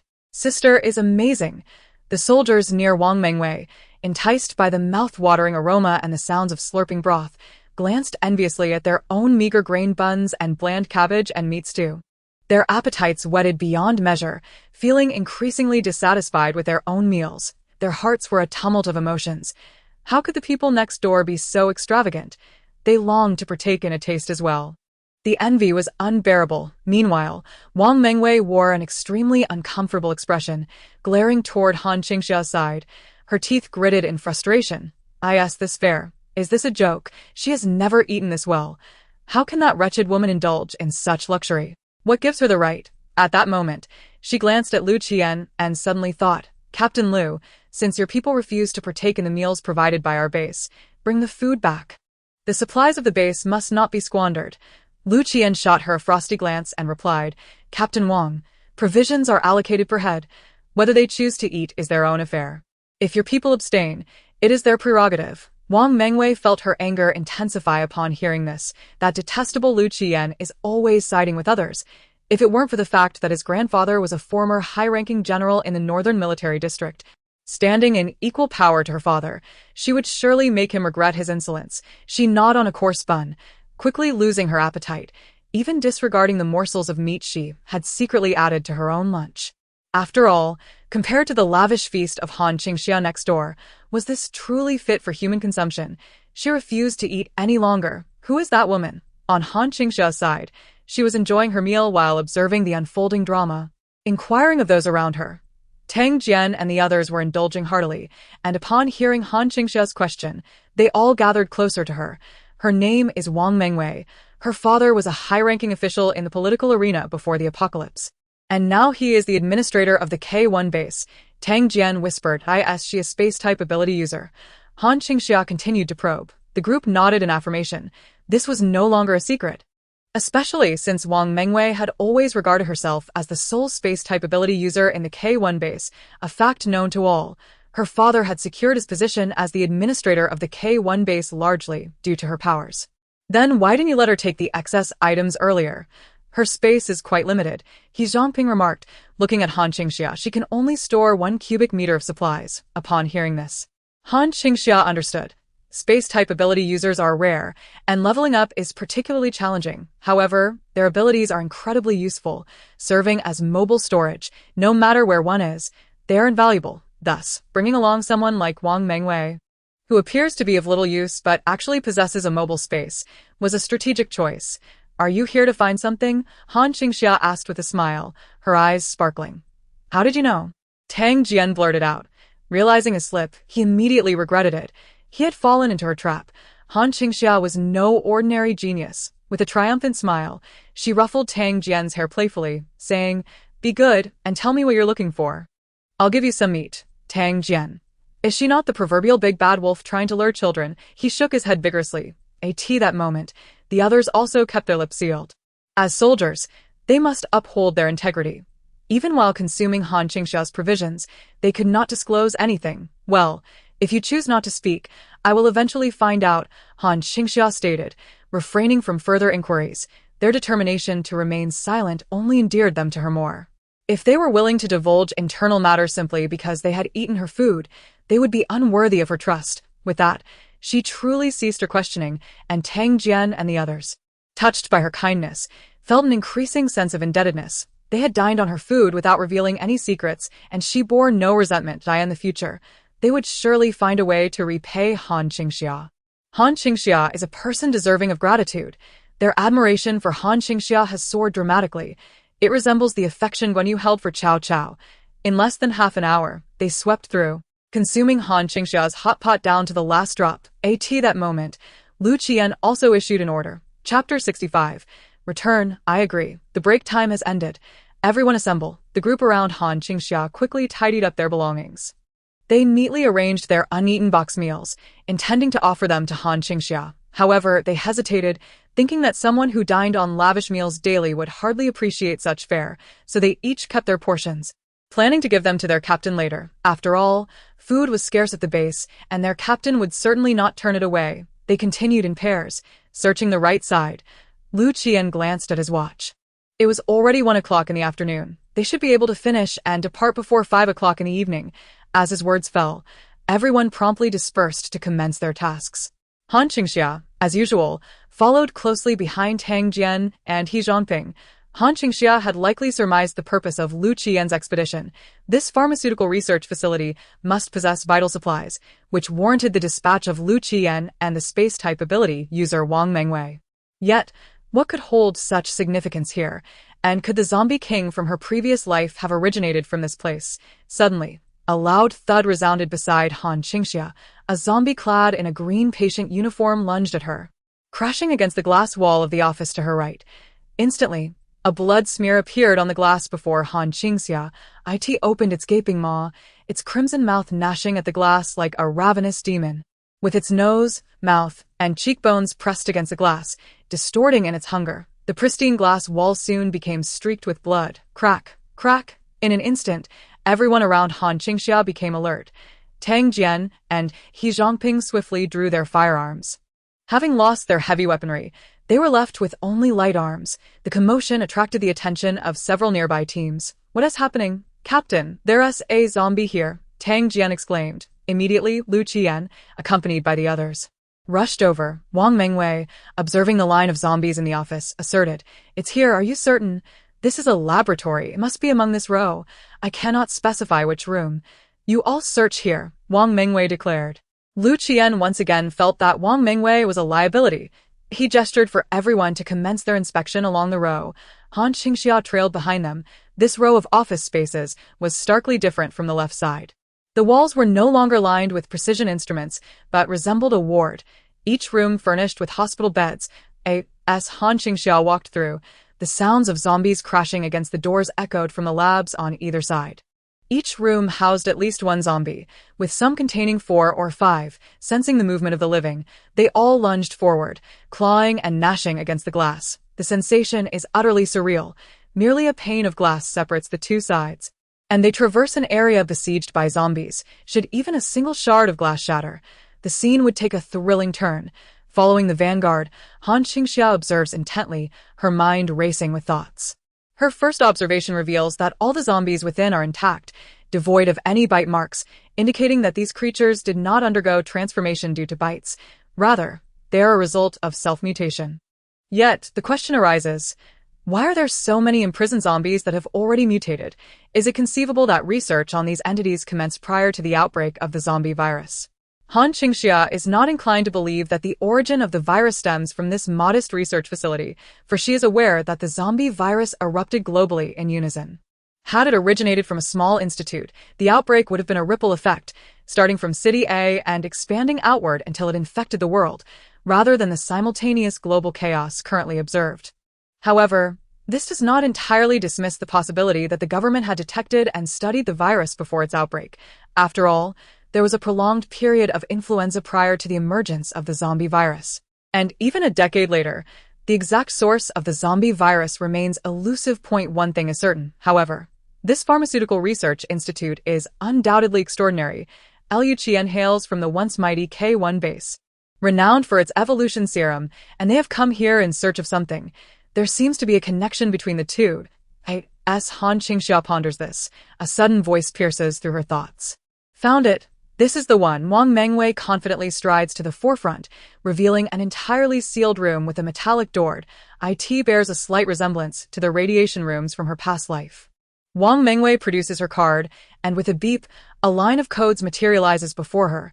Shielded by her companions, she inputs the information, only to find that an administrator card is also required. Please swipe the second administrator identity card. At this moment, all eyes turn to Han Qingxia. Miss Han, could you kindly lend me your card? Lu Qian requests. Han Qingxia saunters over leisurely, pondering whether this is a request for her assistance. Wang Mengwei, overhearing this, bristles with indignation. What do you mean by requesting her? That is our card. She is poised to retort further when she encounters Han Qingxia's serene smile, prompting her to reconsider. With a stiff neck, she glares at Lu Qian, leaving the mess for him to handle. Lu Qian, equally speechless, implores Miss Han, please cooperate.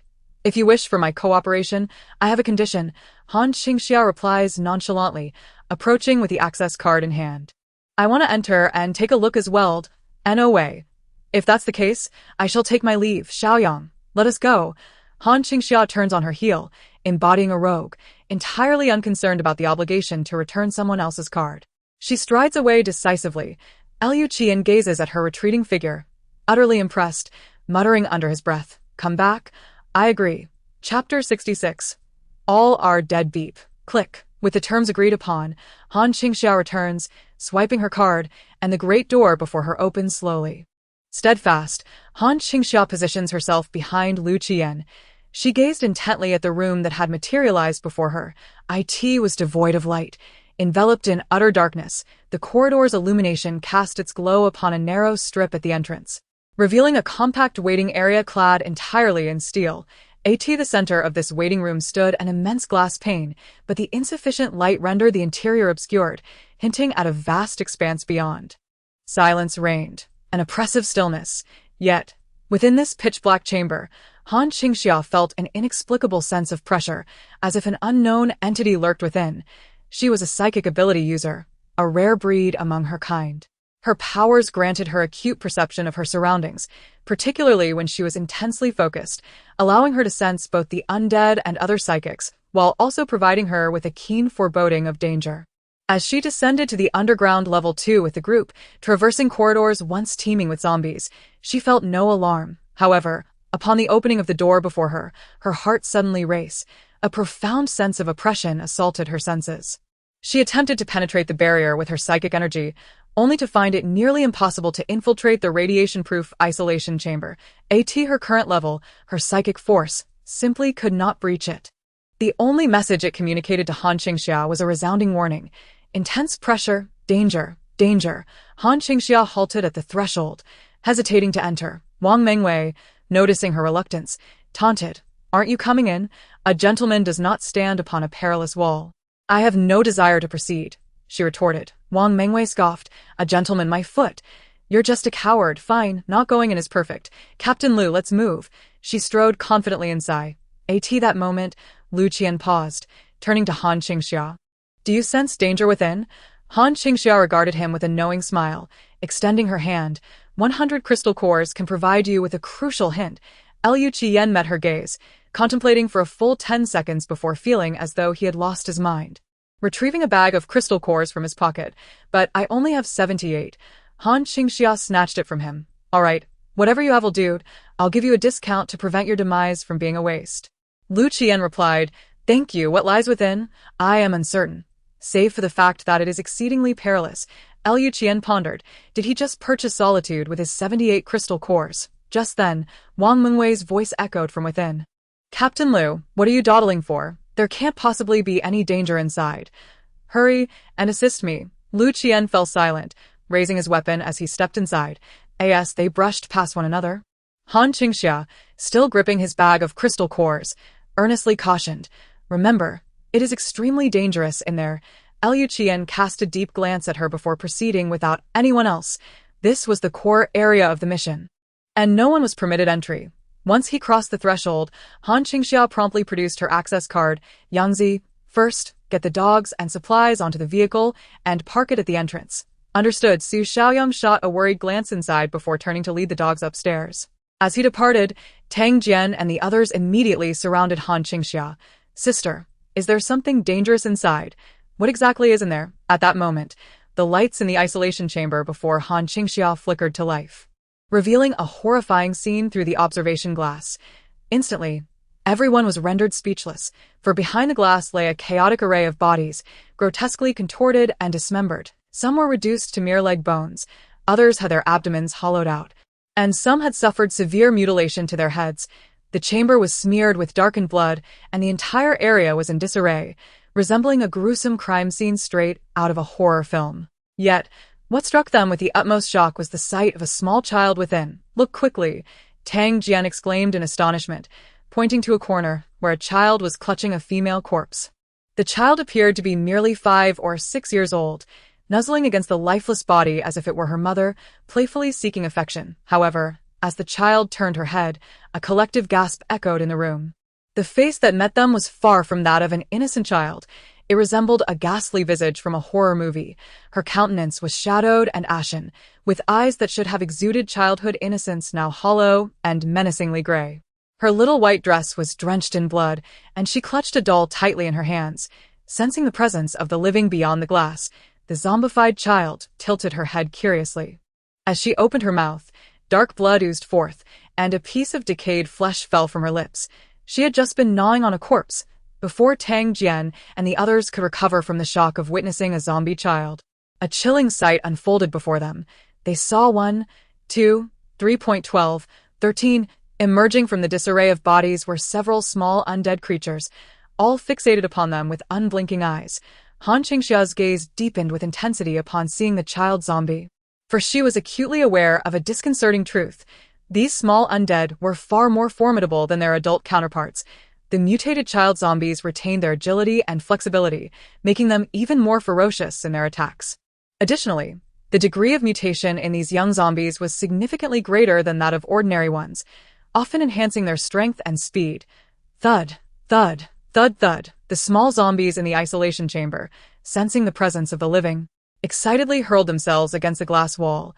Each impact left behind a spiderweb of cracks in the exceptionally sturdy glass. At that moment, a piercing scream erupted from within the isolation chamber, Wang Mengwei's frantic cry. The small zombies, drawn by the sound, surged towards the interior of the chamber. In quick succession, the sound of gunfire rang out. Tang Jian and the others, witnessing this, recklessly charged inside. Suddenly, Han Qingxia's mind snapped into focus. A memory surged forth. She recalled that, not long after this very period, she had found Su Xiaoyang on the outskirts of City A. At that time, he was a pitiful sight, sprawled on the roadside like a lost dog. Devoid of life, had she not intervened to save him, he would not have survived the night. After bringing him back, he remained silent until a life-or-death moment during a mission compelled him to speak and save her. After that, Su Xiaorong revealed to her that he hailed from the military district and was indeed a soldier, yet he shared no further information. Han Qingxia occasionally overheard him speak of former comrades, but she had never witnessed him attempting to reconnect with them. Could it be that this was his final mission from a past life, and that all those individuals perished during this very undertaking? Chapter 67. The zombies unleashed at that moment. Han Qingxia suddenly observed everyone rushing forward, simultaneously retreating in haste. These individuals brandished their diminutive ability orbs and the scant ammunition they had left, escorting Lu Qiyan and Wang Mengwei, who had emerged from their midst. Through the throng, Lu Qiyan, having escaped, gazed at Han Qingxia with a radiant expression. His eyes seemed to convey gratitude, thanking her for her timely warning. They had all managed to escape. Lu Qiyan truly owed his life to Han Qingxia. Had it not been for her, he might not have survived this day. He was on a mission of the highest SSS level, dispatched to the K1 base to seek out data reports and instruments that had been researched prior to the outbreak of the zombie virus. Among these were the secrets to unraveling the energy extraction from zombie cores. Before the virus outbreak, the government had already discovered this novel latent virus in multiple locations. Initially, they regarded it merely as a strain of influenza, but subsequent experiments conducted on lab mice revealed it to be an unprecedented virus in human history.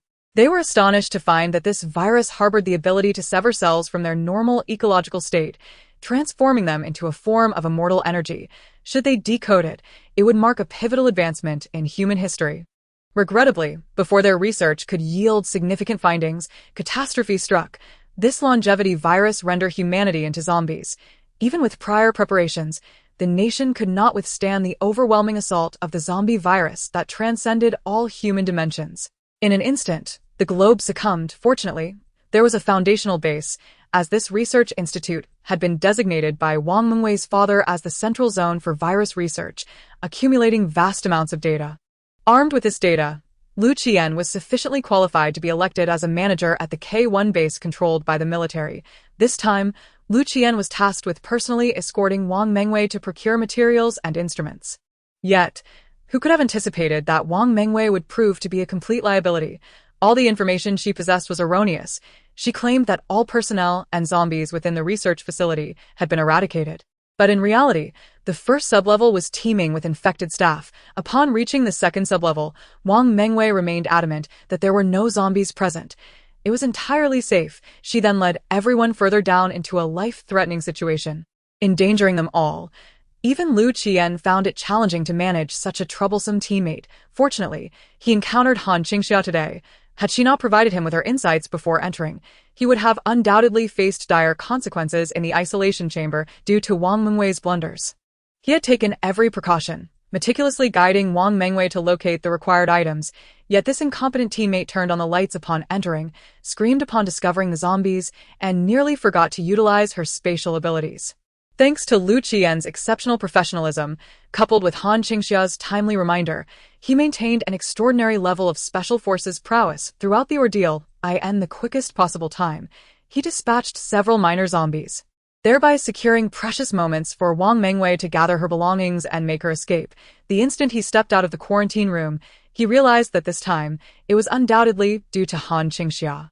He could not fathom how she had foreseen the multitude of zombies lurking inside. However, without her intervention, he might have met his demise here today. His gaze towards Han Qingxia underwent a profound transformation.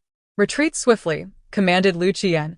Han Qingxia observed the throng of individuals who had managed to flee, exhaling the breath she had been holding. "Damn it, we made it out." The sounds of gunfire and explosions reverberated behind them as the group engaged the child zombies. At that moment, Wang Mengwei cast her eyes towards the quarantine room's entrance. "Close it. Initiate the destruction protocol."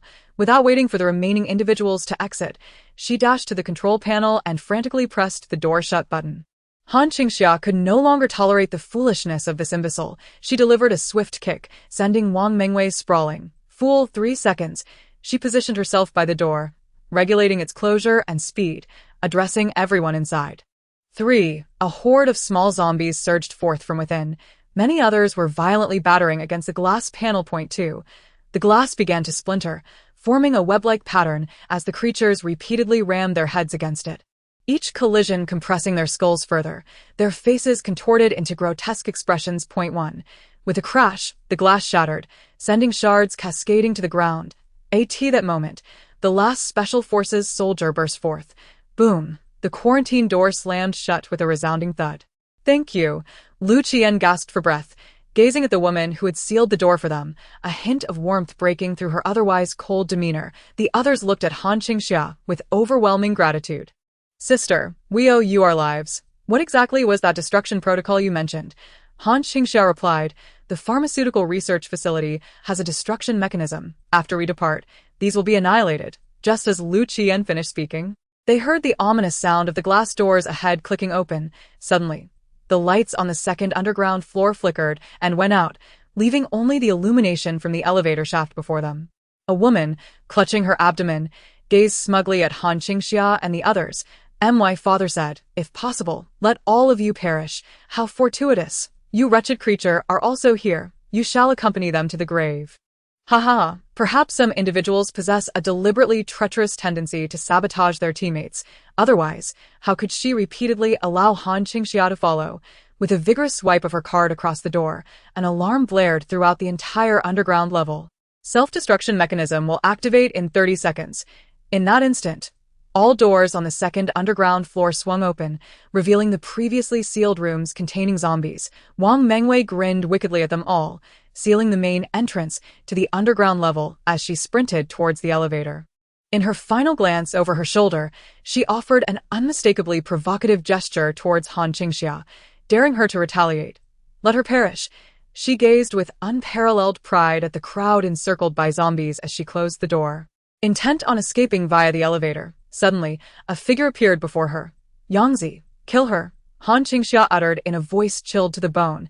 At that moment, inside the underground level 2, all heads were illuminated by the flashing red light of an alarm. Counting down ominously, below that crimson glow, the zombies, liberated from the tightly shut office door, writhed and clawed, resembling a chaotic dance of demons, lunging hungrily towards a group of living delicacies at the far end. The zombies had been unleashed. Chapter 68. Life and Death at Breakneck Speed. Countdown. 29 seconds. Under the glaring red alarm, a nearby zombie clad in a tattered blue hospital gown was the first to lunge forward. Mouth agape. Bang! Just as the creature pounced, a bullet pierced its forehead, leaving a charred hole the size of a peanut while a gaping cavity the size of a bowl appeared at the back of its skull. Blackish-red blood mingled with cloudy brain matter erupted from the wound, splattering forth as if a bowl of tofu pudding had been violently crushed by a pair of chopsticks, the immense force causing flesh and fragments of skull to burst forth in a gruesome display. Instantly, a gory hole opened at the back of the zombie's head, brain matter, blood vessels, scalp, and bone all congealed in a grotesque mass. A single shot to the head, a perfect shot. Lu Qian bellowed, "Charge out." As his words fell, all the special forces surged forward with unwavering speed. Bang, bang, bang. The relentless barrage of bullets erupted without restraint, a desperate fight to the finish, bolstered by formidable firepower that carved out a no-man's land amidst the throngs of zombies. Han Qingxia found herself instinctively shielded by these brave souls, positioned at the center. Tang Jian and He Zhongping flanked her, while others who had dined with Han Qingxia took it upon themselves to protect her. Fending off the zombies and clearing a path for her escape, in that chaotic moment, no one recalled Han Qingxia's formidable prowess. They only recognized her as the sole civilian among them, lacking a weapon and having never demonstrated her abilities before them. She was instinctively categorized as someone to be safeguarded. Protecting civilians is the soldier's duty. Even as times changed, the essence of a soldier could not be easily extinguished, especially for one who had once shared a meal with them. With no hesitation, they formed a protective barrier around Han Qingxia, determined to see her through the tumult. Yet, this protective circle left Han Qingxia at a loss, unable to charge forward herself. However, her Desert Eagle was now a viable option. Bang, bang, bang. Tang Jian and He Zhongping forcefully cleared the zombies on either side, yet the overwhelming horde proved relentless. Han Qingxia remained composed amidst the chaos. In her line of sight, the individuals guarding her formed a defensive wall, and every zombie that dared to breach their ranks was swiftly dispatched by her gunfire. All of them surged towards the exit, driven by an overwhelming tide of zombies and the fierce onslaught of flames. But soon, countdown. 21 seconds, countdown. 20 seconds. In just 10 seconds, their ammunition was completely depleted. The firepower of everyone had been significantly diminished on the negative first floor. It was utterly insufficient. Before them lay a daunting distance of over 100 meters. Time was slipping away, with only 20 seconds remaining. Zombies, a veritable horde. At the very moment when their firepower faltered, a special forces soldier, originally positioned near Wang Mengwei, was simultaneously tackled by two zombies. He was struck on the leg by a piece of debris. Struggling sluggishly for a moment, one of the zombies seized his helmet from the side and bit down. Just then, a brilliant flash of lightning reappeared before everyone's eyes. Zing! A bolt of lightning struck the zombie in front of the soldier, and the shaken team member was forcefully rescued by Lu Qian, whose sturdy helmet now bore a distinct bite mark. Lu Qian hoisted him onto his back and pressed on. "Captain Lu, I am not your soldier. Let me down. You all should flee. Those who follow me are my people," Lu Qian coldly replied.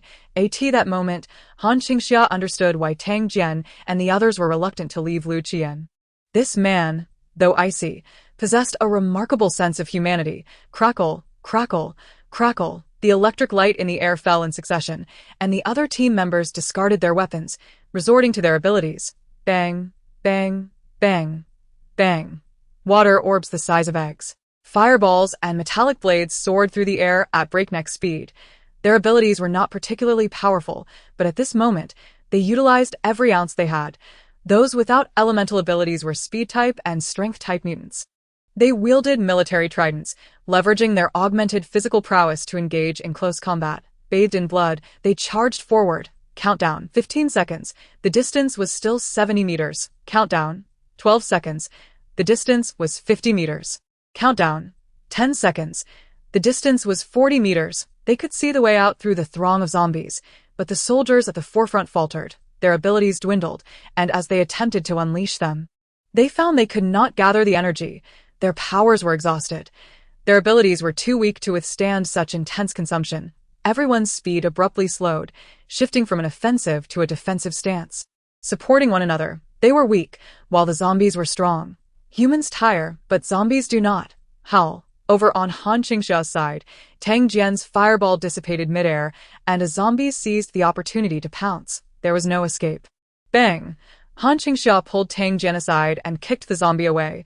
Yet, before the pale-faced Tang Jian could express gratitude, He Zhongping was ensnared by 3 or 4 zombies. He was pulled by Wang Heng. But Wang Heng too was overwhelmed by zombies. The group surrounding Han Qingxia gradually exhausted their strength, falling one after another. Sister, you must run. Tang Jian forcefully pushed Han Qingxia away and turned back to the throng of zombies to rescue his comrades. We can only take you this far. Run. They could advance no further, and those behind could run only as many as they could. Tang Jian stayed behind to cover her escape.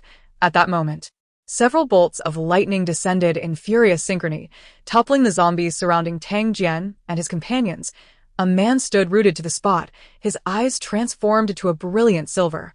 Liu Qian gazed deeply at Han Qingxia. As currents of electricity began to surge explosively throughout his body, Han Qingxia, bring as many as you can. I shall serve as your foundation. To Han Qingxia's astonishment, she witnessed an overwhelming radiance erupting from Liu Qian. In addition to his lightning abilities, he unleashed mutated ice and light powers. At that instant, a thought struck Han Qingxia with sudden clarity. Could it be? Run! Liu Qian shouted, instantly drawing the attention of all the zombies, who lunged towards him. Captain! Captain! As the horde surged towards Liu Qian, despair gripped everyone, until a formidable wall of water appeared before their eyes, far surpassing their strength. Why are you still dawdling? A languid female voice reverberated in their ears like a thunderclap. The crowd stood in stupefied silence, gazing at Han Qingxia, who wielded an exceptionally potent water ability. Han Qingxia was also an ability user, and so powerful. Even Su Xiaoyang, anxiously locked outside, was taken aback. Could it be that his boss is also an ability user? How many more secrets does she possess? Bang! With a crash, the water wall shattered, and in an instant, all the encircling zombies were dispersed by the high-pressure water blasts. Countdown. 7 seconds. Run now. Tang Jian and the others snapped back to reality. Too astounded to linger on their disbelief, they huddled together, sprinting frantically as the countdown reached its final seconds. Countdown. 5 seconds. Countdown for seconds. Countdown. 3 seconds. Han Qingxia, already faster than the rest, wielded her powers to fend off the zombies while racing towards the entrance. Swipe card. The door required 2 cards to enter, but only 1 to exit. Countdown. 2 seconds. Beep. Countdown. 1 second. The door swung open at the last moment, and everyone, utterly exhausted, burst through just in time. Beep. Countdown complete. Self-destruct sequence initiated. The door behind Han Qingxia slammed shut once more. This time, even with a card, it would remain inaccessible. Thud, thud, thud. The pursuing zombies crashed against the glass door. Many were still drenched from the water wall, their grotesque forms pressing against the glass, pounding it with fearsome ferocity. At that moment, a thick mist began to emanate from above their heads. We must withdraw immediately. Liu Qian, panting heavily, declared, the entire underground levels 1 and 2 are set to self-destruct. Hearing his words, everyone summoned their remaining strength, pushing through their exhaustion to escape. At that moment, they noticed a woman lying in the corner, her neck grotesquely contorted at a 180-degree angle, lifeless on the ground. Surrounding her were numerous supplies scattered about. Upon seeing Wang Lingwei's corpse, Liu Qian's gaze darkened. Is she truly dead? Captain Liu, it was I who killed her, Su Xiaoyang confessed. Han Qingxia's gaze turned icy. Surely, you are not attempting to settle this debt with us now. Liu Qian turned to meet Han Qingxia's eyes, his lips curling into a cold, sharp expression as he uttered, Thank you. However, Han Qingxia then noticed a shift in his demeanor. This man had changed somewhat. Lu Qian shifted his gaze toward the supplies that had spilled out beside Wang Mengwei, revealing not only 2 machines but also a substantial amount of food and a heap of gold bars. There were easily 100 to 200 gold bars, each weighing 500 grams. The most conspicuous items were bags of rice and flour, just the bags of rice, weighing 100 pounds each, totaled over 100, alongside a jumble of other items that, while disordered, appeared exceedingly valuable. These goods must have occupied at least 2 to 3 cubic meters in volume. Wang Mengwei had claimed that she possessed only 1 cubic meter. But she was clearly deceiving them, surely having concealed her family's most valuable possessions and food, leaving just a bit of space to misrepresent. The more Lu Qian observed, the more a palpable sense of murderous intent flickered in his eyes. The Wang family truly deserved to be subjected to 1,000 tortures. Everyone, load these up. We must withdraw, he commanded coldly. Understood. Lu Qian disregarded the rice, instructing others to lift the machines instead. They promptly began to carry the machines. After the machines were placed in the elevator, the group gradually entered as well. At this moment, Han Qingxia exhibited an unusual degree of deference, allowing them to enter first, once they saw the elevator filled to capacity. She decided, never mind, I will wait for the next elevator to avoid exceeding the weight limit. Yangzi, please assist them in bringing the supplies up. Yes. Upon hearing her words, Lu Qian gazed at her with a steady expression. Watching as Han Qingxia smiled and swiped her card, waving them off as the elevator doors closed, she appeared exceptionally amiable, exuding an aura of a benevolent ally. As Han Qingxia observed the elevator doors shut and the display indicating an upward journey. Her face lit up with even greater joy. Today was destined to be a day of bounty. Time to collect the supplies. While others lacked space, she was not constrained. Han Qingxia gazed at the gold bars and food that had spilled from Wang Mengwei's space. And with a wave of her hand, she confiscated everything. Some individuals were utterly useless while alive. In death, they proved to be remarkably contributive. Han Qingxia glanced at Wang Mengwei, who lay lifeless beside her, and pulled out her AK, firing 2 more shots. She made sure the woman was thoroughly dead. Finally, she felt a sense of vindication. Offending anyone was unwise, especially Han Qingxia. Otherwise, even in death, they would face her wrath. Han Qingxia had never been known for her magnanimity. She believed in settling scores, returning 100-fold. After dealing with her adversary, she leisurely approached the elevator, pressed the button for the downward journey, and soon the doors opened. To her surprise, Lu Qian was also inside, descending with her. Why are you still here? I am concerned for your safety. The lower 2 levels are about to be destroyed. We must hurry. Han Qingxia swiped her card and closed the elevator doors, asking, what do you mean by destruction? Can it eliminate all the zombies? Lu Qian nodded, explaining that once the destruction mechanism was activated, the lower 2 levels would collapse and seal off. Han Qingxia fell into contemplation, particularly as she regarded Lu Qian before her. She couldn't shake the feeling, did you possess 3 types of abilities? Indeed, Lu Qian confessed. At that moment, Han Qingxia looked at the man before her, thinking, could it be that she had inadvertently rescued the zombie king from her previous life? Han Qingxia increasingly felt that it was highly probable. Firstly, in her past life, she encountered Su Xiaoyang during this very time period, and all his companions had perished. If Lu Qian were still alive, he would undoubtedly seek him out, for he was aware of their origins. Moreover, the astonishing revelation that Lu Qian was a tri-elemental abilities wielder. The zombie king from her previous life originated from this very place, and he too was a tri-elemental zombie. Thank you. I owe you twice. At that moment, Han Qingxia heard Lu Qian's words. Instantly, her face brightened with a radiant smile, reminding him to repay her, especially with the crystal cores, for she still owed her 22 of them. Regardless of the circumstances, this favor must be acknowledged. The crystal cores were imperative. Lu Qian, upon witnessing her beaming countenance, felt a flicker of emotion behind his cold eyes and averted his gaze. Just as the elevator doors before them were about to close, they nearly shut, he caught a fleeting glimpse of Wang Mengwei's lifeless body and the desolate space surrounding her. Where had Wang Mengwei's supplies vanished to? Ding! The elevator ascended to the first floor. Just after they had risen, they were met with the resounding sounds of a collapse from outside. At that moment, a notification echoed in Han Qingxia's mind. Ding! Congratulations on completing the mission to seize the joint pharmaceutical research factory. Reward: Lord Super Electronic Steward. Han Qingxia. Some individuals may appear to sail smoothly on the surface. Yet behind the scenes, they are exceptionally fortunate. Chapter 70. Electronic Steward Xia Elder Sister. Elder Sister, Queen. The moment Han Qingxia stepped out, Tang Jian and the others swarmed around her, their eyes filled with fervent admiration. Today, Han Qingxia had revealed her prowess, unleashing a water element ability that left them utterly astonished. They could hardly fathom that Han Qingxia was also an abilities wielder, let alone that her powers were so formidable. While others struggled to conjure small fireballs and water spheres, she effortlessly summoned an entire wall of water with a mere wave of her hand. How could she be so strong? Beyond measure. After today's events, they had firmly established one undeniable truth. The elder sister was indeed the elder sister. Han the Great was Han the Great. They were all but her younger brothers. Are you all unscathed? Han Qingxia inquired lazily. All is well. Although they were disheveled and their combat attire was tattered, miraculously, none had been bitten by zombies. It was worth noting that they had lost several comrades on the first basement level. Yet, in the perilous second basement level, not a single person had perished. This was a cause for immense jubilation. With this thought, their gazes towards Han Qingxia grew even more fervent. Even the group originally led by Wang Mengwei regarded Han Qingxia with newfound respect. They gazed at her in awe, contemplating why the Special Forces members were so intimately familiar with her and held her in such high regard. She was indeed remarkable, not someone to be trifled with.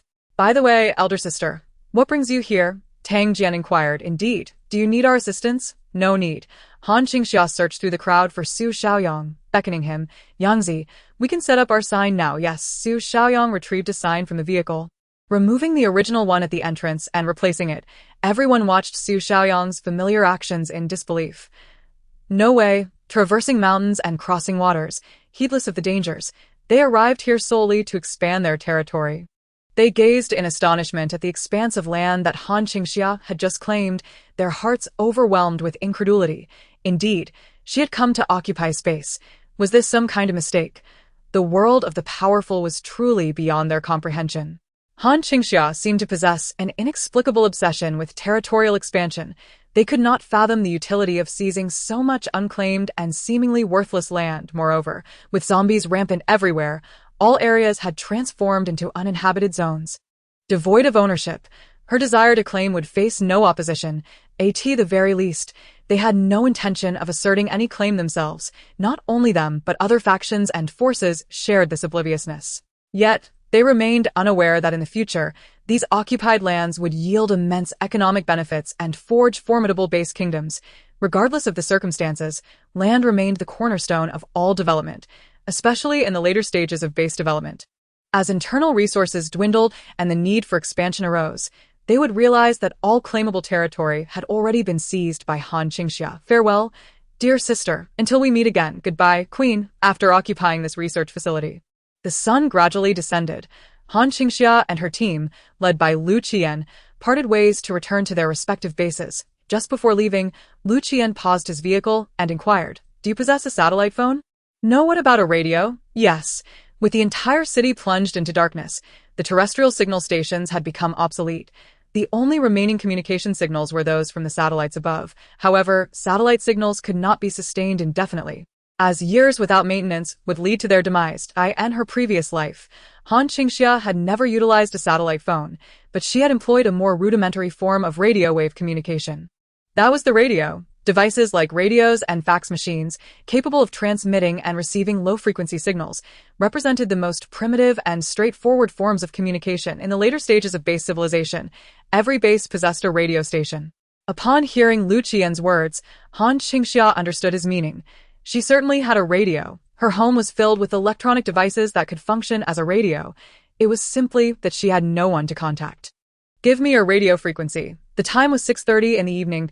As night began to fall, Han Qingxia returned triumphantly. Upon arriving at her base, she immediately entered the air raid shelter, delegating the tasks of cooking and tending to the dogs and chickens once more to Su Xiaoyang. She had a significant matter to attend to. Rubbing her eager hands together, Han Qingxia came to claim her extraordinary harvest of the day. The system detected the base headquarters. Was the electronic steward to be unlocked? Yes, it must be unlocked. No sooner had Han Qingxia spoken than a holographic supercomputer materialized in the air raid shelter's second floor. She stepped forward and pressed the power button, and a burst of light illuminated the space, revealing a miniature holographic version of herself. The image of the electronic steward became increasingly distinct, and 3 seconds later, it opened its eyes before Han Qingxia, gazing at her and greeting, "Hello, my dear master.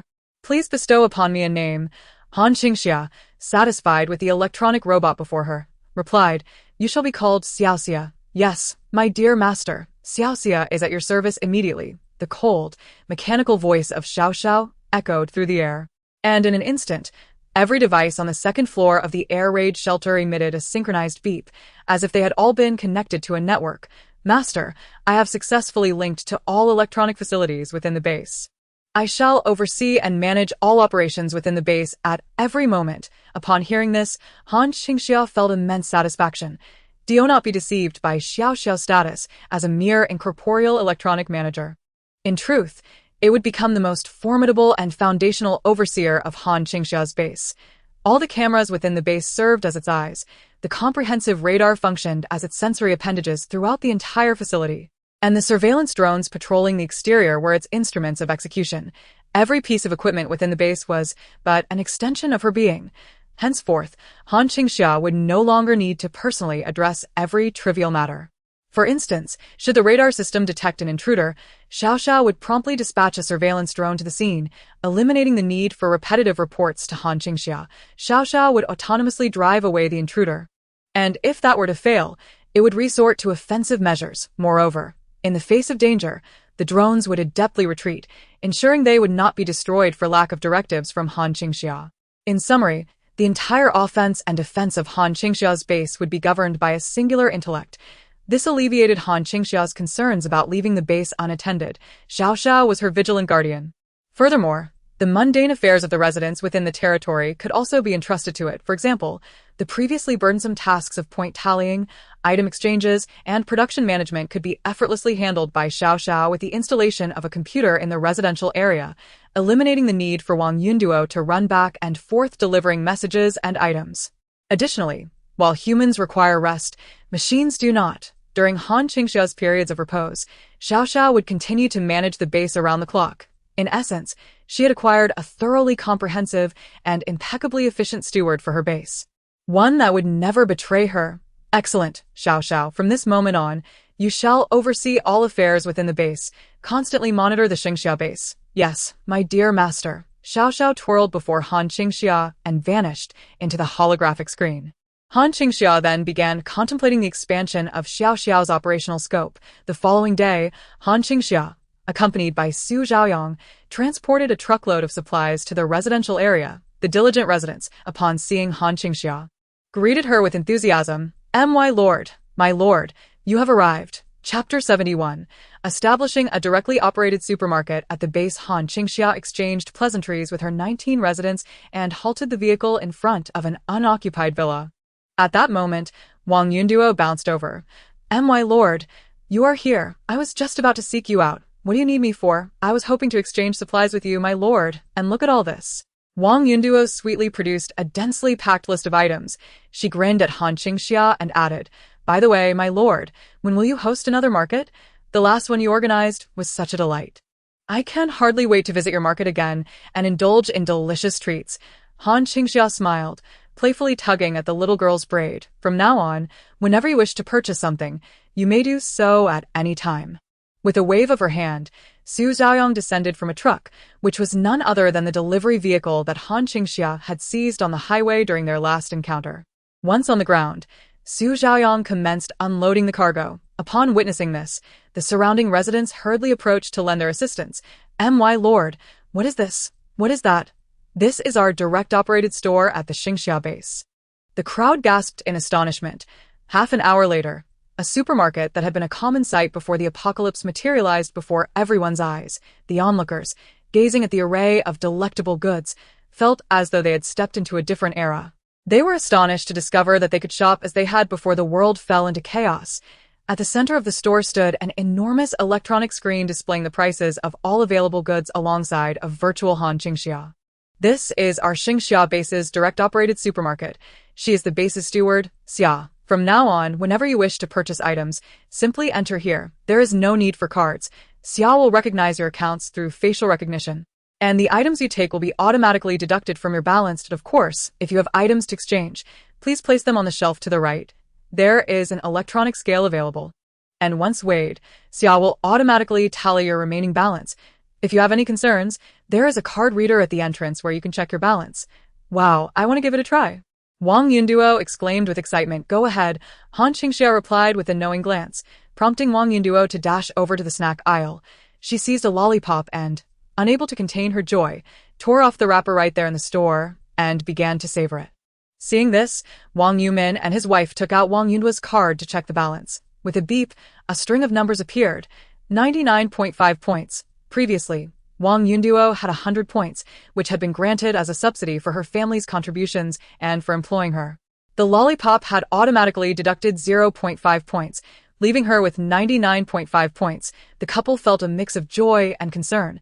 They were elated to see their daughter enjoying a seemingly trivial treat from the world before. Especially in these dire times when the outside world was plagued by zombies and many struggled to find enough food to eat amidst famine and flight. Yet, they couldn't help but feel a twinge of heartache. Points were hard-earned. Each point could be exchanged for a pound of rice. Their daughter had spent half a point on a single lollipop. How extravagant! It seemed they would need to keep a closer eye on her spending to ensure she didn't deplete her account entirely. My lord, I wish to exchange for some supplies. At that moment, Li Gang spoke up. I have harvested bean sprouts. Can they be traded? Of course. Han Qingxia nodded. Li Gang promptly rushed back to retrieve the 5 pounds of bean sprouts he had gathered. After weighing them at the store, a notification chimed in response. Detected 5 pounds of bean sprouts. Can be exchanged for 2.5 points. Would you like to proceed with the exchange? Exchange. The price for vegetables was set at half that of grains. After completing the transaction for the bean sprouts, Li Gang eagerly checked his account and, as expected, found that his balance had indeed increased by 2.5 points. Upon hearing this, the crowd was swept up in waves of surprise and excitement.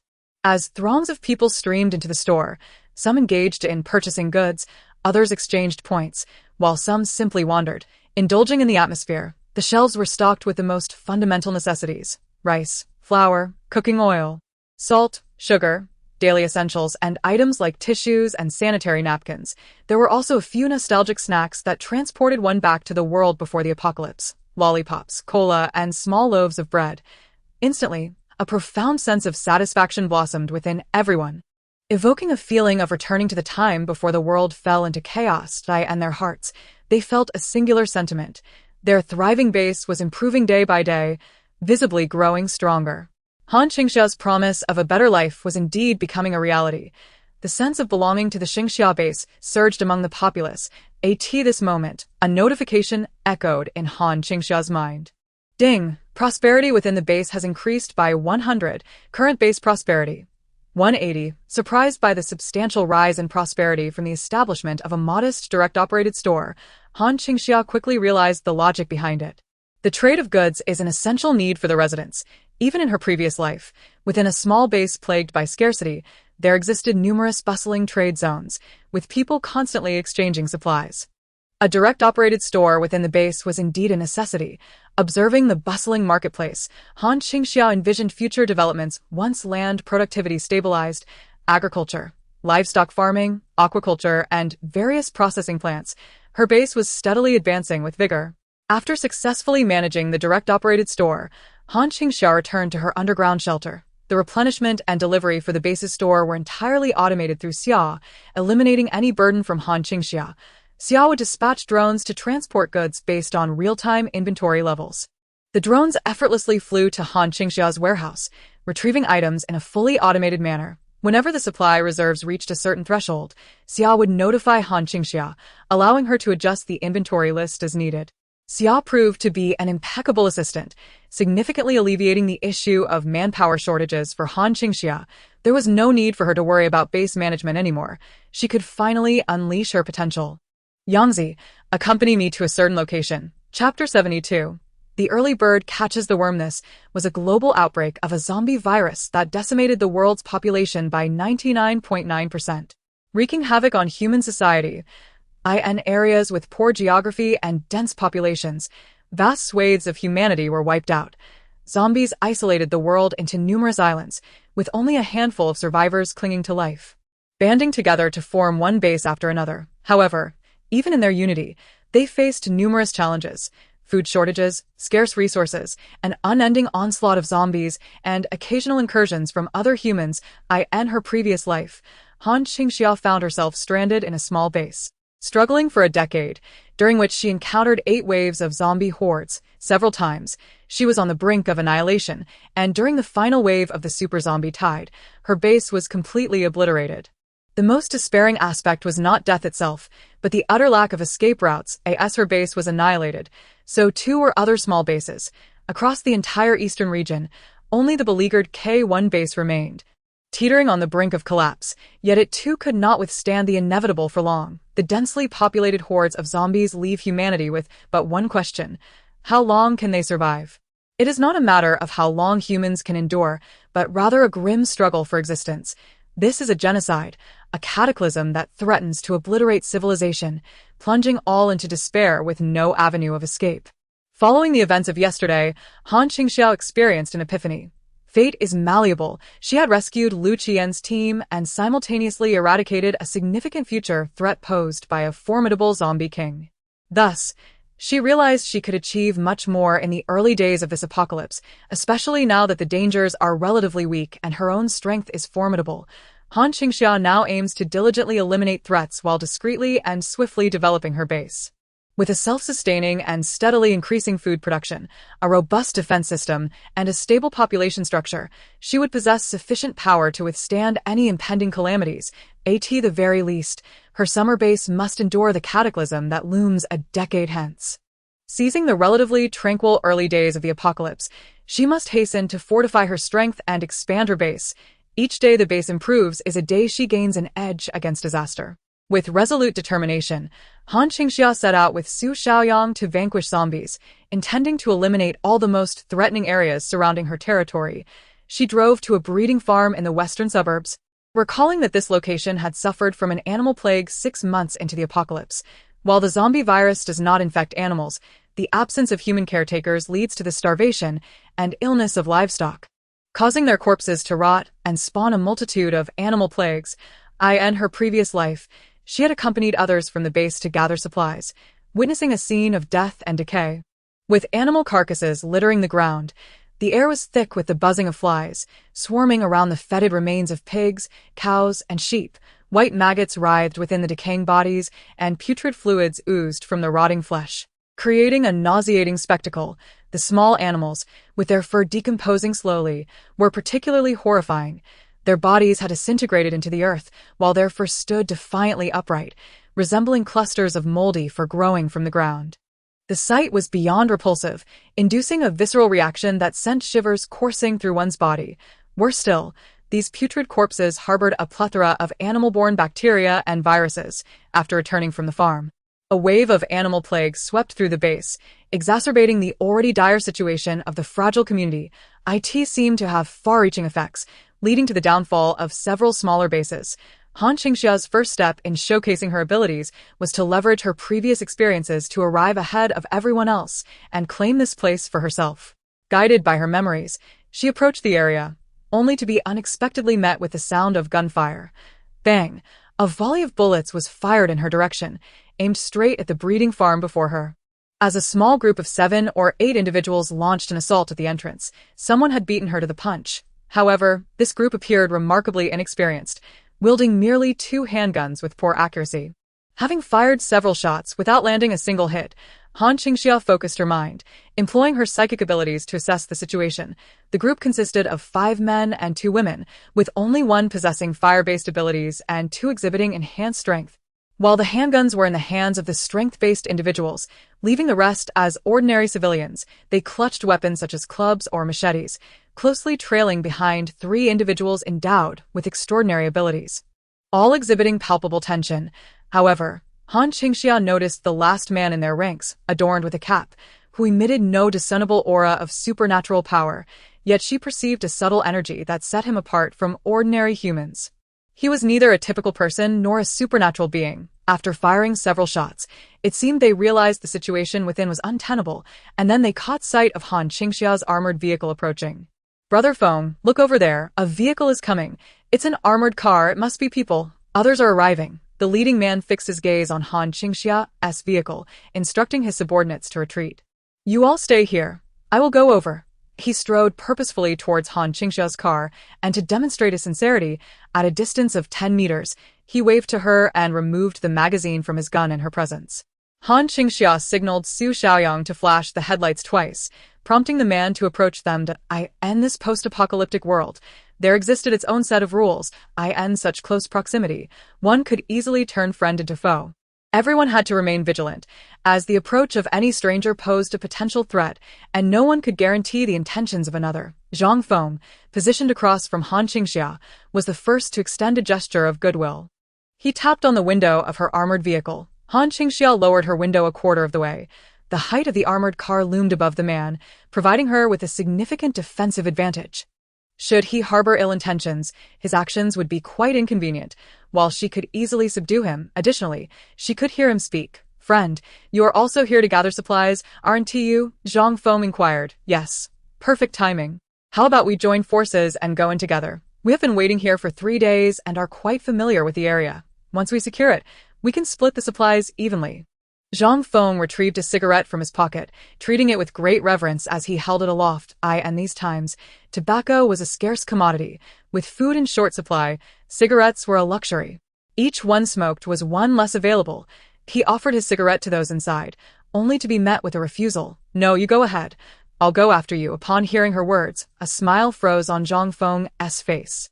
"So you want to accept my cigarette? Friend, dangers lurk everywhere. Having another person means additional support, right? In spirit, we stand with you, and may God bless you all," Zhang Feng replied. As the narrative unfolds, Zhang Feng had encountered all sorts of individuals in this post-apocalyptic era. Those unwilling to collaborate typically did not accept gift. If one accepted, they often felt obliged to reciprocate. Yet, Han Qingxia, with her natural demeanor, simply declined. Today had indeed opened his eyes, observing the formidable armored vehicle before him. Zhang Feng hesitated. "If you could assist us in entering, we would only ask for 30% of the supplies. You could take 70. What do you think?" A soft chuckle emanated from within the armored vehicle, leaving Zhang Feng feeling utterly uncertain. "Friend, we will take 20%. You can have 80. The response remained silence. "Let us take 1% of the total, shall we? We shall assist you, and you will lead us inside." "You cannot possibly claim everything within." Smoke billowed from the car's rooftop as Han Qingxia looked down from her elevated position inside, asserting, "I insist, you enter first.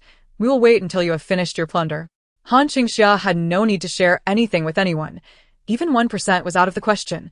Upon hearing Han Qingxia's domineering and resolute words, Zhang Feng found himself utterly at a loss. He possessed no advantages to negotiate terms. The disparity in strength was evident. He gazed at the imposing vehicle for a long moment before reluctantly retreating to his team. No sooner had he returned than a few members of his small group rushed forward. "Brother Feng, what is the situation? Who are they? Have you invited them to join us?" Zhang Feng turned to glance at the massive armored vehicle and waved his hand at the crowd. "They refuse to cooperate with us." "What shall we do now?" Zhang Feng surveyed the vast breeding ground before him. "Let us make one final push." 5 minutes later, Han Qingxia watched as the others, having completely abandoned the breeding ground, could only leave in frustration. She waved her hand. "Drive." With a thunderous roar, her armored vehicle shot forward like an arrow released from a bow, charging into the breeding ground. In the face of overwhelming strength, mere brute force, sufficed. 200 meters away, onlookers beheld the powerful incursion into the breeding ground, which they had long occupied without success, their eyes filled with reverence. The strong have always been the objects of admiration for all. Zhang Feng felt a deeper sense of discomfort. They truly did not need to collaborate with him. They possessed the strength. They were unworthy. At that moment, from the breached gates, scattered zombies that still clung to life surged forth. Sensing the presence of the living outside, they lunged hungrily towards Zhang Feng and his companions. "Run, retreat," they shouted. Unlike Han Qingxia, they lacked such formidable power. When faced with 3 or more zombies, evasion was their only recourse. They hastily fell back after Han Qingxia's vehicle forcefully entered the breeding ground. It began to unleash dogs to clear the scattered zombie workers inside. Upon stepping out of the vehicle, she stumbled upon a book titled Postpartum Care for Sows. Han Qingxia crouched down to pick it up. A valuable read. It must be kept. This was a small to medium-sized black pig breeding farm, or more accurately, a franchise of a pig farming operation. The pig farming industry in Han Qingxia's city had undergone a transformation years prior, disallowing farmers from raising pigs indiscriminately. All pigs were to be raised in accredited farms under standardized conditions, and once matured, they were uniformly sent to slaughterhouses for processing. Furthermore, the breeding farm where Han Qingxia was located required no breeding. Merely raising the pigs to maturity sufficed. This small farm had signed a contract with their parent company to rear pigs, with the parent company supplying piglets, technical guidance, and recording their weight upon entry. They agreed on the expected weight at the time of sale and the meat price at that time. Their profit came solely from the weight gained. Calculated based on the weight at sale, their sole responsibility was to raise the piglets. Moreover, they were prohibited from selling pigs privately. Every piglet had to be registered upon entry, and verification was mandated on the agreed sale date. Even in the unfortunate event of a piglet's death, the parent company would reclaim it, and private circulation of pork was strictly forbidden. This system largely ensured the safety of the meat supply, providing a seamless and traceable process from start to finish. Han Qingxia gazed at the book she had picked up, uncertain whether the pig farm intended to secretly cultivate some piglets. She tucked the book away and, accompanied by Su Xiaoyang, proceeded towards the pigsty. The farm had few employees, all gathered at the entrance, where several pigs had been crushed and a few others had managed to escape. Those that had been pursued were swiftly taken down by the dogs. Now, in the expansive pig farm, the sight of a single zombie was almost non-existent. As Han Qingxia strode into the pigsty area, a foul stench assaulted her senses. Fortunately, she had arrived in time. The pigs within were nearly skin and bones. Yet about 70% of them were still alive. Yangzi, keep watch outside. Yes, Su Xiaoyang responded promptly, turning to step out. Han Qingxia surveyed the large pig pen before her, methodically capturing the surviving pigs one by one into her space. The stench was unbearable. Truly, animal husbandry was not a task for the faint-hearted. Just as she reached the third pig pen, she sensed a piercing gaze directed at her from behind. With her formidable mental strength, she instantly locked onto the source, at the same moment launching a high-pressure water bullet. Thud, in the corner of the pigsty, a man wearing a baseball cap nimbly rolled aside, escaping the onslaught and scrambling out. Upon emerging, he immediately flashed a grin towards Han Qingxia, exclaiming, "I see you are a space ability user." Han Qingxia's brow furrowed further as she recognized him. He was the man who had lingered at the back of Zhang Feng's group. What struck her was that he radiated an aura that was neither that of an ordinary person nor a typical ability user. "Who exactly are you?" The man raised his hands in a gesture of peace. "I mean no harm. I merely wish to ally with you." "Ally with me?" "Indeed. I perceive great strength in you, and I wish to join your ranks. Only you are worthy of my allegiance. What can you offer that would convince me to accept you?" Upon hearing her words, the man removed his baseball cap, revealing an eye covered by a mask. Han Qingxia's eyes brightened at the sight. Subsequently, he took off the mask, unveiling a grayish-white zombie eye. "Qingke. How do you know my name?" Qingke raised an eyebrow at Han Qingxia's utterance of his name. That moment, a tumult of emotions surged within her. Having survived in the apocalypse for a decade, she was well aware of the prominent figures that had emerged during that time. Over the past 10 years, the eastern region had witnessed the rise of 10 formidable individuals, each a powerhouse within their respective bases. Among them was the half-zombie, Qingke. He was the only human infected with the zombie virus who had not succumbed to becoming a zombie.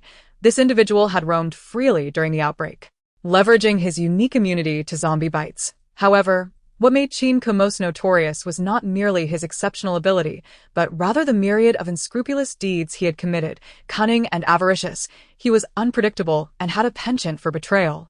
Utilizing his distinctive capabilities to navigate through various bases, he does not linger long at any base. After thoroughly assessing the situation, he moves on to the next one. If the previous base is considerably weak, he will sell information to the stronger forces, leading them back to launch a counterattack. Conversely, should the next base exhibit weakness, he will return to inform the former base to mount an assault.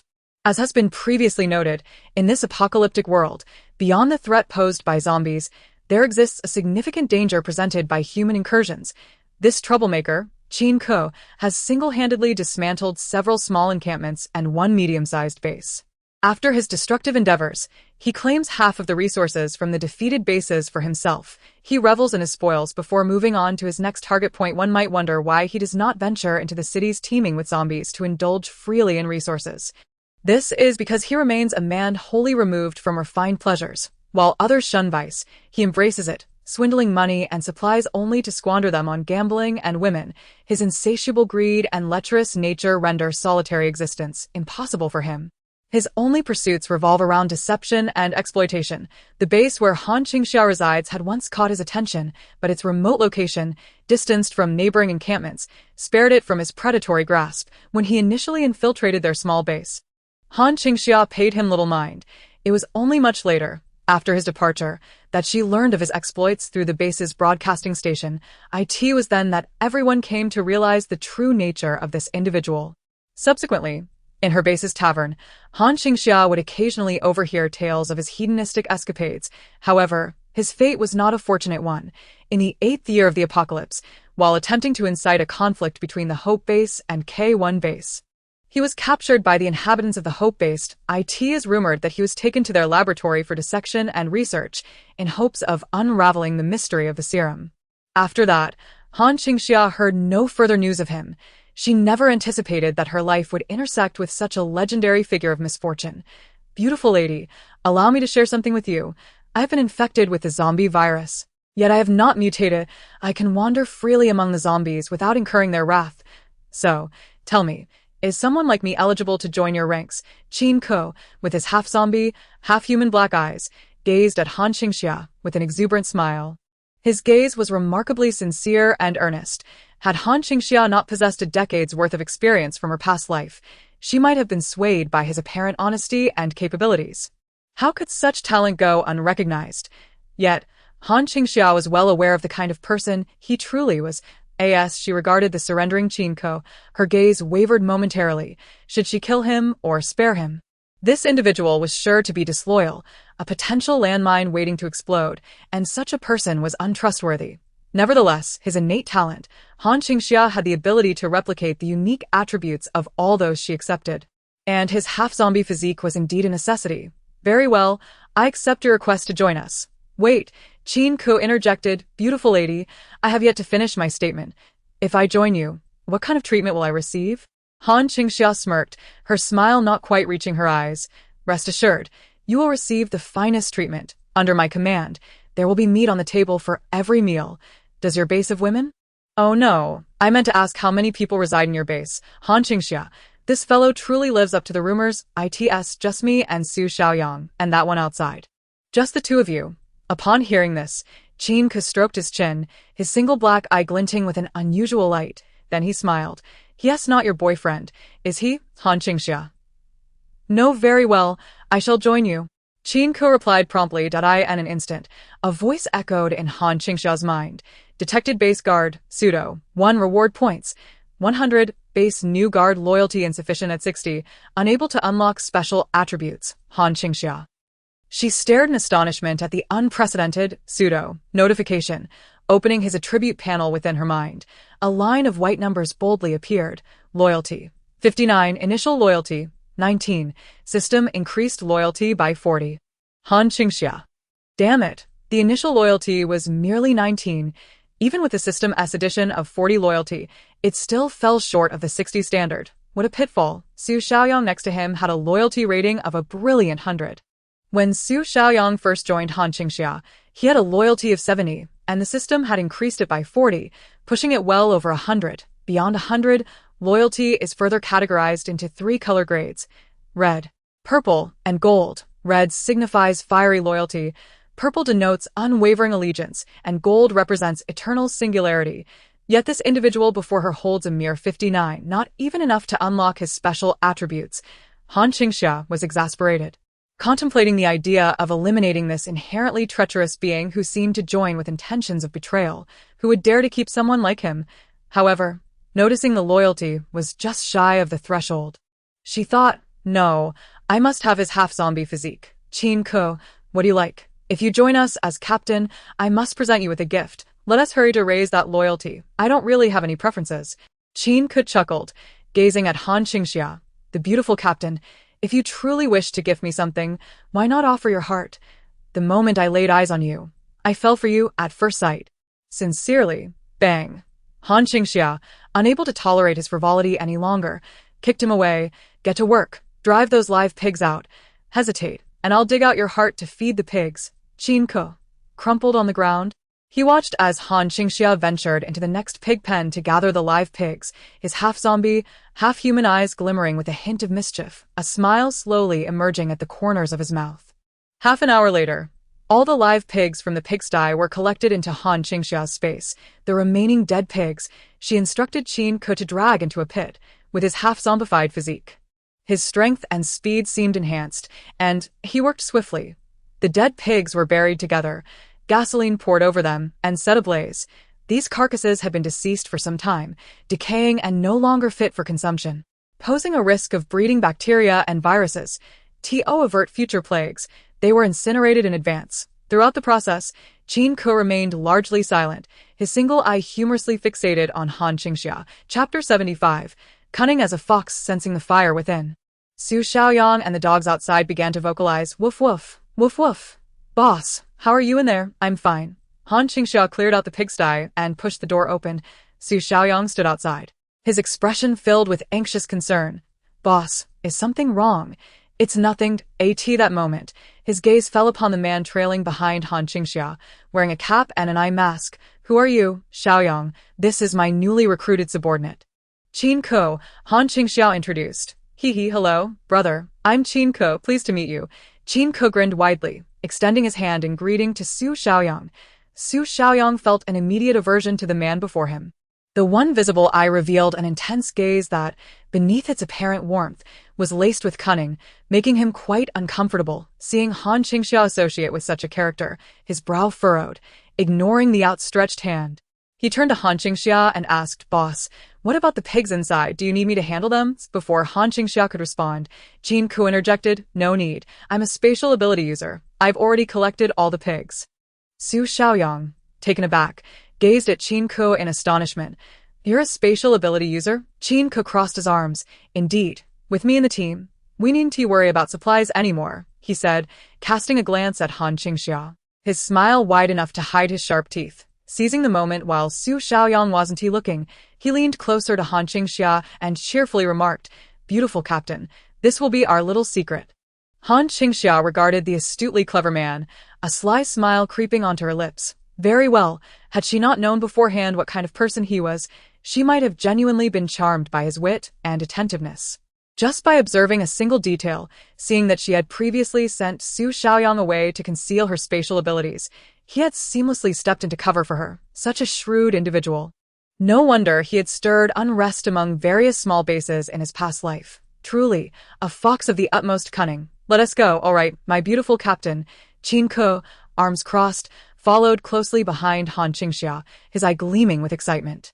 After Han Qingxia collected the pig farm, the adjacent chicken farm was deemed unusable. All the chicks had perished. Fortunately, Han Qingxia had previously stockpiled chickens and ducks in the air raid shelter, so there was no need for more. She instructed Qingke and Su Xiaoyang to take care of the chicken farm and set it ablaze, thoroughly eliminating the hidden dangers of this large-scale breeding area. The impending animal plague that threatened to sweep across various bases had been preemptively extinguished by Han Qingxia. On the way back, Qingke sat inside the armored vehicle, marveling at Han Qingxia's prized possession and its interior. Beautiful captain, where did you acquire this treasure? Ask what you must, but refrain from probing further. Han Qingxia replied coldly. The colder she grew, the more enthusiastic Qingke became. Beautiful captain, are there really only the three of us in our base? At that moment, the driver Su Xiaoyang turned to Han Qingxia, who decisively affirmed, That's correct. S.O. Where is our base? At the grain factory? Su Xiaoyang. Yangzi, drive back to the base. Yes. Su Xiaoyang dared not inquire about anything, nor utter a word. He drove to the enormous zombie factory they had previously conquered. Qingke gazed at the vast factory before him, his eyes gleaming with excitement. To commandeer such a massive establishment truly required formidable strength.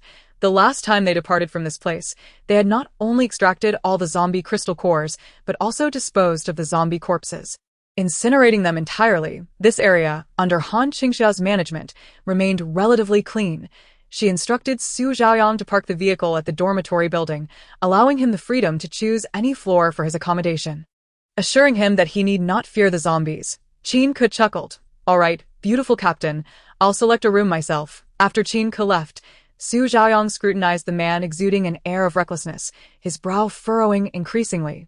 The leader sensed that this individual harbored ulterior motives. As a former soldier, Su Zhaoyang could easily discern the erratic aura surrounding Qingxia. He was certainly no virtuous man, I understand, Han Qingxia remarked as she followed him down. That's precisely why I brought him here. Qingxia is not a good person, and neither is Han Qingxia. For such a volatile element, I could never allow him into my base. Instead, I'll keep him outside to boost his loyalty. Anyone willing to pledge loyalty with ulterior motives is bound to betray. Such individuals are of no use. Su Zhaoyang nodded thoughtfully, recognizing the validity of Han Qingxia's words. What about our base if we don't return? With Xia here, that's sufficient. Xia can manage the base efficiently, even tending to the dogs with drones. She can stay out here for a few days and return later without any issues. Su Zhaoyang harbored no doubts now. Following Han Qingxia into the dormitory building, they each selected a clean room, treating it as their long-established territory. The 6 dogs accompanied Su Zhaoyang, settling into his room. As they entered, they heard Qingxia's voice from outside. "Beautiful captain, what's going on? Is dinner ready?" "Yes, we can start dinner now," Han Qingxia replied to Su Zhaoyang, instructing him to retrieve some stored food from the vehicle upon seeing the modest amount of supplies. Qingxia questioned, "Is this all we have? What do you think?" Han Qingxia arched an eyebrow. "As long as it suffices." Qingxia chuckled. "Well, I know of a nearby location with abundant supplies. Where? 5 miles east. There's a 3-story supermarket in the development zone." Han Qingxia nodded. "All right, we'll head there tomorrow. Gathering supplies is a constant necessity. Now that we are here, let's clear the map of this vicinity." Observing Han Qingxia's compliance, Qingxia's smile widened.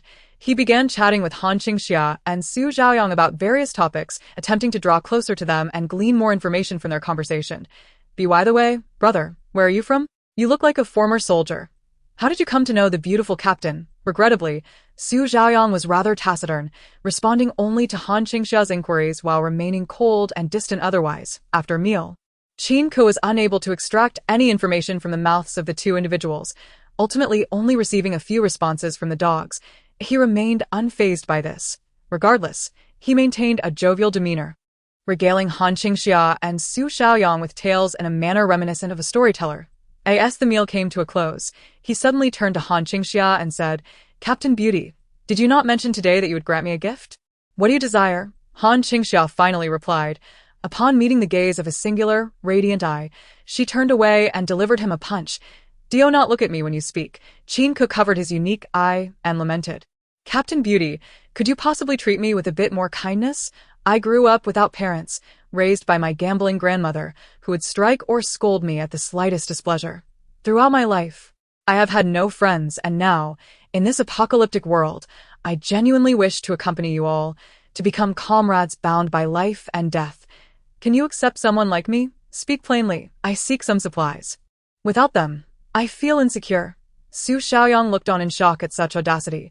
Han Qingxia, already well aware of the man's audacity, smiled slightly and said, "Very well, you may take some supplies from the vehicle now. And I shall allocate 1/3 of the supplies collected tomorrow to you. Captain Beauty, you are truly an angel from the heavens. With your beauty and kindness, I shall certainly follow you diligently from now on." Were it not for his unwavering loyalty, Han Qingxia might have been deceived by his remarkable acting skills. This fellow was indeed quite difficult to handle. Without offering substantial benefits, it was impossible to entice him. Satisfied with her response, Qingxia cheerfully went to the vehicle to gather supplies. Once he departed, Su Zhaoyang immediately remarked, "Boss, give him whatever he wants." Han Qingxia's gaze darkened. The following day, with the dawn breaking, Han Qingxia and her companions had made arrangements early in the morning. Since they had given all the supplies from the vehicle to Qingxia the previous day, they had nothing to eat for breakfast. Han Qingxia secretly handed Su Zhaoyang a bit of food, instructing him and the dogs to eat first, and Owen, who was part of her group, could go hungry. When Qingxia came down, she feigned having not eaten, saying, "Qingxia, I have given you everything.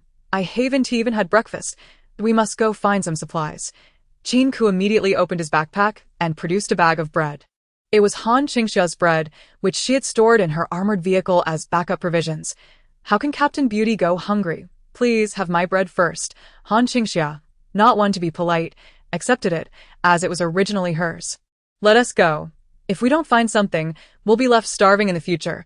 She lingered her gaze on Qingxia's not-so-bulging backpack for a few moments before casually placing the bread into her own bag and turning to board the vehicle. Qingxia and Su Xiaoyang followed suit. After about 10 minutes, they arrived at the supermarket in the Eastern Development Zone. This area was already on the outskirts of City A in recent years.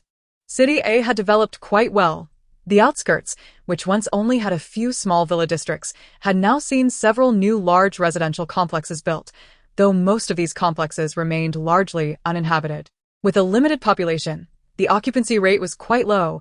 Several real estate projects have been left unfinished, leading to a cacophony of complaints. With the advent of the apocalypse, the atmosphere has turned grim. Filled with wails of despair in these desolate buildings, the eerie presence of zombies occasionally emerges, resembling specters, sensing the existence of the living. They howl within the skeletal frames of the vacant concrete structures. While a horde of wandering zombies rushes towards them, Han Qingxia's vehicle does not pause. Bang, bang, bang, bang, bang, bang, bang. It barrels through, crushing the scattered zombies, ultimately arriving at their destination, the large supermarket in the development zone. Numerous zombies congregate near the supermarket's entrance, most of them dressed in residential attire, with many appearing heavily armed and clad in thick clothing. It is evident they were once residents of this vicinity, who had occupied the area following the outbreak, only to meet a tragic fate. Out of 10 who ventured forth, only one could return unscathed. Upon Han Qingxia's arrival, the wandering zombies immediately surrounded the vehicle. She gestured to Su Xiaoyang, who promptly activated the vehicle's defense mechanism. A turret rose from the armored car, unleashing a brutal and effective barrage upon the encroaching horde. Inside the vehicle, Qingxia gazed at the inferno of zombies outside. Wow, Captain Beauty, your vehicle is incredibly cool. Where did you acquire it? Not now, your priority is to scout ahead, Han Qingxia replied. Most of the zombies have been cleared, she added. Qingxia raised an eyebrow at this. All right. He disembarked unarmed to assess the surroundings. The few remaining zombies ignored his presence as he swiftly approached the supermarket's entrance. He waved at Han Qingxia, signaling that all was clear inside. Seeing this, Su Xiaoyang inquired. Boss, who exactly is he? He possesses a unique constitution. Zombies do not attack him. Upon hearing this, Su Xiaoyang's eyes lit up, and he regarded Qingxia with newfound respect. And oh wonder the boss wanted him on their team. He truly is a talent. However, there was something about him that seemed dubious, suggesting he was no saint. Let us move, he said. Agreed. Su Xiaoyang armed himself and led the dogs out of the vehicle. The dogs quickly dispatched the remaining zombies. While Su Xiaoyang dealt with the last few, Han Qingxia stepped into the cleared area, advancing as if walking through an uninhabited land. Arriving at the supermarket's entrance, she stood at the threshold, peering into the darkness within. What do you see? Captain Beauty. The door is locked, but Qingxia grinned at her, producing a blank white card. I have a way to unlock it. He crouched down, fiddling with the locked door mechanism. In no time. The once closed door creaked open with a satisfying click. Am I not useful? Qingxia beamed at Han Qingxia, eager for acknowledgement. Well done. Now go inside and scout, she instructed, giving him a gentle shove forward. She noted a peculiar trait about him. While his loyalty was difficult to increase, it also never waned. And no matter how harshly she treated him, his meager loyalty to her remained steadfast. Qingxia was rather fond of Han Qingxia's fiery temperament. Whenever she spoke to him with kindness, he would invariably take advantage of her good nature, but when she resorted to using her fists to communicate, he would instantly revere her words as sacred and hold them in the highest esteem. Han Qingxia found it utterly incomprehensible what such a person thought. He was far from being a normal individual. Yet, upon reflection, if he were even slightly more reasonable, he would not have committed such heinous and inhumane acts in his previous life. I shall proceed now. Qingxia swiftly made his way into the large supermarket. Han Qingxia, as usual, left 2 dogs at the entrance and, accompanied by the remaining dogs and Su Xiaoyang, leisurely observed the vast expanse of the supermarket's first floor. The establishment comprised 3 levels, featuring not only the supermarket but also outsourced clothing and snack shops. Before Han Qingxia lay an open space that served as a clothing sales area. Chapter 77. The the model citizen. Han Qingxia at this moment, the supermarket was devoid of light. Even though the sun shone brightly outside, the interior remained shrouded in darkness, illuminated only by the green emergency lights along the exit routes. Before Han Qingxia stood rows upon rows of shelves, showcasing winter cotton garments at off-season prices. Massive promotional red signs stood beside the clothing racks, emblazoned with bold lettering declaring 99 yuan. However, no matter how deep the discounts, they would not attract any customers. The ground was thick with layers of dust. Several rows of clothing racks leaned precariously to and fro on the right side, with dismembered mannequin limbs and rounded heads scattered about. As Su Xiaoyang approached with the dogs, he realized they were merely model stands, devoid of any corpses or blood. "Boss, it's just mannequins, no bodies or blood," he remarked. Indeed, they did not wait long before Qingxia returned, announcing, "Captain Beauty, I've checked. There are no zombies on the first floor. It is quite safe. The entrance to the supermarket is just ahead, and there are ample supplies inside." Han Qingxia regarded his one visible eye and nodded slightly. Acknowledging his efforts, "Su, my brother, and I will venture into the supermarket to gather supplies. You should consolidate everything outside, and once we finish collecting the items inside, we will come back out to gather the rest." Qingxia issued the command, having publicly claimed that Han Qingxia's spatial abilities were his own. Su Xiaoyang turned to Han Qingxia, who nodded in agreement and quietly instructed, "Yangzi, gather the supplies and send a batch to the vehicle. Her car could accommodate about a ton of supplies." "Understood." With her affirmation, Su Xiaoyang promptly set to work. Qingxia then looked at Han Qingxia, saying, "Captain Beauty, shall we proceed? There are many items to be found inside the supermarket." "Very well." Han Qingxia, feeling uneasy about Qingxia, brought along 2 dogs, leaving the rest with Su Xiaoyang. In dealing with such a person, the greatest danger was not being in his presence, but rather the possibility of being away from him. If he intended to betray someone, it would surely be from behind. By leaving the majority of the dogs with Su Xiaoyang, she ensured a relatively safe environment, wary of Qingxia's potential treachery. "Captain Beauty, you seem to harbor a significant distrust towards me," Qingxia remarked as they walked through the central area of the mall. "If you feel that way, perhaps you should reflect on whether it is your own trustworthiness that is in question." Han Qingxia retorted coldly. Upon hearing this, Qingxia chuckled, and at that moment, they arrived at the supermarket section. As the roll-up door of the supermarket descended before them, Qingxia, without needing further encouragement from Han Qingxia, retrieved an object from his person and deftly manipulated it at the lock, resulting in a resounding clatter as the door swung open. At that moment, Han Qingxia became acutely aware of one undeniable truth. This fellow was quite adept at picking locks. Impressive. Had he previously engaged in such activities? Impossible. I am a law-abiding citizen, after all. Qingxia, with a flourish, concealed the object in his hand, turning the attention to the alluring captain. "You certainly possess an extraordinary presence, exuding decisiveness. Could it be that you once tread the path of the underworld?" "Huh, I am nothing less than a paragon of virtue and legality," Qingxia replied. "Law-abiding citizen good Qingxia, model citizen Han Qingxia." No discrepancies there. Following Qingxia into the dimly lit interior of the supermarket, Han Qingxia noted that the darkness within was even more profound than outside. Without illumination, visibility was non-existent. She produced 2 powerful flashlights, and together with Qingxia, they ventured deeper into the shadows. The atmosphere was eerily silent and desolate, with layers of dust blanketing the abandoned cash registers. In an instant, Han Qingxia extended her mental perception, which now encompassed a radius of approximately 20 meters, covering about a quarter of the expansive supermarket. Indeed, there were no signs of life or the undead. Gradually, she, Qingxia, and Tiao made their way further inside, systematically clearing the contents of several cash registers. By the way, Captain Beauty, I see you've brought along one subordinate. What of your family? They are all deceased. Han Qingxia replied casually. The Han family had long ceased to be her kin. And even if those individuals managed to escape the hospital, they would not last long without her protection. In their lifetimes, they would never encounter another like Han Qingxia, capable of shielding them from harm. "And what of your family?" Han Qingxia inquired. "They too have perished." Qingxia responded with a faint smile, his laughter tinged with a hint of malice. At that moment, having gathered an assortment of gum and confectionery from the cash registers, Han Qingxia made a startling discovery. All the boxes of chocolate and high-calorie sweets were empty. Just then, Tiao barked loudly into the depths of the darkness. "Woof, woof." Instantly, Han Qingxia, flashlight raised, turned towards the source of the sound. Catching a fleeting glimpse of a shadowy figure, even though her mental perception could not reach that far, she discerned that it was a person, not a zombie. The individual was clearly attempting to evade them.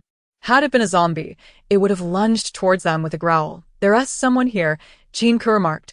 Qingxia promptly retrieved her AK from her spatial storage, aware that she possessed such a capability. She no longer felt the need to conceal it.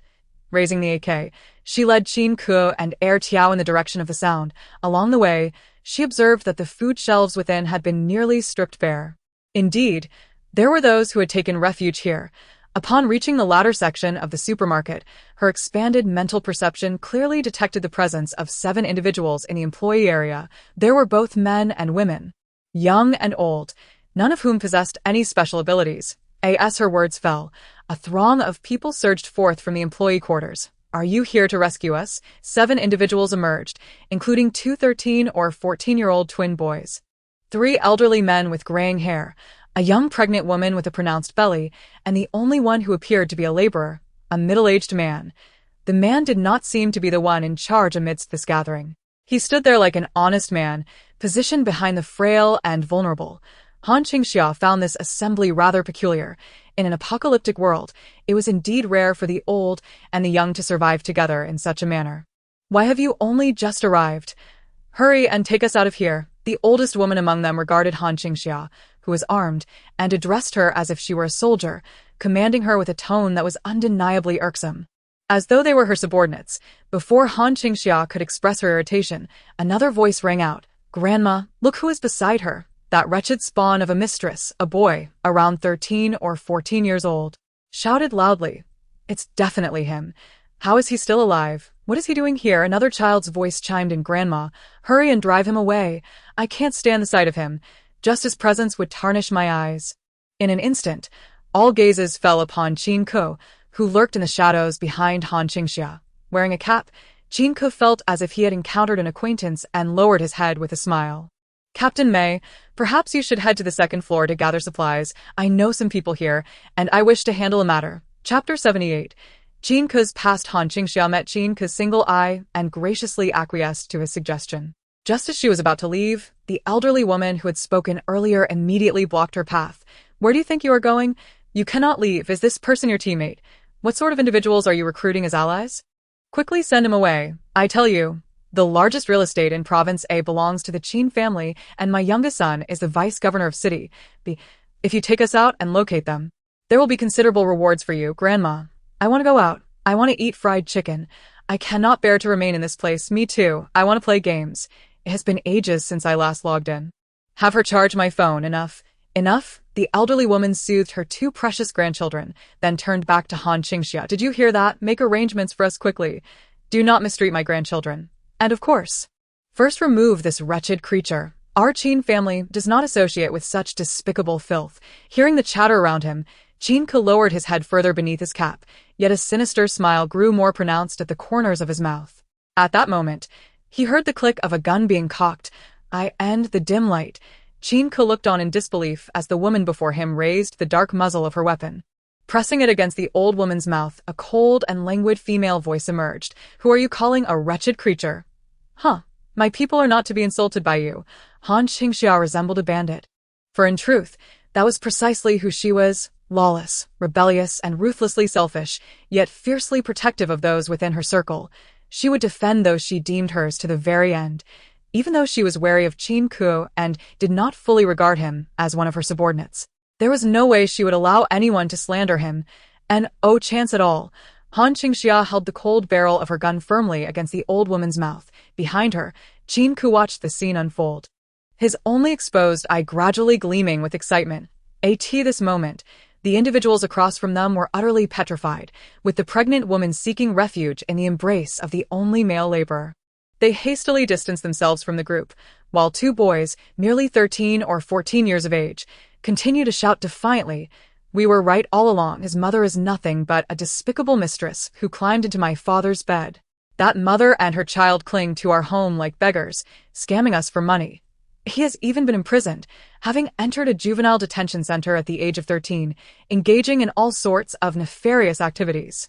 Our family has no room for such wretches." If you dare to harm us today, my uncle will make you pay with your life. You are just as contemptible. With a swift kick, the boisterous boy was sent flying. Courtesy of Qingxia, after launching the boy, Qingxia turned to Han Qingxia with a smirk, saying, "Beauty captain, leave this to me. You need not concern yourself." Han Qingxia remained silent, promptly stowed her weapon, and turned to depart. As she ascended to the second floor to gather daily necessities, she was suddenly met with piercing screams from below. "Ah, grandmother, he is a zombie. That son of a dog is a zombie. Kill him quickly." "Ah, you. Don't bite me. Bite someone else." Grandmother, you've been bitten, grandmother. Don't come near me. My grandmother is turning into a zombie. We must kill her." From the second floor, Han Qingxia heard the sounds echoing through the stairwell. Her brows arching slightly, Qingxia bore no zombie virus. He was a half-zombie, possessing antibodies against the infection, thus he posed no threat of contagion. He was deliberately instilling fear in them. More terrifying than murder itself was the torment of the mind. Qingxia, like a madman, watched the once loving family turn upon each other, laughing maniacally. "This world deserves to be annihilated. Let it all be destroyed." Han Qingxia mused that this man must have laughed in the same manner when he wreaked havoc across the major bases in his previous life. He truly was anti-human. Having finished collecting supplies from the second and third floors, which primarily consisted of daily necessities and clothing, Han Qingxia noted that these items held little value for the individuals on the first floor, who appeared markedly afraid to ascend, cowering solely in the food area. Consequently, they had scarcely moved. Presently, Han Qingxia found herself in dire need of hygiene products, while the food situation was gradually improving at her base. With future yields expected to increase, the residents would soon develop a heightened demand for seemingly frivolous items such as shampoo, toilet paper, sanitary napkins, clothing, shoes, and even children's books. With a grand gesture, Han Qingxia collected all the items that had been disregarded outside, as they were precisely what she required. No one contested her claim. With great satisfaction, she cleared both floors of supplies and, rather than rushing downstairs, she settled quietly by the window on the second floor. Waiting from her vantage point, she observed a heavily pregnant woman and the lone male laborer hastily exiting through a side door. They were the housekeeper and driver of her grandmother's household. Just then, a voice emerged from behind Han Qingxia. Turning her head, she saw a bloodied man wearing a cap approaching her, step by step, illuminated by the light. He stood beside her at the window, watching the only two individuals who had managed to escape. A sinister smile curling at the corners of his mouth. "My mother knows them." Han Qingxia gazed upon the man beside her, whose face was smeared with fresh crimson blood. A grotesque smile etched upon his features. Standing silently next to him, vast beams of cold, white sunlight streamed through the glass window, illuminating only the space they occupied, while the rest succumbed to an abyss of darkness. A soft click echoed as a flicker of flame emerged from a lighter. Qingxia leaned against the glass wall, seated on the supermarket floor, cupping the flame in his hands to light a cigarette for Han Qingxia. Though she indulged in smoking, she did not possess an addiction. In this high-pressure post-apocalyptic environment, a single cigarette could sometimes soothe frayed nerves. My mother is a mistress, and not just any mistress, but one who would stop at nothing to ascend the social ladder and live a life of luxury. She was once a gold digger, exclusively seeking out wealthy men, and by sheer chance, she encountered my father. Upon discovering his affluence, she clung to him like a leech, proving her adeptness at ensnaring him. And after a few encounters, I came into being. Once I was born, her audacity grew. She fancied herself destined to become Mrs. Qin, unaware that such aspirations were utterly futile. My father was no fool, merely indulging in a dalliance. And the cunning members of the Qin family would never permit her entry. Had it not been for my existence, they would have expelled her long ago. Upon realizing that her dreams of becoming a Qin matriarch had shattered, she devoted herself to amassing wealth. A gambling addict, she squandered every penny she obtained and often brought men back to the apartment my father rented for her. I was merely 3 years old at the time. Left to fend for myself, eating instant noodles and occasionally preparing a bowl for one of my mother's visitors. Ha! Have you ever done such a thing? Qingxia chuckled as he recounted his tale. Chapter 79. Still not wary of me. Han Qingxia remained silent, calmly observing him, offering a nod of acknowledgement. His plight was indeed more tragic. Ha! Qingxia laughed until he was seized by a coughing fit. What is this compared to true misery? At least there's still food. I'll let you in on a secret. I used to cry a lot as a child, and it proved quite effective. Every time I cried, my father would give me money. Unfortunately, My tears ran dry when he passed away in a car accident, leaving me bereft of financial support. After that, my mother would drag me to the Qin household daily, weeping for assistance. The Qin family, however, turned a blind eye and abandoned me there. That time, the legitimate Mrs. Qin was undergoing in vitro fertilization with twins on the way. 2 sons. How could that foolish woman of a mother ever think I would be of any use? Realizing my worthlessness, she discarded me. I was but 10 years old then. Qingke took a deep drag from a cigarette, exhaling a cloud of smoke, and directed his gaze towards a woman running by in the distance. I stood alone at the entrance of the Qin residence, ravenous from days without food. I end my hunger-induced tears. They offer me a bowl of dog food. The Qin family had a dog, and what remained of its meal was presented to me. Haraha. Han Qingxia remained reticent, her eyes following the middle-aged couple with a bulging belly as they disappeared around the bend, seemingly hearing echoes of screams and wails, though they were faint and indistinct. As she looked upon Qin Ke, who had just bared his past, she lowered her head, inhaling deeply. All was in the past. Now a new era awaited. Ha ha, Qin Ke chuckled softly, slowly raising his head. Indeed, upon realizing that the apocalypse was upon us, I nearly went mad with joy. Wouldn't it be splendid if everyone perished? Han Qingxia finally comprehended why this fellow had been such a troublemaker in his previous life. Damn, he genuinely wishes for the demise of all. After pondering for a long while, she could only conjure a cliché saying, "Young one, after the storm comes the rainbow. Life is still brimming with hope. For instance, you have followed me, and henceforth, I shall be your family, a warm family." Qin Ke. But Han Qingxia felt a surge of emotion at her own eloquence, believing that his loyalty must surely increase.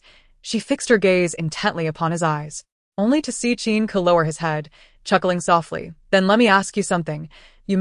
If you truly regard me as family, why do you always keep your guard up against me? Who says I'm wary of you?" Suddenly, Qin Ke leaned closer to Han Qingxia. Almost instantaneously, with a loud thud, he was sent flying by a kick, landing 3 meters away while clutching his stomach. Still insisting, "I'm not wary of you." Han Qingxia. "How could I not be cautious? It's imperative to be on guard." "Well, this doesn't count. Speak properly. I treat everyone this way." Han Qingxia could only make excuses for herself.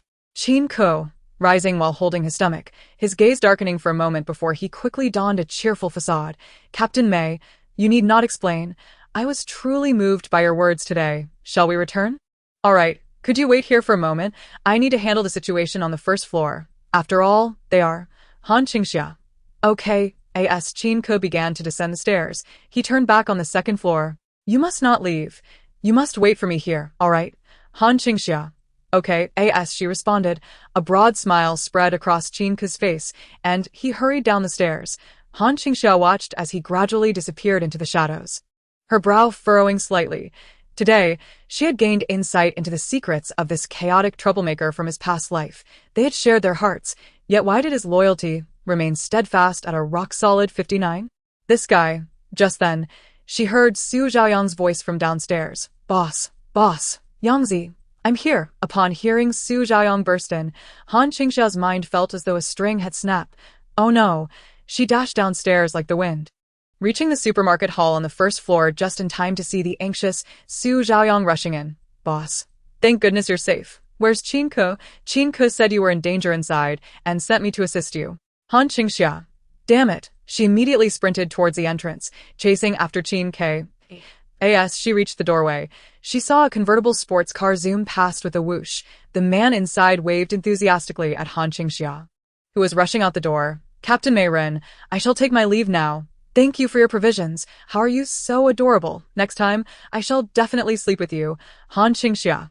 At this moment, she gazed towards the empty hall on the first floor, realizing once again a certain truth. Damn it, Qin Ke is indeed a space-type ability user.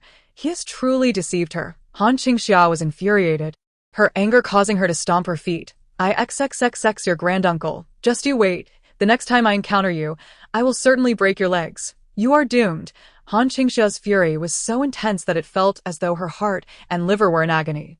Having walked by the river frequently, how could she avoid getting her shoes wet? She had always been the one to trick others, and this was the first time she had been deceived. How foolish she had been to believe his pitiful tale just moments ago. Damn it, This scoundrel had been lying to her from the very beginning. His joining her was merely a ruse to scavenge materials. Scoundrel, scoundrel. Yangzi, remember this, from now on, Qingxia is our #1 enemy at the Qingxia base. Do not trust a single word he utters. If you encounter him, capture him directly, break his legs, I will make him suffer. Su Xiaoyan. Understood. Han Qingxia, in a fit of rage, began to tally the provisions. The only silver lining was that Qingxia had only taken the supplies from the supermarket on the first floor. Having shown no interest in the daily necessities on the second and third floors, it was Su Xiaoyang who had managed to gather a pile of clothing that Qingxia had taken away. Although Han Qingxia was disheartened, she was also immensely relieved by her cautiousness. 2 of her dogs stood guard at the entrance, keeping a watchful eye on the vehicle, ensuring that her car had not been stolen. Furthermore, she had initially instructed Su Xiaoyang to load a batch of supplies into the vehicle. Thus, she had effectively secured the food from the first-floor supermarket. The food taken by Qingxia's family had been significantly consumed. And with some items having spoiled, the actual useful supplies he had carried away were less than a quarter of the total provisions. Han Qingxia tried to console herself, thinking that she would consider the 1/3 she had given him yesterday as a loss. However, she was still incredibly furious. The more she thought about it, the angrier she became. Upon returning home, she drafted a notice for the Qingxia base, instructing Xiao Xia to broadcast it on all electronic screens at the base around the clock. She included a hand-drawn portrait of Qingxia. The #1 enemy of our Qingxia base is Qingxia. He must be eradicated. A bounty of 100 points for his capture. I, Han Qingxia. Vow not to rest until this grudge is avenged. Chapter 80. The urban-rural fringe. After being deceived by Qingxia, Han Qingxia returned to the base, feeling emo for quite some time. So disheartened was she that she had lost interest in expanding her territory during this period. Day after day, she dealt with the mundane affairs of the base, focusing on its development while also spending time with her loyal dogs, who would never harm or betray her. It was still the dogs who provided her warmth. In the blink of an eye, more than 3 months had passed since the apocalypse began, and Han Qingxia's base finally welcomed a stable yield. Her residents had progressed from initially planting the quickest-yielding crops, such as bean sprouts, cabbage, and leafy greens, to now harvesting mid-season crops like potatoes and sweet potatoes, which boasted significant yields. The cultivated fields were interspersed with corn, wheat, sorghum, and a plethora of vegetable crops, including tomatoes, cucumbers, large cabbages, and spinach, along with a modest selection of delicate fruits, such as strawberries and blueberries. Nearly all the seeds from Han Qingxia's side have been distributed for cultivation. Wang Yumin, a wood-type ability user, is responsible for the initial nurturing of all crops. Li Gang and a few others, endowed with strength and speed abilities, are tasked with expanding the arable land, while the remainder collectively undertakes the farming duties. Moreover, Han Qingxia's territory has been enhanced by the system, resulting in significantly higher yields for all cultivated crops and shorter maturation periods. At last, Han Qingxia's domain has achieved genuine productivity. This signifies that her summer base has successfully weathered the most arduous initial phase. Previously, she sustained everyone in the base with resources. Now, the inhabitants of the base are beginning to reciprocate and support her.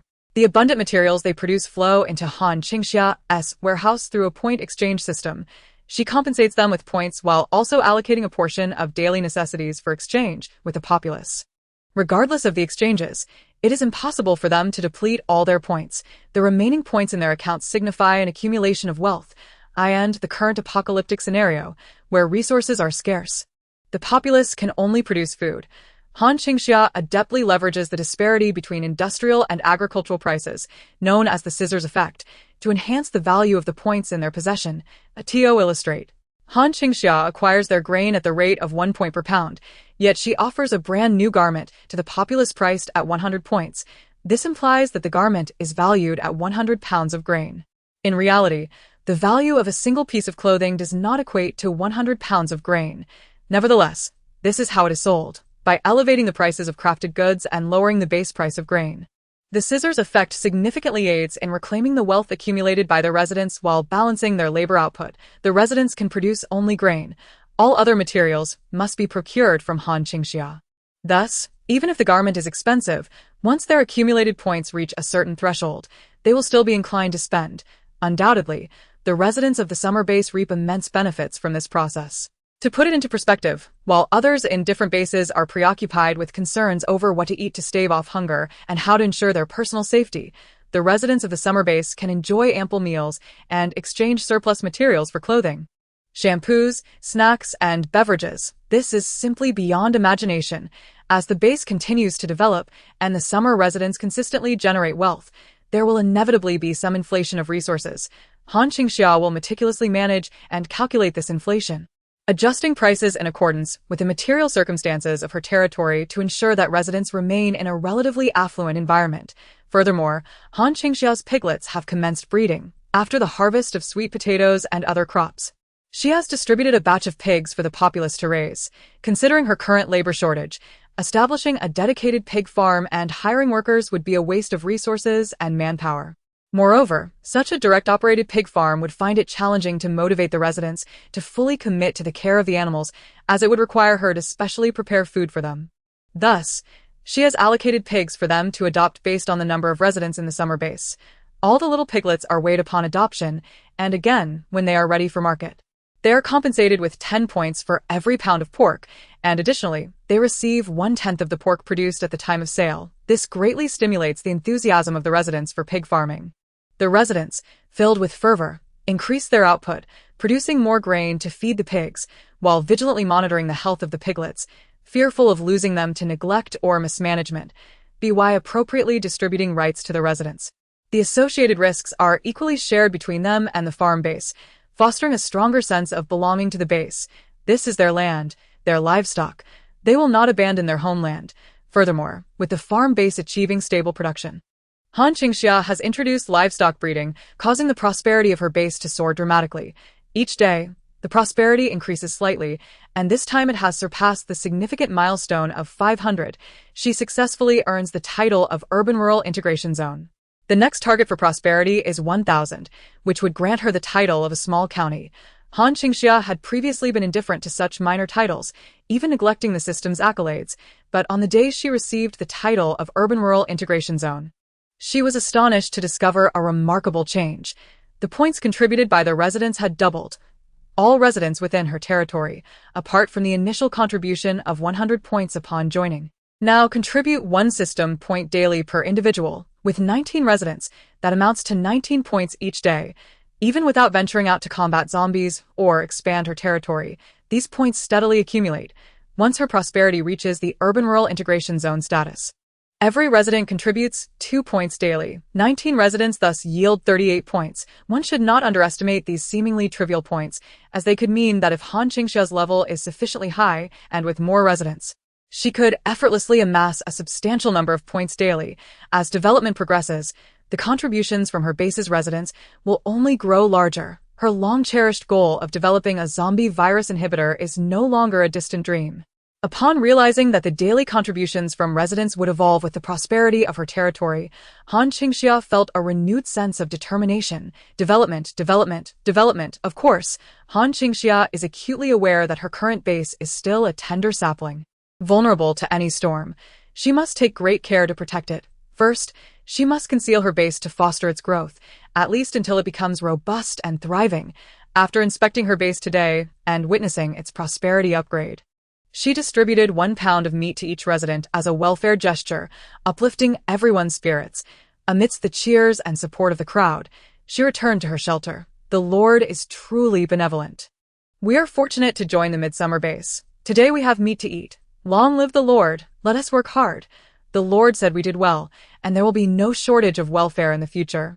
Chapter 81. Journey to Base K1. Han Qingxia returned to her shelter with a sense of satisfaction. Just as she arrived, she heard a voice from the second floor. My dear master, you have returned. What is it, Xiaoxia? You have a new message. Would you like to read it? Is someone looking for me? How did they inquire? Han Qingxia approached the main computer of Xiaoxia, and before her, a virtual screen flickered to life, revealing a miniature electronic version of Han Qingxia. The signal had been transmitted via radio from K1 base. Instantly, Han Qingxia thought of Lu Qian. He had inquired about the radio frequency during their last encounter. He truly had come to seek her out. My dear master, Xiaoxia has just automatically answered the call for you. Shall I proceed to retrieve the message? Yes. With a snap of her fingers, Xiaoxia initiated a recording. And soon Han Qingxia found herself listening to a dialogue with an artificial intelligence. Did I ask this Han Qingxia? If so, please respond on this frequency. I am Lu Qiyan, and I have urgent matters to discuss with you. You have reached the right place. This is the channel of the most magnificent, beautiful, and splendid Han Qingxia. What do you require? Han Qingxia, are you? Han Qingxia? No, I am Xiaoxia, the Xia of Han Qingxia. Who is Xiaoxia?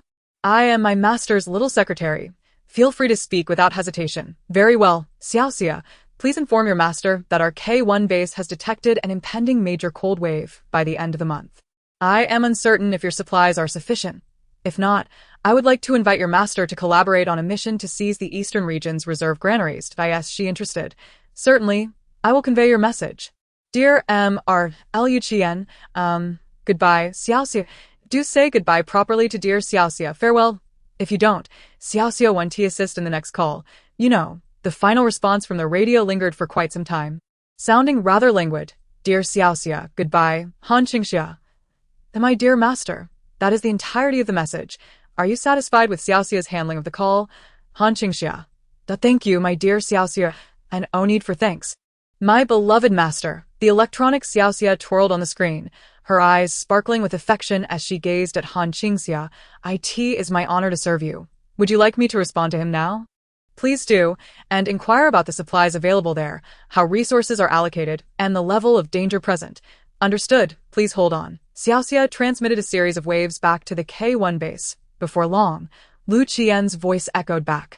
Han Qingxia, the Eastern Reserve granaries hold over 10,000 tons of supplies, including rice, corn, wheat, and a substantial oil depot. The danger level is low, as there are very few staff inside the granaries, and the surrounding area is sparsely populated. However, this operation is not merely for you and me. It aims for a joint action between our base and K1 base, allowing a few smaller bases to participate. I wish to take you along. Han Qingxia grasped the implication. Lu Qiyan was offering her a generous opportunity. He had ample resources to share and, in a gesture of goodwill, was inviting her along. Multiple bases are collaborating in this endeavor, and the benefits that can be allocated to Han Qingxia are rather meager. However, when it comes to such purely advantageous matters, why not seize the opportunity? It is important to note that Han Qingxia is oblivious to the whereabouts of the national-level grain storage facilities. Dear Xia, please convey to the esteemed Lu Qiyan that I shall indeed go. Xia blinked, promptly responding to the radio across from her. Before long, a male voice emerged from the radio. Very well, I shall send someone to fetch you shortly. Dear Xia and Miss Han, Han Qingxia. How did you respond to Lu Qiyan? I did not respond. I am merely providing phonetic interpretation, so they can hear directly. Xia's electronic eyes sparkled with pride. Han Qingxia. Moments later, Xia informed her again that a military pickup truck had arrived within her territory. Han Qingxia recognized the familiar license plate in the drone's surveillance footage. Lu Qiyan's team was indeed prompt. 10 minutes later, the military pickup halted outside Han Qingxia's air defense shelter. Clearly, they were well acquainted with her location. The person stepping out was none other than Tang Jian. Big sister, I've arrived. Woof woof woof. Wishing you prosperity, red in the middle and white on the sides. Tianga, long time no see. Tang Jian cheerfully greeted the pack of dogs that rushed to her. Su Xiaoyang, who was harvesting supplies in the field, heard the commotion and came out. Xiaoyang, Tang Jian, what brings you here? I'm here to fetch you. Tang Jian replied excitedly. We can embark on missions together again. Su Xiaoyang, somewhat perplexed, was just then joined by Han Qingxia, who emerged from within. Yangzi, tidy up and accompany them. Half an hour later, their preparations were complete. This time, Han Qingxia did not bring her dogs. All of them stayed home to guard the premises. Given the considerable distance of his outing and the need to accompany multiple teams, Han Qingxia might not be able to attend to the dogs' needs. Bringing an excessive amount of supplies would also attract undue attention. Thus, she entrusted Xia with the care of the dogs, allowing them to remain at home. Furthermore, this trip was still somewhat incidental for Han Qingxia, implying that she need not take on a primary role. She could afford to be somewhat lax, merely aiming to secure some supplies, without the necessity of bringing the dogs. Even the vehicle she used was borrowed from Lu Qiyan's family. Thanks to her generous neighbor, of course, she still had to bring some provisions for herself. Han Qingxia packed a box of cooking kits, a box of instant noodles, and a few ready-to-eat items, such as marinated eggs and bread, into Tang Jian's car trunk before departing with her. Big sister, we shall set off tomorrow. The captain asked me to bring you to the K1 base early. You'll spend the night at our base. Sounds good. This will also allow you to see what our base is like. Tang Jian said with a hint of pride. While our base may not be as compact and fully equipped as yours, we do have a larger number of people, which makes it truly lively.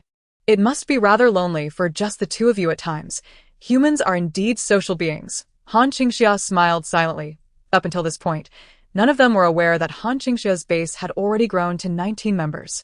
Alright, I shall go see what your K1 base is like and how lively it truly is.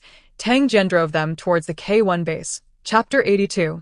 Entering the K1 base. The base serves as a sanctuary for the survivors, who have congregated in various locations besieged by hordes of zombies, banding together to endure and establishing bases of varying sizes. Han Qingxia's memories from her previous life, the entire eastern region boasted around 20 to 30 bases. Of course, many were minor establishments that could hardly withstand any adversities. Over the course of the decade-long apocalypse, they gradually succumbed to oblivion. By the time of the final zombie onslaught, only 3 formidable bases remained in the eastern region. K1 base, Hope base, and further afield, the Ember base. Nearing the central region, K1 base was renowned in her previous life, primarily due to its origins as a military stronghold, which endowed it with substantial military might, allowing K1 to initially attract a large influx of survivors. However, this was also a considerable misfortune, as K1 base was ill-equipped to sustain such a multitude, especially when compared to its neighboring larger bases.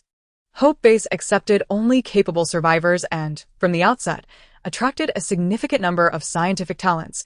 With a smaller yet high-quality populace, Hope base managed to thrive amidst the apocalypse. On the other hand, Ember base was plagued by extreme shortages of supplies, yet their leader was notoriously ruthless, earning the title of the most formidable individual on the top 10 ruthless people list. He slaughtered zombies mercilessly and, when faced with acute resource scarcity, did not hesitate to purge his own people, ensuring the population remained at a sustainable level. Though such brutality was cruel, it rendered Ember base remarkably resilient, never witnessing an uprising or chaos within its ranks.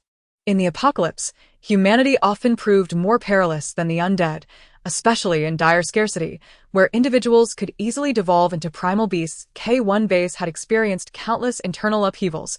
Had it not been for their initial military strength, they would have been unable to quell the ensuing riots. Moreover, the leadership of K1 base had always been problematic, as they never addressed the issues posed by the mob, seemingly wishing to use these rioters to balance power against the military, thereby maintaining their leadership stability. What became of your captain? Han Qingxia inquired of Tang Jian while seated in the vehicle. The mission was successfully completed. Tang Jian's face illuminated with a hint of joy. But that person surnamed Wang died.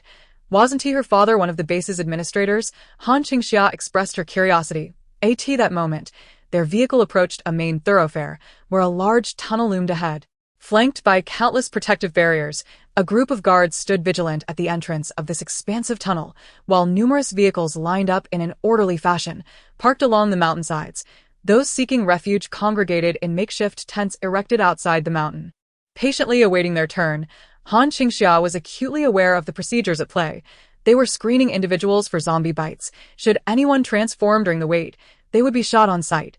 All survivors were required to be isolated for a full 24 hours before being permitted entry into K1 base. Based on their registration numbers, they had arrived at K1 base. The car of Tang Jian honked at the entrance, and the vigilant guards, upon noticing Tang Jian's vehicle, promptly withdrew the barricade. One of the sentinels approached Tang Jian, greeting him with utmost courtesy, and meticulously scanned all the occupants of the car with an infrared pen before granting them passage without delay.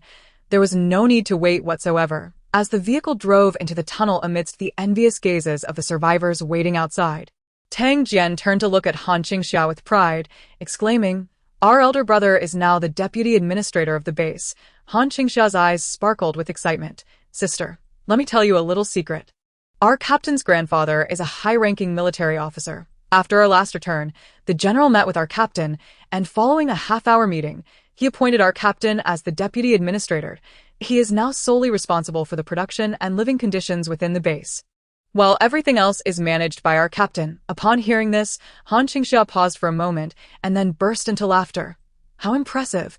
She had not anticipated that her unintentional act of saving someone would directly alter the dynamics of K1 base. In her previous life, it was likely that Lu Qian and his group had been betrayed by Wang Mengwei, leading to a severance of military support, coupled with the machinery brought back by Wang Mengwei. The management of K1 base had been tightly controlled by her father, leaving the military unable to intervene effectively. However, in this lifetime, Wang Mengwei had perished and Lu Qian had returned with the machinery. Settling old scores and new grievances alike, Wang Mengwei's father had no power to resist them and was effectively marginalized. It was truly a case of losing both a daughter and authority. If things continued in this manner, he would not be able to maintain his nominal position as the administrator for long. Liu Qian and his companions were destined to become the true rulers of K1 base. Han Qingxia realized that she had inadvertently caused great trouble for the Wang family, stifling a mischievous smile just as their car emerged from the tunnel. Before them lay a bright light, and on a large iron gate, the words K1 base appeared, with the sounds of a bustling crowd emanating from beyond. "Sister, we need to go through security again here. Let us get out," she said. "All right." Han Qingxia and Su Xiaoyang each grabbed a backpack and exited the vehicle. As they stepped out, the guards approached to spray disinfectant on their car, while they were required to pass through a complete body X-ray screening.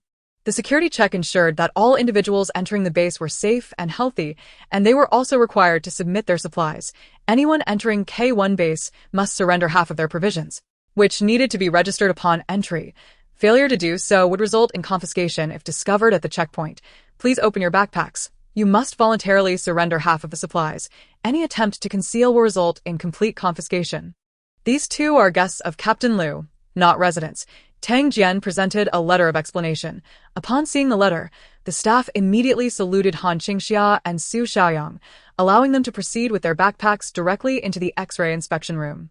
After confirming that neither had any unusual injuries, Han Qingxia officially entered the interior of K1 base. Before my eyes lay rows of hastily constructed shanty houses, closely packed together without any doors, separated only by curtains that partitioned one dwelling from another.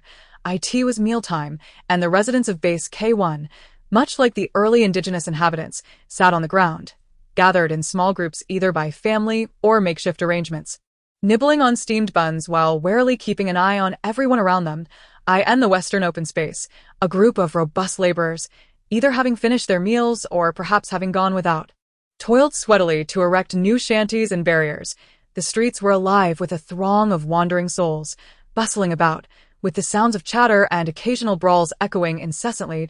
In the corners of the shantytown, scuffles would break out sporadically, yet the onlookers remained strangely apathetic, as if deaf to the chaos surrounding them. Chapter 83. Even dogs would shake their heads. "Sister, let us move deeper inside. It's chaotic here," Tang Jian suggested. Han Qingxia climbed back into the vehicle, which navigated through the bustling main thoroughfare of the base. Passers-by instinctively stepped aside upon seeing the car, refraining from provoking it, their eyes filled with a mix of envy and longing as they watched the vehicle and its occupants. Han Qingxia was all too familiar with such gazes. Do not mistake their stares for friendliness. Had I been in an ordinary newcomer's vehicle, their expressions would likely turn greedy, as if they yearned to pounce and devour us whole. It was a time when only immense strength commanded respect, and the weak were inevitably oppressed, a brutal testament to survival of the fittest. Such was the reality of this vast base. "Sister, these are the newly received survivors. The order is quite chaotic. Venturing further in should prove better," Tang Jian remarked as he drove. Han Qingxia nodded, observing how the shanty district gradually transformed into small residential buildings, where safety and order were significantly improved. The earliest arrivals at the base were fortunate enough to inhabit these structures, experiencing a sense of contentment that was markedly superior to those residing in shanties outside. However, as Tang Jian steered the vehicle toward a branching path, the scenery shifted dramatically. Before them stood a series of uniformly constructed buildings, impeccably clean and tidy, with not a single aimless survivor wandering the streets, and patrolling guards making their occasional appearances. The residences on either side glowed warmly with light, exuding a tranquility reminiscent of the world before the apocalypse. The pickup truck wound its way to a two-story villa, complete with a quaint little garden in front. "Boss, this is our captain's home," Su Xiaoyang explained to Han Qingxia. Nodding in acknowledgement, she exited the vehicle just as a man clad in casual attire emerged from the house. Without his combat uniform, Lu Qian appeared considerably more refined. "Miss Han," he greeted warmly. "Welcome to base K1. Indeed, Your base is quite impressive, vibrant and bustling. It is truly astonishing to witness today. One can clearly see the effectiveness of your management, Captain Liu, Han Qingxia expressed politely. Engaging in a round of cordial flattery. Taken aback by her compliments, Lu Qian, for a moment, felt bashful before earnestly responding, Miss Han, should you find it appealing, we would be delighted if you considered joining us at base K1. I can offer you a prominent position. Our base is in need of talents like you. Han Qingxia waved her hand dismissively. I was merely being courteous. Please do not take it to heart. Lu Qian. Thank you for that. Upon reflection, it is indeed curious. Anyone who has beheld Han Qingxia's self-sufficient fortress, as sturdy as a bastion, would hardly deem her foolish for joining another's base. It that she finds her life lacking in joy. Have you dined yet? No. Has your family begun their meal? We arrived with empty stomachs. Surely we must be treated to something delightful. This is quintessentially Han Qingxia. Utterly unreserved, Lu Qian. I shall escort you to the cafeteria.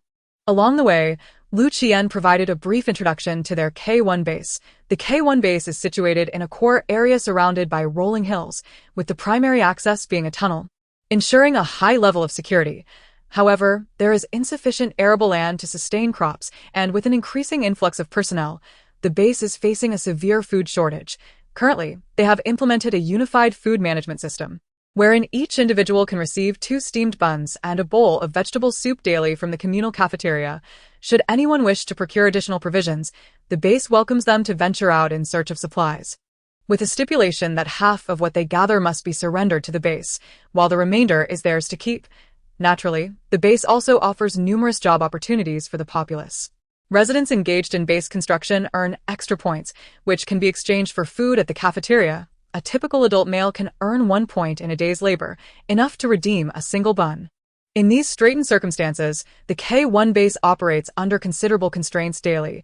Han Qingxia accompanied Lu Qian to the second cafeteria of their K1 base. The first cafeteria caters to the general populace, while the second is exclusively for the military personnel and administrators of the base. Beep, beep, beep. Lu Qian's identity card was scanned 3 times at the cafeteria machine. The first scan was complimentary, while the subsequent 2 deducted points, 3 points each. Soon, 3 servings of buns and hot vegetable soup were prepared. The buns were made from mixed grains, and the soup consisted of cabbage leaves and hot pot meatballs. Clearly, even such humble fare surpassed that of the first cafeteria. This was reserved solely for them, Miss Han. Our conditions are somewhat lacking. I hope you can manage. Han Qingxia gazed at the simplicity of the meal. Haven't you been promoted? Do you eat this every day? Just like everyone else. Indeed, Lu Qian replied, offering her his portion with more meatballs as a gesture of hospitality. Han Qingxia took a deep breath and suggested, how about you and your team join my base? The conditions here are so harsh that even my dog would shake his head in dismay. Lu Qian. But Han Qingxia, ever gracious, nibbled on half a bun, considering it a meal from him, yet she could not bring herself to partake of the bowl of unidentifiable soup and inferior meatballs. Leaving it all for Su Xiaoyang. After all, for Han Qingxia, good things were always prioritized for her own. Even though she was benefiting from the provisions of Lu Qian's household, such admirable principles must be upheld. Su Xiaoyang, unfussy in his eating, simply consumed whatever was presented. After their meal, noticing that Han Qingxia had scarcely touched her food, Lu Qian proposed, shall I take you to explore our local market afterward?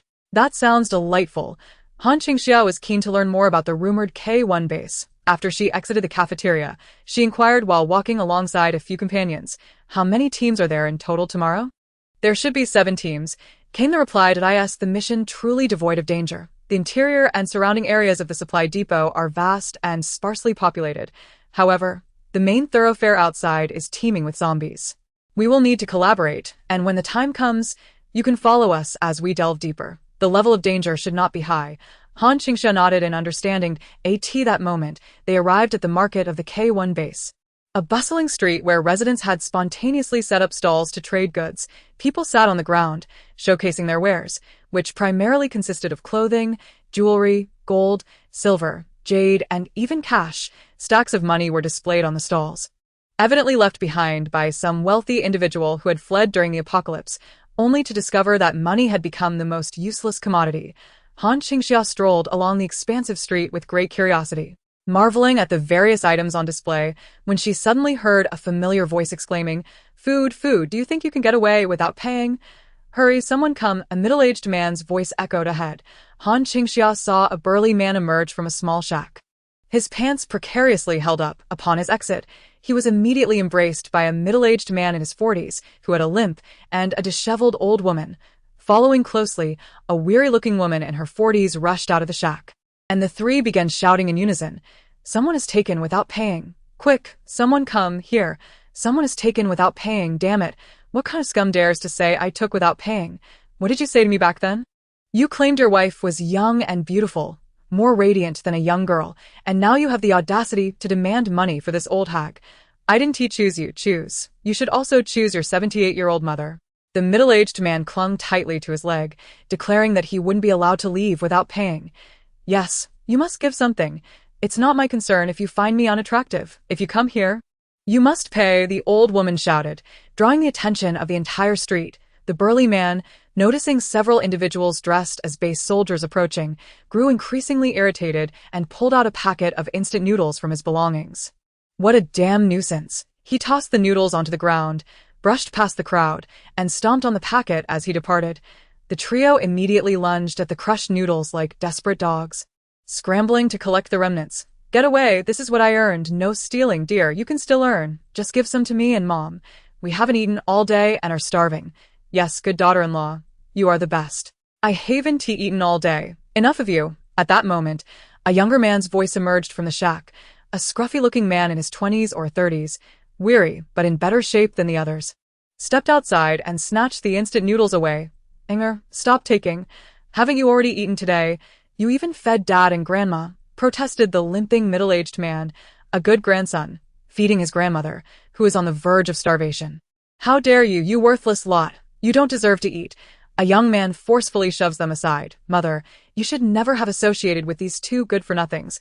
They are nothing but a burden. One is a wretched old fool, and the other a cripple who cannot even complete base missions. What purpose do they serve in your life?" "Yes, indeed. You are absolutely right, my son." The middle-aged woman finds his words profoundly sensible, gazing longingly at the bag of noodles in the young man's hand. "We are the family that endures forever. Mother, from now on, it shall be just the two of us. We won't associate with these two useless individuals. You speak the truth. Now that you are well, let us discard these two burdens." The middle-aged woman follows Haning as they depart. At this moment, the crippled middle-aged man frantically lunges at the young man, pleading, "Son, I am your father. How can you abandon your father? Have you forgotten that I carried you through thick and thin, nurturing you back to health? You cannot simply discard me now that you are well." "Indeed, Inger, I am your grandmother. I have always cherished you since childhood. How could you forsake your grandmother? Take me with you. I will continue to care for you. Get away from me, you worthless trash. May you both meet your end." Haning delivers a couple of swift kicks to these two individuals. This group comprises Han Ying's family. Han Ying's fortune was remarkably favorable. After being betrayed by Han Qingxia, leading to his hospitalization, he was incredibly fortunate to be found by his loving parents. When they located him, the zombie virus was exploding in chaos. Han Ying's father, sensing the danger, carried the unconscious Haning while leading his wife and hospitalized mother into hiding. Their family's luck was unparalleled as they managed to slip into the hospital's traditional medicine room, locking the door behind them, refusing to open it for anyone seeking help, and miraculously weathered the early apocalypse. Surprisingly, due to their daily consumption of traditional medicine as sustenance, they managed to restore Haning, who was on the brink of becoming a vegetable. Although they missed the first wave of rescue, they encountered a survivor team searching for supplies. They clung to this group and eventually made their way to base K1. Fortune continued to smile upon them. However, without Han Qingxia's protection and guidance, their lives were fraught with hardship. In the beginning, they had nothing to eat, surviving solely on dried herbs, and water was collected from rain through an outward opening window. Since the onset of the apocalypse, they had not partaken in a proper meal. During their escape, no one protected them. Everyone bore wounds and suffered greatly. Han Ying's father even lost a leg, becoming incapacitated. Upon reaching the base, without any prior advantages, they could only reside in makeshift shelters. Han Ying's father and grandmother had no means of labor, and Haning lay at home doing nothing, consuming excessively. inevitably taking food from the two elderly individuals. The only family member capable of earning food was Han Ying's mother. Now, as Han Ying's health gradually improves, he resolutely declares his intention to take his mother away, severing all ties with his father and grandmother, the two burdens. Qingxia, you cannot treat us this way. We have you to thank for our current plight. Have you not noticed? Your father, upon your birth, toiled in the great city, enduring humiliation and hardship to secure a better life for you. Have you forgotten? We are your kin. You cannot forsake us. A pox on you all.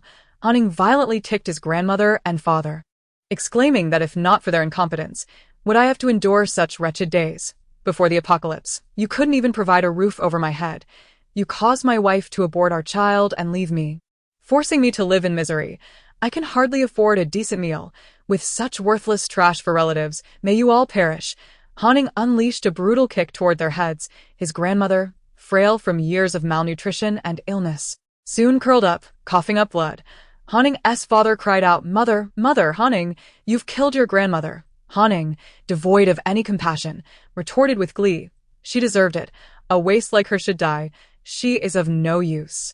At that moment, Han Ying's father felt an icy chill in his heart, vowing, You beast, I shall retaliate. You are the real beast. How tiresome. Han Ying stomped heavily on his father's head, each step reducing him to a bloodied visage with shattered teeth. Just as Han Ying's father was on the brink of unconsciousness, someone shouted, Commander Liu has arrived. Upon hearing this, Han Ying, filled with annoyance, delivered one last kick to his father, sending him sprawling, before dragging his still valuable mother away. Left behind were Han Ying's father and grandmother, bloodied and screaming in despair. Beast, I am your father, I am your father. Chapter 85. Retribution unleashed at this moment. Han Ying's father was engulfed in profound regret. How did he end up with such a beast as Han Ying? He had given everything to Han Ying, fleeing the city with him, only for that wretch to abandon him once he regained his health. Truly, a beast. In that instant, he recalled Han Qingxia. If only his daughter were here. If only Han Qingxia were here. Though rebellious, he knew her to be deeply sentimental. He was a phoenix man, emerging from a remote village. And to establish roots in the city, he had partially taken on his wife's family name. Before marrying Han Qingxia's mother, he had already held a wedding feast in his hometown and fathered a son. He rarely returned home during Han Qingxia's childhood.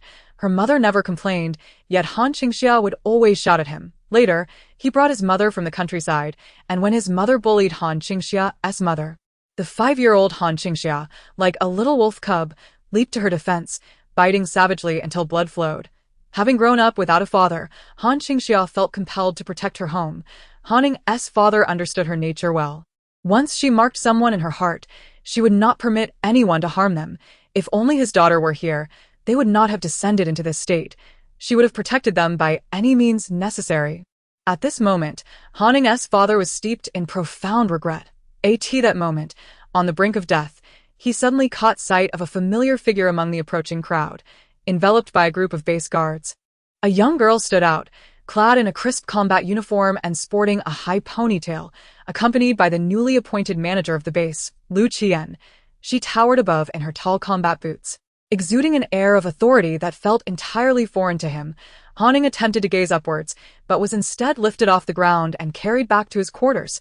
Liu Qian spoke coldly, and he was swiftly turned around, heading in the opposite direction with his mother. He strained to catch a glimpse of the girl beside Liu Qian, but all he could see was her retreating figure, striding confidently as if surrounded by a protective barrier. She was like an unattainable moon, her elevated status casting a formidable shadow that made him question whether this was truly his daughter.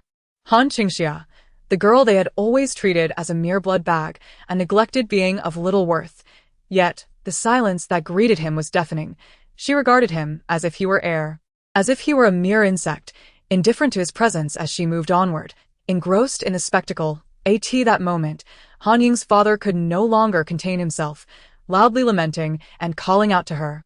Noticing the commotion, Liu Qian turned to Han Qingxia and inquired, Do you know them? Without a second thought, Han Qingxia replied, No. Upon hearing this, Liu Qian waved his hand dismissively, instructing them to be taken away. Han Ying's father, utterly deprived of even the slightest chance to connect with her, was unceremoniously dragged off. Yet, he was filled with a profound certainty. It had to be Han Qingxia.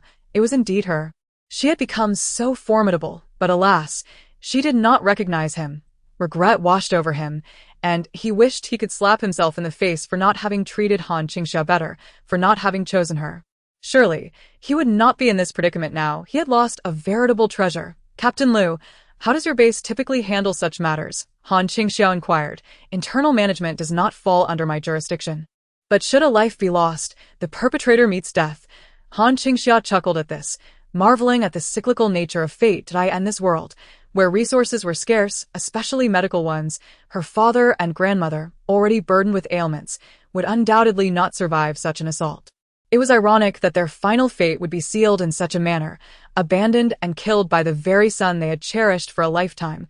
Their family was inexorably bound together in this cruel twist of destiny.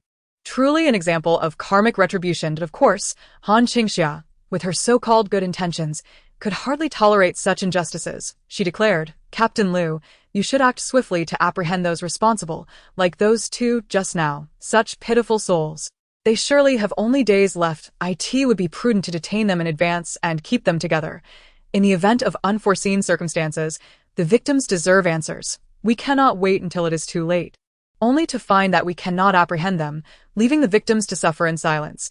Lu Qian found her reasoning compelling, determining that those who had assaulted should be taken to the victims' quarters, establishing that should any victim perish, the assailants would face immediate execution. Indeed, in her quest to seek justice for the victims, Han Qingxia truly believed herself to be a remarkably good person, certainly unmatched in her kindness. While others might turn a blind eye to such matters, or even exacerbate the situation, she stood apart, actively championing justice. Her benevolence was indeed striking.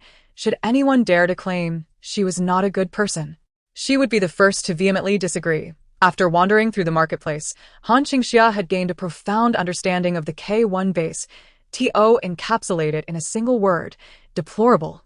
Were it not for the military's oversight, the base would have collapsed long ago due to its disastrous management. The unchecked influx of refugees, combined with a dire lack of internal resources, resulted in a multitude of idle individuals and a scarcity of job opportunities.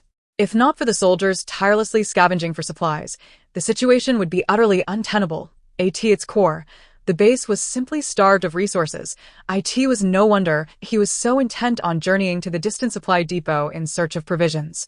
Miss Han, we shall depart early tomorrow morning. Make sure to rest well. All right.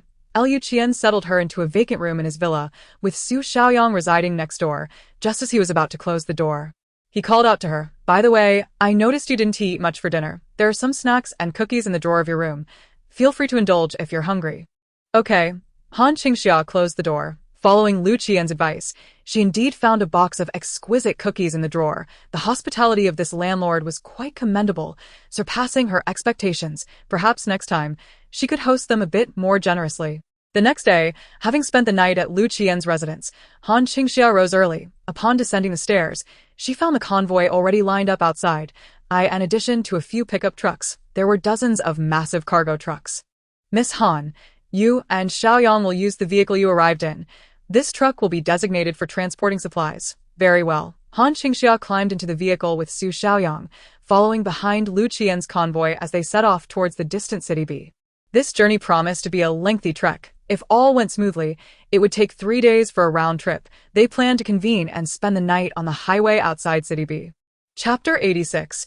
The gathering of the convoy departing at 7:30 in the morning, the convoy finally reached the rendezvous point around 3 p.m. Along the way, they had to clear the roads, carefully selecting the most passable routes. Highways, particularly congested at their entrances and exits, proved to be challenging, resulting in a stop-and-go progression for nearly 7 hours before they arrived at their destination. At that moment, a significant stretch of the road had been cleared, with dozens of vehicles converging ahead. These vehicles, lacking the professionalism of those from the K1 base, were predominantly large cargo trucks, appearing as if they had been scavenged from the roadside. As the imposing convoy of the K1 base approached, a throng of people immediately surrounded them. The K1 base has arrived. It's the K1 base. No wonder the K1 base was so formidable. Just look at their vehicles. The K1 base is integrated with the military district. They must be impressive. Lu Qian emerged from the front vehicle, and individuals approached him to extend their greetings. Hello, I am Li Yuan from the future base. Our base is located at the chemical plant on the western outskirts of City B. We have over 300 personnel, and it's a pleasure to meet you. Hello, I am Dufong from the Galaxy Base. Our base is located in the development zone south of City B. We have over 400 personnel. Greetings, I am Su Mao from the Baixing Base. Our base lies in the peninsula at the junction of City C, with more than 500 members. Hello, I am Jizhe from the Xingho Base. Our base is situated in Dang Village, behind City B, housing around 200 individuals. Greetings, I am Lu Qian, hailing from Base K1. Lu Qian politely greeted them. I have long heard of the esteemed K1 base. It is simply too far away. Otherwise, we would have sought refuge with you. The managers of these smaller bases all smiled at Lu Qian. At that moment, Han Qingxia approached, and Lu Qian introduced her, stating that she is Han Qingxia from the Qingxia base. Qingxia base. Upon hearing this, everyone displayed expressions of confusion. Why had they not heard of it before?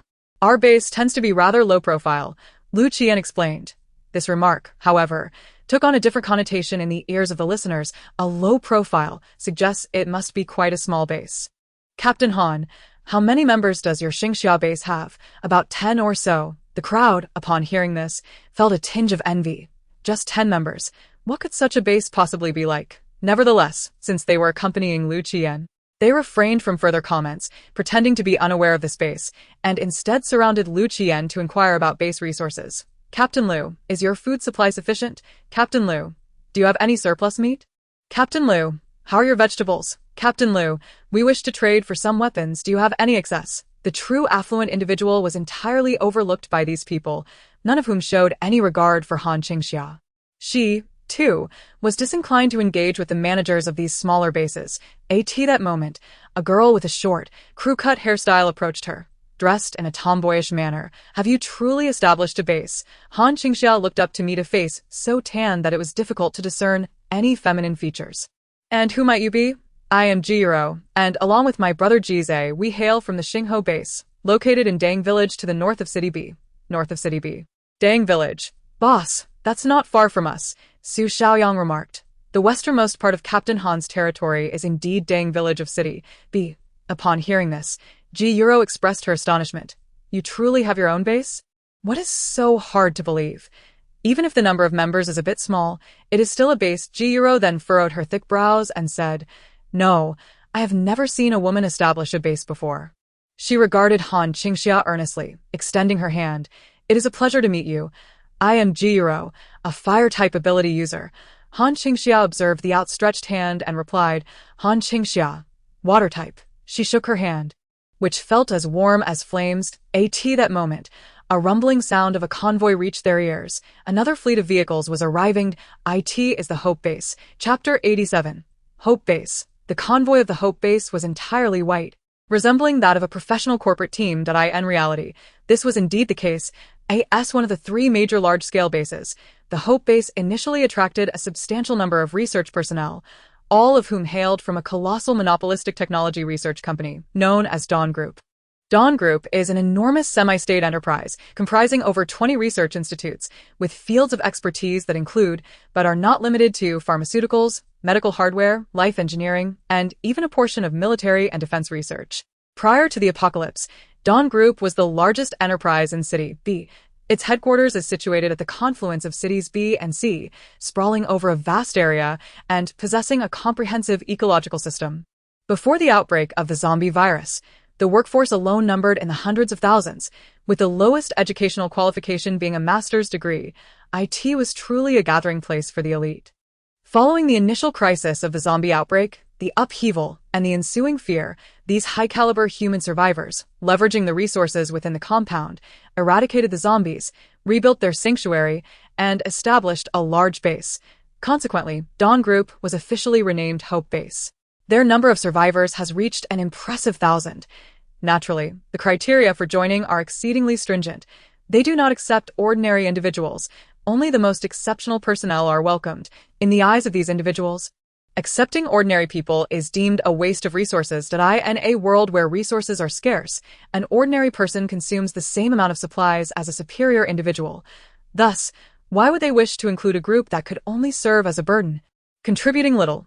In Han Qingxia's memory, the most striking impression of Hope Base in the future is its extreme rigor and cold-heartedness, particularly their base manager, Qingxia, who ranks among the top 10 ruthless figures, is often referred to as the robot with a heartbeat. This individual is known for his infamous saying that every life has its price in his eyes. Each person is akin to an item, and he can calculate the wealth value they could generate throughout their lives based on their age, physical condition, abilities, consumption, and output. These factors determine the price of their existence. For this merciless individual, if a person's value falls below his standard, that person is considered an inadequate waste. Among these top-tier elite talents, every aspect can be deduced through precise numerical calculations, with all decisions aimed solely at maximizing profit, including this joint operation. A convoy of white vehicles halted before them, consisting of 5 cars, from which emerged 7 individuals clad in white uniforms, 5 men and 2 women. At the forefront was a young man in his 20s, with the other 6 closely trailing behind him. The representatives from Hope Base have arrived. Surely, their manager, Qingxia, has come as well. That must be Qingxia. The 4 small base managers who had just been surrounding Lu Qian approached Qingxia with renewed enthusiasm to greet him. My brother is so dull. Han Qingxia heard Ji Yuru's voice beside her. She looked up to see Ji Yuru gazing disdainfully. With this time, wouldn't it be better for us to hunt zombies and gather more supplies rather than fawning over others? Han Qingxia smiled gently and beckoned her to sit beside her. Ji Yuru glanced at her before joining Han Qingxia on the high-speed guardrail. How many people are in your base?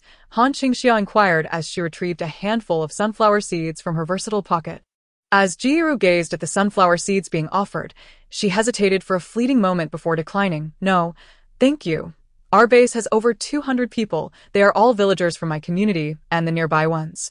She refrained from cracking the seeds herself, leaving that task to Han Qingxia. What about the population ratio? Ji Yuru's brow furrowed tightly. There are many elderly in our village. You are well aware of the situation in rural areas. Those who remain in the countryside are predominantly the elderly, and young individuals like my brother and me number fewer than 50. Han Qingxia chuckled heartily, spitting out seed shells. Then your brother should hasten to find someone to lean on. If he waits too long, he might end up with nothing but his undergarments. Ji Yuru was momentarily speechless. After a brief moment of frustration, she shook her head vigorously. No, in my opinion, we cannot rely on anyone. In this apocalyptic world, we must depend solely on ourselves. Han Qingxia, still munching on seeds, laughed gleefully and extended her hand once more, offering the seeds to Ji Yuru. Let's eat together. I enjoy listening to you speak. Ji Yuru replied, but I am not eloquent. No one has ever liked listening to me at home. Did I like it? Please continue speaking. Consider it my treat of sunflower seeds to encourage you. Ji Yuru gazed at the caramel-coated seeds, hesitating for just a second before accepting. All right then, since the onset of this apocalypse, I haven't spoken to anyone either. Did I like you very much? Did you truly establish a base? Indeed. Why did they choose a woman like you to be the base manager? Can they truly follow your lead? All of them were saved by me, so of course, they listened to me. Upon hearing this, Ji Yuru's eyes widened in disbelief. Is that true? Feel free to ask my little brother. He is also one I rescued, Han Qingxia replied, gesturing with her chin. Ji Yuru raised her gaze to the side, where Su Xiaoyang stood like a mere backdrop, motionless and ever watchful over Han Qingxia. Su Xiaoyang glanced at her and nodded coolly. Everyone in our base was saved by the boss. Ji Yuru inhaled sharply, feeling immense admiration for Han Qingxia at that moment. It was astonishing that she had rescued them all single-handedly. She truly appeared formidable. It must be noted that Han Qingxia was a woman, and since the apocalypse began, Ji Yuru could sense the low status of women, even though she herself possessed fire-based abilities and was as combat-ready as her brother. She held no sway in base management. People naturally overlooked her, and some even proclaimed that women should remain at home, raising children. They insisted that, even with abilities, women could not compete with men. Men were the ultimate authority over women. Women were expected to obey them unconditionally. Hearing such remarks made Ji Yuru seethe with indignation, despite her relatively favorable treatment at the Qingho base. Thanks to her brother's position as a base manager, women with no abilities were afforded even less respect. Learning that Han Qingxia had rescued everyone and established her own base filled Ji Yuru with profound admiration. Regardless of the size of the base, Han Qingxia was undeniably a leader. This made Ji Yuru incredibly envious. However, when she later witnessed the actual scale of Han Qingxia's so-called small base, her jaw nearly dropped in astonishment. All right, now that everyone is acquainted, we can proceed. At that moment, amidst the throng of onlookers, A frigid voice resonated, as a young man clad in a white uniform disregarded everyone around him and focused intently on Lu Qian, who stood opposite him. Captain Lu, was it not stated that 7 teams would arrive today? Chapter 88. Making a big move. There is also a Qingxia base, which has come here with me. Liu Qian glanced towards Han Qingxia, the administrator of Qingxia base. The crowd turned in unison, only to behold 2 individuals leisurely seated by the roadside, enjoying sunflower seeds and engaging in casual banter with Ji Yuru. The onlookers were struck by the incongruity of the scene, while they were all on high alert, acutely aware of the gravity of the multi-base meeting. Those 2 appeared utterly relaxed, indulging in their snack. Liu Qian was familiar with Han Qingxia. "Shall we go over and greet them?" he proposed. "And oh need," Qisang replied, casting a cold glance towards Han Qingxia before quickly averting her gaze and addressing the assembly before her. "Please come forward to register and provide your information. The distribution of provisions will be based on your contributions during the journey, but of course, Captain Lu is exempt, as per prior agreement," she added. Lu Qian nodded in acknowledgement. After Qi Sang's instructions, the individuals following her began distributing a stack of forms, 1 to each household. Liu Qian received a copy as well, though it was not intended for him but for the Qingxia base he brought along. Only those from the Hope base knew the location of the Eastern Reserve Granary. However, they were uncertain about their ability to safely procure the supplies, given their high level of education but lacking military prowess. Thus, they sought Lu Qian's assistance in their quest for food. Simultaneously, the Hope base held reservations about Lu Qian's intentions. What if those armed individuals, upon reaching their destination, eliminated them and claimed the granary for themselves? Consequently, the Hope base orchestrated a large-scale multi-base collaboration to gather food. Even if they had to relinquish a portion of provisions, it would serve as a safeguard for themselves, while also seeking to constrain the K1 base.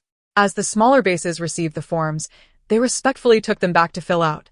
They were but small fry, and needed to tread carefully. "Yuru, Jize called out, waving the form at his sister, who was still munching on sunflower seeds. Upon hearing her brother's call, Ji Yuru returned the seeds to Han Qingxia. "I'll head back now. Let us go, Han Qingxia replied, remaining seated. Just then, a hand appeared before her. Han Qingxia lifted her gaze to see Lu Qian approaching, and as their eyes met, she ultimately decided to share half of her sunflower seeds with him. "You need to fill out the form," Lu Qian said, extending his other hand, which held a sheet.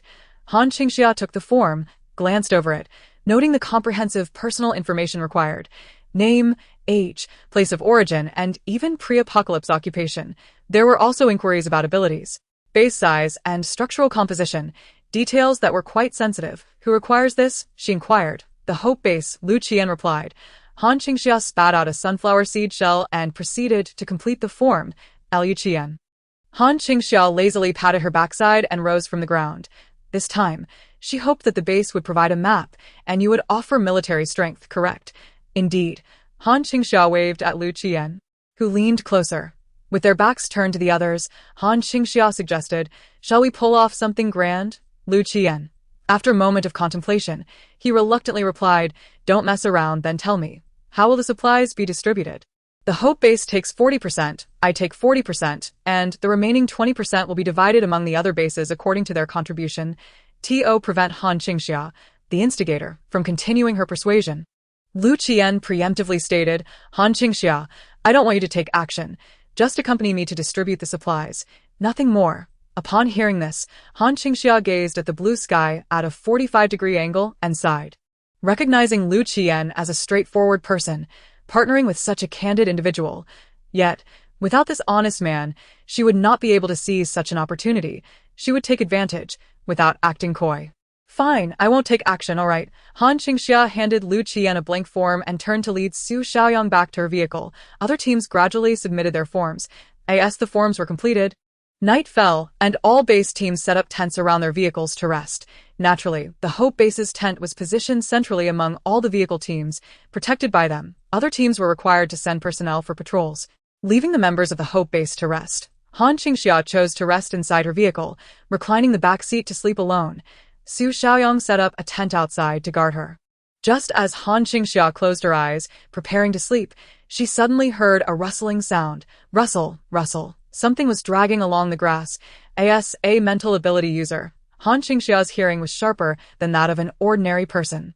Sensing unusual sounds outside, she immediately sat up in the vehicle and peered out the window, only to find an abyss of darkness. Thick clouds seemed to blanket the sky, obscuring the moon, leaving not a glimmer of light.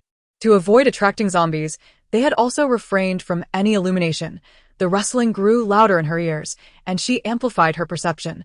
Her current mental sensing extended to a distance of 20 meters. But in this desolate wilderness, such a distance was hardly significant. At that moment, the dense clouds began to disperse, revealing an immense blood moon in Han Qingxia's line of sight. The deep crimson moon loomed against the dark sky, resembling a gaping wound, simultaneously casting a faint glow on the ground. Han Qingxia finally discerned the outskirts of the highway. On a stretch of grassy wilderness, pairs of grayish-white eyes began to illuminate. Countless eyes emerged from various directions, all fixated on Han Qingxia's vehicle, converging towards them. Excitement, greed, desire, and hunger. Almost simultaneously, the fringes of Han Qingxia's mental power revealed multiple gray energy points, swarms of zombies, like ants returning to their nest. Gathered from all sides, it was akin to a night of 100 demons. Yangzi, wake up quickly. Han Qingxia swiftly opened the car door, addressing the tent outside. Su Xiaoyang, upon hearing her voice, emerged from the tent within 3 seconds, only to be directly pulled into the vehicle by Han Qingxia in the 4th second. It was only after they had settled inside that the first scream erupted from outside. There's zombies. The zombies are attacking. As the shrill cries pierced the air, everyone resting stirred awake. By the time they armed themselves to confront the threat, a horde of zombies had already surged towards their convoy. Thud! A zombie lunged directly at Su Xiaoyang's tent. Realizing it had missed, it let out a howl and crashed into Han Qingxia's vehicle. A pale, emaciated, and grotesquely twisted zombie face pressed against the glass window, its mouth agape as it lunged to bite inside. Chapter 89. My sister is stronger than my brother, hee. This was a rather diminutive elderly zombie, its blood-stained clothing vaguely recognizable as the standard attire of an elderly gentleman in a park, an ill-fitted linen tang suit. The old zombie's head was balding, revealing a shiny, receding hairline that had retreated to the back of his skull. Yet, it was evident that in life, this elderly man had been a dignified individual. The scant remaining hair was styled into a rounded top, resembling a potted plant from a garden, and a gleaming gold tooth was embedded in his prominent front teeth. The gold tooth clinked against the glass window before Han Qingxia, producing a chilling sound reminiscent of metal scraping across glass, sharp enough to raise goosebumps. A torrent of thick, dark blood splattered across the entire window as the elderly zombie frantically clawed, bit, and slammed against the glass, creating a cacophony of thuds against the vehicle. On the third impact, bang! A bullet struck the old zombie's right temple, the powerful force causing its head to jerk violently in front of Han Qingxia, the neck bending at an unnatural angle, with a resounding thud as it crumpled. Immediately following this, footsteps were heard outside as a group of Lu Qian soldiers rushed over. They glanced at the occupants inside the car, signaled to one another, and swiftly dispersed to eliminate other zombies. Su Xiaoyang, witnessing this, wasted no time and exited the vehicle to provide support. Don't go, Han Qingxia urged, pressing her hand against Su Xiaoyang. Unhurriedly, she sought a vantage point within the car, retrieving a bag of sunflower seeds from her pocket and resuming her snacking. They can handle it.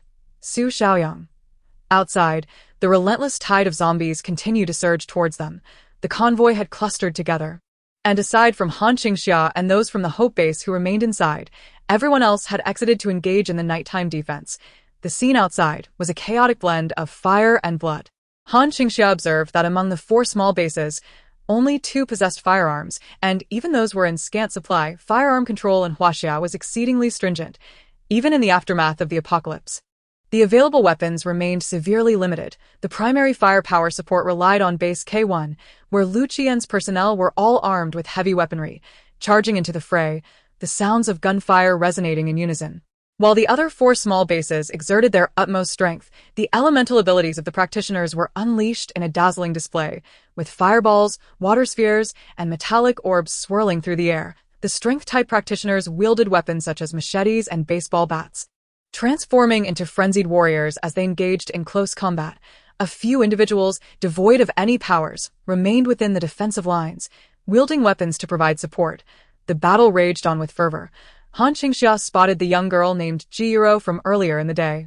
Standing behind her brother, who was a strength-type mutant, he brandished a rake with fierce energy, effortlessly hurling 4 or 5 zombies aside with each swing. After violently tossing the undead aside, 2 fireballs soared through the air, striking the zombies directly. Qingxia, with her short hair glinting a faint red, clenched her hands in the air, her expression as somber as coal, filled with gravity. She continuously conjured fireballs in her palms, coordinating her attacks with her brother. As time passed, her abilities began to wane.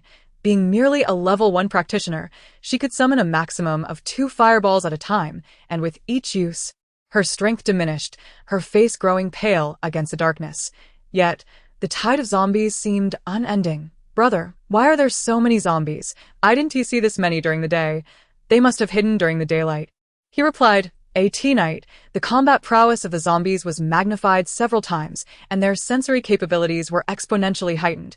This route was a necessary passage to the food supply depot and a major thoroughfare in City B. Even if they had cleared some during the day, they could not eradicate all the zombies lurking in the vicinity. With so many of them gathered, they had attracted every zombie within a radius of several dozen miles." Lu Qian sensed that the zombie horde was proving more formidable than he had anticipated. "Everyone, hold for 5 minutes." He commanded decisively. As his words echoed, he led the personnel from K1 base to rush through a gap at the rear. The other 4 small bases felt a wave of tension. 5 minutes. Will the K1 base make it? Yet, at that moment, they dared not flee, gritting their teeth to defend their convoy. 5 minutes. They had to hold out for at least that long. The zombie tide surged in relentless waves, and all personnel from the 4 bases stood firm, while Hope Base remained unmoving, with no one disembarking. At the 3-minute mark, the practitioners from the 4 bases could no longer endure. Their abilities were depleted, and they were left powerless, resorting to cold weapons to persist. Clang, clang, clang, shovels, hammers, wooden clubs, machetes, every conceivable weapon was in use. Everyone exerted their utmost effort to fend off the zombies, yet their defensive perimeter gradually shrank. "Hold on, keep holding." At 4.5 minutes, their protective circle had become confined to the front of their convoy. There was no room to retreat. To do so meant flight. Qingxia, protected by her brother, was stepping back towards their vehicle. "Euro, you need to get in the car. I1T. Your powers are gone. What use do we have for a useless woman? Get out of here," Qingxia shouted vehemently at his sister. As Qingxia summoned every ounce of her strength to coalesce the final flicker of flame in her palm, an unexpected surge of power suddenly dissipated. In that moment, a long-haired zombie erupted from the shadows, lunging at Qingxia with its gaping maw. The occurrence was so abrupt that, by the time she reacted, the grotesque visage of the infected creature, its face a grotesque tapestry of festering sores and exposed flesh, loomed before her, its cavernous mouth opened wide, revealing a half-decayed tongue teeming with foul maggots. At that instant, Qingxia was struck by a wave of despair so profound that she momentarily forgot to retaliate, even contemplating the prospect of closing her eyes forever. Yet, just as hopelessness engulfed her, the zombie, poised to bite, froze in place, as if ensnared by an unseen force, unable to complete its attack. With a resounding thud, a pitchfork pierced through the creature's skull, sending it flying to Qingxia. Qingxia, his eyes wide with panic and relief, gazed at her. In that moment, Qingxia caught sight of a pair of eyes behind Qingxia. A beautiful girl sat serenely in a car, her gaze fixed upon them, smiling gently. Her eyes sparkled with an ethereal brilliance, as if capable of ensnaring souls, radiating an indescribable power. Just then, a fiery orb soared past Qingxia's head with a loud bang. Qingxia watched as the fireball coalesced anew in his sister's palm, the searing heat quickening his heartbeat, while behind them, a zombie was incinerated by the same orb. Thick, dark blood splattered across half his face. At that moment, the perimeter erupted into flames in quick succession. Gunfire erupted. Reinforcements from K1 base had returned. They had doused the area in gasoline, successfully igniting the horde of zombies outside. They regrouped with a convoy, their powerful artillery swiftly clearing the interior of the undead. "Brother, let us press on. Keep going." Upon witnessing this, hope surged within Qingxia and Qingxia, igniting their spirits as they coordinated efforts to cleanse the safe zone of the remaining zombies. 10 minutes later, exhaustion gripped them all. Within the safe zone, every last zombie had been eradicated. Collapsing onto the ground, they celebrated their narrow escape. Qingxia looked at her brother and asked, Brother, am I still useful? Jie smiled, vigorously ruffling her short hair, which was so cropped it could prick one's fingers. Of course, my sister is stronger than her brother. Chapter 90. A restful sleep. Hearing this, Ji Ro lifted her chapped, pale lips and let out a series of soft, echoing laughs. However, her gaze soon fell upon the car that had remained motionless. The occupants inside were no longer seated in the front. The interior was silent, as if they had drifted off to sleep. Ji Ro's heart sank with a sense of foreboding.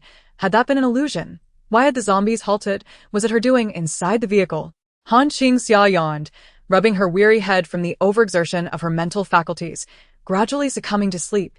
Of course, the defense against the zombie tide had not been without casualties. Among the 4 bases, 5 individuals lost their lives. 1 unfortunate soul fell victim to a teammate's misfire, while 4 were bitten by zombies. 3 of them had heroically leaped into the fray, battling the horde to contribute valiantly to their base. The remaining survivor sought to conceal his fate. As Lu Qian's team returned after securing the perimeter, he began to undergo a grim transformation. Don't kill me. No, please, kill me. My wife is still at home, waiting for me. Please don't kill me. If I perish, others will torment her. A member of the Baixing base knelt before everyone, pleading for mercy, his body contorting grotesquely in a display of reverse joint distortion. The veins on his face rapidly darkened and expanded as his countenance drained of color, twisting in agony as he curled up on the ground, beseeching them. All the survivors at Baixing base fell into a heavy silence upon witnessing his plight. No one among them could bring themselves to act. He was their comrade. In the aftermath of the apocalypse, having endured countless struggles, they were intimately familiar with one another. He had a wife whom he had recently married. Their long-distance relationship had finally borne fruit just before the world fell apart. During his mission, his wife had wept at home, pleading with him not to go. He assured her that by undertaking this task, they would amass enough supplies to last a long time, enabling him to be by her side every day thereafter. Please, I love you so much, Hui. Bang! At that moment, a cold gunshot rang out. The Baixing base mutant collapsed to the ground, utterly lifeless. All eyes turned furiously towards the shooter. Qi Sang, the administrator of the Hope base, clad in a pristine white uniform, he gazed coldly at the scene, his weapon still smoking from the recent discharge. After ensuring the area was secure, the Hope base team finally descended. Are you not human? He is not a zombie yet. Su Mao, the captain of Baixing base, charged forward in anger. Before he could reach Qi Sang, several dark gun barrels were thrust against his forehead. The people behind Qi Sang regarded him with icy stares. Should he take even a single step forward, this operation could spell the end for Baixing base. Yet, he was still a human. Why must you kill him? Su Mao clenched his fists, standing his ground with red-rimmed eyes, glaring at Qi Sang. Qi Sang's expression remained devoid of emotion, his gaze as frigid as that of an inhuman entity. Once he becomes a zombie, we will be in danger. I cannot permit the emergence of senseless threats. Upon hearing this, Su Mao tightened his fists even further, gritting his teeth, only to hear Qi Sang continue. The teams that have suffered casualties will receive supplies in proportion to their original numbers. With that, he turned and walked away, without uttering another word. Everyone present watched the Hope base team step away, each step heavy with the weight of their departure. Later, Lu Qian from K1 base approached, asking, "Do you need our assistance?" "No, Captain Lu," Su Mao replied. "Engaging in missions inherently carries danger. You have all endured hardships as well." Each team buried their fallen comrades in makeshift graves. Lu Qian arranged for them to receive some medical supplies and provided tools for digging, eliciting grateful gazes from everyone towards him. Following a night of conflict, apart from K1 base, the Hope base had sustained no casualties, leaving only the reclusive Qingxia base remaining. Once Lu Qian had ensured the safety of the other bases, he approached Qingxia's vehicle. As he arrived, Su Xiaoyang stepped out from the tent. "Captain Lu, Xiaoyang." Lu Qian nodded in acknowledgement. "This is, after all, an old comrade of mine. Where is your leader? Asleep?" Lu Qian. "Sleeping soundly. No complaints there. I instructed that she should not take action. This is merely a gesture to repay her past favors with some supplies. You should also rest well, as we have a journey ahead of us tomorrow." Su Xiaoyang watched as Lu Qian departed. Indeed, Captain Lu. The following day, as the sun emerged, the outdoor zombies had dwindled further. The large-scale zombie tide from the previous night had been thoroughly cleared. Lu Qian toiled throughout the night, yet they did not come away empty-handed. At the very least, They had acquired over 1,000 crystal cores. This was the collective gain of the base. The teams that participated in the battle yesterday all set out to excavate crystal cores. Han Qingxia enjoyed a restful slumber and was pleasantly surprised to discover that after completely depleting her mental energy, a night's rest had rejuvenated her spirit. She emptied her mind and extended her mental prowess. Sweeping over all the people and objects along her path, her perception range seemed to have increased by a meter. Furthermore, she could discern the abilities of the surrounding ability users with greater clarity. For instance, previously, she could only sense that Lu Qiyan was a lightning-type ability user, owing to his overwhelming lightning attribute. This time, however, she perceived a faint glimmer of ice-type energy emanating from him. Multi-type abilities possess their own hierarchy. One cannot excel in every type. Lu Qian's lightning attribute is paramount, overshadowing the others, yet this time, Han Qingxia was able to catch a glimpse of the additional aspect. She scanned the members of all the base teams present, most of whom were the ordinary ability users she had observed the day before, until she detected the convoy from the Hope Base. There were 7 individuals in total at Hope Base, for possessed spatial abilities. One was fire type, one was a strength type, and there was one more. Han Qingxia attempted to delve deeper into her perception when she suddenly felt a prickling barrier. That is, Chapter 91. I shall reiterate. The control type ability. Control type abilities are a variant of mental abilities, granting absolute dominion over people or objects within one's domain. This stands in stark contrast to Han Qingxia's radar-like mental ability, which does not seek absolute control.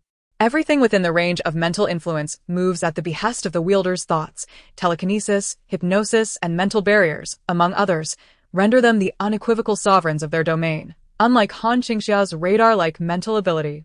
It can be stated that among 1,000 ability users, only 1 or 2 possess mental abilities, and among 1,000 mental ability users, only 1 is a control-type user, marking them as genuinely rare and regal in nature. However, it is crucial to note that control-type abilities are only effective within their specific range. Beyond that, they hold no power. They cannot extend their mental prowess infinitely like Han Qingxia, nor can they engage in long-range attacks. The might of control-type abilities is confined to a small area, where enhancing the command over that domain is their only recourse. Powerful as they may be, they face significant limitations. That sharp, prickling sensation of mental energy perceived someone probing into it. It immediately retaliated, attempting to seize its source. It is evident that her mental prowess pales in comparison to Han Qingxia's formidable strength. Upon realizing the presence of a control-type ability, Han Qingxia immediately retracted her mental energy. If the opponent could not grasp her within her own domain, they would certainly be at a loss elsewhere. Following a brief skirmish, Han Qingxia rubbed her temples, having effectively stripped the Hope Base of its defenses. To her surprise, they had a control-type ability user among their ranks. At that moment, the door of the Hope Base swung open, and Qixia, clad in a white uniform, emerged, surveying the surroundings with a grave expression. Upon witnessing this, Han Qingxia now understood who the control-type ability user was. Qixia, at this juncture, was seething with anger. He had distinctly sensed someone probing them with mental energy, yet he couldn't even catch a glimpse of their shadow. This was a remarkably powerful psychic ability user. He hadn't detected her arrival in his domain until she had delved deeply into his territory, and even at the moment he became aware of her presence.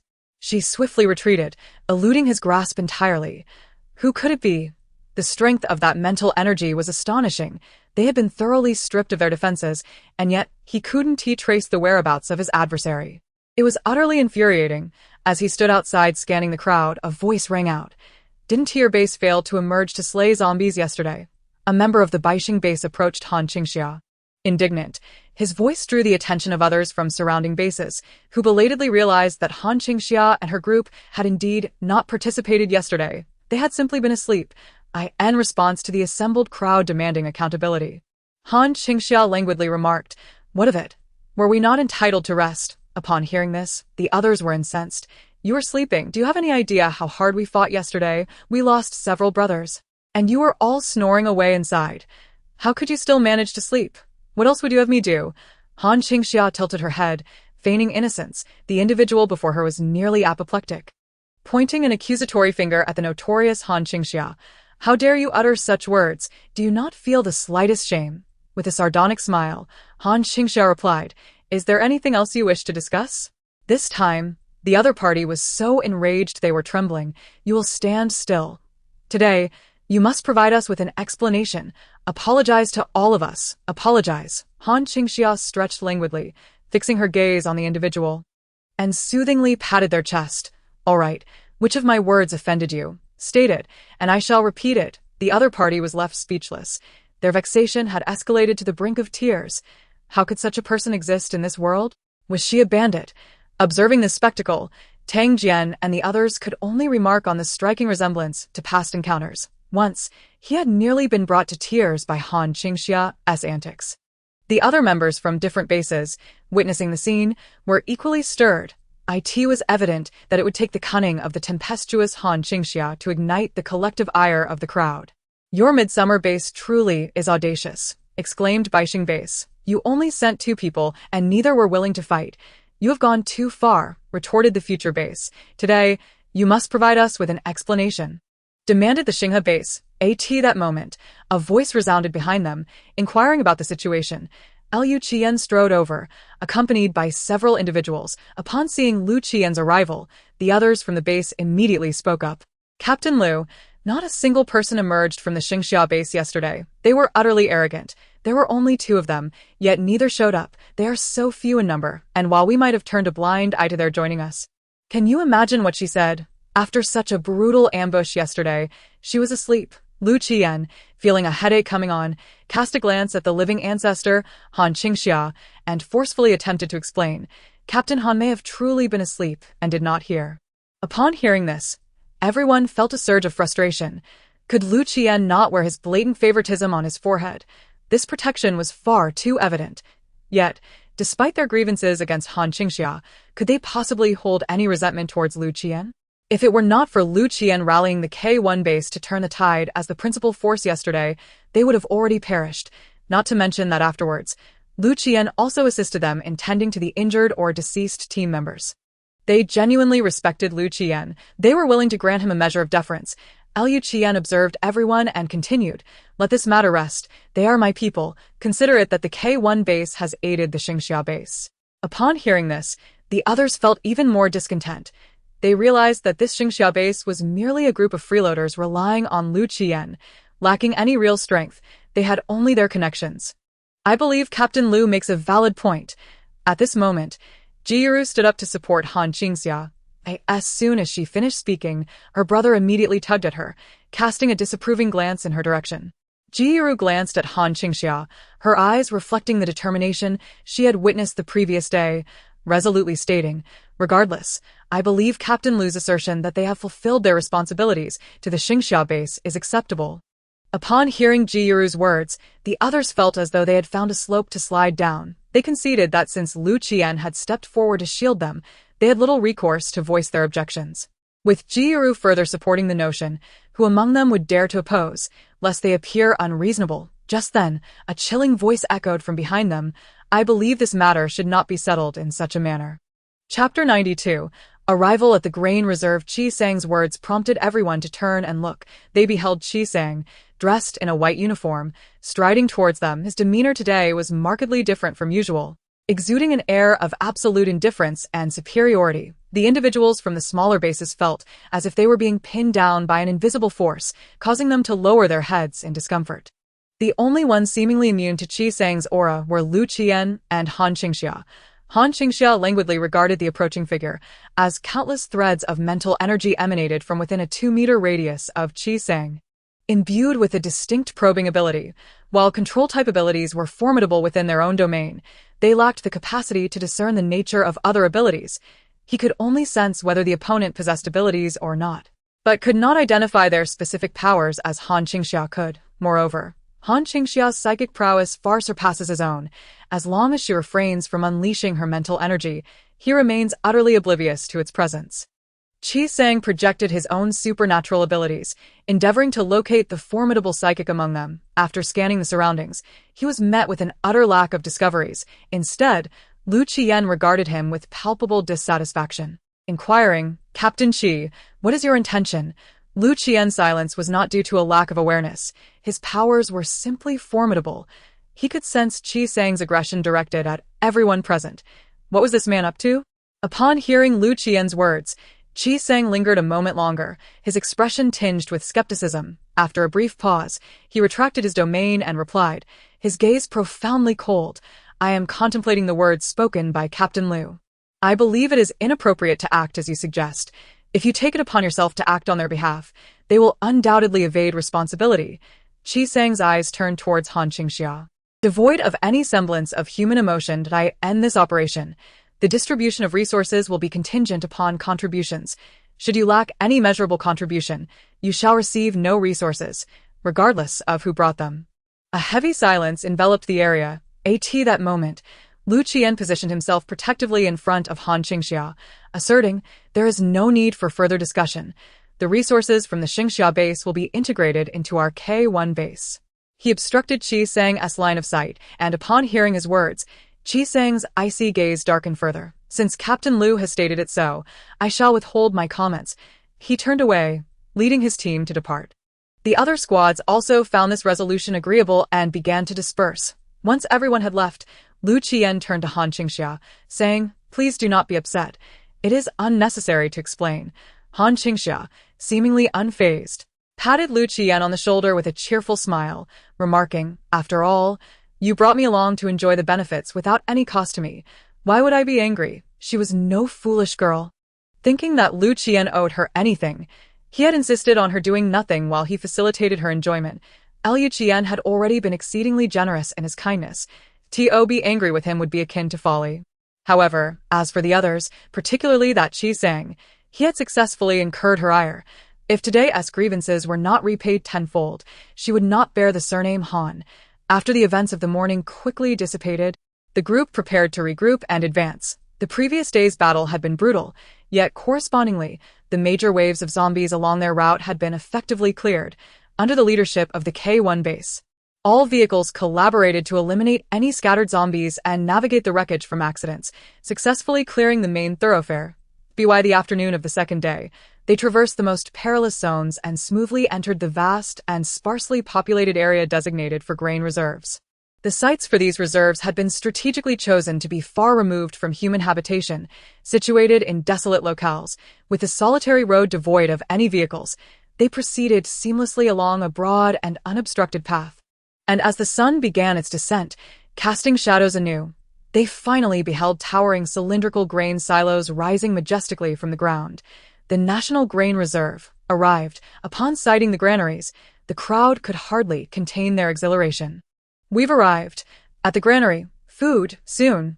We shall have provisions. A convoy of vehicles, led by the K1 base, charged through the grand entrance, coming to a halt before 10 massive cylindrical silos. The grain storage facility is managed purely through mechanization, with only 10 workers overseeing the entire vast granary, each responsible for one silo.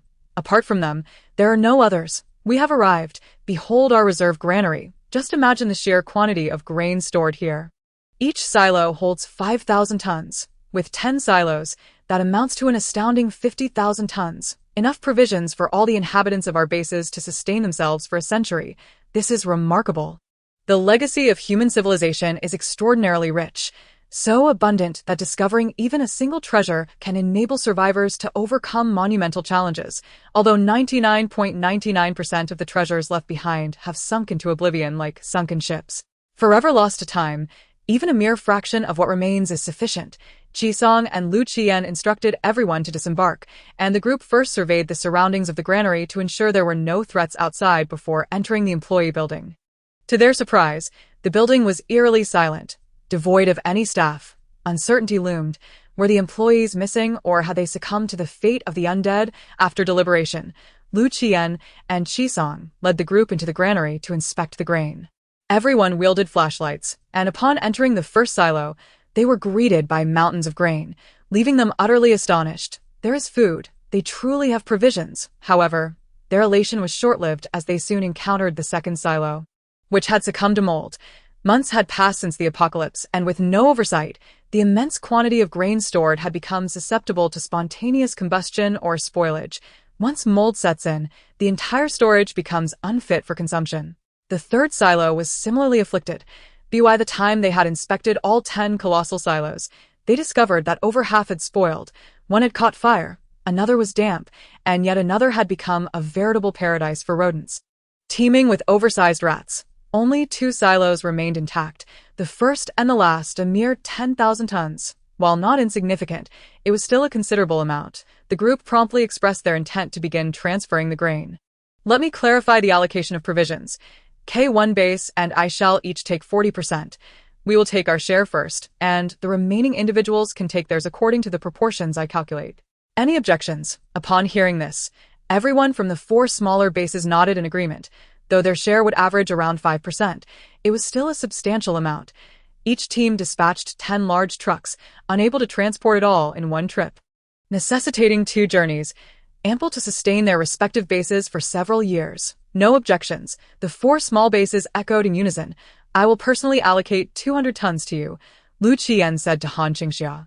The mention of Lu Qian's words drew the attention of those around him toward Han Qingxia. 200 tons. Given freely at this moment, the gazes of the crowd turned scornful, filled with disdain for Han Qingxia. Was this even debatable? The so-called manager of the Qingxia base was undoubtedly Lu Qian's mistress. She had been sheltered by him throughout, contributing nothing, and yet she was to receive 200 tons. This woman, Ji Yiru. Did you see that? At this moment, a tall and slender team member at the back of the Qingho base, with a sharp tongue, lamented, "Indeed, it is only beautiful women who attract affection. Although we are all women, the disparity between you and her is simply vast. No one even offers you a morsel of food. Luo Hu, what nonsense are you spouting?" Ji Yiru's expression darkened instantly. Her displeasure stemmed not from Luo, whose insults directed at her, but rather at his disparagement of Han Qingxia. She firmly believed that Han Qingxia was not that kind of person. "Captain Ji, you should manage your sister better. If she were to spruce herself up a bit, perhaps she could catch the eye of some influential figure, and we at Qingho base could then enjoy an easy victory." Silence. "My sister is not someone you can speak of. Well, it seems that whether in the pre-apocalyptic world or the post-apocalyptic one, being a woman still has its advantages. Luo Hu, you are courting death." As Ji Yiru raised her hand, a fiery orb ignited the darkness. In that moment, she unexpectedly noticed 8 or 9 bat-like humanoid creatures hanging upside down from the ceiling of the granary. Whoosh! A flame shot toward Luo Hu's head. Startled by Ji Yiru's seriousness, Luo Hu jumped back. "What are you doing?" Before he could finish his sentence, he suddenly lurched forward as a gaunt zombie, its skin tightly stretched over its bones and clad in administrator attire, descended from above, seizing him and dragging him into the granary's pile. In an instant, one must understand that a mound of grain is akin to a quagmire. Once ensnared, escape becomes exceedingly difficult, the more one struggles within, the deeper one sinks. After being pulled into the granary, Luo Hu vanished in the blink of an eye. The group ahead, including Qi Sang, halted abruptly, hastily shining their flashlights backward. "What happened?" "Zombies," Ji Yiru shouted. "Above us." As everyone looked up in an instant, whoosh, whoosh, whoosh, the zombies, moving with the agility of cockroaches, swiftly crawled away, soon landing upon the mound of rice, their bodies contorted in grotesque, reverse-jointed shapes, resembling a swarm of cockroaches and centipedes as they traversed the surface of the grain storage. The only distinction was their considerably larger size, each one more terrifying than the last, hissing as they opened their jaws, and after tumbling from the rice pile, they burrowed toward the spot where Luo, who had just been dragged. Soon after, a deafening scream reverberated from the depths of the rice heap. Attack. Everyone was taken aback by this sudden turn of events. By the time they regained their composure, the sound of gunfire crackled through the air. Lu Qian's team swiftly engaged in combat, firing at the zombies crawling atop the rice mound. Yet, more individuals were dragged down into the darkness. Thud, thud, thud. In the shadows, flashlights flickered erratically, and along the granary corridor, several people were pulled into the rice pile. With a flash, a flare was tossed into the open space, instantly illuminating the entire area. Liu Qian's squad reacted quickly, illuminating the whole region. Once light flooded the scene, they finally saw the zombies crawling beneath their feet on the corridor's surface. Roar! They gaped wide, biting down on the iron wire mesh of the corridor panels. With a resounding crack, a large bite tore a gaping hole in the barbed wire. Bang, bang, bang, bang, bang. The gunfire erupted once more in the corridor. To everyone's astonishment, this time the bullets seemed to have little effect on the horde of zombies. Their desiccated skin was as hard as steel. Sparks flew as bullets struck, leaving only a series of indentations. Mutated zombies, with skin of copper and bones of iron.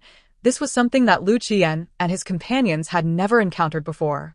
Although they had faced some mutated zombies in the past, this was the first time they had met ones with such impenetrable skin, desiccated to the extent that bullets could scarcely penetrate.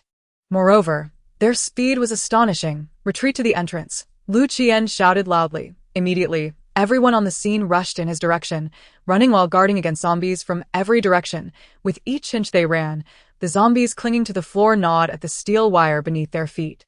Bang, bang, bang. The barbed wire corridor was torn open, creating gaping holes. Zombies on both sides occasionally lunged to drag them down.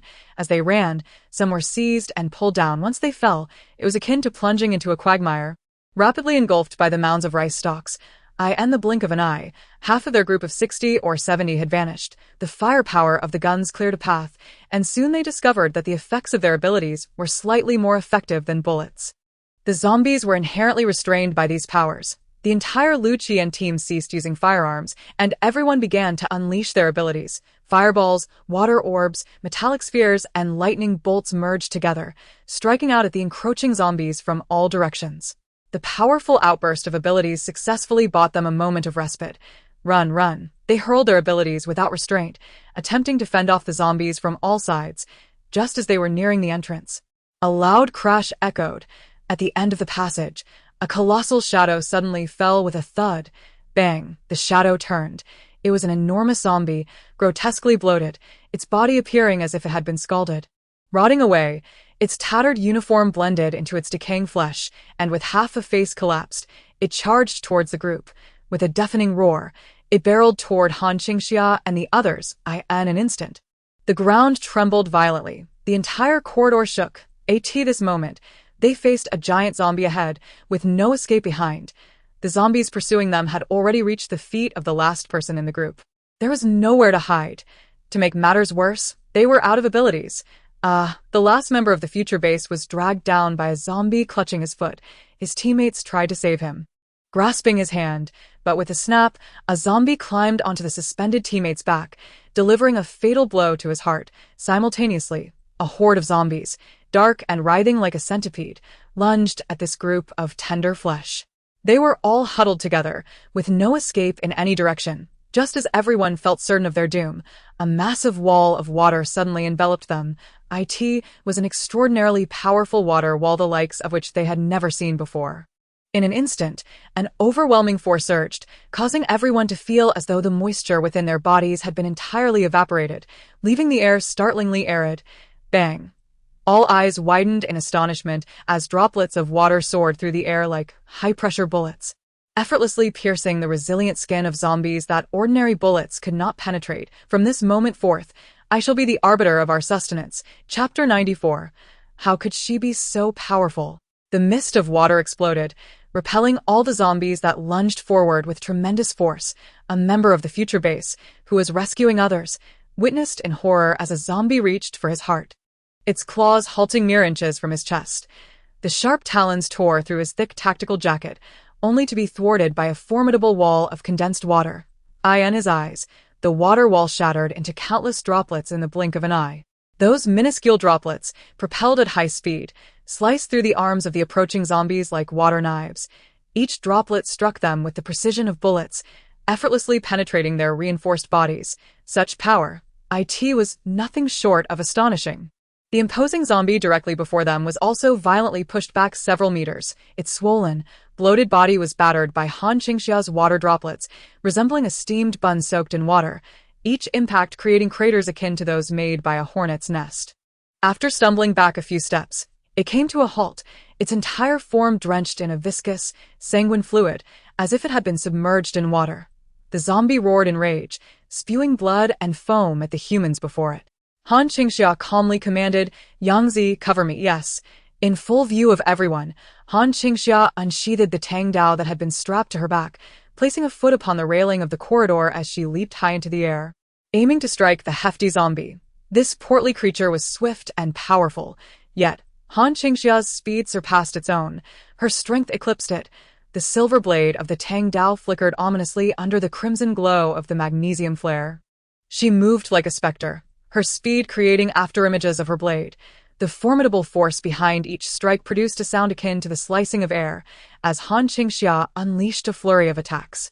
There was no flourish or unnecessary technique. Each swing of her blade targeted the most lethal points. Her combat skills were far beyond the capabilities of this era. If one strike was insufficient, she would simply strike again. Each movement was elegant, each action swift. With a final, powerful blow, Han Qingxia's blade embedded itself a quarter of the way into the iron wall, reverberating ominously as it pinned the zombie to the structure. Breathing slightly heavier, she grasped the hilt of her Tang Dao and, with a sharp motion, withdrew the blade. As she pulled it free, the large zombie crumbled like over-whipped cream, slumping down from the wall. A crystal core, the size of a newly hatched egg, fell from the tip of Han Qingxia's blade. At that moment, two emaciated zombies, resembling centipedes or cockroaches, darted from the shadows, making a beeline for Han Qingxia. In the blink of an eye, before anyone could utter a word of caution, two powerful jets of water erupted forth. It was then that everyone realized. One of the two members from the summer base, a man who had always followed Han Qingxia in silence, was also an extraordinary ability user. Moreover, his power was formidable, as they all struggled to condense mere water or fireballs no larger than half a fist. He effortlessly conjured a high-pressure water column as thick as his arm, especially Tang Jian and his companions. It was their first time witnessing Su Xiaoyang employ his abilities in combat. After all, when they last parted ways, his powers were on par with theirs. In fact, the primary function of his water-based abilities at that stage was merely to provide a bit of drinking water. How could it be that just a few months later, Su Xiaoyang's powers had surged to such unprecedented heights?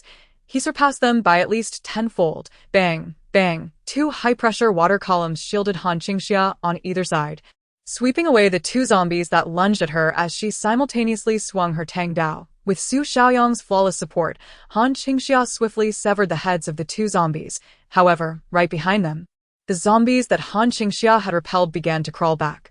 Once again, before the eyes of all, Han Qingxia demonstrated her prowess, and this time, everyone bore witness. A deluge of water coalesced around her, enveloping everyone at lightning speed. If Su Xiaoyang's earlier water columns had been astonishing, then Han Qingxia's abilities were nothing short of divine. In that moment, silence fell over the onlookers. This was no mere burden or mistress of Captain Liu. This was an unparalleled weapon of destruction. It was no wonder Captain Liu treated her with such kindness, indulgence, and affection. Truly, she was a formidable powerhouse. The members of the other 4 small bases stared in awe at the unstoppable Han Qingxia. Their expressions a mix of shock and embarrassment, their faces burning with humiliation. Just moments ago, they had looked down upon her, labeling her a useless burden. Yet now, witnessing her strength, they felt as if they had slapped themselves. Their faces aflame with shame. With just a flick of her finger, she could annihilate them. In the crowd, Jiru was utterly stunned by Han Qingxia's overwhelming display. Soon after, her eyes sparkled with an intense sharpness. She was actually this powerful. Jiru had always believed that Han Qingxia was not a woman who relied on men. She was undoubtedly strong, but she never anticipated her prowess would be this formidable. So formidable that even she and her brother combined, no, even their entire base together could not match Han Qingxia's strength. At that moment, she recalled the terrifying encounter with the zombies from the previous night. Could it be that she truly had saved her? Jiru was left utterly astounded. A TK1 base, those who knew Han Qingxia, including Tang Jian, could hardly contain their excitement, their eyes sparkling with admiration. Eager to cheer for her, so cool, so impressive, the sister was truly magnificent. She was the strongest. Even Su Xiaoyang, who accompanied Han Qingxia, felt overshadowed by her brilliance. Was she a deity? She deserved their utmost reverence. Lu Qian, shouldering a portable missile, gazed in amazement at the scene before him. Han Qingxia seemed even stronger than before. Their K1 base had just begun to make minor breakthroughs in ability research, and before he could share the news with Han Qingxia, he realized she had already surpassed their last encounter by more than double. How had she achieved this? The owners of the base collectively widened their eyes in astonishment.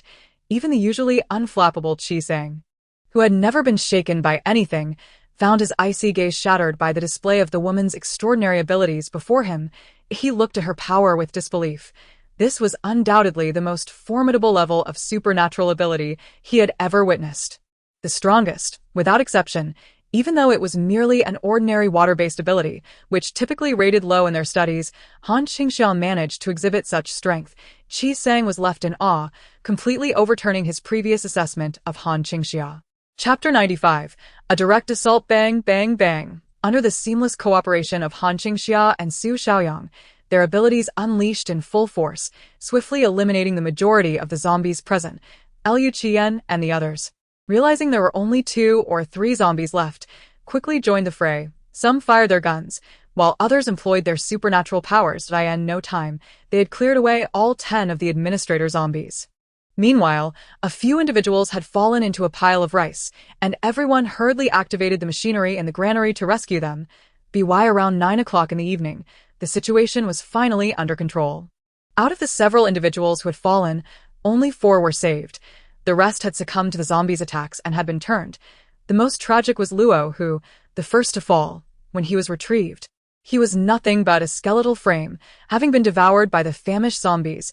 Jize's expression turned exceedingly somber upon witnessing his teammate's fate. Luo, who was not only his fellow townsman but also a classmate. However, he had dropped out before completing middle school. He was far from a model student, often embroiled in fights, regarded as a problem child by teachers. In his 3rd year, he had boldly declared that he would make a name for himself outside, proving all his detractors wrong. Yet, in reality, he had spent the past few years working odd jobs in the city, struggling to make ends meet before returning home as a layabout, without even a girlfriend, let alone a wife. Last year, during a visit home, he had joked that if he were still unmarried the following year, he would let Jize marry his unmarketable younger sister. Jize had reluctantly accepted the jest with a punch.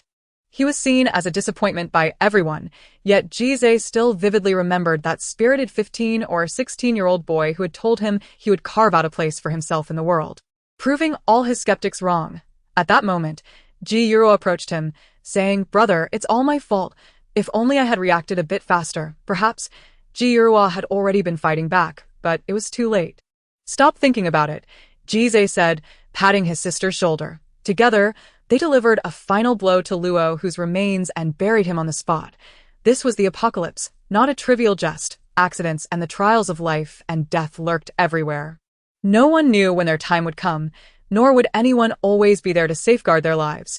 Even Han Qingxia could only strive to protect her own, in a world where most lives were as inconsequential as blades of grass. She was no savior. At most, she would intervene to protect herself and her family when threatened, saving as many as she could, but ultimately, it was a matter of chance. Even if she were to save more, it would be futile. She can only prioritize her own interests at all times. She must protect herself, her people, and her stronghold. Her power is limited, and she is unfit for great responsibilities.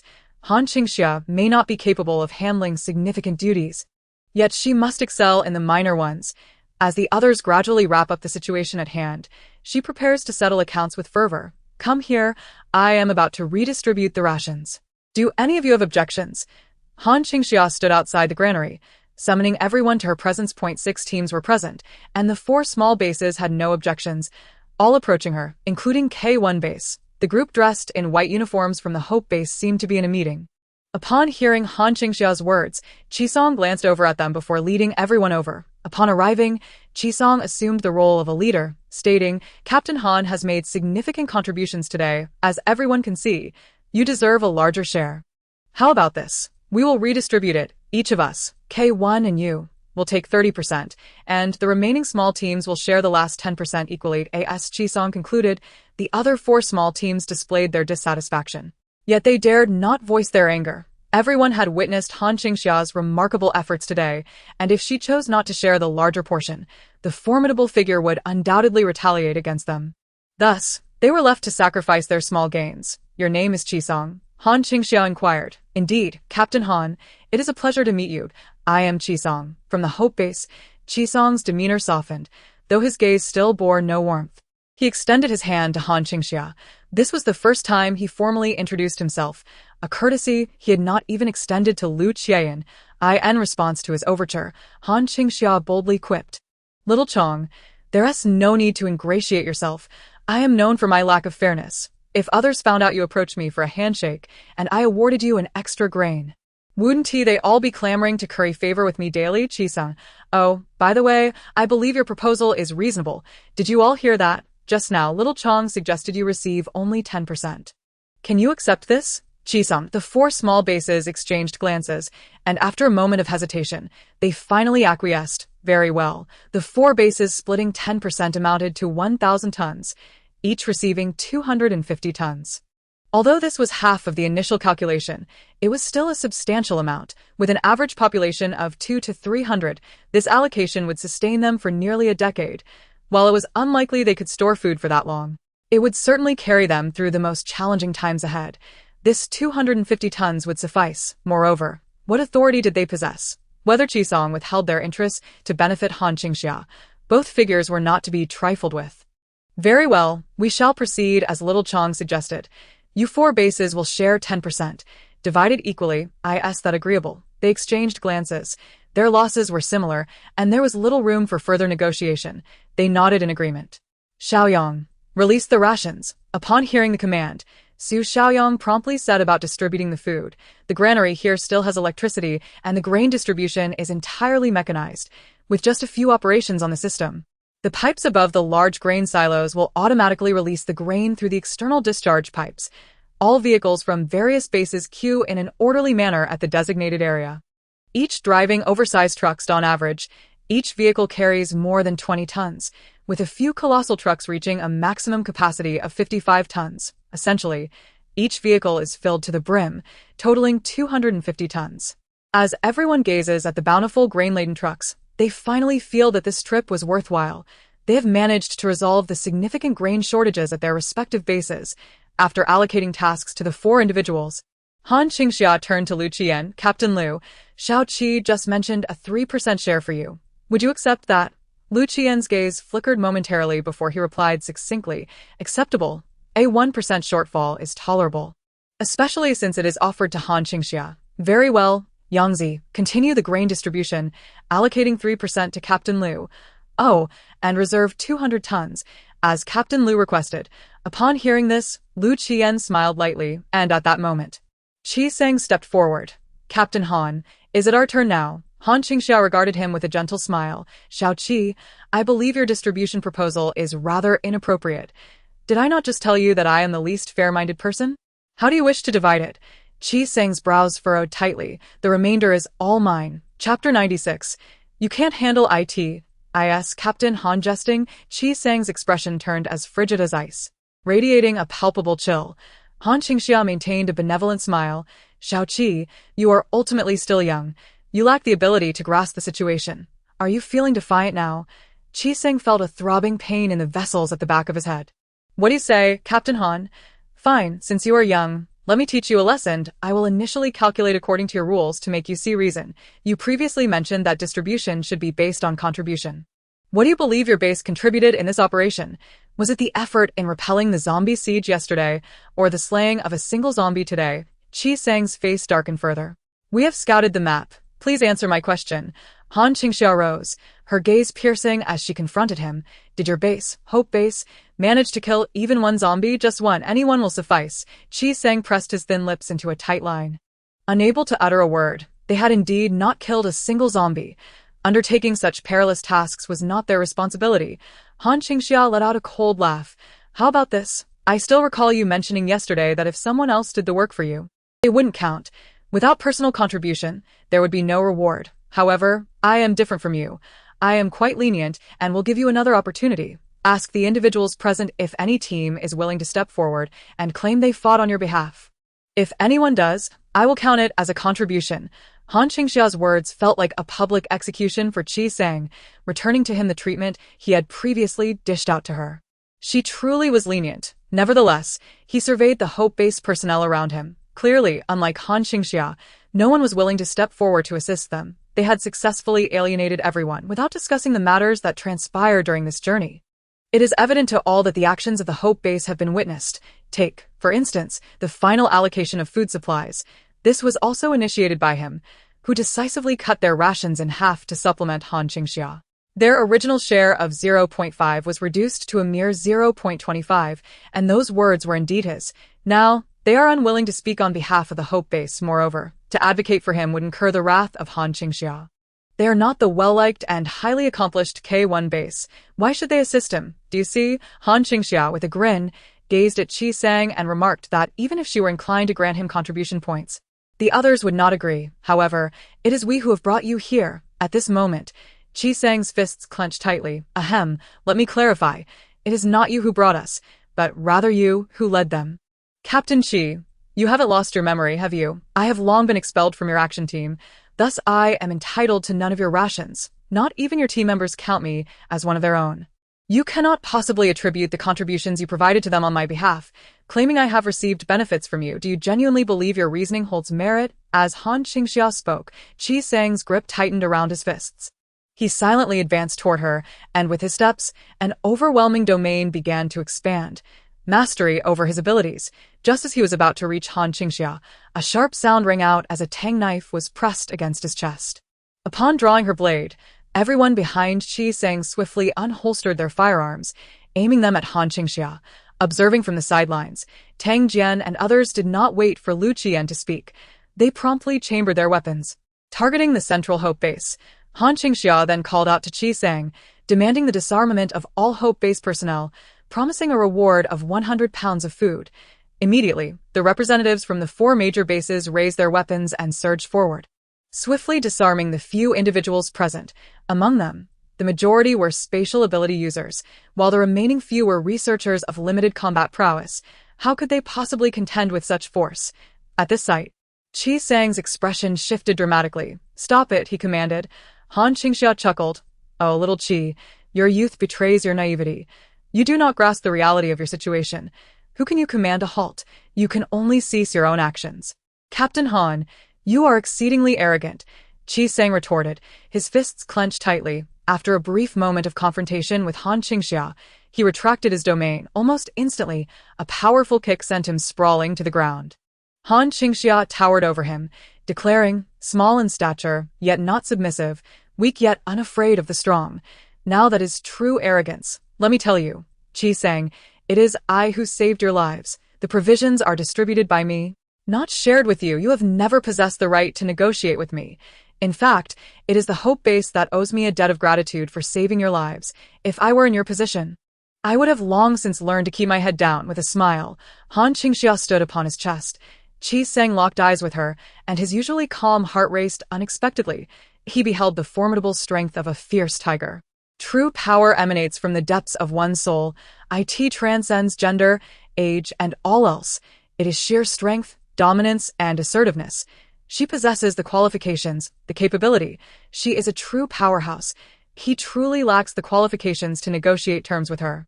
Just as she initially stated, he failed to grasp the situation. He still believes he can command the room solely by relying on the prestige of the Hope-based in reality, he has offended all 4 minor bases. And even the K1 base stands with Han Qingxia from beginning to end. He has never possessed the standing to negotiate with Han Qingxia. She declared that she would not spare him a single grain of food. In terms of sentiment, reason, and strength, he has no leverage whatsoever. In terms of sentiment, Han Qingxia saved their lives. In terms of reason, she is not part of his team and was even personally ostracized by him yesterday. As for strength, that is an even more daunting topic. Qi Sang, who had always sailed smoothly through life, encountered his first formidable setback with Han Qingxia, suffering a crushing defeat. I understand now. He fixed his gaze upon Han Qingxia, his cold lips slowly uttering 4 words. Upon hearing his words, Han Qingxia chuckled lightly, remarking on how quickly he had learned to act submissively. No wonder he is regarded as clever. He weighed the pros and cons with remarkable swiftness. She retracted her foot and said, "You may leave." Qi Sang rose from the ground, and the others behind him were also released, although their weapons had all been confiscated, surrendered to Han Qingxia for rewards. They lacked the courage to reclaim them, and after Qi Sang cast a deep glance at Han Qingxia, he led his group to their vehicle and departed for the time being. Once they had left, the atmosphere lightened for everyone present. Han Qingxia continued to instruct Su Xiaoyang to distribute food to the K1 base, stirring up a great cloud of dust. The members of the other teams drove their vehicles to the nearby open space. Since it was night, No one chose to leave, opting instead to spend the night there. That moment, Lu Qian approached Han Qingxia. Chapter 97. Are you not afraid of offending the Hope Base with your actions? Han Qingxia glanced at him with a smirk, replying, shouldn't you be concerned that the Hope Base has offended me? If they cross me, their doom is sealed. Lu Qian. The survival principles adhered to during the era of base civilization resemble those of tribal civilization. The strong rule. She possesses strength and can assert dominance over the Hope Base. Moreover, the stronger she becomes, the more others will fear her. If she were weak, the Hope Base would undoubtedly be aggressive. This is no longer an era where everyone can retreat a step for peace. If she retreats one step, the Hope Base would advance 10. She delivered a significant blow today, especially to the Hope Base, which prioritizes self-interest above all. They must regard Han Qingxia as an extremely dangerous entity to avoid provoking. It is utterly inconceivable for them to seek her out. Furthermore, given the widespread presence of zombies in the area, with Han Qingxia situated 100 miles away from the Hope Base, it would be insane for them to traverse countless hardships merely to challenge her, ultimately harming themselves far more than their enemy. Additionally, Han Qingxia resolved that she would henceforth be the foremost aggressor against the Hope Base, ensuring that wherever she appears, there would be a significant response. She is indeed petty, a meticulous grudge holder with a memory that spans a century. Lu Qian observed Han Qingxia's expression, one of satisfaction after delivering her blow, her sparkling eyes reflecting her exhilaration. He turned away, unable to suppress a smile in response. He could never emulate her demeanor, though he found it quite admirable. Let's eat. I've asked Jian to warm the dishes. Well, let us forget about the meal at your place. Today, I am in high spirits, and I shall treat you all to dinner. Han Qingxia generously declared her invitation, not only for any other reason, but also in gratitude for Tang Jian and the others who swiftly armed themselves to support her. Han Qingxia firmly believes in repaying both enmity and kindness. She instructed Su Xiaoyang to return and prepare noodles, bringing forth the culinary packs, ham sausages, and instant noodles she had brought along. In no time, a colossal pot was bubbling with steaming, aromatic noodles. Each person at the K1 base received a generous bowl of noodles, topped with culinary packs and ham sausages. Before the apocalypse, such a meal was a marvel of technology and skill. However, in these dire times, one can only exclaim how delightfully fragrant it is.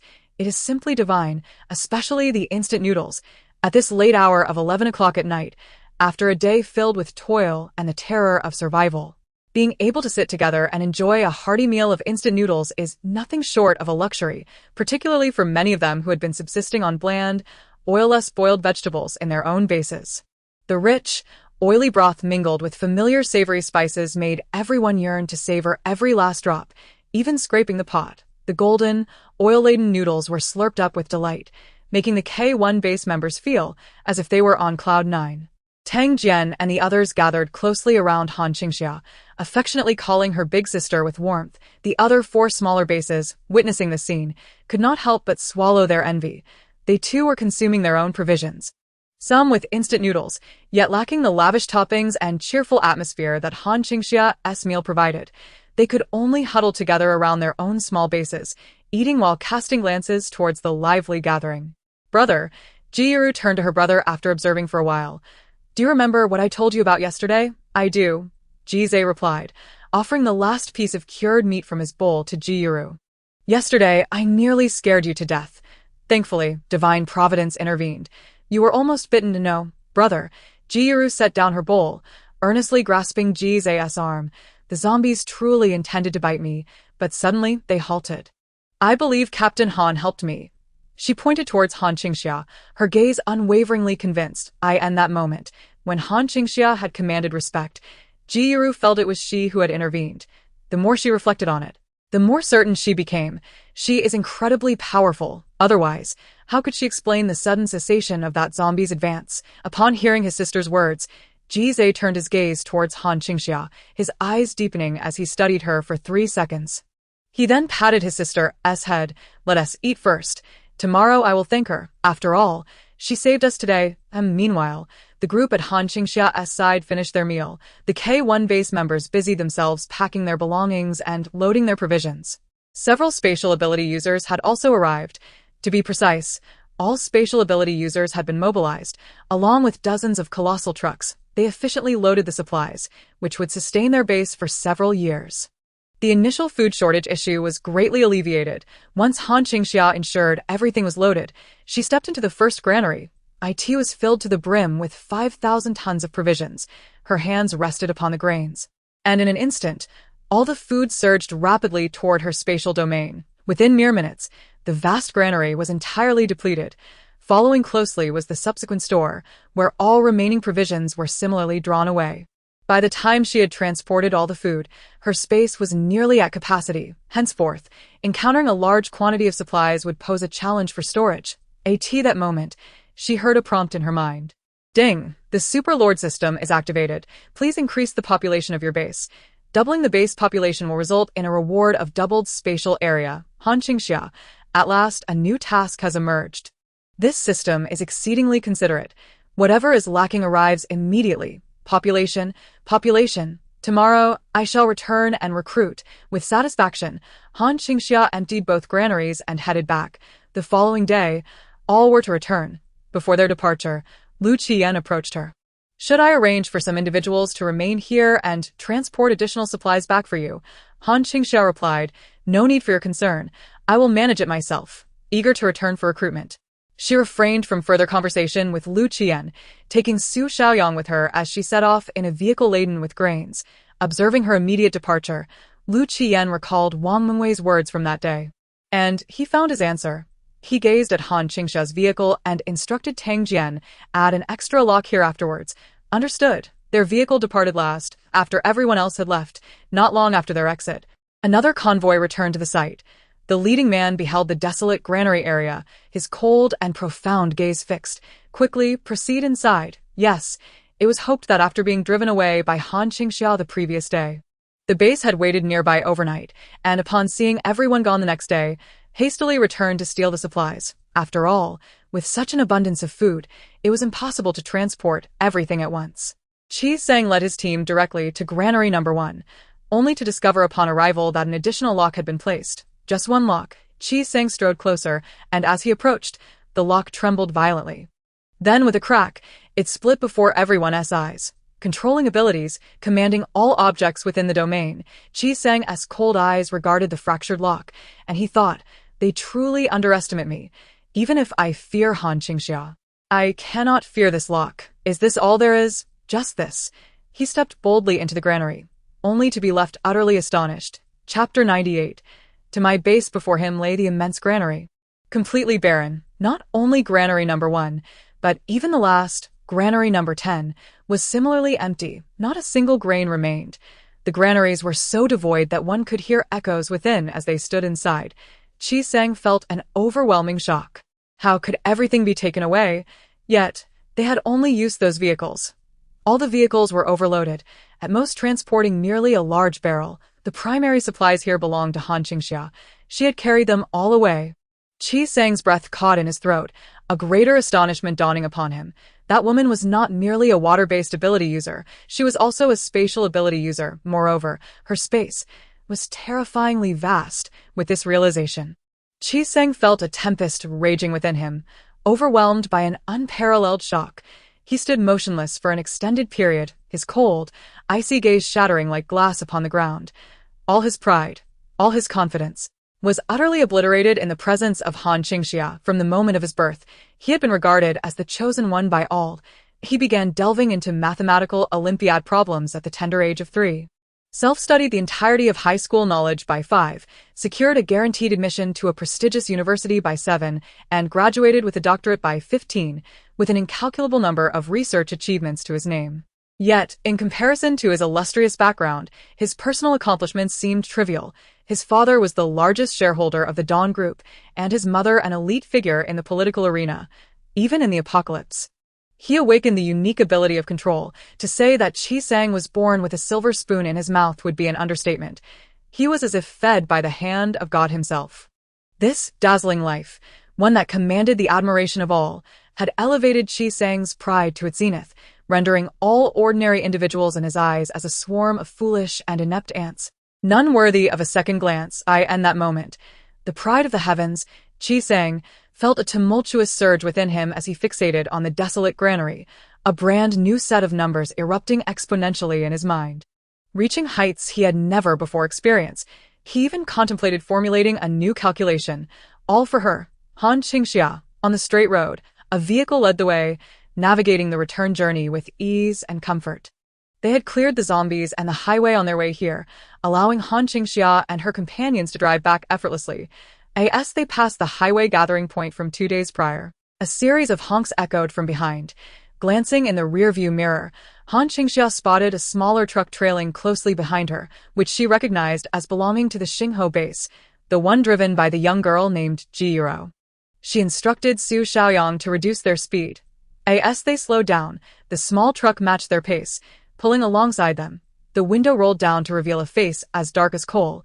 Han Qingxia lowered her window, casually resting an arm on the edge, and was slightly surprised to see Jizai driving. Following closely was Jiro, who leaned over to greet her. "Captain Han, what brings you here?" Jiro pushed her brother's arm, prompting the slightly embarrassed Jizai to turn his head and, with a stern expression, utter a single word. "Thanks." Han Qingxia raised an eyebrow, perplexed. "What?" Jiro, dissatisfied with her brother's curt gratitude, turned her attention back to Han Qingxia and said earnestly, "Captain Han, we are here to express our gratitude. Thank you for saving us yesterday and during our last encounter." Hearing this, Han Qingxia's lips curled into a gentle smile, acknowledging their appreciation. She had saved these individuals.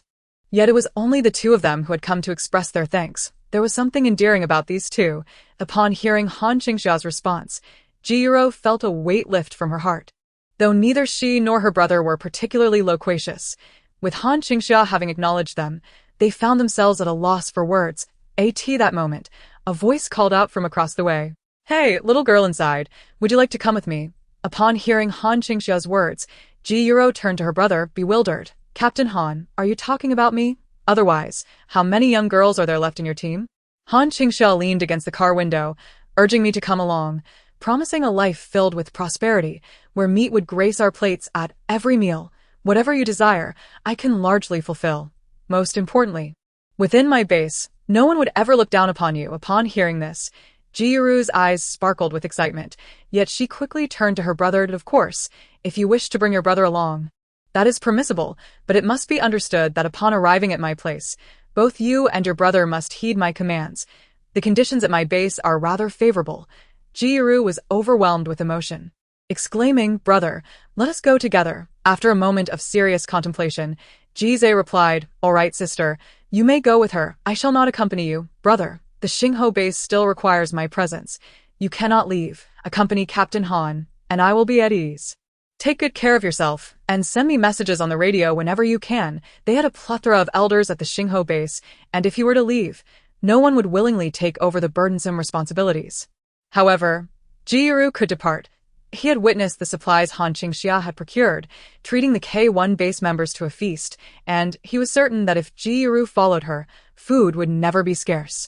With Han Qingxia's remarkable capabilities, it would undoubtedly be a stroke of fortune for Jiru to be under her wing. Despite Jizai's reluctance to let her go, he felt compelled to ensure she had a promising future. "Captain Han, she is my only sister. I entrust her to you.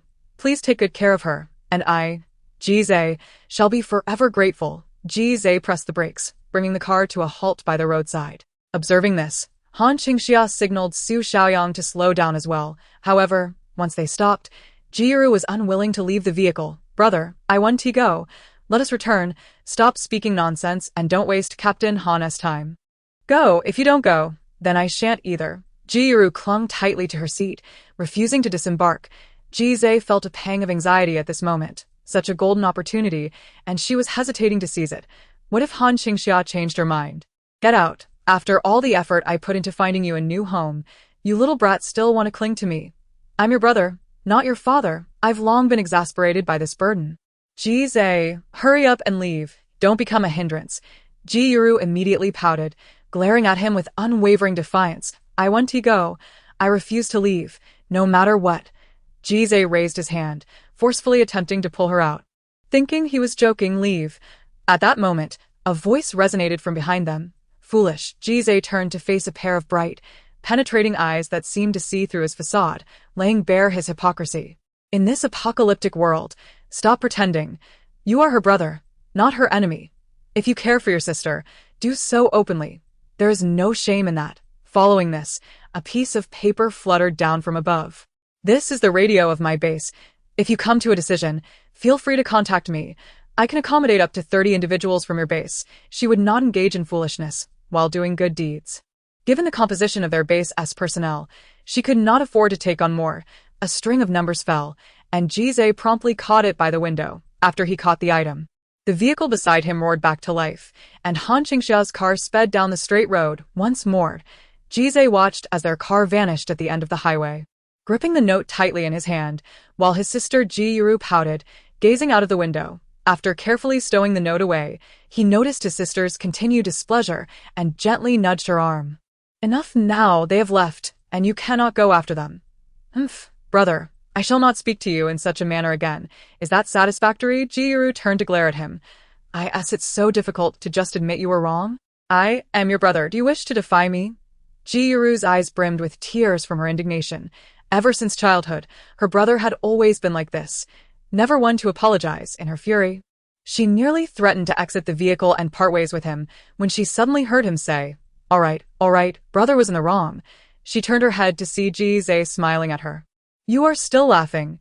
Qingxia reached out and ruffled her hair vigorously, his tone turning somber as he spoke. Before our father departed, he told me to look after you. I am at a loss as to how to fulfill that promise. But if I possessed even a fraction of Captain Han's abilities, I could never bear to part with you. Brother, I believe Captain Han is right. I am your brother, not your enemy. I shall never harm you again. I will amend my wrongdoings. With our parents gone, we are all we have left in this world. Let us take care of one another. Brother, my ugly little sister is crying now, despite having vowed never to shed tears in this lifetime. Qingxia, all right, I misspoke again. You are my beautiful sister, the most stunning Ji Yuru in the world. Please do not cry. It will only make you look less lovely. Humph. Ji Yuru swiftly wiped away her tears, regarding her brother curiously. Am I truly that ugly? Where is the ugliness? My sister simply does not adorn herself. Once I make a trip to the pedestrian street in town, I shall buy diamine, procure some beautiful clothing for you, and you will look like a fairy, just like Captain Han. Ji Yuru laughed through her tears. Brother, did you not say you would properly thank Captain Han? Why did you only manage a single word earlier? What are you implying? Speak up. You are not feeling shy around Captain Han, are you? Brother, I never anticipated you to be this sort of person. Ji Yuru, I warn you not to overstep. Brother, do you speak? Is that not so? Even you mock me. Just wait until I return home to settle the score. Ha ha ha. A procession of vehicles filled with joy made their way toward their destination. After all, today was a day of great harvest. With the fruits of their arduous journey overflowing, Han Qingxia returned first to her base, unloading the items from her vehicle. After assessing the situation at the base, finding it secure, she felt a wave of relief wash over her. Contemplating where she might find suitable targets, Han Qingxia resolved to personally drive the vehicle back to base K1. Wasn't the most effective way to recruit residents to raid other bases. Where there were people, there would be opportunities, and base K1 had people. Xiaoyang, keep an eye on the base while I return the vehicle. My dear, when will you return? Have them send you back, Su Xiaoyang. Is this not a free gift? Why not simply send a telegram for Tang Jian to come and take it away? Han Qingxia drove Lu Qian's car towards the K1 base. Around 3 o'clock in the afternoon, she arrived smoothly at the entrance of the K1 base. Upon seeing their base's vehicle, the guards instantly switched to a more relaxed protocol. Han Qingxia did not rush to enter. Instead, she addressed the gatekeeper, stating, I am here to return the car. Please inform manager Lu Qian. Upon hearing her words, the guard promptly went to report. While waiting, Han Qingxia stood at the entrance of their base, gazing outward on either side. Survivors lined up, prepared to enter. These individuals had learned about the existence of this vast base through the radio broadcasts issued 24 hours a day by the K1 base. And all who received the information flocked here. At that moment, Han Qingxia noticed a group of people. Do not crowd. We can all enter. One man, wearing glasses and a gray-stained white shirt, urged the throng surrounding him, attempting to restore order. However, his pleas fell on deaf ears, and he was pushed further back. Just make some space for us. We won't crowd anymore. Indeed, you stand so far ahead, yet you have the audacity to speak condescendingly. There are children and pregnant women ahead. I have an elderly person here. Shouldn't the elderly be allowed to go first? To Han Qingxia's astonishment, under the jeers of the crowd, the man in the gray shirt indeed vacated his position. "Elderly sir, come here. This spot is yours." Han Qingxia. She watched in disbelief as the man in the gray shirt was forcibly evicted from his spot. He did not take the position of the elderly person. For once he yielded, all those behind the elderly moved forward, occupying the space and effectively pushing him to the back of the line. A young man, shoved off balance, wiped the sweat from his brow and observed the newly formed queue. Not uttering a single complaint as he selflessly took his place at the E&D.AT that moment, several more survivors approached. "Let us go first. We just finished our quarantine and are eager to enter." The man clutched his quarantine registration card, suppressing his frustration, and replied, "Fine." Just then, Han Qingxia heard Tang Jian's voice nearby. "Big sister, you've arrived. Yes. Why did you come all this way? I can return the car later when I have the time." Tang Jian grinned. "That would be too troublesome. I'll deliver it to you." Han Qingxia replied, "Then hurry inside." Tang Jian led Han Qingxia through a special passage, allowing her to bypass the queue and re-enter the K1 base.